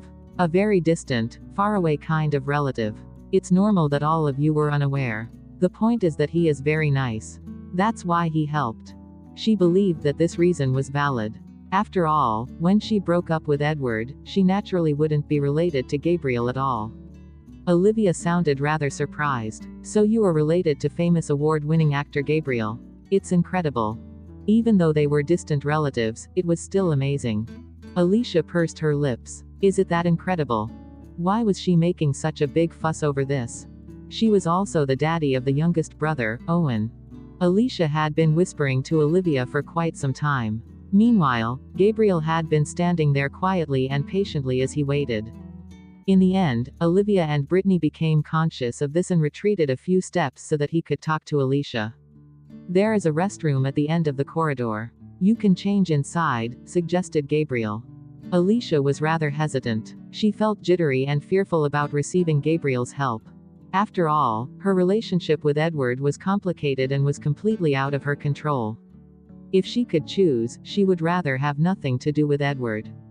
Her life was more precious, though. Besides, she might get into Gabriel's car in broad daylight, with numerous pairs of eyes gawking at them. Wasn't this too exciting? Alicia had to summon her courage and force herself to reject his kind offer. Thank you, Senior, for offering your help. However, this is a little too risky. If the fans see us, I won't be able to clear my name. Although that's fine by me, I can't allow your reputation to be affected in any way. How about I accept your clothes instead? I will think of a way to get out later. Alicia felt that she had managed to spin a perfect, tactful excuse. She was confident that Gabriel wouldn't be able to insist after hearing her. In the end, Gabriel watched her with a meaningful expression and whispered to her, "But my brother is waiting for you in the car." Quote. Alicia was speechless. His brother was waiting for her in the car. How could she decline? He should have mentioned this earlier. Then, she wouldn't have had to rack her brains for an excuse to decline his help. Alicia looked as though she was close to crying. Oh, okay then. Hold on, I'll get changed. Quote. Gabriel chuckled. All right, take your time. I'll wait for you. Quote.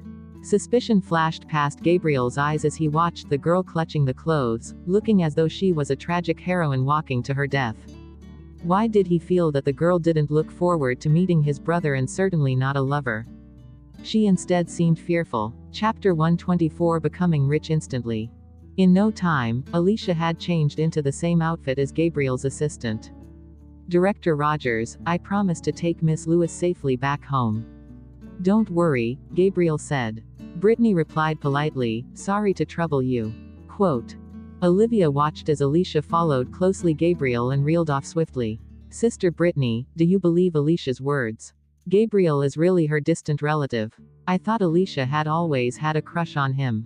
Didn't she? I even remember that her WeChat photo and name were related to Gabriel.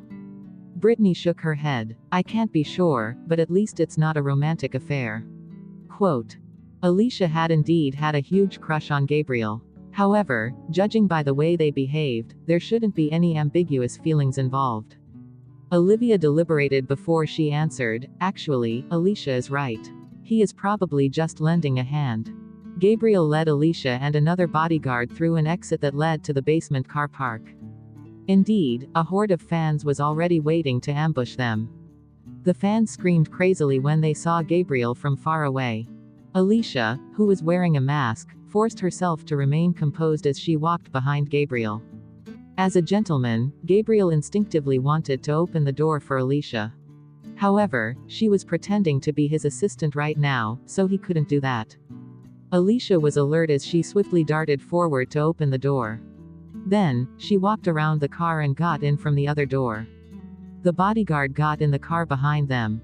Brother, I got her, Gabriel said in a hushed voice when they got in. Edward grunted in response. He was already sitting in the back seat. There was a pile of documents in his hands, and he was wearing a formal suit. The lighting was dim inside the car, so she could only vaguely see the side of his face. However, this was enough for her heart to begin racing wildly. That face was perfect from any angle. Edward looked extraordinary dashing in a formal suit, unlike when he was casually dressed in private. He seemed to have attended an event earlier on. His shirt and tie were impeccable. Although his buckalati cufflinks, which were encrusted with jewels, looked ordinary and subdued, their price was jaw-dropping. A pair of lotto spectacles framed his face, while his white shirt was meticulously buttoned up right up to the collar.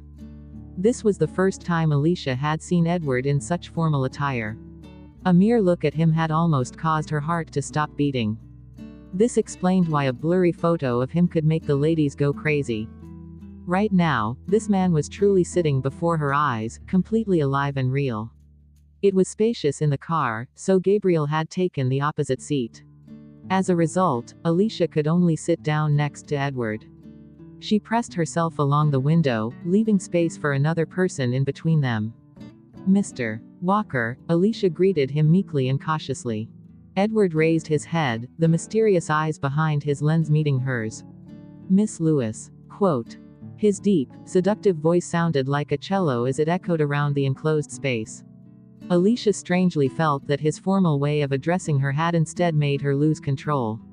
No, she had sworn to give up on looks. She had to focus on earning money and becoming rich instantly. When Buddha was traveling on a journey to enlightenment, he was led from the pain of suffering and rebirth. He sat beneath the Bodhi tree, deeply absorbed in meditation. Reality is a phantom, and its form is non-existent. The void is a world of senses.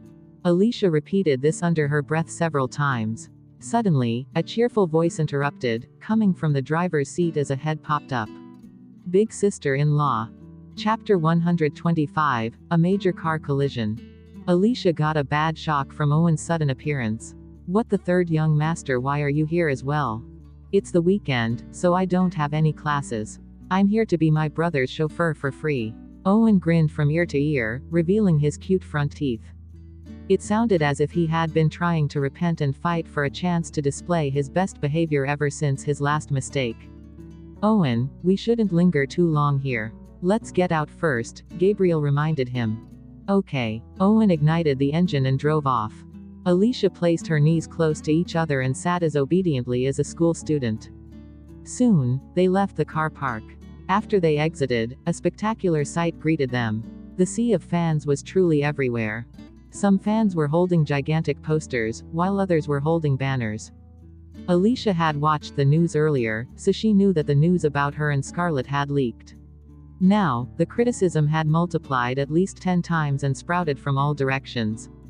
Most of the fans stalking her outside were Scarlett's fans, who were here to seek justice on her behalf. Matthew's fans made up the rest, along with a minority of the other male celebrities' fans. This was indeed a spectacular sight to behold.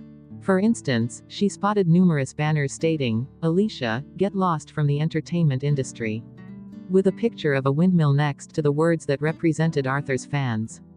Not far off were banners with the words, Alicia and dogs are banned from getting near our brother. Pictures of coconut candy were featured, representing Emmanuel. Banners with the words, Alicia is a bitch that should be struck by lightning, were held by fans of Matthew. Owen, who was driving, admired the banners with loud gasps. Big sister-in-law, this is too awesome. Your rumored boyfriends should be enough to fill a mahjong table. Quote. Alicia's face hardened when she heard him. How dare he bring up the topic of her rumored boyfriends when her current boyfriend, who was also his big brother, was around? Did he want her to die as well? Owen swiftly realized that he had said something inappropriate. To ease the awkward tension, he turned on the radio as he coughed. Ahem, let's listen to some songs. Let me turn on the radio. The song was about to end, as the DJ now started to announce some news. She said, today, we will be chatting about the female celebrity with the most number of rumored boyfriends. Alicia was speechless. A sense of foreboding hit her. The DJ reeled off, I believe that everyone knows the answer. It's the celebrity who was revealed to be Scarlett's older sister, Alicia. According to sources, the list of boyfriends includes Matthew, Anthony, Emmanuel, Arthur. Owen was speechless. Edward was speechless. Alicia was speechless. Every time a name was announced, Alicia felt as though her persona had been slammed with a bang. She soon crumbled. Like ashes. A major car collision couldn't be compared to this.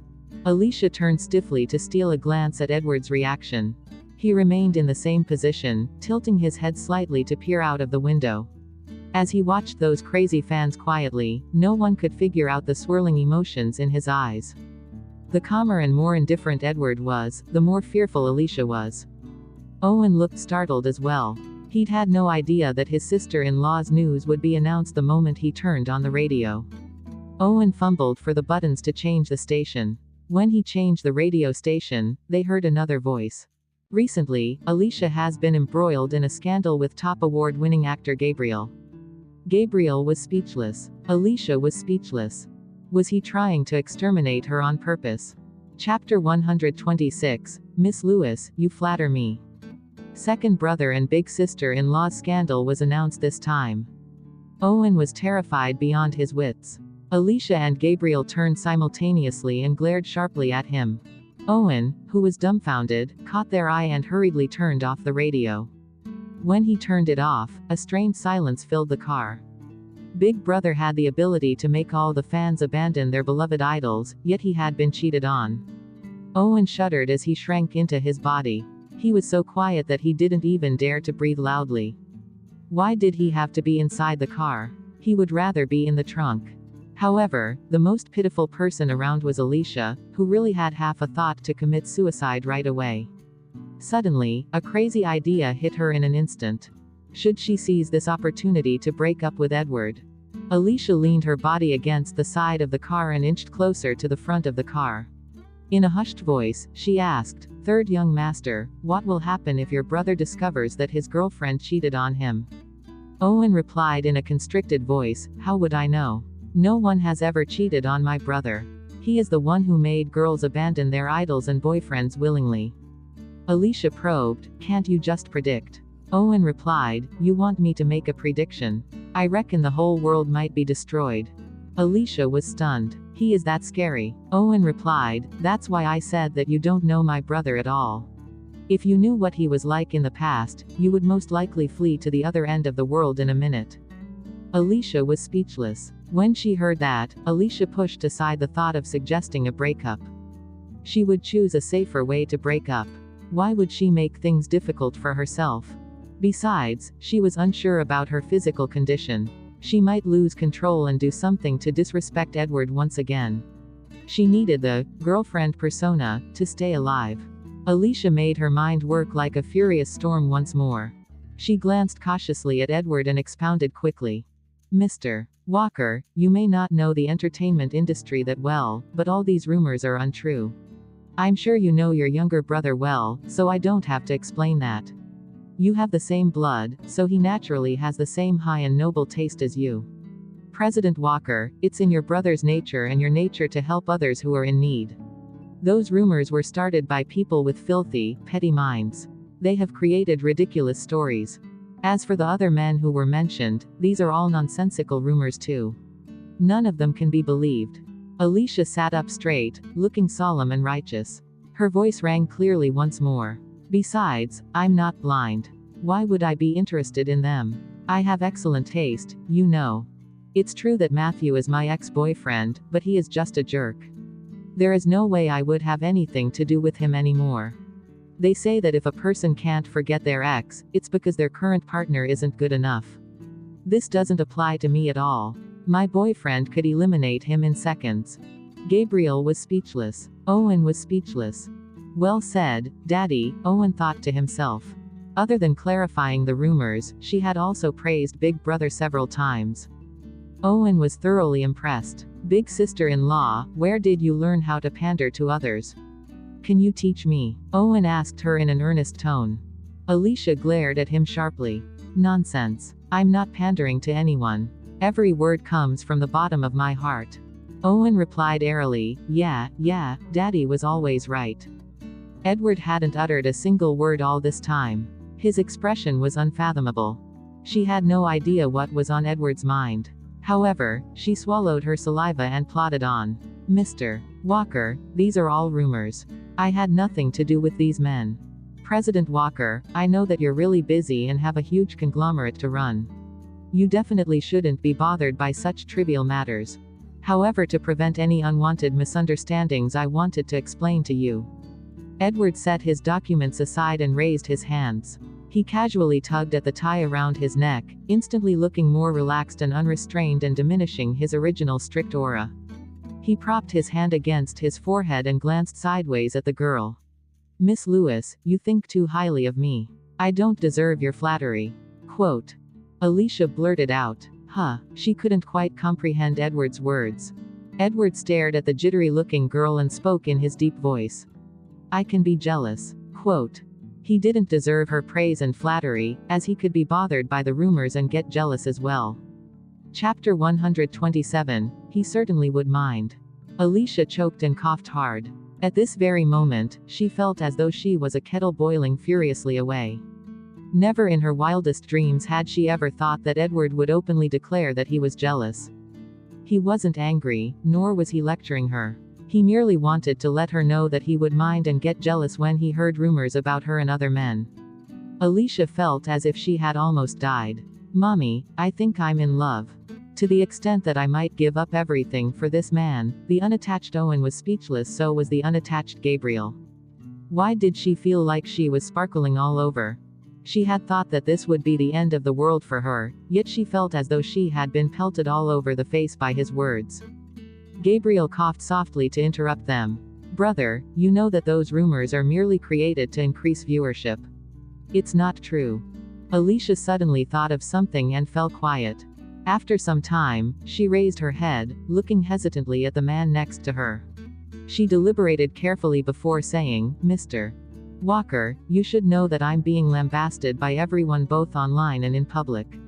I have no acting skills and I'm uncouth and despicable. I even plotted against my sister, and I have countless rumored boyfriends. Everyone hates me, don't you mind? She didn't believe that, given Edward's capability, he wouldn't be able to find out about her past. Hence, she found it strange that Edward would accept her as his girlfriend so readily. If he hadn't known at first, he would definitely investigate after this day. Even Owen was aware of her past. It didn't sound logical at all. That's why everything felt surreal. Even Owen, who was driving, became alert and curious when he heard Alicia's question. He wanted to know the answer too. When he had first heard about his big brother's relationship from his second brother, he had been dying to know what was on his big brother's mind. Alicia saw the man's eyes turning dark and cold. He answered, I do mind. Quote. Although Alicia had expected this answer, she had no idea why her heart would make a sudden thud. She was about to reply, but the man added, do you need my help to settle everything? He was certainly bothered by the people who had been criticizing her. Alicia responded, ah. Owen was speechless. Gabriel was speechless. Alicia coughed violently in shock. Cough cough ahem, no, it's fine. Why does President Walker change the script every time? Alicia thought to herself. Her heart and life were too weak to survive being constantly shocked by him. Why would anyone offer to take care of her problems for her before finding out the truth? However, Edward's unwavering trust had touched her. She was used to people not believing in her, yet this man had never once expressed his doubts. Alicia waved her hands hastily to dismiss his suggestion. They're all minor problems. I can solve them myself. Quote. Owen had a hard time digesting his brother's sudden declaration. Big sister-in-law, you're too low-key. I read the news and they boasted that Scarlett's backers and connections are strong and powerful in the entertainment industry. Come on. How could she dream of beating you in this aspect? Obviously, you are the one with the most powerful connections in the entertainment industry. Why don't you just use my brother's name? Alicia was speechless. If she really did, she would be shredded to pieces. Furthermore, she would implicate Edward. Right now, what she cared about the most were the false accusations being hurled at her, not the fact that she was being suppressed. Although she knew that this person had to be blind to fall for her, deep down, she still didn't want anyone to question Edward's taste in women. Chapter 128. His girlfriend has to be the best. Alicia shook her head and pursed her lips. Forget it. What if they attack your brother for being blind? I should at least wait till I make my counterattack. When Owen stole a glance at his brother, he became absolutely sure that his brother really liked Alicia. Owen interjected, what's the problem? Big brother definitely wouldn't mind. Alicia spoke without thinking at all. No way. I would mind, even if he didn't. Your brother is the best and most perfect man in all aspects. His girlfriend has to be the best too. When Alicia finished speaking, silence stretched in the car once more. Edward's eyes flickered with a subtle gleam. As Owen drove, he retorted jealously. All right, big sister-in-law. Don't forget that there are still 2 more unattached men in the car. Gabriel coughed gently as he chuckled. Alicia's cheeks flushed when she heard his words. She had unconsciously blurted this out. She was shocked with herself as well. Fuck, had she gotten too carried away with her acting? To her surprise, she couldn't really tell if she was coaxing Edward or if those were her heartfelt words. Alicia coughed gently. Anyway, thank you for your trust in me, Mr. Walker. I will settle these matters on my own. Quote. The man resumed his usual indifference and didn't insist to show that he respected her decision. During the conversation, the car had successfully shaken off the sea of fans and sped off smoothly. Alicia fearfully stole a quick glance out of the window. Who would have thought that one day, she would be sitting in a car with Gabriel, Owen, and Edward? Alicia told Owen her address and they reached her apartment building shortly. Edward got out of the car to walk Alicia home. They both walked quietly to the ground level of her apartment. As Alicia stood before the man, the dauntless girl who was always like a wooden block suddenly felt a sense of helplessness. Ahem, thank you for bringing me home today, Mr. Walker. Quote. You're welcome. This is what I'm supposed to do. Edward's tone was formal as he lit a cigarette. She sensed that the man was distracted, as he also seemed restless. She guessed that he had to be preoccupied with work. He had made this trip to fetch her personally, so she reckoned that he must have wasted quite a bit of his time. Alicia said hurriedly, if there is nothing else, I'll go up now. Edward grunted in response. Alicia shuffled her feet. She was about to scramble out of sight, when Miss Lewis. Quote. After barely a few steps, the man's voice rang behind her. Huh. Instinctively, Alicia turned around. What? The man strode swiftly towards her and snubbed the cigarette in his hand before she could finish her question. A light fleeting kiss brushed against the corners of her lips along with his breath, which smelled faintly of tobacco. Alicia turned as frigid as a stone statue as she stared blankly at the man who had kissed her so abruptly. She wasn't jolted to her senses for a long time. The man watched her intently, his eyes filled with her reflection. The man's eyes flickered with swirling emotions as he studied her face. A second later, he straightened his back and bent once more to kiss her. Good night. Quote. Although surging emotions seemed to be bursting through his eyes, he forcibly suppressed them. Chapter 129. Wasn't she pretending to be in love? Good night. How could this happen? She was bound to have a sleepless night. Alicia had always assumed that even if she were to marry Edward, he would definitely continue to be cordial and treat her with mutual respect. However, the truth was that it didn't seem like it. Although he had been polite and formal during their interactions and seemed to treat her as though they were acquaintances, he could really melt her heart sometimes as though his mind was bent on it. He had made her heart race so many times, yet she couldn't even protest. After all, Edward had done nothing wrong. They were supposed to be dating right now. She lay in bed, trying to calm herself down. Unfortunately, she only managed to sleep after several hours. Before falling asleep, she didn't forget to update her Weibo account. It had been several days since she had created her new Weibo account. If she had nothing special to post, she would update with a usual post. Just like her update right now. The only way to solve your worries is to get rich, typed, "Did I become rich today?" Nope. Today, Scarlett had accepted the reporter's interview and spilled the beans on their relationship. Thus, many people had been waiting for Alicia to update her Weibo. After a long day of waiting, she had merely posted this. Other than striking it rich, was there anything else on this woman's mind? Why did she make the same post daily? Alicia ignored all the criticism about her post and browsed through her book before falling asleep. The next day, she had no scenes to shoot. She also had no other schedules, so Brittany allowed her to do whatever she wanted. She only had a supporting role in Meeting One's Match, so there weren't that many scenes. She would be entering the production a few days later. Hence, Alicia took a trip to the hospital. She had been in a bad state both physically and mentally ever since she had come back from abroad.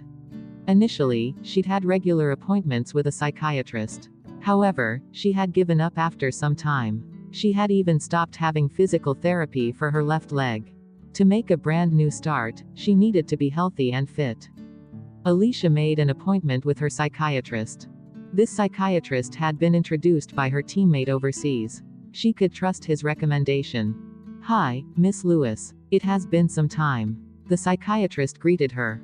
Alicia replied, "Hi, Dr. N." Quote. The psychiatrist surveyed her and smiled. "Do you need my help today?" Alicia answered, "I would like you to examine me. I didn't take any medication during this period and I was wondering about my recovery." Quote. The psychiatrist glanced at her and grinned. "I think you don't need me to examine you. From the first step you took when you walked in, I could tell that you look perfectly fine." Quote. Alicia stroked her face. "Huh, really? Is it that obvious?" The doctor asked, "Did something good happen to you?" Alicia blinked a few times. "Something good?" The doctor probed. "Perhaps love." Alicia's eyes widened in shock. "How could you even know this?" She felt that something was amiss after she finished speaking. Something wasn't right. Although she might be dating someone, it wasn't real. Wasn't she pretending to be in love? The doctor chuckled softly. "Looks like you have completely recovered. You don't need further verification from me." Quote. Chapter 130, Physiotherapy. Alicia scratched her head. She was well aware of her current condition. Many things happened during this period. "I've thought things through as well, so I do feel better nevertheless. Thank you, Dr. N." "You're welcome. How are you feeling regarding the condition you mentioned before?" asked Dr. Anderson. Previously, Alicia had told Dr. Anderson about losing her consciousness. Alicia sighed and muttered softly, "I wanted to talk to you about this as well. This is the main reason I'm here today. Even though it hasn't occurred recently, I'm still worried." Quote. Dr. Anderson nodded to indicate that she understood. "You have been through thorough examinations, so I don't think there is a problem with your body or health. I guess it could be a psychological problem." Quote. Dr. Anderson thought for a moment before she said, "Miss Lewis, has it ever occurred to you that the things you've done while you lost your consciousness could be what you have always wanted to do unconsciously?" Huh. Alicia was taken aback. What she had always wanted to do. Was she implying that she was a pervert? "It's impossible." Alicia coughed to clear her throat. Dr. Anderson chuckled. "Actually, there have been similar cases before. Some patients hide their desires deep within their consciousness and suppress them for a long time. Hence, it's not entirely impossible that you have done something while you were unconscious. It's just that you might have forgotten about it or locked up that specific memory after it happened." Quote. "So I could possibly have been talking to myself as well. There is a possibility." Alicia mulled over her words. Indeed, Dr. Anderson's diagnosis sounded more believable than the possibility of being possessed or suffering from dissociative identity disorder. She had been desperate enough to come up with this ridiculous idea. As far as dissociative identity disorder was concerned, there should be other accompanying symptoms and behavior. Other than these few occurrences, everything else was normal. This hardly affected her life or mental health.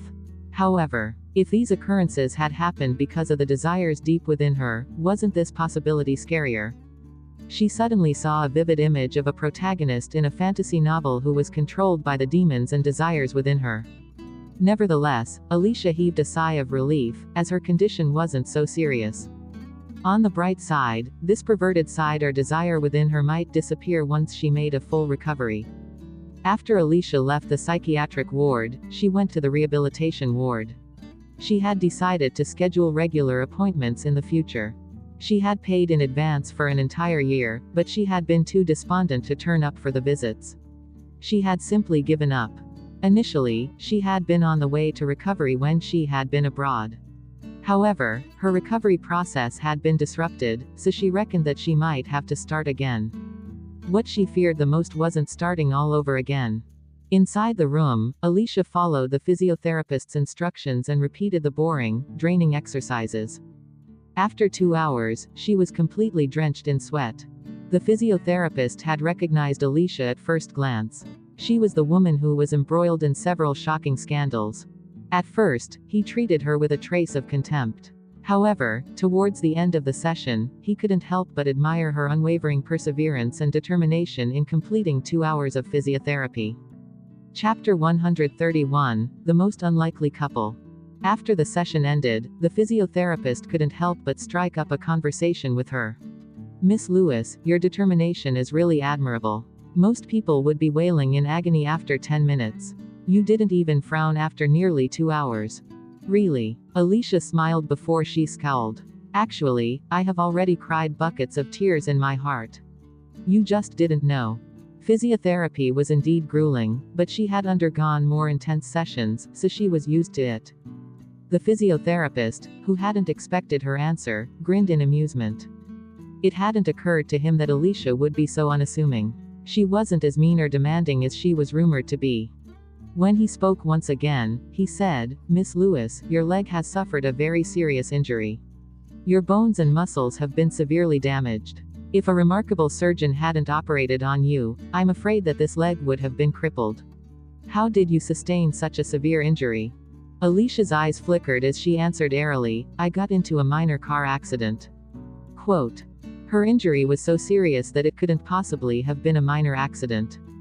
However, this was her private life, so the physiotherapist merely nodded and didn't probe any further. He just told her, "The session is over for today. Remember to come on time next week. You really can't delay getting treatment any longer. If you had delayed it any longer, your muscles would have been permanently deformed and no amount of physiotherapy would have helped.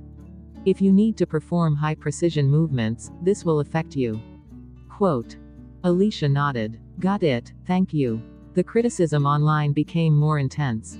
The official Weibo account of Meeting One's Match had released the actor's photos and made the top of the search rankings. Gabriel received favorable feedback for his character's styling and image. Although Nora's photo had been heavily photoshopped until it was hardly recognizable, she still garnered favorable feedback from the novel's fans and the public. It was clear that Nora's photo had been photoshopped. Fortunately, her reputation and image were well maintained and the fans' impression of her was positive. The public also trusted her acting skills, so she didn't receive any criticism. Alicia hadn't managed to take her photo, so the photo of her character, Teresa Lewis, wasn't released. Anyway, it didn't matter. Her character was a supporting role after all. The movie, Meeting One's Match, was adapted from a popular novel. Thus, Teresa's character had a devoted fan base, even though she wasn't the protagonist. Hence, when they released the names of the actors, the fans were furious when they discovered that their idol would be played by Alicia. What they found most infuriating was that Teresa was a couple with Jackson Frost. The actor who would be playing this character was hot and popular Arthur. Teresa Lewis was a domineering president according to the story, and Jackson was her young and cool boyfriend. The fans of the novel had initially had high expectations for this pairing. However, in the end, the role of Teresa had gone to the pretentious and scheming Alicia. They felt as though someone had fed them a spoonful of dung. Thanks to the help and instigation of this news, the rage of the fans was amplified. The official Weibo account of Meeting One's Match was almost drowned by the criticism left by the fans. When they saw Arthur's photo, the fans cried as though a family member had died. Chapter 132, A Female Lead with a Crown. Fuck. How dare the production pair Alicia with our beloved Arthur. Damn it. Alicia is so ugly, plus, she is a conniving, pretentious bitch. How could she act as the goddess Teresa? Was the production team under a spell during the auditions? Calling for everyone to boycott Meeting One's Match. If Alicia portrays Teresa, I will never watch it.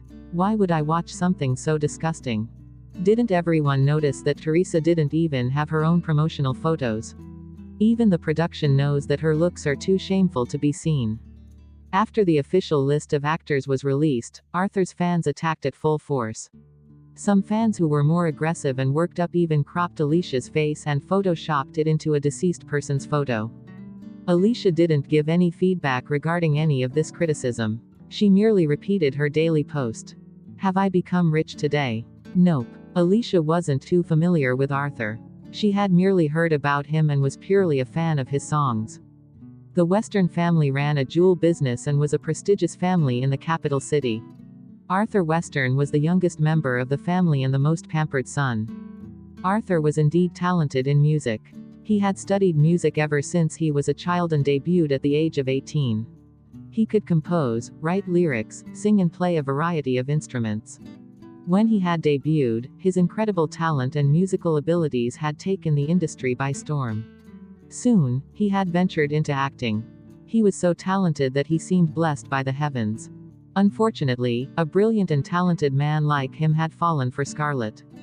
Both of them were working for Triumph Entertainment, and he was considered Scarlett's senior. When Scarlett had just debuted, Arthur had taken good care of her. He had even introduced her to many investors and showered her with care and concern. Fans had created rumors about their relationship, but they had clarified that they merely respected each other like a senior and junior. A good-looking man and a beautiful woman made a perfect couple. It didn't hurt their image even when they were caught in dating rumors. Such rumors actually increased the number of fans who worshipped them as a couple. Unbeknownst to the fans and the public, Arthur had really fallen in love with Scarlett. The people in their company were aware that Arthur had tried to woo Scarlett even after she had gotten together with Matthew. Scarlett's angelic, lovely appearance had garnered the interest of a horde of admirers and supporters. Arthur was one of them. Earlier on, Owen had talked about how strong Scarlett's connections were in the industry, which was true.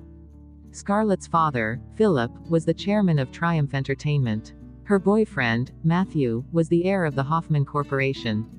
Her senior was the musical genius, Arthur. Her piano teacher was the famous musician, Tiffany Jonas. Her acting instructor was the Capital City Drama and Theatre School's vice principal. She was just like a female lead in a novel who literally wore a sparkling crown on her head. Everyone loved and adored her, and she had met plenty of benefactors. Many young and handsome men had fallen helplessly in love with her. Compared to her, Alicia was an evil, scheming bitch. Just as the rumors intensified, rumors about Alicia and Arthur abruptly appeared once again. People claimed that Arthur had been secretly in love with Alicia, which angered the fans. Alicia wasn't a fool. She knew that this was Scarlett's plot. When Alicia found out that Arthur would be portraying the role of Jackson Frost, she had already expected this. She reckoned that her young master would create a ruckus when they really met on set. As she had anticipated, Arthur had liked a Weibo post which chided Alicia about bullying her sister. He had even posted a comment personally regarding his scandal with Alicia. Arthur had replied, "Am I in love with her? That would happen only if I was blind." Chapter 133, Getting a Swollen Face After Being Slapped. Alicia was lying in bed, reading some gossip online, when Brittany's call interrupted her. "Hello, Sister Brittany. Did you read Arthur's Weibo post?" As expected, Brittany had called regarding that matter. "I'm reading it," answered Alicia. She had been about to update her Weibo account, when she had noticed that she had more negative comments than usual. Thus, she had gone to check and chanced upon Arthur's post. She read it briefly before going back to her own account to update her daily boring post. "You must know about Arthur's background. We can't afford to offend him, as his temper is really bad. He doesn't give a damn about anyone, and I fear that he may make things difficult for you on the set. Tomorrow, I am busy so I can't go with you. Be alert and careful and try to tolerate this. Don't clash with him face to face, Brittany reminded her. Alicia nodded obediently. I got it, Sister Brittany. Quote. Brittany sighed and said, if he goes overboard, call me and I will deal with this for you. Quote. Arthur was famous for both his talent and arrogance. His temper was really bad, and he had the tendency to cause trouble every other day. However, most people wouldn't dare to provoke him, as he was a powerful figure. Besides, the fans and the public were all on Arthur's side this time. They were already facing tons of criticism, yet now Arthur was in the picture as well. Brittany had already planned for the worst-case scenario. They might have to pull out of this movie. Tomorrow, Olivia will be with you. She is straightforward and I know she is biased against you, but don't mind her. I have already explained this to her, but she might not be totally convinced. Nevertheless, she will take good care of you at work and be of great help to you. Don't worry. Quote. When Alicia heard Brittany's words, warmth filled her heart. Thank you, Sister Brittany. Quote. She didn't care too much about Olivia's attitude towards her. In fact, she felt relieved that Olivia had displayed her hostility towards her so openly. At least, she didn't need to be careful around her. Her previous assistant had pretended to be accommodating and obedient on the surface, yet she had done many things behind her back that now made her shake in fear. All this time, she had caused so much trouble for Brittany.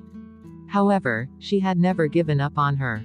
Brittany could have spent her effort and time grooming another celebrity, yet even when she had been at the lowest point of her career, Brittany had continued to take good care of her just because she was an artist managed by her.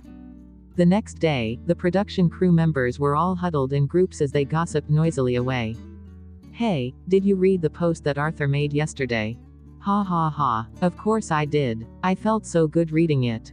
It was really bold of him to say that he would fall for Alicia only if he was blind.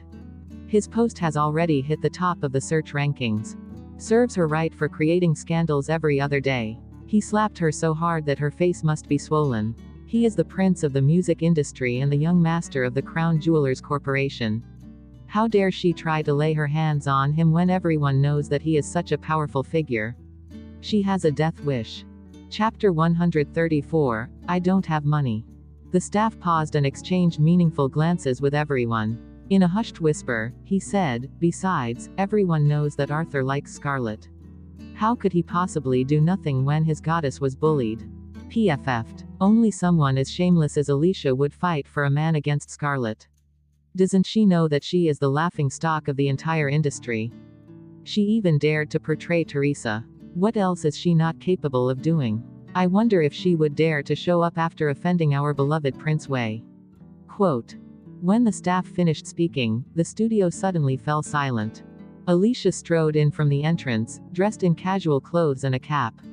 Her assistant, Olivia, was behind her. As both of them walked in, several pairs of eyes watched them intently. Look here quickly. It's Alicia. Oh, my God. How thick-skinned could she be? She is really here. She finally snagged the chance to act as a couple with Arthur. How could she miss this? She would crawl here if she needed to. When will Prince Arthur be here? I really want to watch him tear her to pieces. It would be a spectacular sight. I can't wait. Olivia, who had always been with Nora, was used to everyone treating her politely. However, now that she was with Alicia, she had listened to all sorts of sarcastic and snide remarks in just the span of a few days. Olivia looked surly as she scoffed at her. To be frank, in all my years of working on production sets, I have never seen an artist as hated as you. Alicia had united strangers online. Anyone could become friends as long as their target was Alicia. Alicia grinned cheekily at the lass. Oh, I'm that impressive. How could I possibly do that? The corners of Olivia's mouth twitched. I have no idea how you managed to be so brazen. Do you know who you have offended this time? How could you still joke when your death is imminent? Is Arthur really so frightening? Alicia raised her eyebrows. Olivia was dumbstruck. Certainly. Haven't you heard of Arthur? He hails from a powerful family and he was notorious for his hedonism even before his debut. He is a tyrant who gets what he wants. No one dares to offend him. He could wreak havoc if things didn't go his way. You were lucky he didn't do anything to you the first time you used his name to boost your popularity. However, the scandal has escalated once more, so he definitely won't take it lying down. Quote. Olivia got more irritated as she spoke. Why did you even cause another scandal behind Sister Brittany's back? Are you tired of living? Is that why you offended such a dangerous figure? Alicia blinked innocently. Who said that I created that scandal? Olivia quipped. Who else could it be? Alicia replied, I don't have any money. How could I do that? It was incredible, but Olivia actually choked. She was speechless. She was indeed certain that Alicia was broke. All her clothes were cheap, and her bag was torn and tattered. She had even sewn a set of striking words on her bag, get rich quickly. She had chosen to take the public transport today despite the dangerous situation she was in. Money was really more important than her life. Olivia couldn't bear to look at her new Weibo account and the same old post every single day. Alicia noticed that Olivia was at a loss for words and patted her shoulders with a benign smile. Why should I spend money on unnecessary stuff when I am capable? Olivia thought to herself, all right, you win. As long as you're happy. Chapter 135, Are You Really a Woman? The stylist and his assistant were already inside the makeup room when they entered. The stylist was a flamboyantly dressed man who was skinny and refined. He had neatly trimmed nails and smoky eye makeup. His hair was the color of apricots, and he was dressed in a trendy outfit. He didn't bat an eyelid when he saw Alicia entering. He merely continued to chat with his assistant. His assistant glanced at Alicia and surveyed her. Brother Kevin, this is Alicia. Her looks are average, but her fashion sense it's rather bad. Alicia stepped forward to introduce herself. Hello, I'm Alicia Lewis. Quote. The stylist studied her from head to toe as he drawled, I'm Kevin, your stylist. Quote. Are we going to begin? Asked Alicia. The stylist's eyes darted to her face.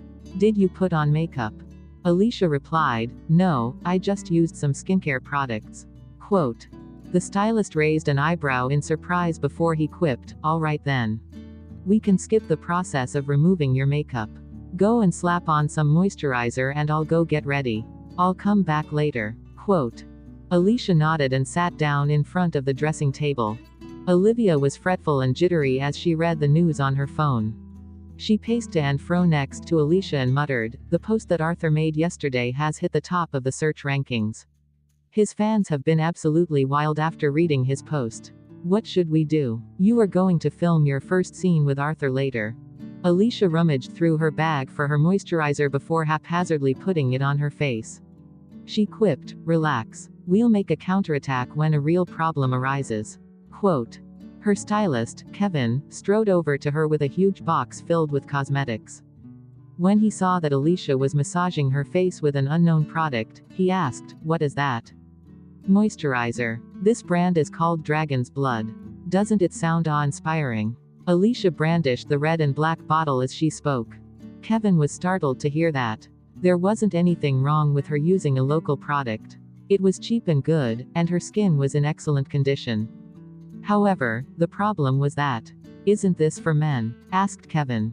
Alicia blinked in surprise. Oh, is it? I asked the shop assistant to recommend the most convenient one. This is toner, serum and moisturizer all combined in a bottle. Olivia was rendered speechless by her. She was too embarrassed to acknowledge that she was her artist. You should have died of laziness long ago. Kevin was at a loss for words as he stared at her in utter disbelief. Are you really a woman? It had never occurred to him that Alicia, who was rumored to have seduced all the male celebrities in the entertainment industry, would be manlier than a man. Kevin said, everyone online is calling you a sly, conniving bitch. Do you think you have lived up to your reputation? Alicia said, ahem, I'm really sorry. Kevin inched closer to the girl's face and inspected her complexion. You didn't put on any makeup at all. Your skin's condition is excellent. Have you been using this all along? Alicia answered, yeah, for a really long time. Kevin was exasperated. Regardless of how good it is, it's still for men. Why didn't you give it to your boyfriend or switch to something more suitable? Could this moisturizer be that effective?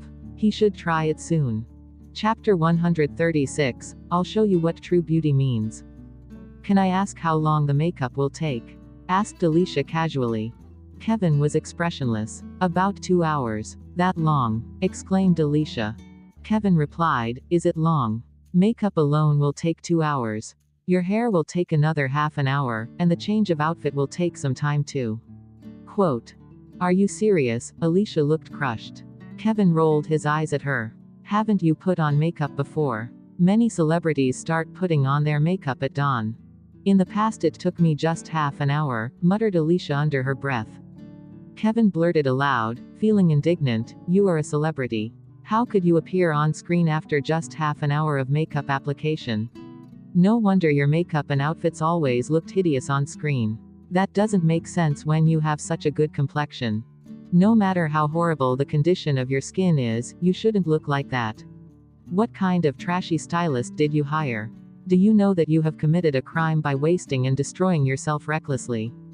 Alicia shrunk back as she was chided so abruptly. Originally, she'd had no inkling of what was happening, so she had trusted Scarlett with arranging everything. Did this stylist suffer from obsessive-compulsive disorder? Even if she were to uglify herself, was there a need for him to feel offended? Really, I thought that I looked quite okay, answered Alicia meekly. All she wanted was for everything to be quick and convenient. Kevin looked horrified by her lack of appreciation for aesthetics. He grabbed a makeup brush and yelled with a hand gripping his waist, outrageous. I shall show you what true beauty means today. Kevin steered Alicia's face to the side before he inspected her face closely to decide how he should start. He couldn't help but praise her nice skin and perfect features. He asked airily, what was your previous occupation? Were you always a celebrity? Previously, Alicia was taken aback as she muttered, I wasn't a celebrity. My job was usually a man's job, so it was quite rough. Quote.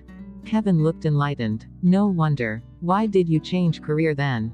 Alicia exclaimed, so that I could be rich. Kevin grunted. All right. He had initially assumed that she would talk about her dreams or aspirations. Her answer had been really honest, yet he surprisingly didn't feel appalled. Kevin studied her clothes and questioned her. You have clinched advertisements and acted in shows. Your income shouldn't be that meager, right? Look at you right now. You haven't bought any clothes, bags, or cosmetics. Where has all your money gone? I'm not interested in these things, Alicia replied half-heartedly, avoiding the question. Her money had mostly gone to Scarlett and Angel's shelter, but the biggest portion had gone to a charity foundation. As time went by, most people had forgotten that she had a long-lost younger brother. However, she couldn't forget him. Every time she thought about the little boy who had followed her everywhere, she would feel a sharp, painful twist in her heart. For fear of upsetting her mother, she had never once brought up the topic of her brother. However, she had never given up or forgotten about him. As long as she was alive, she would never give up on searching for her brother. She had vowed to bring him back someday. Chapter 137, He Isn't the Only One. Alicia was halfway through her makeup when she suddenly heard a commotion outside the room. Olivia peeked her head furtively out of the room. I think it's Arthur. Let me go take a look. Okay. Quote. Alicia waved her hands casually and implored Kevin yet again. Can't I just play some games? Kevin snarled. No. Maintain this position and sit properly. How can I do your makeup when your face is tilting downward? Alicia muttered inaudibly as she lamented about her wasted time. But time is money. How could she simply sit and do nothing? This was torment. Kevin stole a glance at her. Arthur is here. Aren't you the least bit concerned? Alicia looked bewildered. Why should I be concerned? Kevin retorted, he is your rumored boyfriend. Alicia replied, I have so many rumored boyfriends. He isn't the only one. Kevin was speechless. As expected, Arthur had arrived at the studio. He had chosen to adopt a metal punk style that day and wear a black studded jacket. His naturally wavy hair had been dyed a vivid red, and he was wearing a dazzling ruby stud in his ear. His eyebrows were arched sharply, and he had a sharp nose. He appeared unruly and wild. His name, Arthur, supposedly meant that he was gentle and soft. However, his appearance was the complete opposite as he swept in like a hurricane, untamed and fierce. The production crew and other unknown artists all shrieked in excitement. Even Olivia, who was hidden in a corner, nearly screamed. Arthur deserved the title of the musical genius who had taken the industry by storm. Incredibly, he was even more good-looking and gorgeous in real life. Oh my God. How could he be so handsome? He is perfect for the role of the young and cool boyfriend. All the fans must be thrilled. Producer Tucker, director Emmett, and assistant director Aspen Stewart had come to the studio personally. Arthur looked surly and gloomy as he rejected the cup of coffee that his assistant had brought him. He slumped onto the couch, looking irritable. Tucker treaded towards him with a fawning smile. "Hi, young Master Western. I've waited so long for this day to arrive. Hurry up and change into your outfit. We have arranged a designated makeup room just for you, and you will have a famous stylist." "Yeah, you will definitely be satisfied." Assistant director Aspen chimed in eagerly. They knew that Arthur had berated Alicia on Weibo last night, so they were afraid that he might wreak havoc on the set that day. Arthur propped his legs on the coffee table and jerked the corners of his mouth into a cold smirk. "Stop sucking up to me." Quote. Tucker and the rest knew that they were in trouble the moment they heard him. As expected, Arthur hissed maliciously, "Initially, I accepted this role on account of my junior, Scarlett. In the end, you found another substitute for the role, and a lousy one to boot. You expect me to act as a couple with her. The audacity." Arthur had initially thought that Samantha would be the one playing the role, and that was why he had agreed. Tucker broke out into a cold sweat and explained helplessly. "Young Master Western, this is a misunderstanding. Something happened during the audition, so we had no choice." Chapter 138, Not Easily Coaxed. Tucker rattled on. "Listen to me. As a form of compensation, we have arranged another role for Miss Samantha. She will be filming today as well." Arthur, who had settled in comfortably, asked, "So? That's all?" Yesterday, Tucker had predicted that Arthur would make a fuss. To pacify him, he had insisted on giving a role to Samantha. However, judging from his response, this young master wasn't someone who could be easily coaxed. The atmosphere was strained when a few actresses strode in.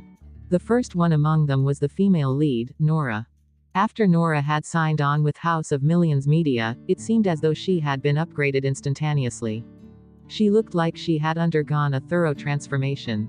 She looked like a socialite in her luxurious Chanel dress and Cartier diamond bracelet.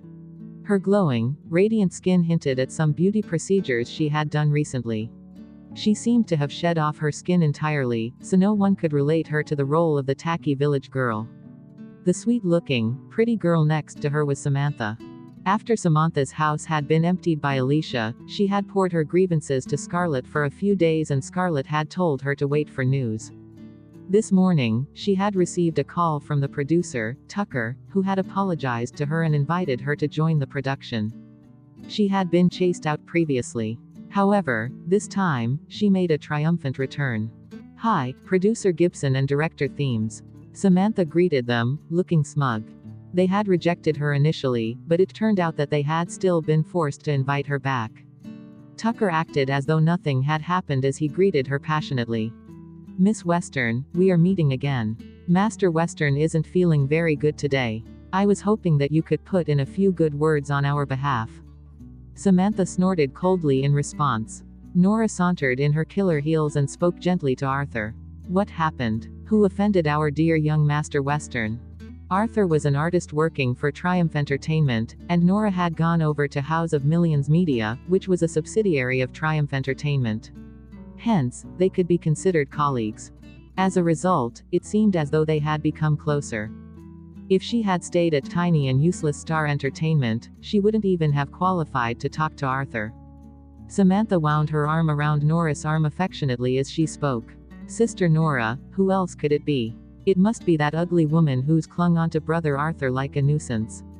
This isn't her first time. Now, she forced her way into this production. Brother Arthur must be utterly disgusted by her. He has to act like he and that devious, ugly woman are a couple. Who could stand this?" Samantha's face was flushed as she verbalized the injustice that Arthur had suffered. She stole glances at him constantly as she spoke. Oh my God. She had never thought that Arthur would be even more gorgeous in real life. His face looked as though it had been exquisitely crafted by God. He was obviously well educated, as he had been raised in a privileged family. He might seem wild and arrogant on the surface, but he exuded an aura of dignity and elegance. He was just like a prince who had walked out of a novel. Samantha couldn't peel her eyes off his face.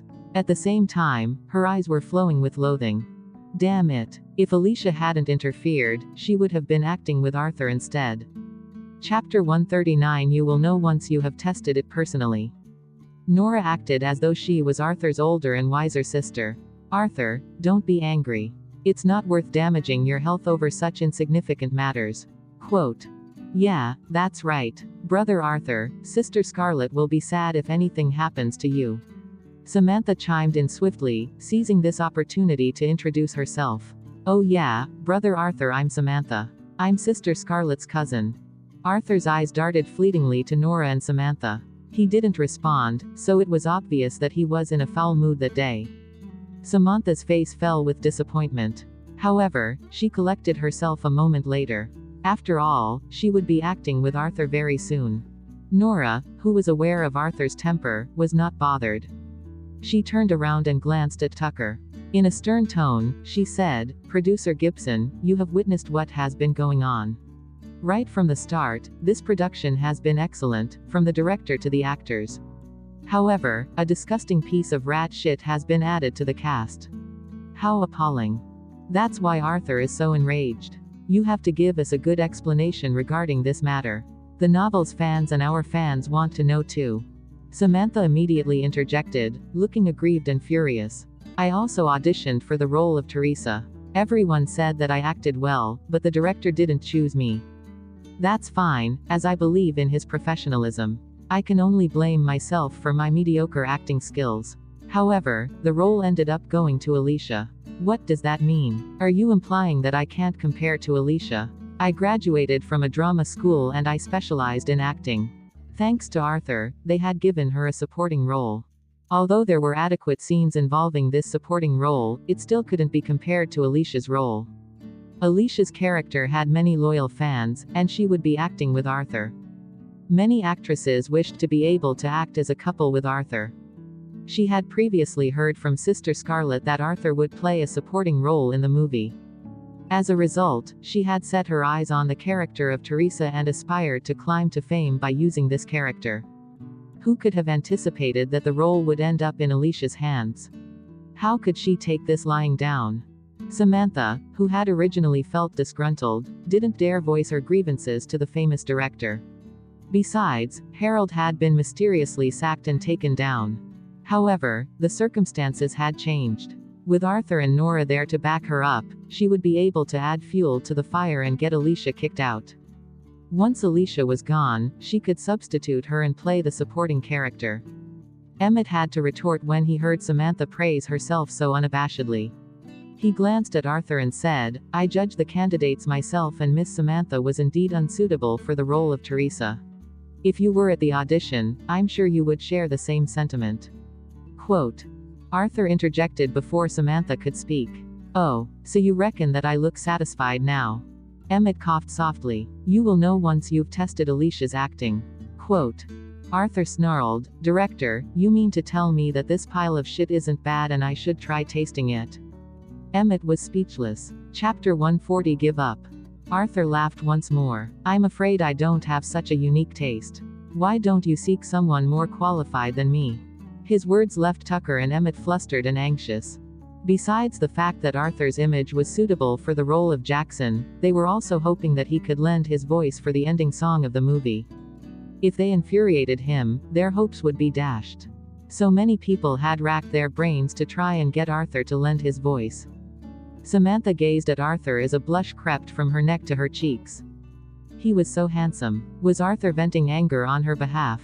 He had to be wishing that she was portraying Teresa instead. Samantha, who became more confident and arrogant as a result, exploded. It's not just Brother Arthur.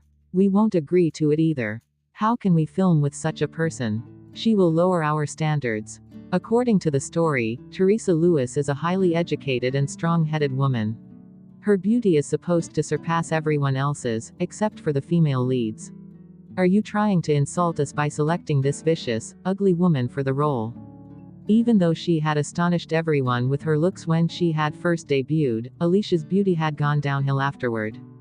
Emmett had focused solely on the actress, aura and acting and overlooked her looks. When he heard Samantha, he suddenly deflated like a balloon. He began to doubt whether Alicia could indeed bring the character to life. Of course, nothing else was that important right now. Alicia's acting and looks aside, the most pressing issue was that if the rest of the cast were to unite in protest, a crisis would arise. Nora was the female lead, whereas Samantha had Arthur's support. Neither of them could be provoked. Tucker tapped Emmett's shoulders and muttered, "Director, don't hesitate anymore.